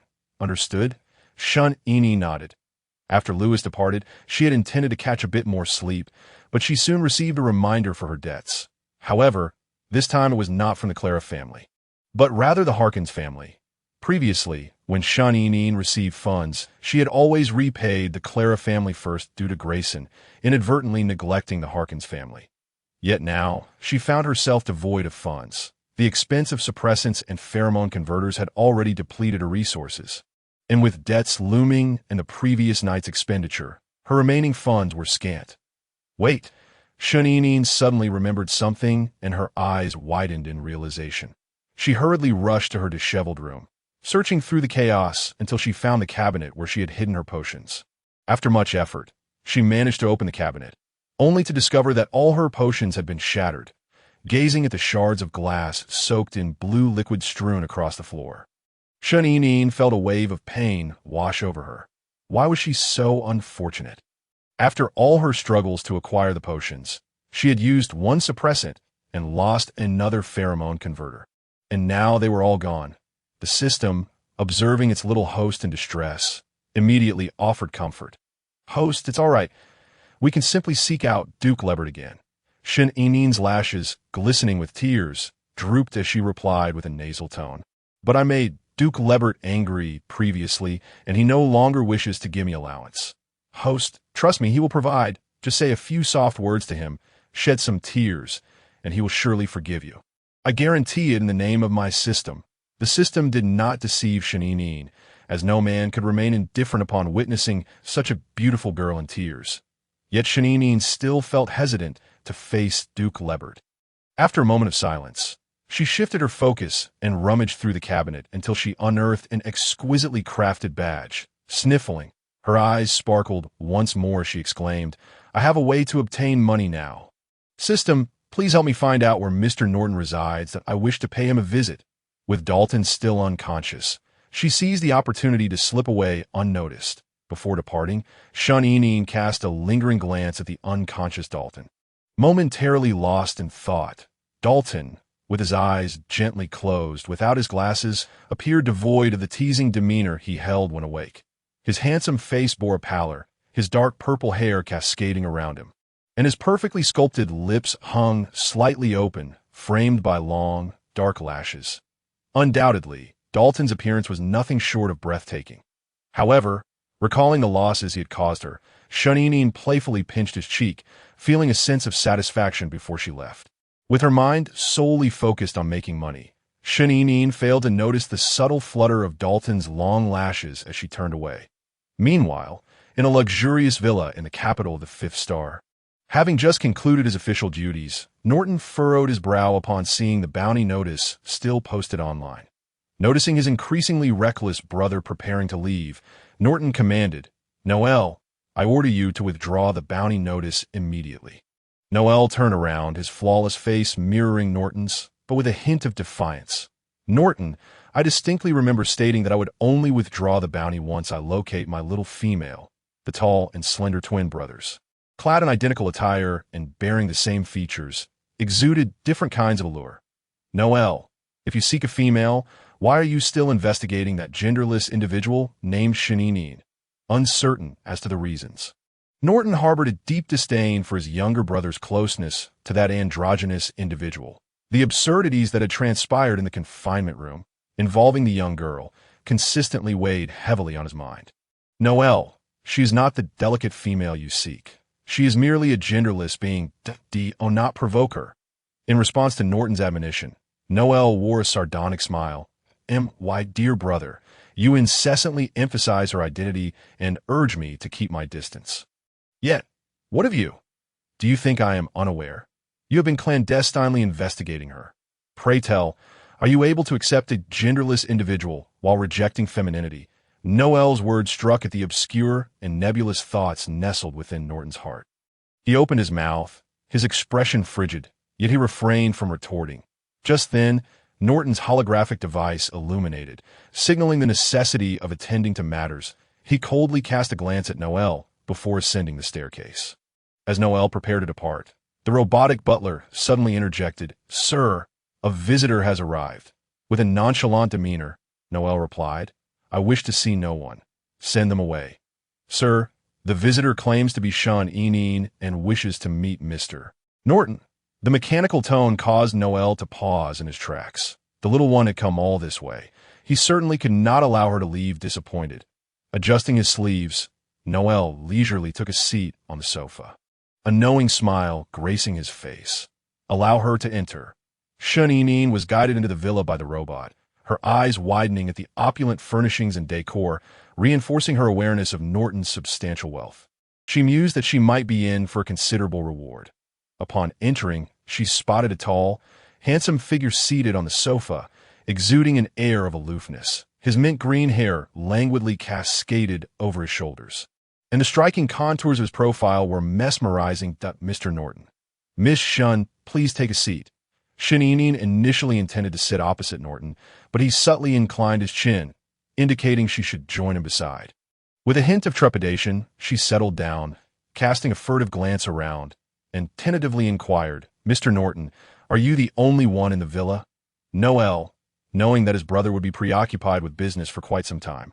Confidently nodded, "Indeed." Upon hearing this, the beautiful girl beside him seemed to exhale a sigh of relief. That it was evident she held a strong aversion to him. Yet regrettably, the original presence sat right before her. With a curious arch of his brow, Noel leaned in closer, his gaze fixed on Shun Yinyin. "May I inquire what brings you here, Miss Shun?" Norton's proximity caused Shun Yinyin to feel a flutter of nerves. She fiddled with her delicate fingers resting on her lap, her long lashes fluttering as she stammered, "Mr. Norton, I have come to personally apologize. The last time in the confinement room, I mistook you for someone else, which led to my unintentional offense. That I truly did not mean it.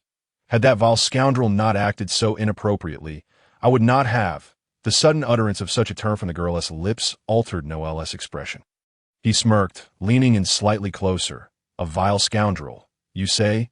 Chapter 67. Norton's smile carried an inexplicable flirtatious air, seemingly tearing apart the cold and composed demeanor he had just maintained. Shun Yinyin suppressed the peculiar sensation within her, interpreting it as discontent regarding her choice of words for his brother.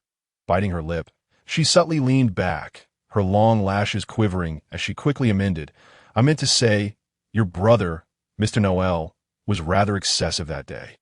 The girl sat demurely, her lustrous black hair cascading smoothly, attired in a simple yet elegant dress that accentuated her strikingly pale skin, in stark contrast to her previously disheveled appearance in the confinement room. Today she resembled a delicate porcelain doll, polished and pristine. As he drew nearer, he caught a whiff of her distinct fragrance, and despite her being genderless, her strikingly beautiful face and exquisitely fragile form surpassed any femininity he had encountered. Noticing her shrinking away, Noel offered a gentle smile and pushed the coffee brought by the robotic butler towards her. "Do not fear. I harbor no ill will towards you. He has wronged you, and as an elder brother, it is my duty to discipline him." These words. Shun Yinyin finally relaxed, her tension easing. She took a sip of the coffee, then inquired, "By the way, for the sake of proper discipline, would you mind sharing how he mistreated you that day?" Norton's earnest inquiry caught Shun Yinyin off guard, causing her to choke on the sip of coffee she had yet to swallow. Her cheeks flushed crimson as she averted her gaze, coughing softly. Fortunately, her fit was brief, but when she finally lifted her eyes, they glistened with unshed tears, her eyelids slightly reddened. "That need not be discussed, right?" Noel's smile appeared harmless. "But if you do not tell me, how can I ensure my brother corrects his behavior?" Having done her homework prior to her visit, Shun Yinyin understood that although Norton and Noel were twins, their personalities diverged greatly. Norton was cold and composed, while his brother was spirited and audacious. Recalling this, Shun Yinyin steeled herself against her embarrassment and stammered, He just smelled me, and then pinned me down, asking about my bracelet." Shun Yinyin's fair ears turned scarlet, almost as if bleeding. Just then, the previously composed Norton unexpectedly turned his head to her neck, inhaling deeply. "Is it true?" he inquired. "Does he smell you because you're simply too fragrant?"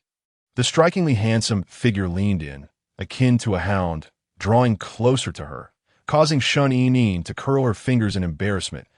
As he spoke, he propped himself up with one hand beside her, asking, "Then how did you come by your bracelet?"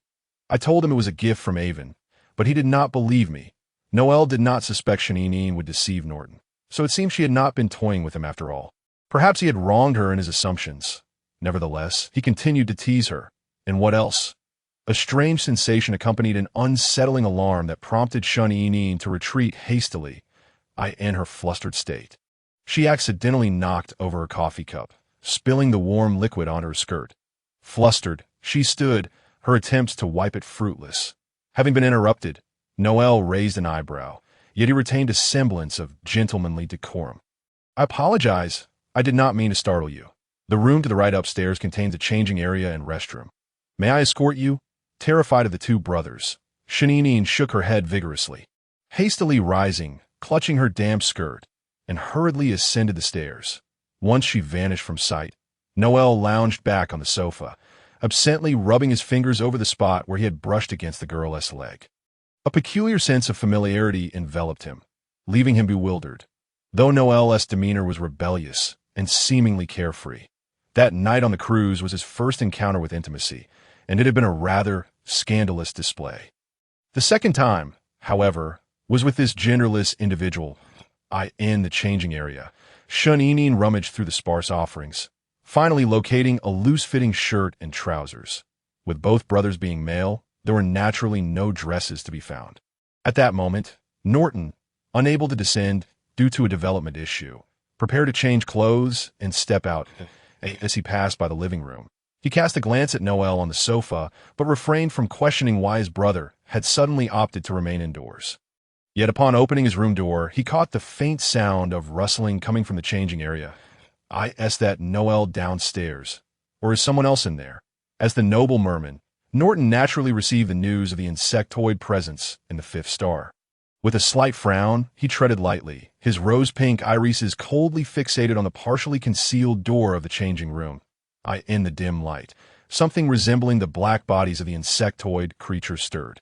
With a sharp glint in his eyes, Norton abruptly broke through the door, forcefully subduing the suspicious entity to a short, tremulous cry akin to that of a kitten escaped, causing the ice-cold Norton to momentarily freeze. Light poured in from outside. As his long lashes fluttered, he looked down to find that the figure he had pinned against the wall was not an insectoid after all, but rather a beautiful girl he had encountered on 2 occasions. Her long hair cascaded loosely, clad only in an oversized white shirt. The girl's voice was soft and delicate. As she lifted her head, her disheveled strands revealed a strikingly lovely face. Her eyes, slightly reddened and shimmering like a galaxy, bore an expression of accusation and grievance as they locked onto Norton. That moment, his cold and composed demeanor faltered, and his steady heartbeat suddenly wavered. Chapter 68. The grip on her wrist was far too tight, causing Shun considerable pain, prompting her to attempt to struggle free. Norton stumbled back 2 steps in disarray. Freed, Shun found herself somewhat unsteady, her disheveled attire compelling her to hurriedly tug at the hem of her shirt. Realizing his own lapse in decorum, Norton felt heat rise to his ears and turn away. Behind him, the sounds of the girl hastily dressing were particularly pronounced. Norton steadied his uneven breath, his voice somewhat unsteady. "Why are you here?" Shun, confusion etched across her face, replied, "Didn't tell you, Mr. Norton. Asked me to come up and change." "Have I entered the wrong room?" Realizing that his younger brother was once again causing trouble, a vein throbbed on Norton's forehead. "Why did you seek me out? Are you not concerned that your 3 masters and your benefactor might find out?" Norton had not forgotten the wary and warning gazes directed at him by those 4 individuals. Norton was not one to meddle in others' affairs. Such intricate entanglements with a gender-neutral individual were best left untouched, both logically and emotionally. Yet, when he heard the girl's footsteps drawing closer, his heart inexplicably raced. Unaware that the Shun before him was a different person entirely, she did not hold the sudden intrusion against him, motivated instead by financial gain. She carefully chose her words. Her tone sincere. "Mr. Norton, I came to see you not only to apologize, but also to discuss something else that I wonder if you might acquiesce." The girl's earnest demeanor reminded Norton of that night on the cruise when she had constantly stolen glances at him. Even while seated beside her benefactor, her gaze remained fixed on him. Norton, taking her actions as an indication of her desire to cling to him, felt justified. After all, in terms of both wealth and appearance, he was not inferior to Duke Lebert. Moreover, she was not the only gender-neutral individual to entertain such thoughts. He had previously rejected them all without interest. The girl, clad in an oversized shirt, revealed a delicate collarbone, marred by a red bite mark. The shirt tucked into her trousers accentuated her slender waist, while her loose-fitting pants concealed her graceful legs. The girl's ensemble exuded an air of intellectual elegance, pure allure, and an innocent sensuality that was utterly captivating. With a flicker in his gaze, Norton swallowed hard and averted his eyes. Shun produced a badge. "Mr. Norton, you were looking for this badge the other day, correct? If I return it to you, you might." Feeling shy, Shun hesitated to voice a request, as it was rather unusual to ask for money so directly after performing a good deed. Norton reached for the badge, but she clung to it, as if deliberately teasing him. His fingertips brushed against her soft hand, and the proximity caused her to falter, her cheeks flushing as she looked at him with an expression that was silently enticing. Norton's gaze darkened, and he suddenly asked, "What? Is Duke Lebert not satisfactory?" His hoarse and indifferent voice, paired with the bluntness of his words, seemed to heat the surrounding air. Shun misinterpreted his question as referring to money. She bit her lip, her eyelids fluttering, and softly replied, "I suppose so." Her words made Norton's breath grow ragged. He furrowed his brows, his expression inscrutable as he regarded Shun. "Unfortunately, I will not acquiesce." Shun's eyes widened. "Why? I came all this way to return something, yet you offer me nothing in return. Does your conscience not ache? At the very least, you could cover my travel expenses." "Because I do not engage with others' pets," he replied coolly. Unwilling to concede, Shun pressed on. "That's fine. We can do it without touching. A direct transfer through the light brain will suffice." Norton dismissed her words as mere folly. Yet when he caught sight of her sparkling eyes, filled with hope as they gazed at him, even the dispassionate Norton felt a twinge of hesitation, and he grasped her chin, scrutinizing her from above. And once assured of her intent, his thin lips curled slightly. "It is not impossible for me to make an exception, but you must sever ties with Duke Lebert." Shun shook her head. "That is not feasible." Norton's expression turned cold. Why? Was she not the one who had been watching him? Had she not sought him out intentionally? Shun frowned in displeasure, because Duke Lebert would never be as stingy as you. "Humph." Norton raised an eyebrow. "I bring you gifts, yet you demand payment in star coins. Just say you don't want to give." The girl's muttering elicited a momentary daze from Norton, and after a prolonged silence, he finally managed to ask, "Is that all you desire? Star coins?" Shun looked perplexed. What else would it be? At that moment, a tall figure appeared at the door. "I was wondering why you took so long to change. It turns out you encountered the main character." Shun's mind short-circuited as she gazed at the smirking figure in the doorway, and then at the hand gripping her chin. Realizing she had been deceived, she broke free from Norton's hold and stumbled back a couple of steps in fright. "Why the silence? You were quite loquacious when you were berating me earlier." Noel, appearing casual, advanced on Shun. Standing side by side, the identical twins exuded an overwhelming allure, their strikingly different yet equally captivating appearances creating a dizzying atmosphere. The powerful aura they projected, combined with their tall and graceful figures, instilled within Shun an overwhelming sense of panic, as if there were no escape. As she retreated, she inadvertently collided with the edge of the bed and fell onto it. Lifting her head, she found Noel standing before her, a mischievous glint in his eyes. "What do you intend to do?" "I came with good intentions to return your belongings. It's fine if you don't pay me." "But surely you cannot repay kindness with malice?" Noel chuckled softly, his tone laden with implications. "Fear not. I will repay your kindness right away." Observing the frightened girl, Norton intervened, his voice low and firm. "Enough, you've frightened her." At his words, Noel finally shelved his nonchalant demeanor. Norton helped Shun to her feet. "Let us discuss this downstairs." The scene of the twins cornering a delicate girl in the bed felt profoundly wrong. As Shun settled back onto the sofa in the living room, her anxiety intensified. Now, she sat between the neurotic Noel on her left and the inscrutable Norton on her right, caught in the middle. She felt their piercing gazes upon her, rendering her utterly apprehensive. Norton inquired, "How many star coins do you desire?" Before Shun could respond, the robotic butler interjected, "Sir, Duke Lebert has arrived, due to the Duke's status." The robot did not dare impede his entry and directly ushered him into the villa. Upon hearing the name Lebert, Shun's heart raced, panic washing over her. However, before she could contemplate where to hide, the footsteps grew increasingly closer. With no alternative, she braced herself, lifted the tablecloth, and concealed herself beneath the table in front of the sofa. Soon, crouched beneath the table, Shun caught sight of Duke Lebert's feet. He settled into the very spot she had occupied moments before, while Noel and Norton shifted to more distant positions. Noticing Shun's attempt to hide beneath the table, Noel and Norton exchanged glances, silently acknowledging the absurdity of the situation before falling into silence. Meanwhile, Duke Lebert, seated comfortably, sensed a familiar fragrance wafting through the air, though he initially dismissed it as mere illusion. Yet, when the illusion lingered too long, it began to feel all too real.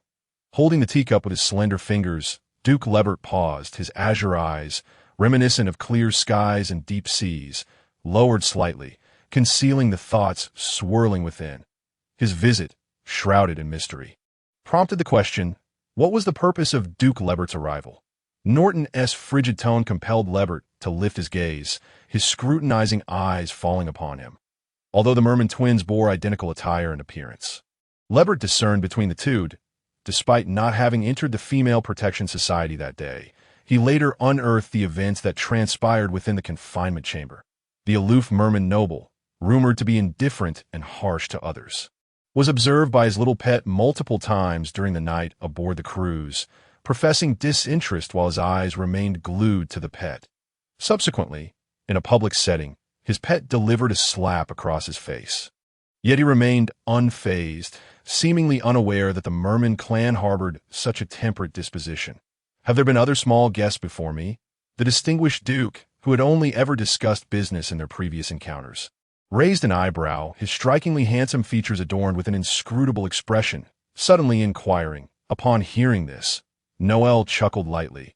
The Duke worries unnecessarily. That's so. Lebert set down his teacup, his long legs crossed, the glossy black bespoke shoes seemingly brushing against the draping tablecloth. Noel and Norton exchanged a fleeting glance, but Lebert chose not to pursue the matter further, instead resuming his conversation regarding business with an air of detachment. Beneath the table, Shun Eneen pressed her mouth shut tightly, her legs numb from crouching, not daring to move an inch. The anxious and tormented girl could only gather that Duke Lebert intended to delay the progress of their cooperation, seemingly due to the arrangements for some significant banquet. The cramped and suffocating space, coupled with her awkward posture and tense emotions, made Shun Eneen feel overheated, beads of sweat forming on her smooth forehead. Meanwhile, Lebert, seated directly across from Shun Eneen, noticed through the tablecloth the familiar fragrance that had not only lingered but intensified.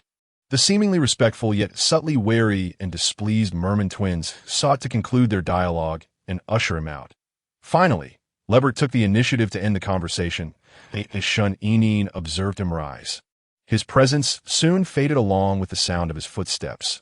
She strained her ears to listen, the parlor enveloped in silence, as if Noel and Norton had also escorted Duke Lebert out. Just as Shun Eneen attempted to crawl out, her legs, numb and unresponsive, jolted with a sharp tingling pain, akin to an electric shock.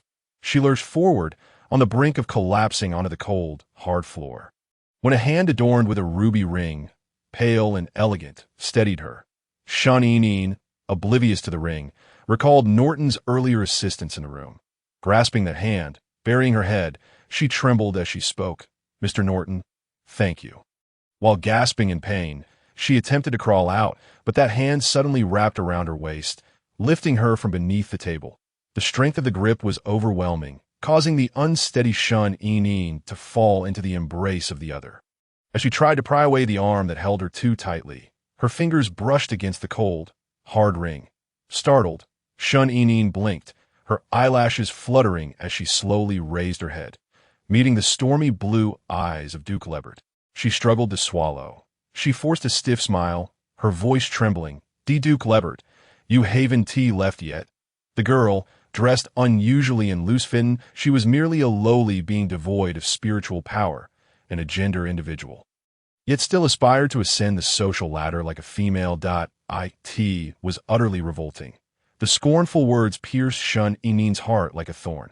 However, she was reluctant to relive the experience of the last Female Protection meeting's day trip. Thus, she maintained a composed demeanor, her delicate face set in a cold expression, her small hands clenched tightly, lips pressed together, suppressing the fury within. Yet the leading female had no intention of letting Shun Eneen off the hook. In this world where females reigned supreme, how could they tolerate an agender individual openly challenging their status? Shun Eneen had gone to great lengths to avoid them, yet as she passed along the wall, she was suddenly tripped to be careful. Host. Fortunately, the system's alertness, coupled with Shun Eneen's taut nerves and quick reflexes, prevented her from falling. However, just as she regained her balance, she found herself surrounded by a group of females.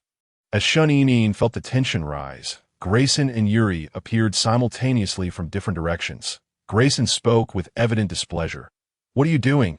His interference drew the attention of the females, seizing the moment of distraction. Shun disregarded her image and dignity, bending low to swiftly slip through the gap in the crowd. The leading female's expression soured upon witnessing Shun-Inin's escape. "Grayson, have you healed from your injuries? Haven't you learned your lesson from last time?" Grayson shielded Shun-Inin behind him, his vibrant red hair a striking contrast as he smirked with a rebellious attitude. "Whether I have healed or not is of no concern to you."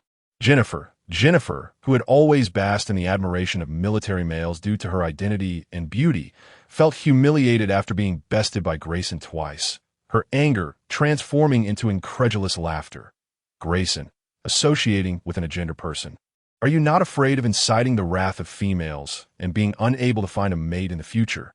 Don't forget, the only female in your family, Jenny Clara, met her demise because of whom?" After completing her tirade, Jennifer's gaze shifted to Yuri. "And you, Yuri, I recall your mate has been missing for several days. Why defending that agender individual? Are you not afraid of losing your mate one day? Spiraling into madness due to the loss? Just a promiscuous wretch. Yet you two are so eager to curry favor." Chapter 71. The derogatory remarks darkened Yuri's expression. Shun-Inin grasped Yuri's arm, urging him. "I'm fine, don't fall for her tricks." She understood well that under the female protection laws, no one could touch them.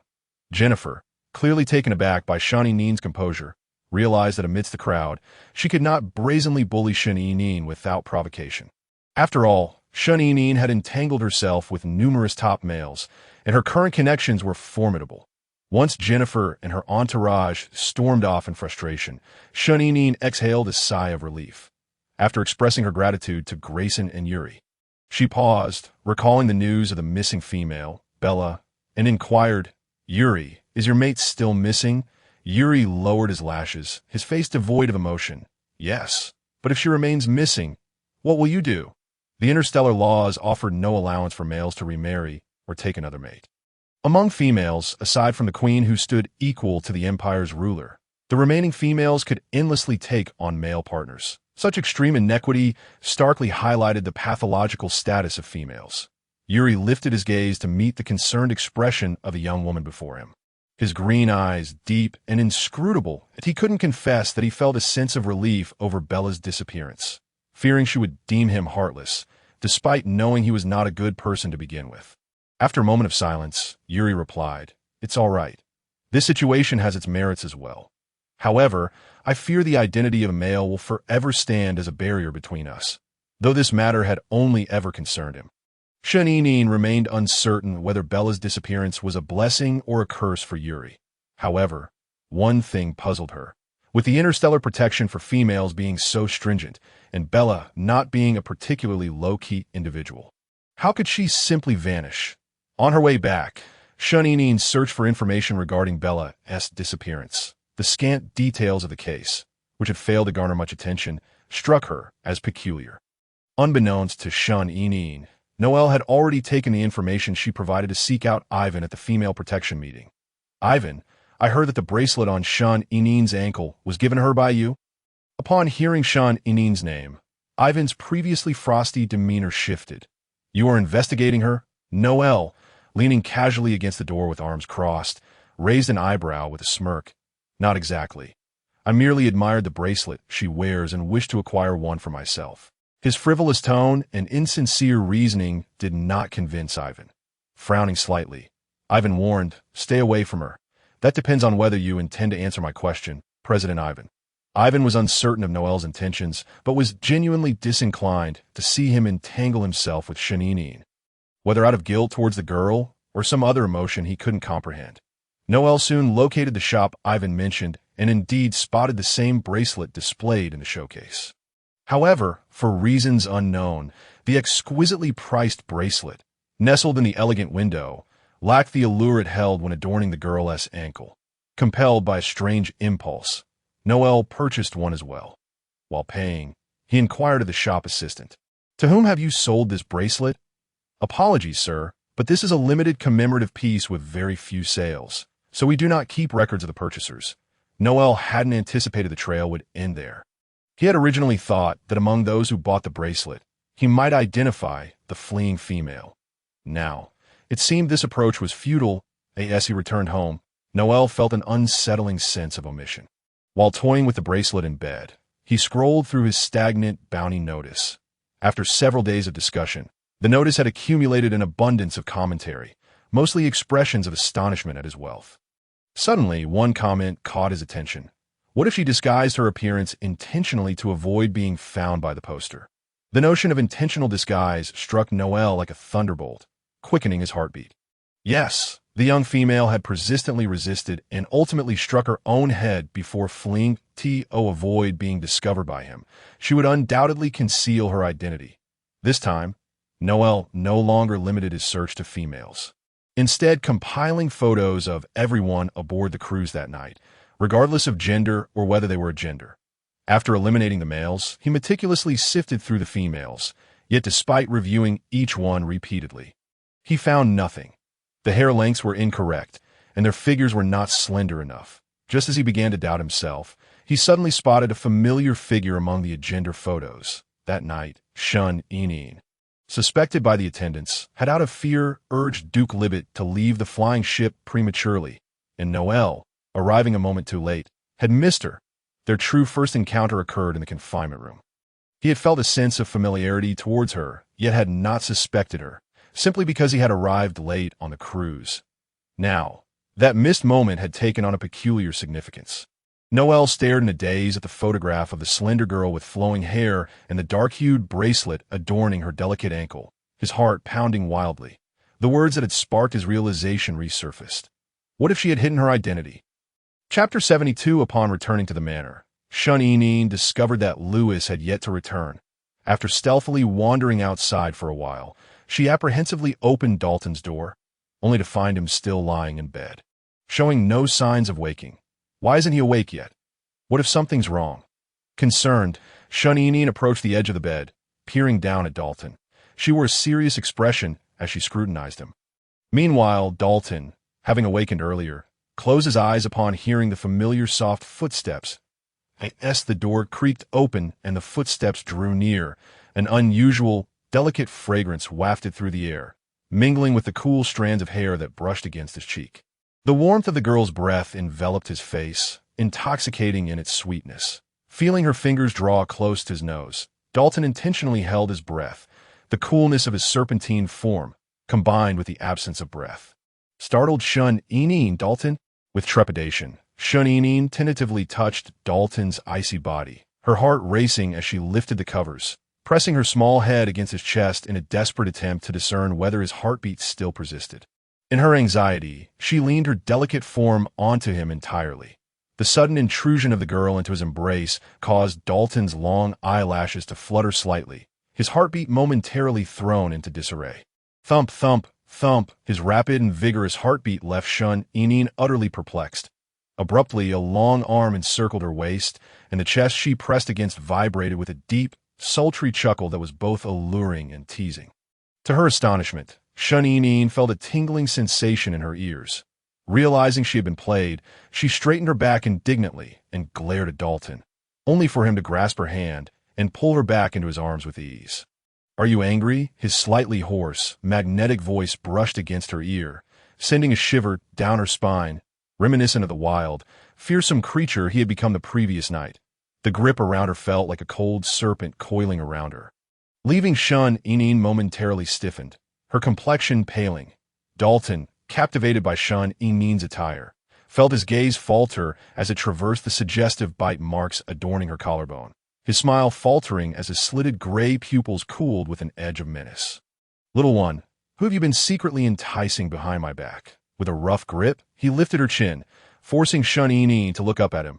Her delicate, slender neck, framed by cascading ebony locks, was partially concealed by her collar, revealing enticing traces that invited contemplation.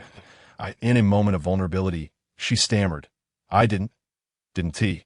"Then whose marks are these?" Dalton's cool fingertips pressed against the bite marks, eliciting a faint sting that heightened her embarrassment. The sensation of being touched by the very person who had left those marks ignited a blush on Shanine's fair, lovely face. "Have you forgotten? You were the one who did this," she whispered, her long lashes trembling, her lips parting to speak in a low, peculiar tone that momentarily caught Dalton off guard. This realization brought back vivid, disordered memories of his reckless actions from the night before. Had it not been for Lewis, he might have gone so far as to unfasten his belt and unzip his pants while pressing her skirt aside, feeling an unusual blend of discomfort and shame. Dalton pressed his thin lips together, swallowing hard, and fell into an awkward silence. Freed from his grasp, Shanine quickly stood and stepped back. After a prolonged silence, Dalton, now propped against the headboard with his sharp jawline lowered, suddenly lifted his gaze to her and said, "I apologize for frightening you last night." His earnest yet slightly apologetic tone took Shanine by surprise, as Dalton had never addressed her so formally before. Noticing her stunned expression, Dalton descended from the bed to approach her. Gently grasping her shoulders, he lowered his noble head to whisper in her ear, "I recall you seemed quite fearful of my beast form. Fear not. As a gesture of apology, I shall allow you to touch me." With that, Dalton's hands slid downward, intertwining with Shanine's that in an instant, the towering figure of Dalton transformed into a sleek, entirely black mamba, resting obediently in her palm. "Are you still afraid of me?" The tiny serpent, cool and smooth to the touch, lifted its small head, its striking gray eyes gazing up at her, flicking its delicate tongue in curiosity as it playfully coiled around her fingers, enticing her with its innocent demeanor in this strange juxtaposition of familiarity and novelty. The adorable mamba bore no resemblance to the fierce creature from the night before, leaving Shun-Inin momentarily bewildered. What should have invoked fear now appeared endearing and somewhat silly. With a playful tilt of her chin, she teasingly inquired, "So, can I touch anywhere? Are you certain that no matter how I touch you, you won't be upset?" "Little one, I keep my promises." The small black mamba flicked its tongue, its eyes shimmering with a haughty yet slightly mischievous glint, reminiscent of Dalton's familiar demeanor, albeit now adorably transformed. Emboldened by his consent, Shanine tentatively stroked the mamba's head, delighted to find it unperturbed, even nudging against her fingertips. The tiny serpent's cool tongue brushed against her skin, leaving a ticklish sensation that elicited a smile from her. "Since you assure me you won't mind, I shall not hold back," she declared playfully, seizing the mamba's tail and flipping it upside down. "This is for all the times you bullied me, for scaring me when you turned into a great serpent." Shun-Inin shook the little mamba playfully, treating it like a soft toy, relishing in the thrill of the moment. Dalton, disoriented from the playful shaking, mused to himself, "I should never have felt guilty or allowed this little trickster any leeway." After a brief period of playful torment, she gently placed Dalton back in her palm, observing the small black mamba now sprawled comfortably, its body relaxed, as her fingers glided over its smooth belly. She abruptly halted, her expression shifting to concern. "Did I hurt you when I was shaking you earlier?" The once relaxed mamba stiffened, its pupils narrowing, betraying a hint of discomfort as it emitted a low, muffled sound. Before Shanine could react, Dalton resumed his human form, his tall and robust physique pressing down precariously upon her, causing her to stumble and fall onto the bed. Had the bed not been soft, she would have surely been hurt. As she glanced up, she found herself staring into Dalton's handsome face, his dark purple hair cascading around him, a faint blush tinting his otherwise pale complexion. The moment their eyes met, Shun-Inin felt an electric spark, as if the air around them had ignited with warmth. When Lewis entered with a visiting Sally, the scene before them was undeniably intimate. Lewis's expression momentarily froze, while Shun-Inin hastily pushed Dalton away, her face flushed with embarrassment as she clumsily scrambled off the bed. Murmuring, she attempted to explain, but as her gaze fell upon the minister's Sally, and then upon Lewis, who wore a rather displeased expression, she swallowed her words, suppressing her explanation. Perhaps due to Sally's presence, Lewis refrained from commenting, acting as though he had not witnessed the earlier encounter. Sally discreetly observed the girl who so effortlessly stirred the emotions of two formidable males, her gaze deepening with intrigue. Yet her smile remained warm and composed. "It seems Mr. Dalton is recovering splendidly," she remarked. Dalton, who held little fondness for Sally, especially for her repeated attempts to match him with suitable females, merely nodded coolly, shedding the amiable demeanor he had displayed moments ago. Sally, undeterred, proceeded with her purpose for visiting Mr. Dalton as the galaxy's foremost physician. "Your medical skills are unquestionable. However, your previous levels of instability, though manageable, now seem to necessitate an expedited matching process. If you find Miss Emily unsuitable, we also have an excellent candidate in Miss Jennifer." The mention of Jennifer, Shun Inin's brow furrowed. This Jennifer had bullied her twice during her time at the military academy, rendering her anything but a desirable choice. However, she chose silence, recognizing her own position and the limits of her influence. The inevitability of male-female pairings was a reality, as without the soothing presence of a mate, males typically face dire consequences. Most males resign themselves to this fate, accepting their roles in a system that could be harsh and unforgiving. Yet the attitudes of Dalton and those she had encountered during this time diverged significantly from the norm. While the world could conceal many truths, the disdain towards females and the pervasive negativity towards their existence could not be hidden. Lost in thought, Shun Inin was abruptly snapped back to reality as someone pinched her soft, pale cheek. "What are you daydreaming about? I've called your name several times." The sluggish young girl, her small mouth slightly agape, trembled as she gazed at herself, her long eyelashes fluttering, her eyes widening in a blend of adorableness and foolishness. Her palm-sized, radiant face appeared plump and inviting, its texture delicate and smooth to the touch. "Apologies, I didn't hear you." Muffled by the grip on her face, Shun Inin's words were unclear, yet her obedient demeanor diffused the momentary displeasure Lewis had felt upon witnessing her intimacy with Dalton.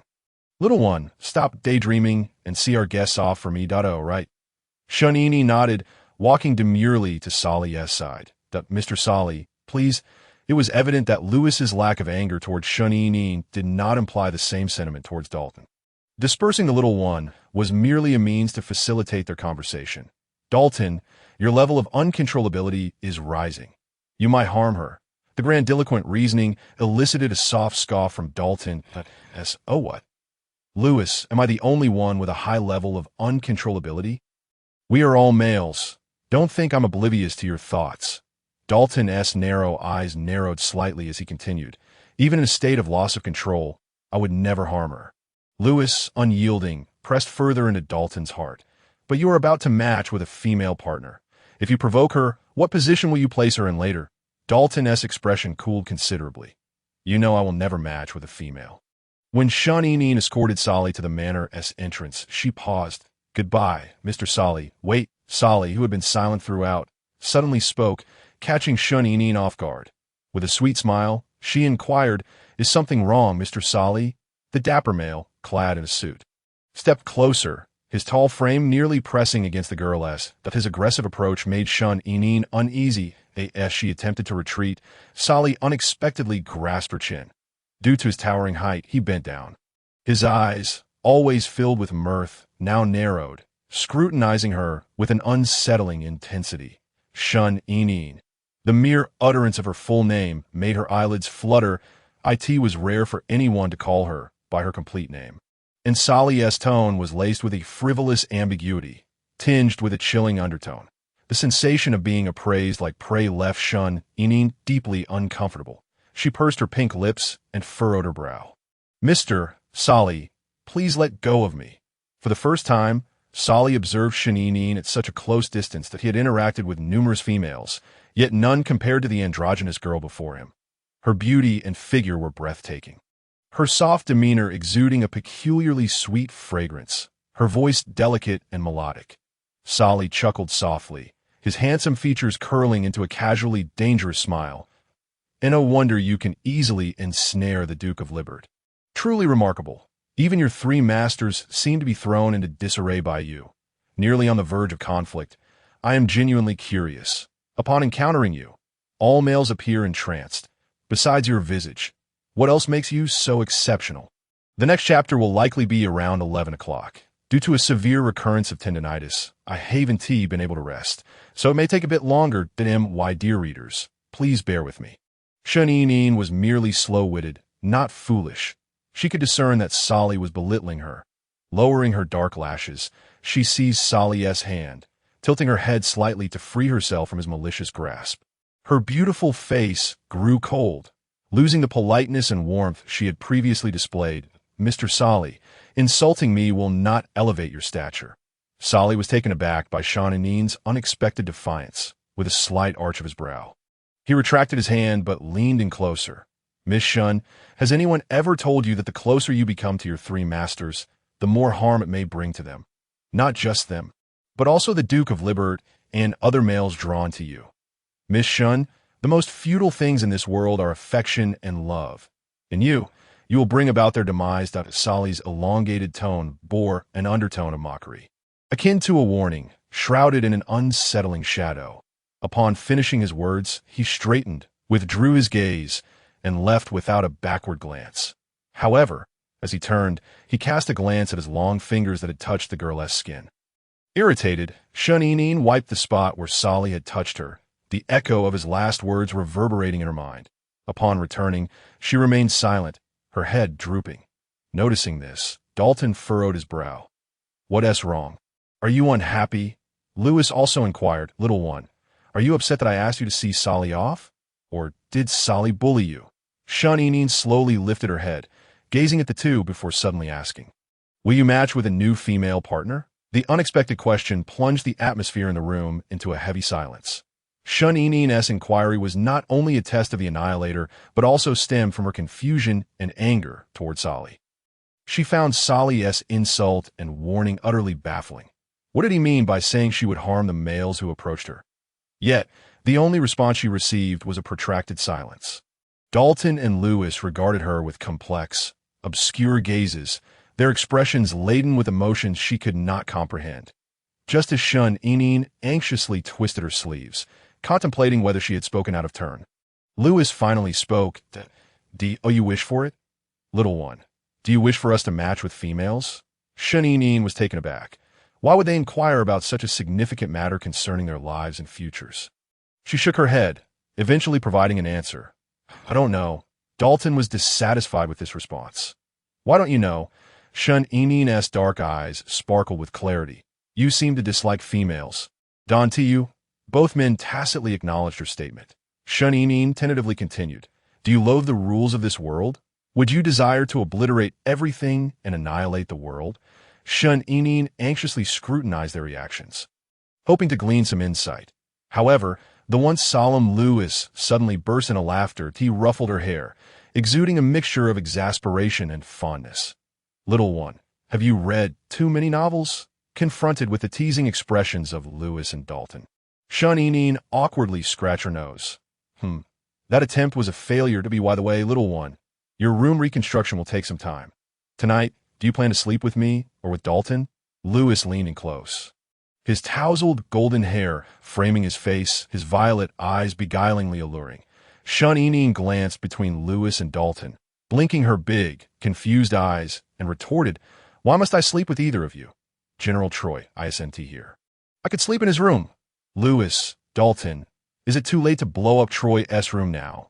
Troy had a cleanliness obsession and disliked others intruding upon his space or touching his belongings. Dalton's words were truthful, yet having already spent a night in Troy's room, Shuninin felt it should be fine to it's all right. I'll just ask General Troy to as she spoke. Shuninin promptly activated Troy's light brain. It appeared that Troy was quite busy, as it took a while for him to appear on the screen. Unlike his usual aloof and meticulous demeanor, the Troy on the other side of the light brain was clad in a dark green military uniform that clung to his tall frame, stained with dirt and dried crimson blood. His white hair was somewhat disheveled, and his silver eyes gleamed with a chilling sharpness, his handsome face bearing an unyielding air of severity and fatigue. Upon seeing the girl, Troy deliberately suppressed the intimidating aura surrounding him. His sharp brows relaxed slightly, and his expression softened involuntarily. Did you suddenly seek me out for something? The frontline battles were fierce. And since arriving at the army, Troy had not rested for even a moment. The insect army dispatched by the Zerg was formidable, comprising elite troops that were particularly troublesome. They didn't seem focused on warfare, but rather appeared to be searching for someone. Observing Troy in this state, Shun suddenly regretted interrupting him over a trivial matter. "I apologize. My room is broken. I merely wanted to ask if I could temporarily sleep in your room. If you're busy, it's all right. I can sleep elsewhere. You must take care of yourself on the front line. Please ensure your safety." "Not busy," Troy hurriedly interjected as Shun attempted to end the communication. However, the taciturn Troy, struggling for words, opened his mouth but found himself at a loss. All he knew was that he wanted to see her. Since their separation, he had longed to do so, feeling uncomfortable under his gaze. Shun thought it inappropriate to remain silent, so she shifted the topic to her stepbrother, Winter. Winter was on the front line, and his light brain was turned off to external communication. Troy naturally assumed the girl was seeking him out because she couldn't contact her brother and thus turned to him. With her long lashes lowered, Troy concealed the fleeting shadow of melancholy in his eyes. "I will ensure his safety to the best of my abilities and within my responsibilities." Troy's sudden promise left Shun momentarily stunned. While she admired General Troy's seriousness and sense of responsibility, she truly felt grateful towards him.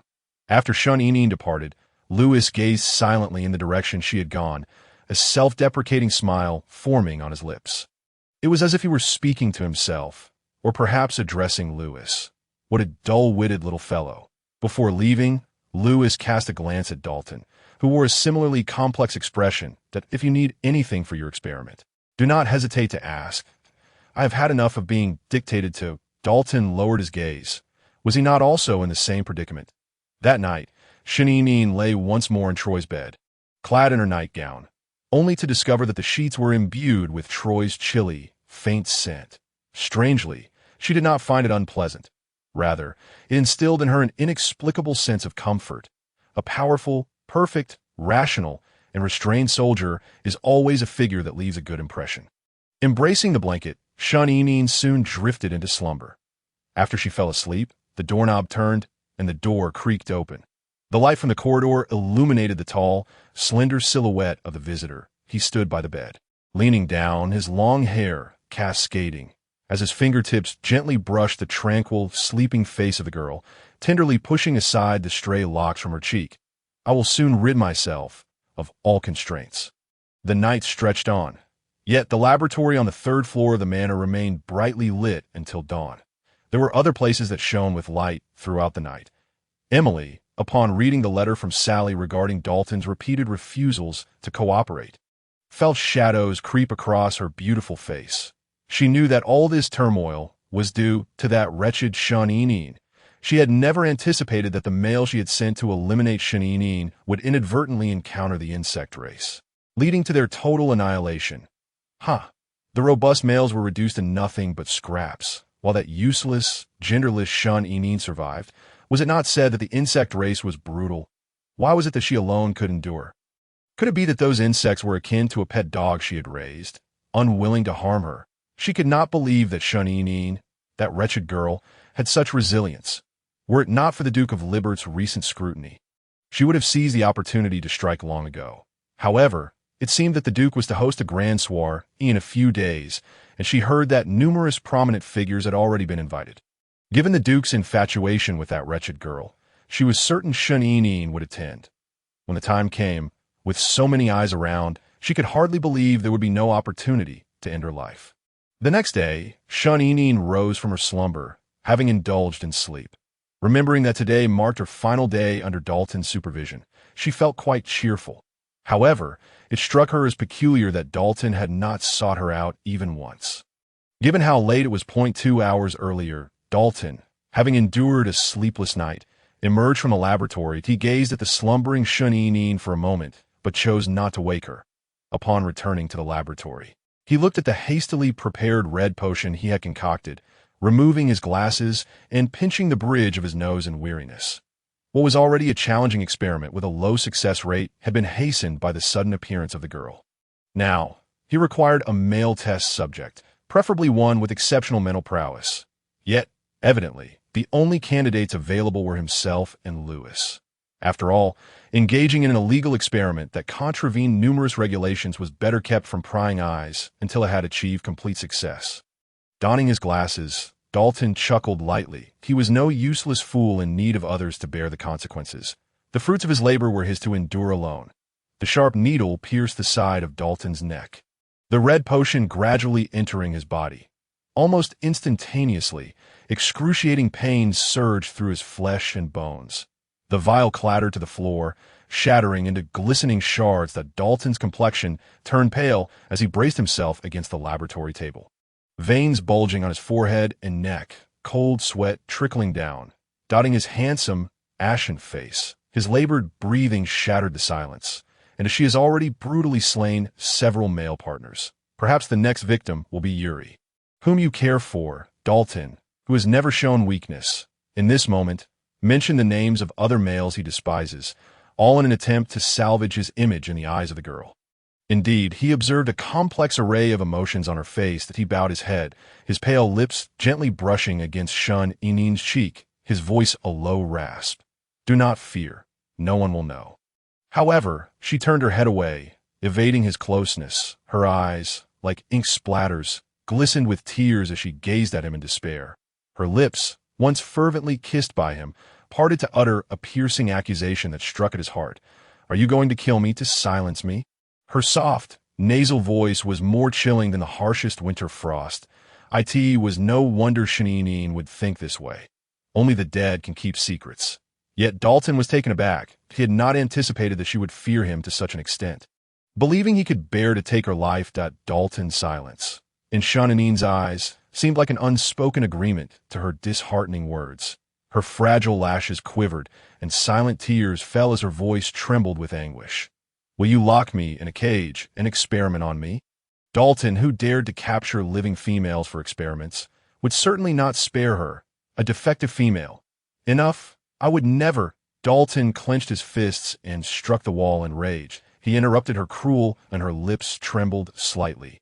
And a forced smile graced her face as she stammered, "You must be mistaken. There are only a few of us in the manor. How could there possibly be a female? It must be the fragrance of the body wash." "You are definitely mistaken." Flustered, Shuninin fumbled with the items on the sink. In her moment of unease, Lewis suddenly pressed against her back. "Not quite," he remarked, his breath brushing against the delicate skin of her neck and back, sending shivers of heat and tingling sensations coursing through her. Like a large dog, Lewis leaned in closer, keenly inhaling the scent. "This aroma seems to emanate from you.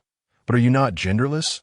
The words sent a jolt of electric tension through Shuninin, causing her scalp to prickle with anxiety. She could no longer allow Lewis to continue.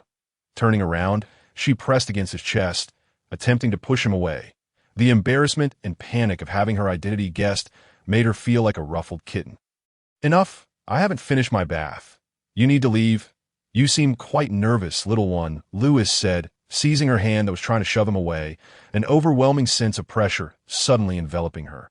Shuninin was terrified. With no other choice, she pushed against Lewis, who sought to draw nearer, but in her struggle, her loose towel slipped from her grasp and fell to the floor. Lewis was momentarily blinded by the sight before him, rendered speechless. Meanwhile, Shuninin's face flushed crimson with panic as she screamed and hurriedly bent down to retrieve the towel. When Dalton was awakened by her shrill cry and rushed in, he found Lewis, dazed and with blood trickling from his nose, and Shuninin, flustered and on the verge of tears. The chaotic bathroom bore witness to the ambiguous and dire situation of the two. Dalton's expression turned icy as he demanded, "Lewis, what have you done to her?" "I swear, I truly did nothing," Lewis exclaimed. The towel had fallen so suddenly that he hadn't even had time to react. He hadn't meant to look. Ultimately, Dalton's cold demeanor led him to take Lewis away. Shuninin remained in the bathroom for a lengthy period, calming both her body and emotions before she finally changed and descended the stairs. In the living room, Dalton sat with a frosty demeanor, legs crossed, his eyelashes casting shadows over his pale face. His expression remained pallid, yet his formidable presence was enough to instill fear. Across from him, Lewis had cleaned up the blood from his nose and had resumed his usual composed and handsome appearance. However, it was evident to anyone that the atmosphere between the two was far from cordial as Shun approached. Both men spoke in unison. "Come here." Feeling awkward, Shun hesitated but ultimately chose to sit obediently in the center of the carpet, ensuring she did not offend either party. Just as the atmosphere grew tense, the robotic butler entered, announcing, "Sir, there are guests visiting." Lewis inquired, "Who is it?" Shun thought it might be someone similar to Sally and was about to make an excuse to slip away when she heard the robot mention her name.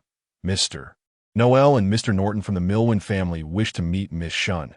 Shun questioned, "Why on earth would those twin mermen seek me out?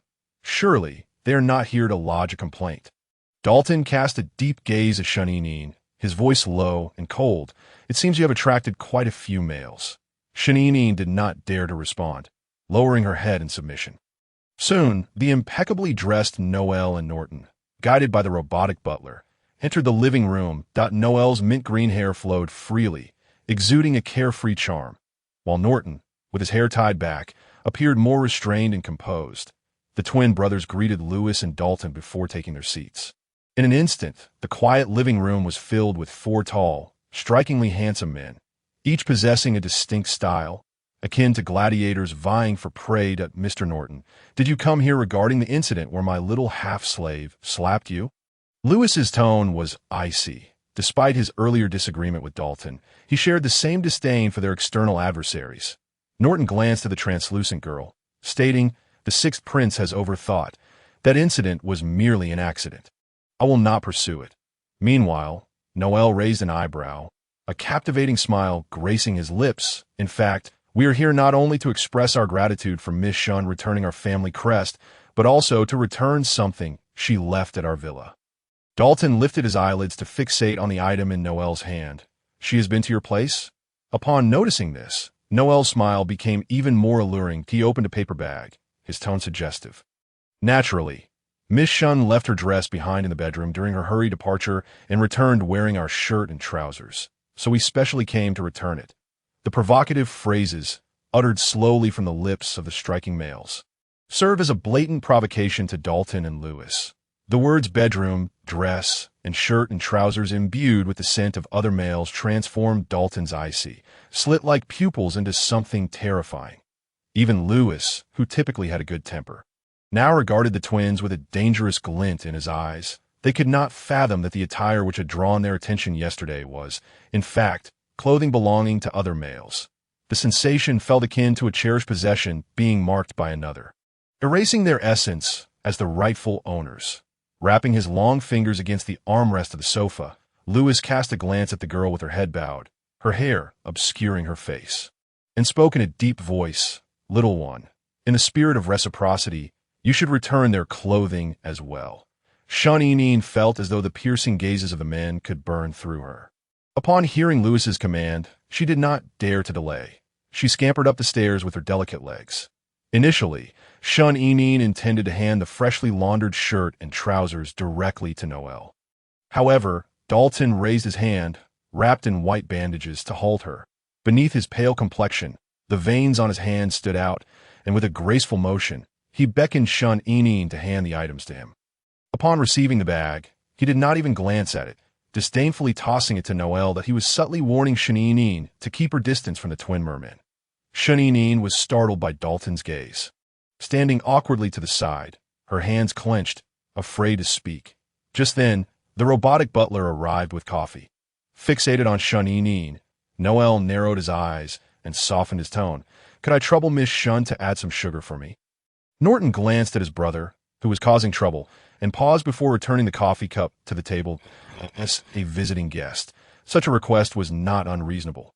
However, the moment Shun moved to comply, Dalton interjected, "Little one, my hand hurts." Dalton's sudden display of vulnerability took Shun by surprise.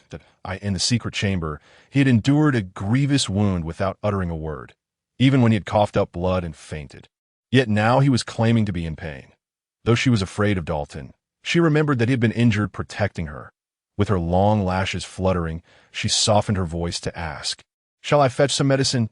Dalton remained silent, merely glancing at her and then at the sugar and coffee on the table. Shuninin soon realized that Dalton did not want her to assist Noel and the others with the sugar. This childish ruse was evident even to Shuninin, so how could the others fail to notice? As she added sugar, the anklet on her ankle chimed sweetly. Her long hair cascaded like a waterfall, held up by her delicate, pale wrists, with a lovely pink rose peeking through the strands, positioned similarly to a female's gland. Noel observed with keen attention. He realized that if one disregarded the girl's genderless identity, all her features bore an uncanny resemblance to the female he had encountered in the changing room. Before the sugar Shuninin was meant to add could arrive, Noel appeared unperturbed. He took a sip of his coffee and suddenly remarked, "Miss Shun, has anyone ever told you that you truly resemble a female?" The atmosphere shifted to a peculiar tension. Shuninin's hand, holding the tweezers, trembled involuntarily. Noel's words were jarring, a mix of jest and probing. Norton frowned slightly, sensing that Noel's behavior today was quite unusual. The latter had claimed to have found a clue regarding the little female, yet he had turned up here and was now speaking strangely to Shuninin. This demeanor did not suggest he had found a female. It felt more like he was enchanted by the girl. After a day of having her identity questioned repeatedly, Shuninin now felt utterly apprehensive. As she was about to deny Noel's claim, Dalton coldly scoffed, "If Mr. Noel cannot distinguish between a genderless individual and a female, I, as a physician, could offer to examine your eyesight. Rest assured, it would be complimentary." After all, ordinary individuals cannot afford to engage Dalton. Dalton's intent to protect Shuninin did not escape the notice of the three, each harboring their own thoughts. Remarkably, Noel, who had nearly been insulted for his blindness, found his amusement deepening rather than feeling anger. Prior to their meeting, he had conducted a thorough investigation into Shuninin, a girl notably weaker than other non-gendered beings. Her latest physical data report dated back a decade. Upon further inquiry, the records were either non-existent or had been destroyed due to unforeseen circumstances. The distant relationship with her foster brother and her reclusive nature rendered her nearly invisible in society, resulting in a lamentably scant amount of information about her. If her identity were indeed forged, it would elucidate everything. After all, when coincidences abound, they cease to be mere happenstance. Whether her three masters were aware of her true identity remains a mystery. However, one thing puzzled him. If Shuninin truly was the female he had forcibly kissed in the changing room, her breathtaking beauty and feminine status alone would suffice to endow her with high nobility, not to mention her formidable psychic prowess. These attributes should have positioned her at the pinnacle of femininity, fervently pursued by countless exceptional males, enjoying the finest of everything. How then did she find herself masquerading as a non-gendered being, begging for star coins from males who held little regard for her? She was no inferior female. Why conceal her identity? What Noel did not realize was that Shuninin believed she had inherited the body of the original owner, and thus considered herself a defective female. After all, even the system had never questioned this. Shuninin had not even noticed that she had utilized her female psychic powers on 2 occasions. Once to quell Yuri during a riot, and another time to soothe Noel in the changing room. This was all a consequence of an unexpected incident during her transmigration, which led to a problematic integration of her and the original owner's bodily data. It was precisely because of this error that Shuninin's own body had subtly altered the original owner's defective condition, a change unnoticed by both Shuninin and the system, unbeknownst to her. As she remained anxious about Noel, this earlier jest, she was soon to be confronted with the unexpected. Just as she began to breathe a sigh of relief upon their departure, the typically taciturn Norton suddenly requested, "Miss Shun, would you kindly escort us?" Shuninin thought to herself, "I had no intention of escorting them." Had it been Noel making the request, she would have outright refused without a second thought. Yet, having previously struck Norton due to a misunderstanding, she felt a sense of obligation towards him. "I'll see them off and return shortly." Once distanced from Shuninin's 2 watchful masters, Norton halted, his translucent, cool pink eyes fixated intently on the girl before him. "Miss Shun, please establish a neural link with me." Shuninin was taken aback. The sudden request from such a reserved and composed man left her wide-eyed in confusion.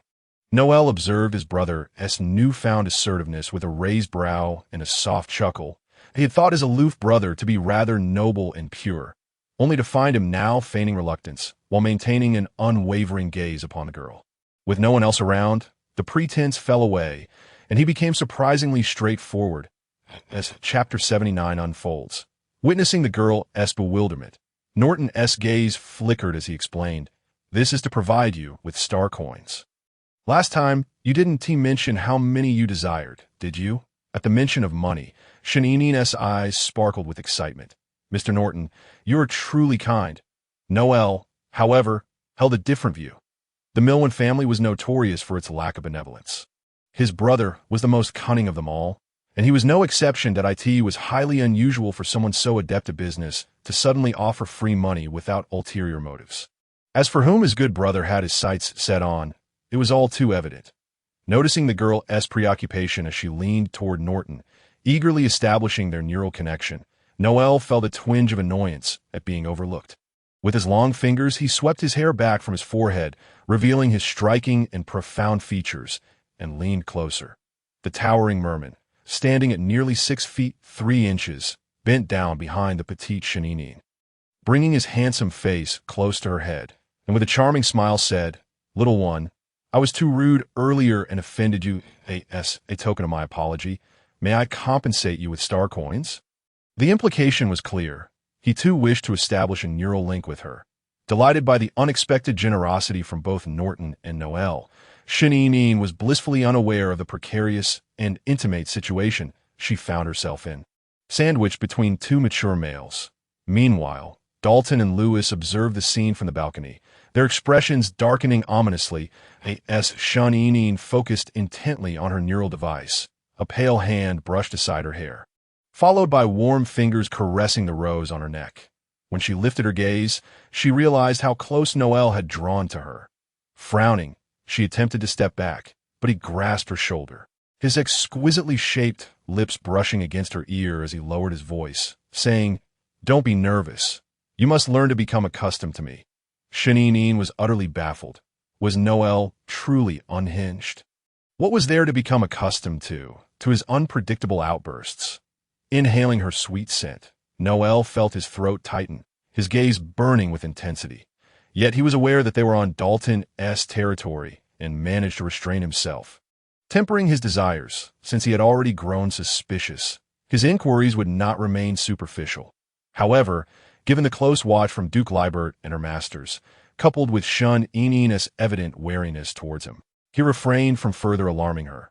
The current moment was not opportune for such actions. On the contrary, the grand banquet soon to be hosted by Duke Liebert would present a splendid opportunity. Before departing, Noel left her with a meaningful remark. "Little one, we shall meet again soon, and I hope you will come to appreciate the surprise I have in store for you." Noel's unusual behavior did not escape Norton's notice. Once aboard the airship, Norton's demeanor turned icy. "Your level of concern for her has surpassed that for the female you seek. Noel, I must remind you once more, Shanine is not the female you are looking for."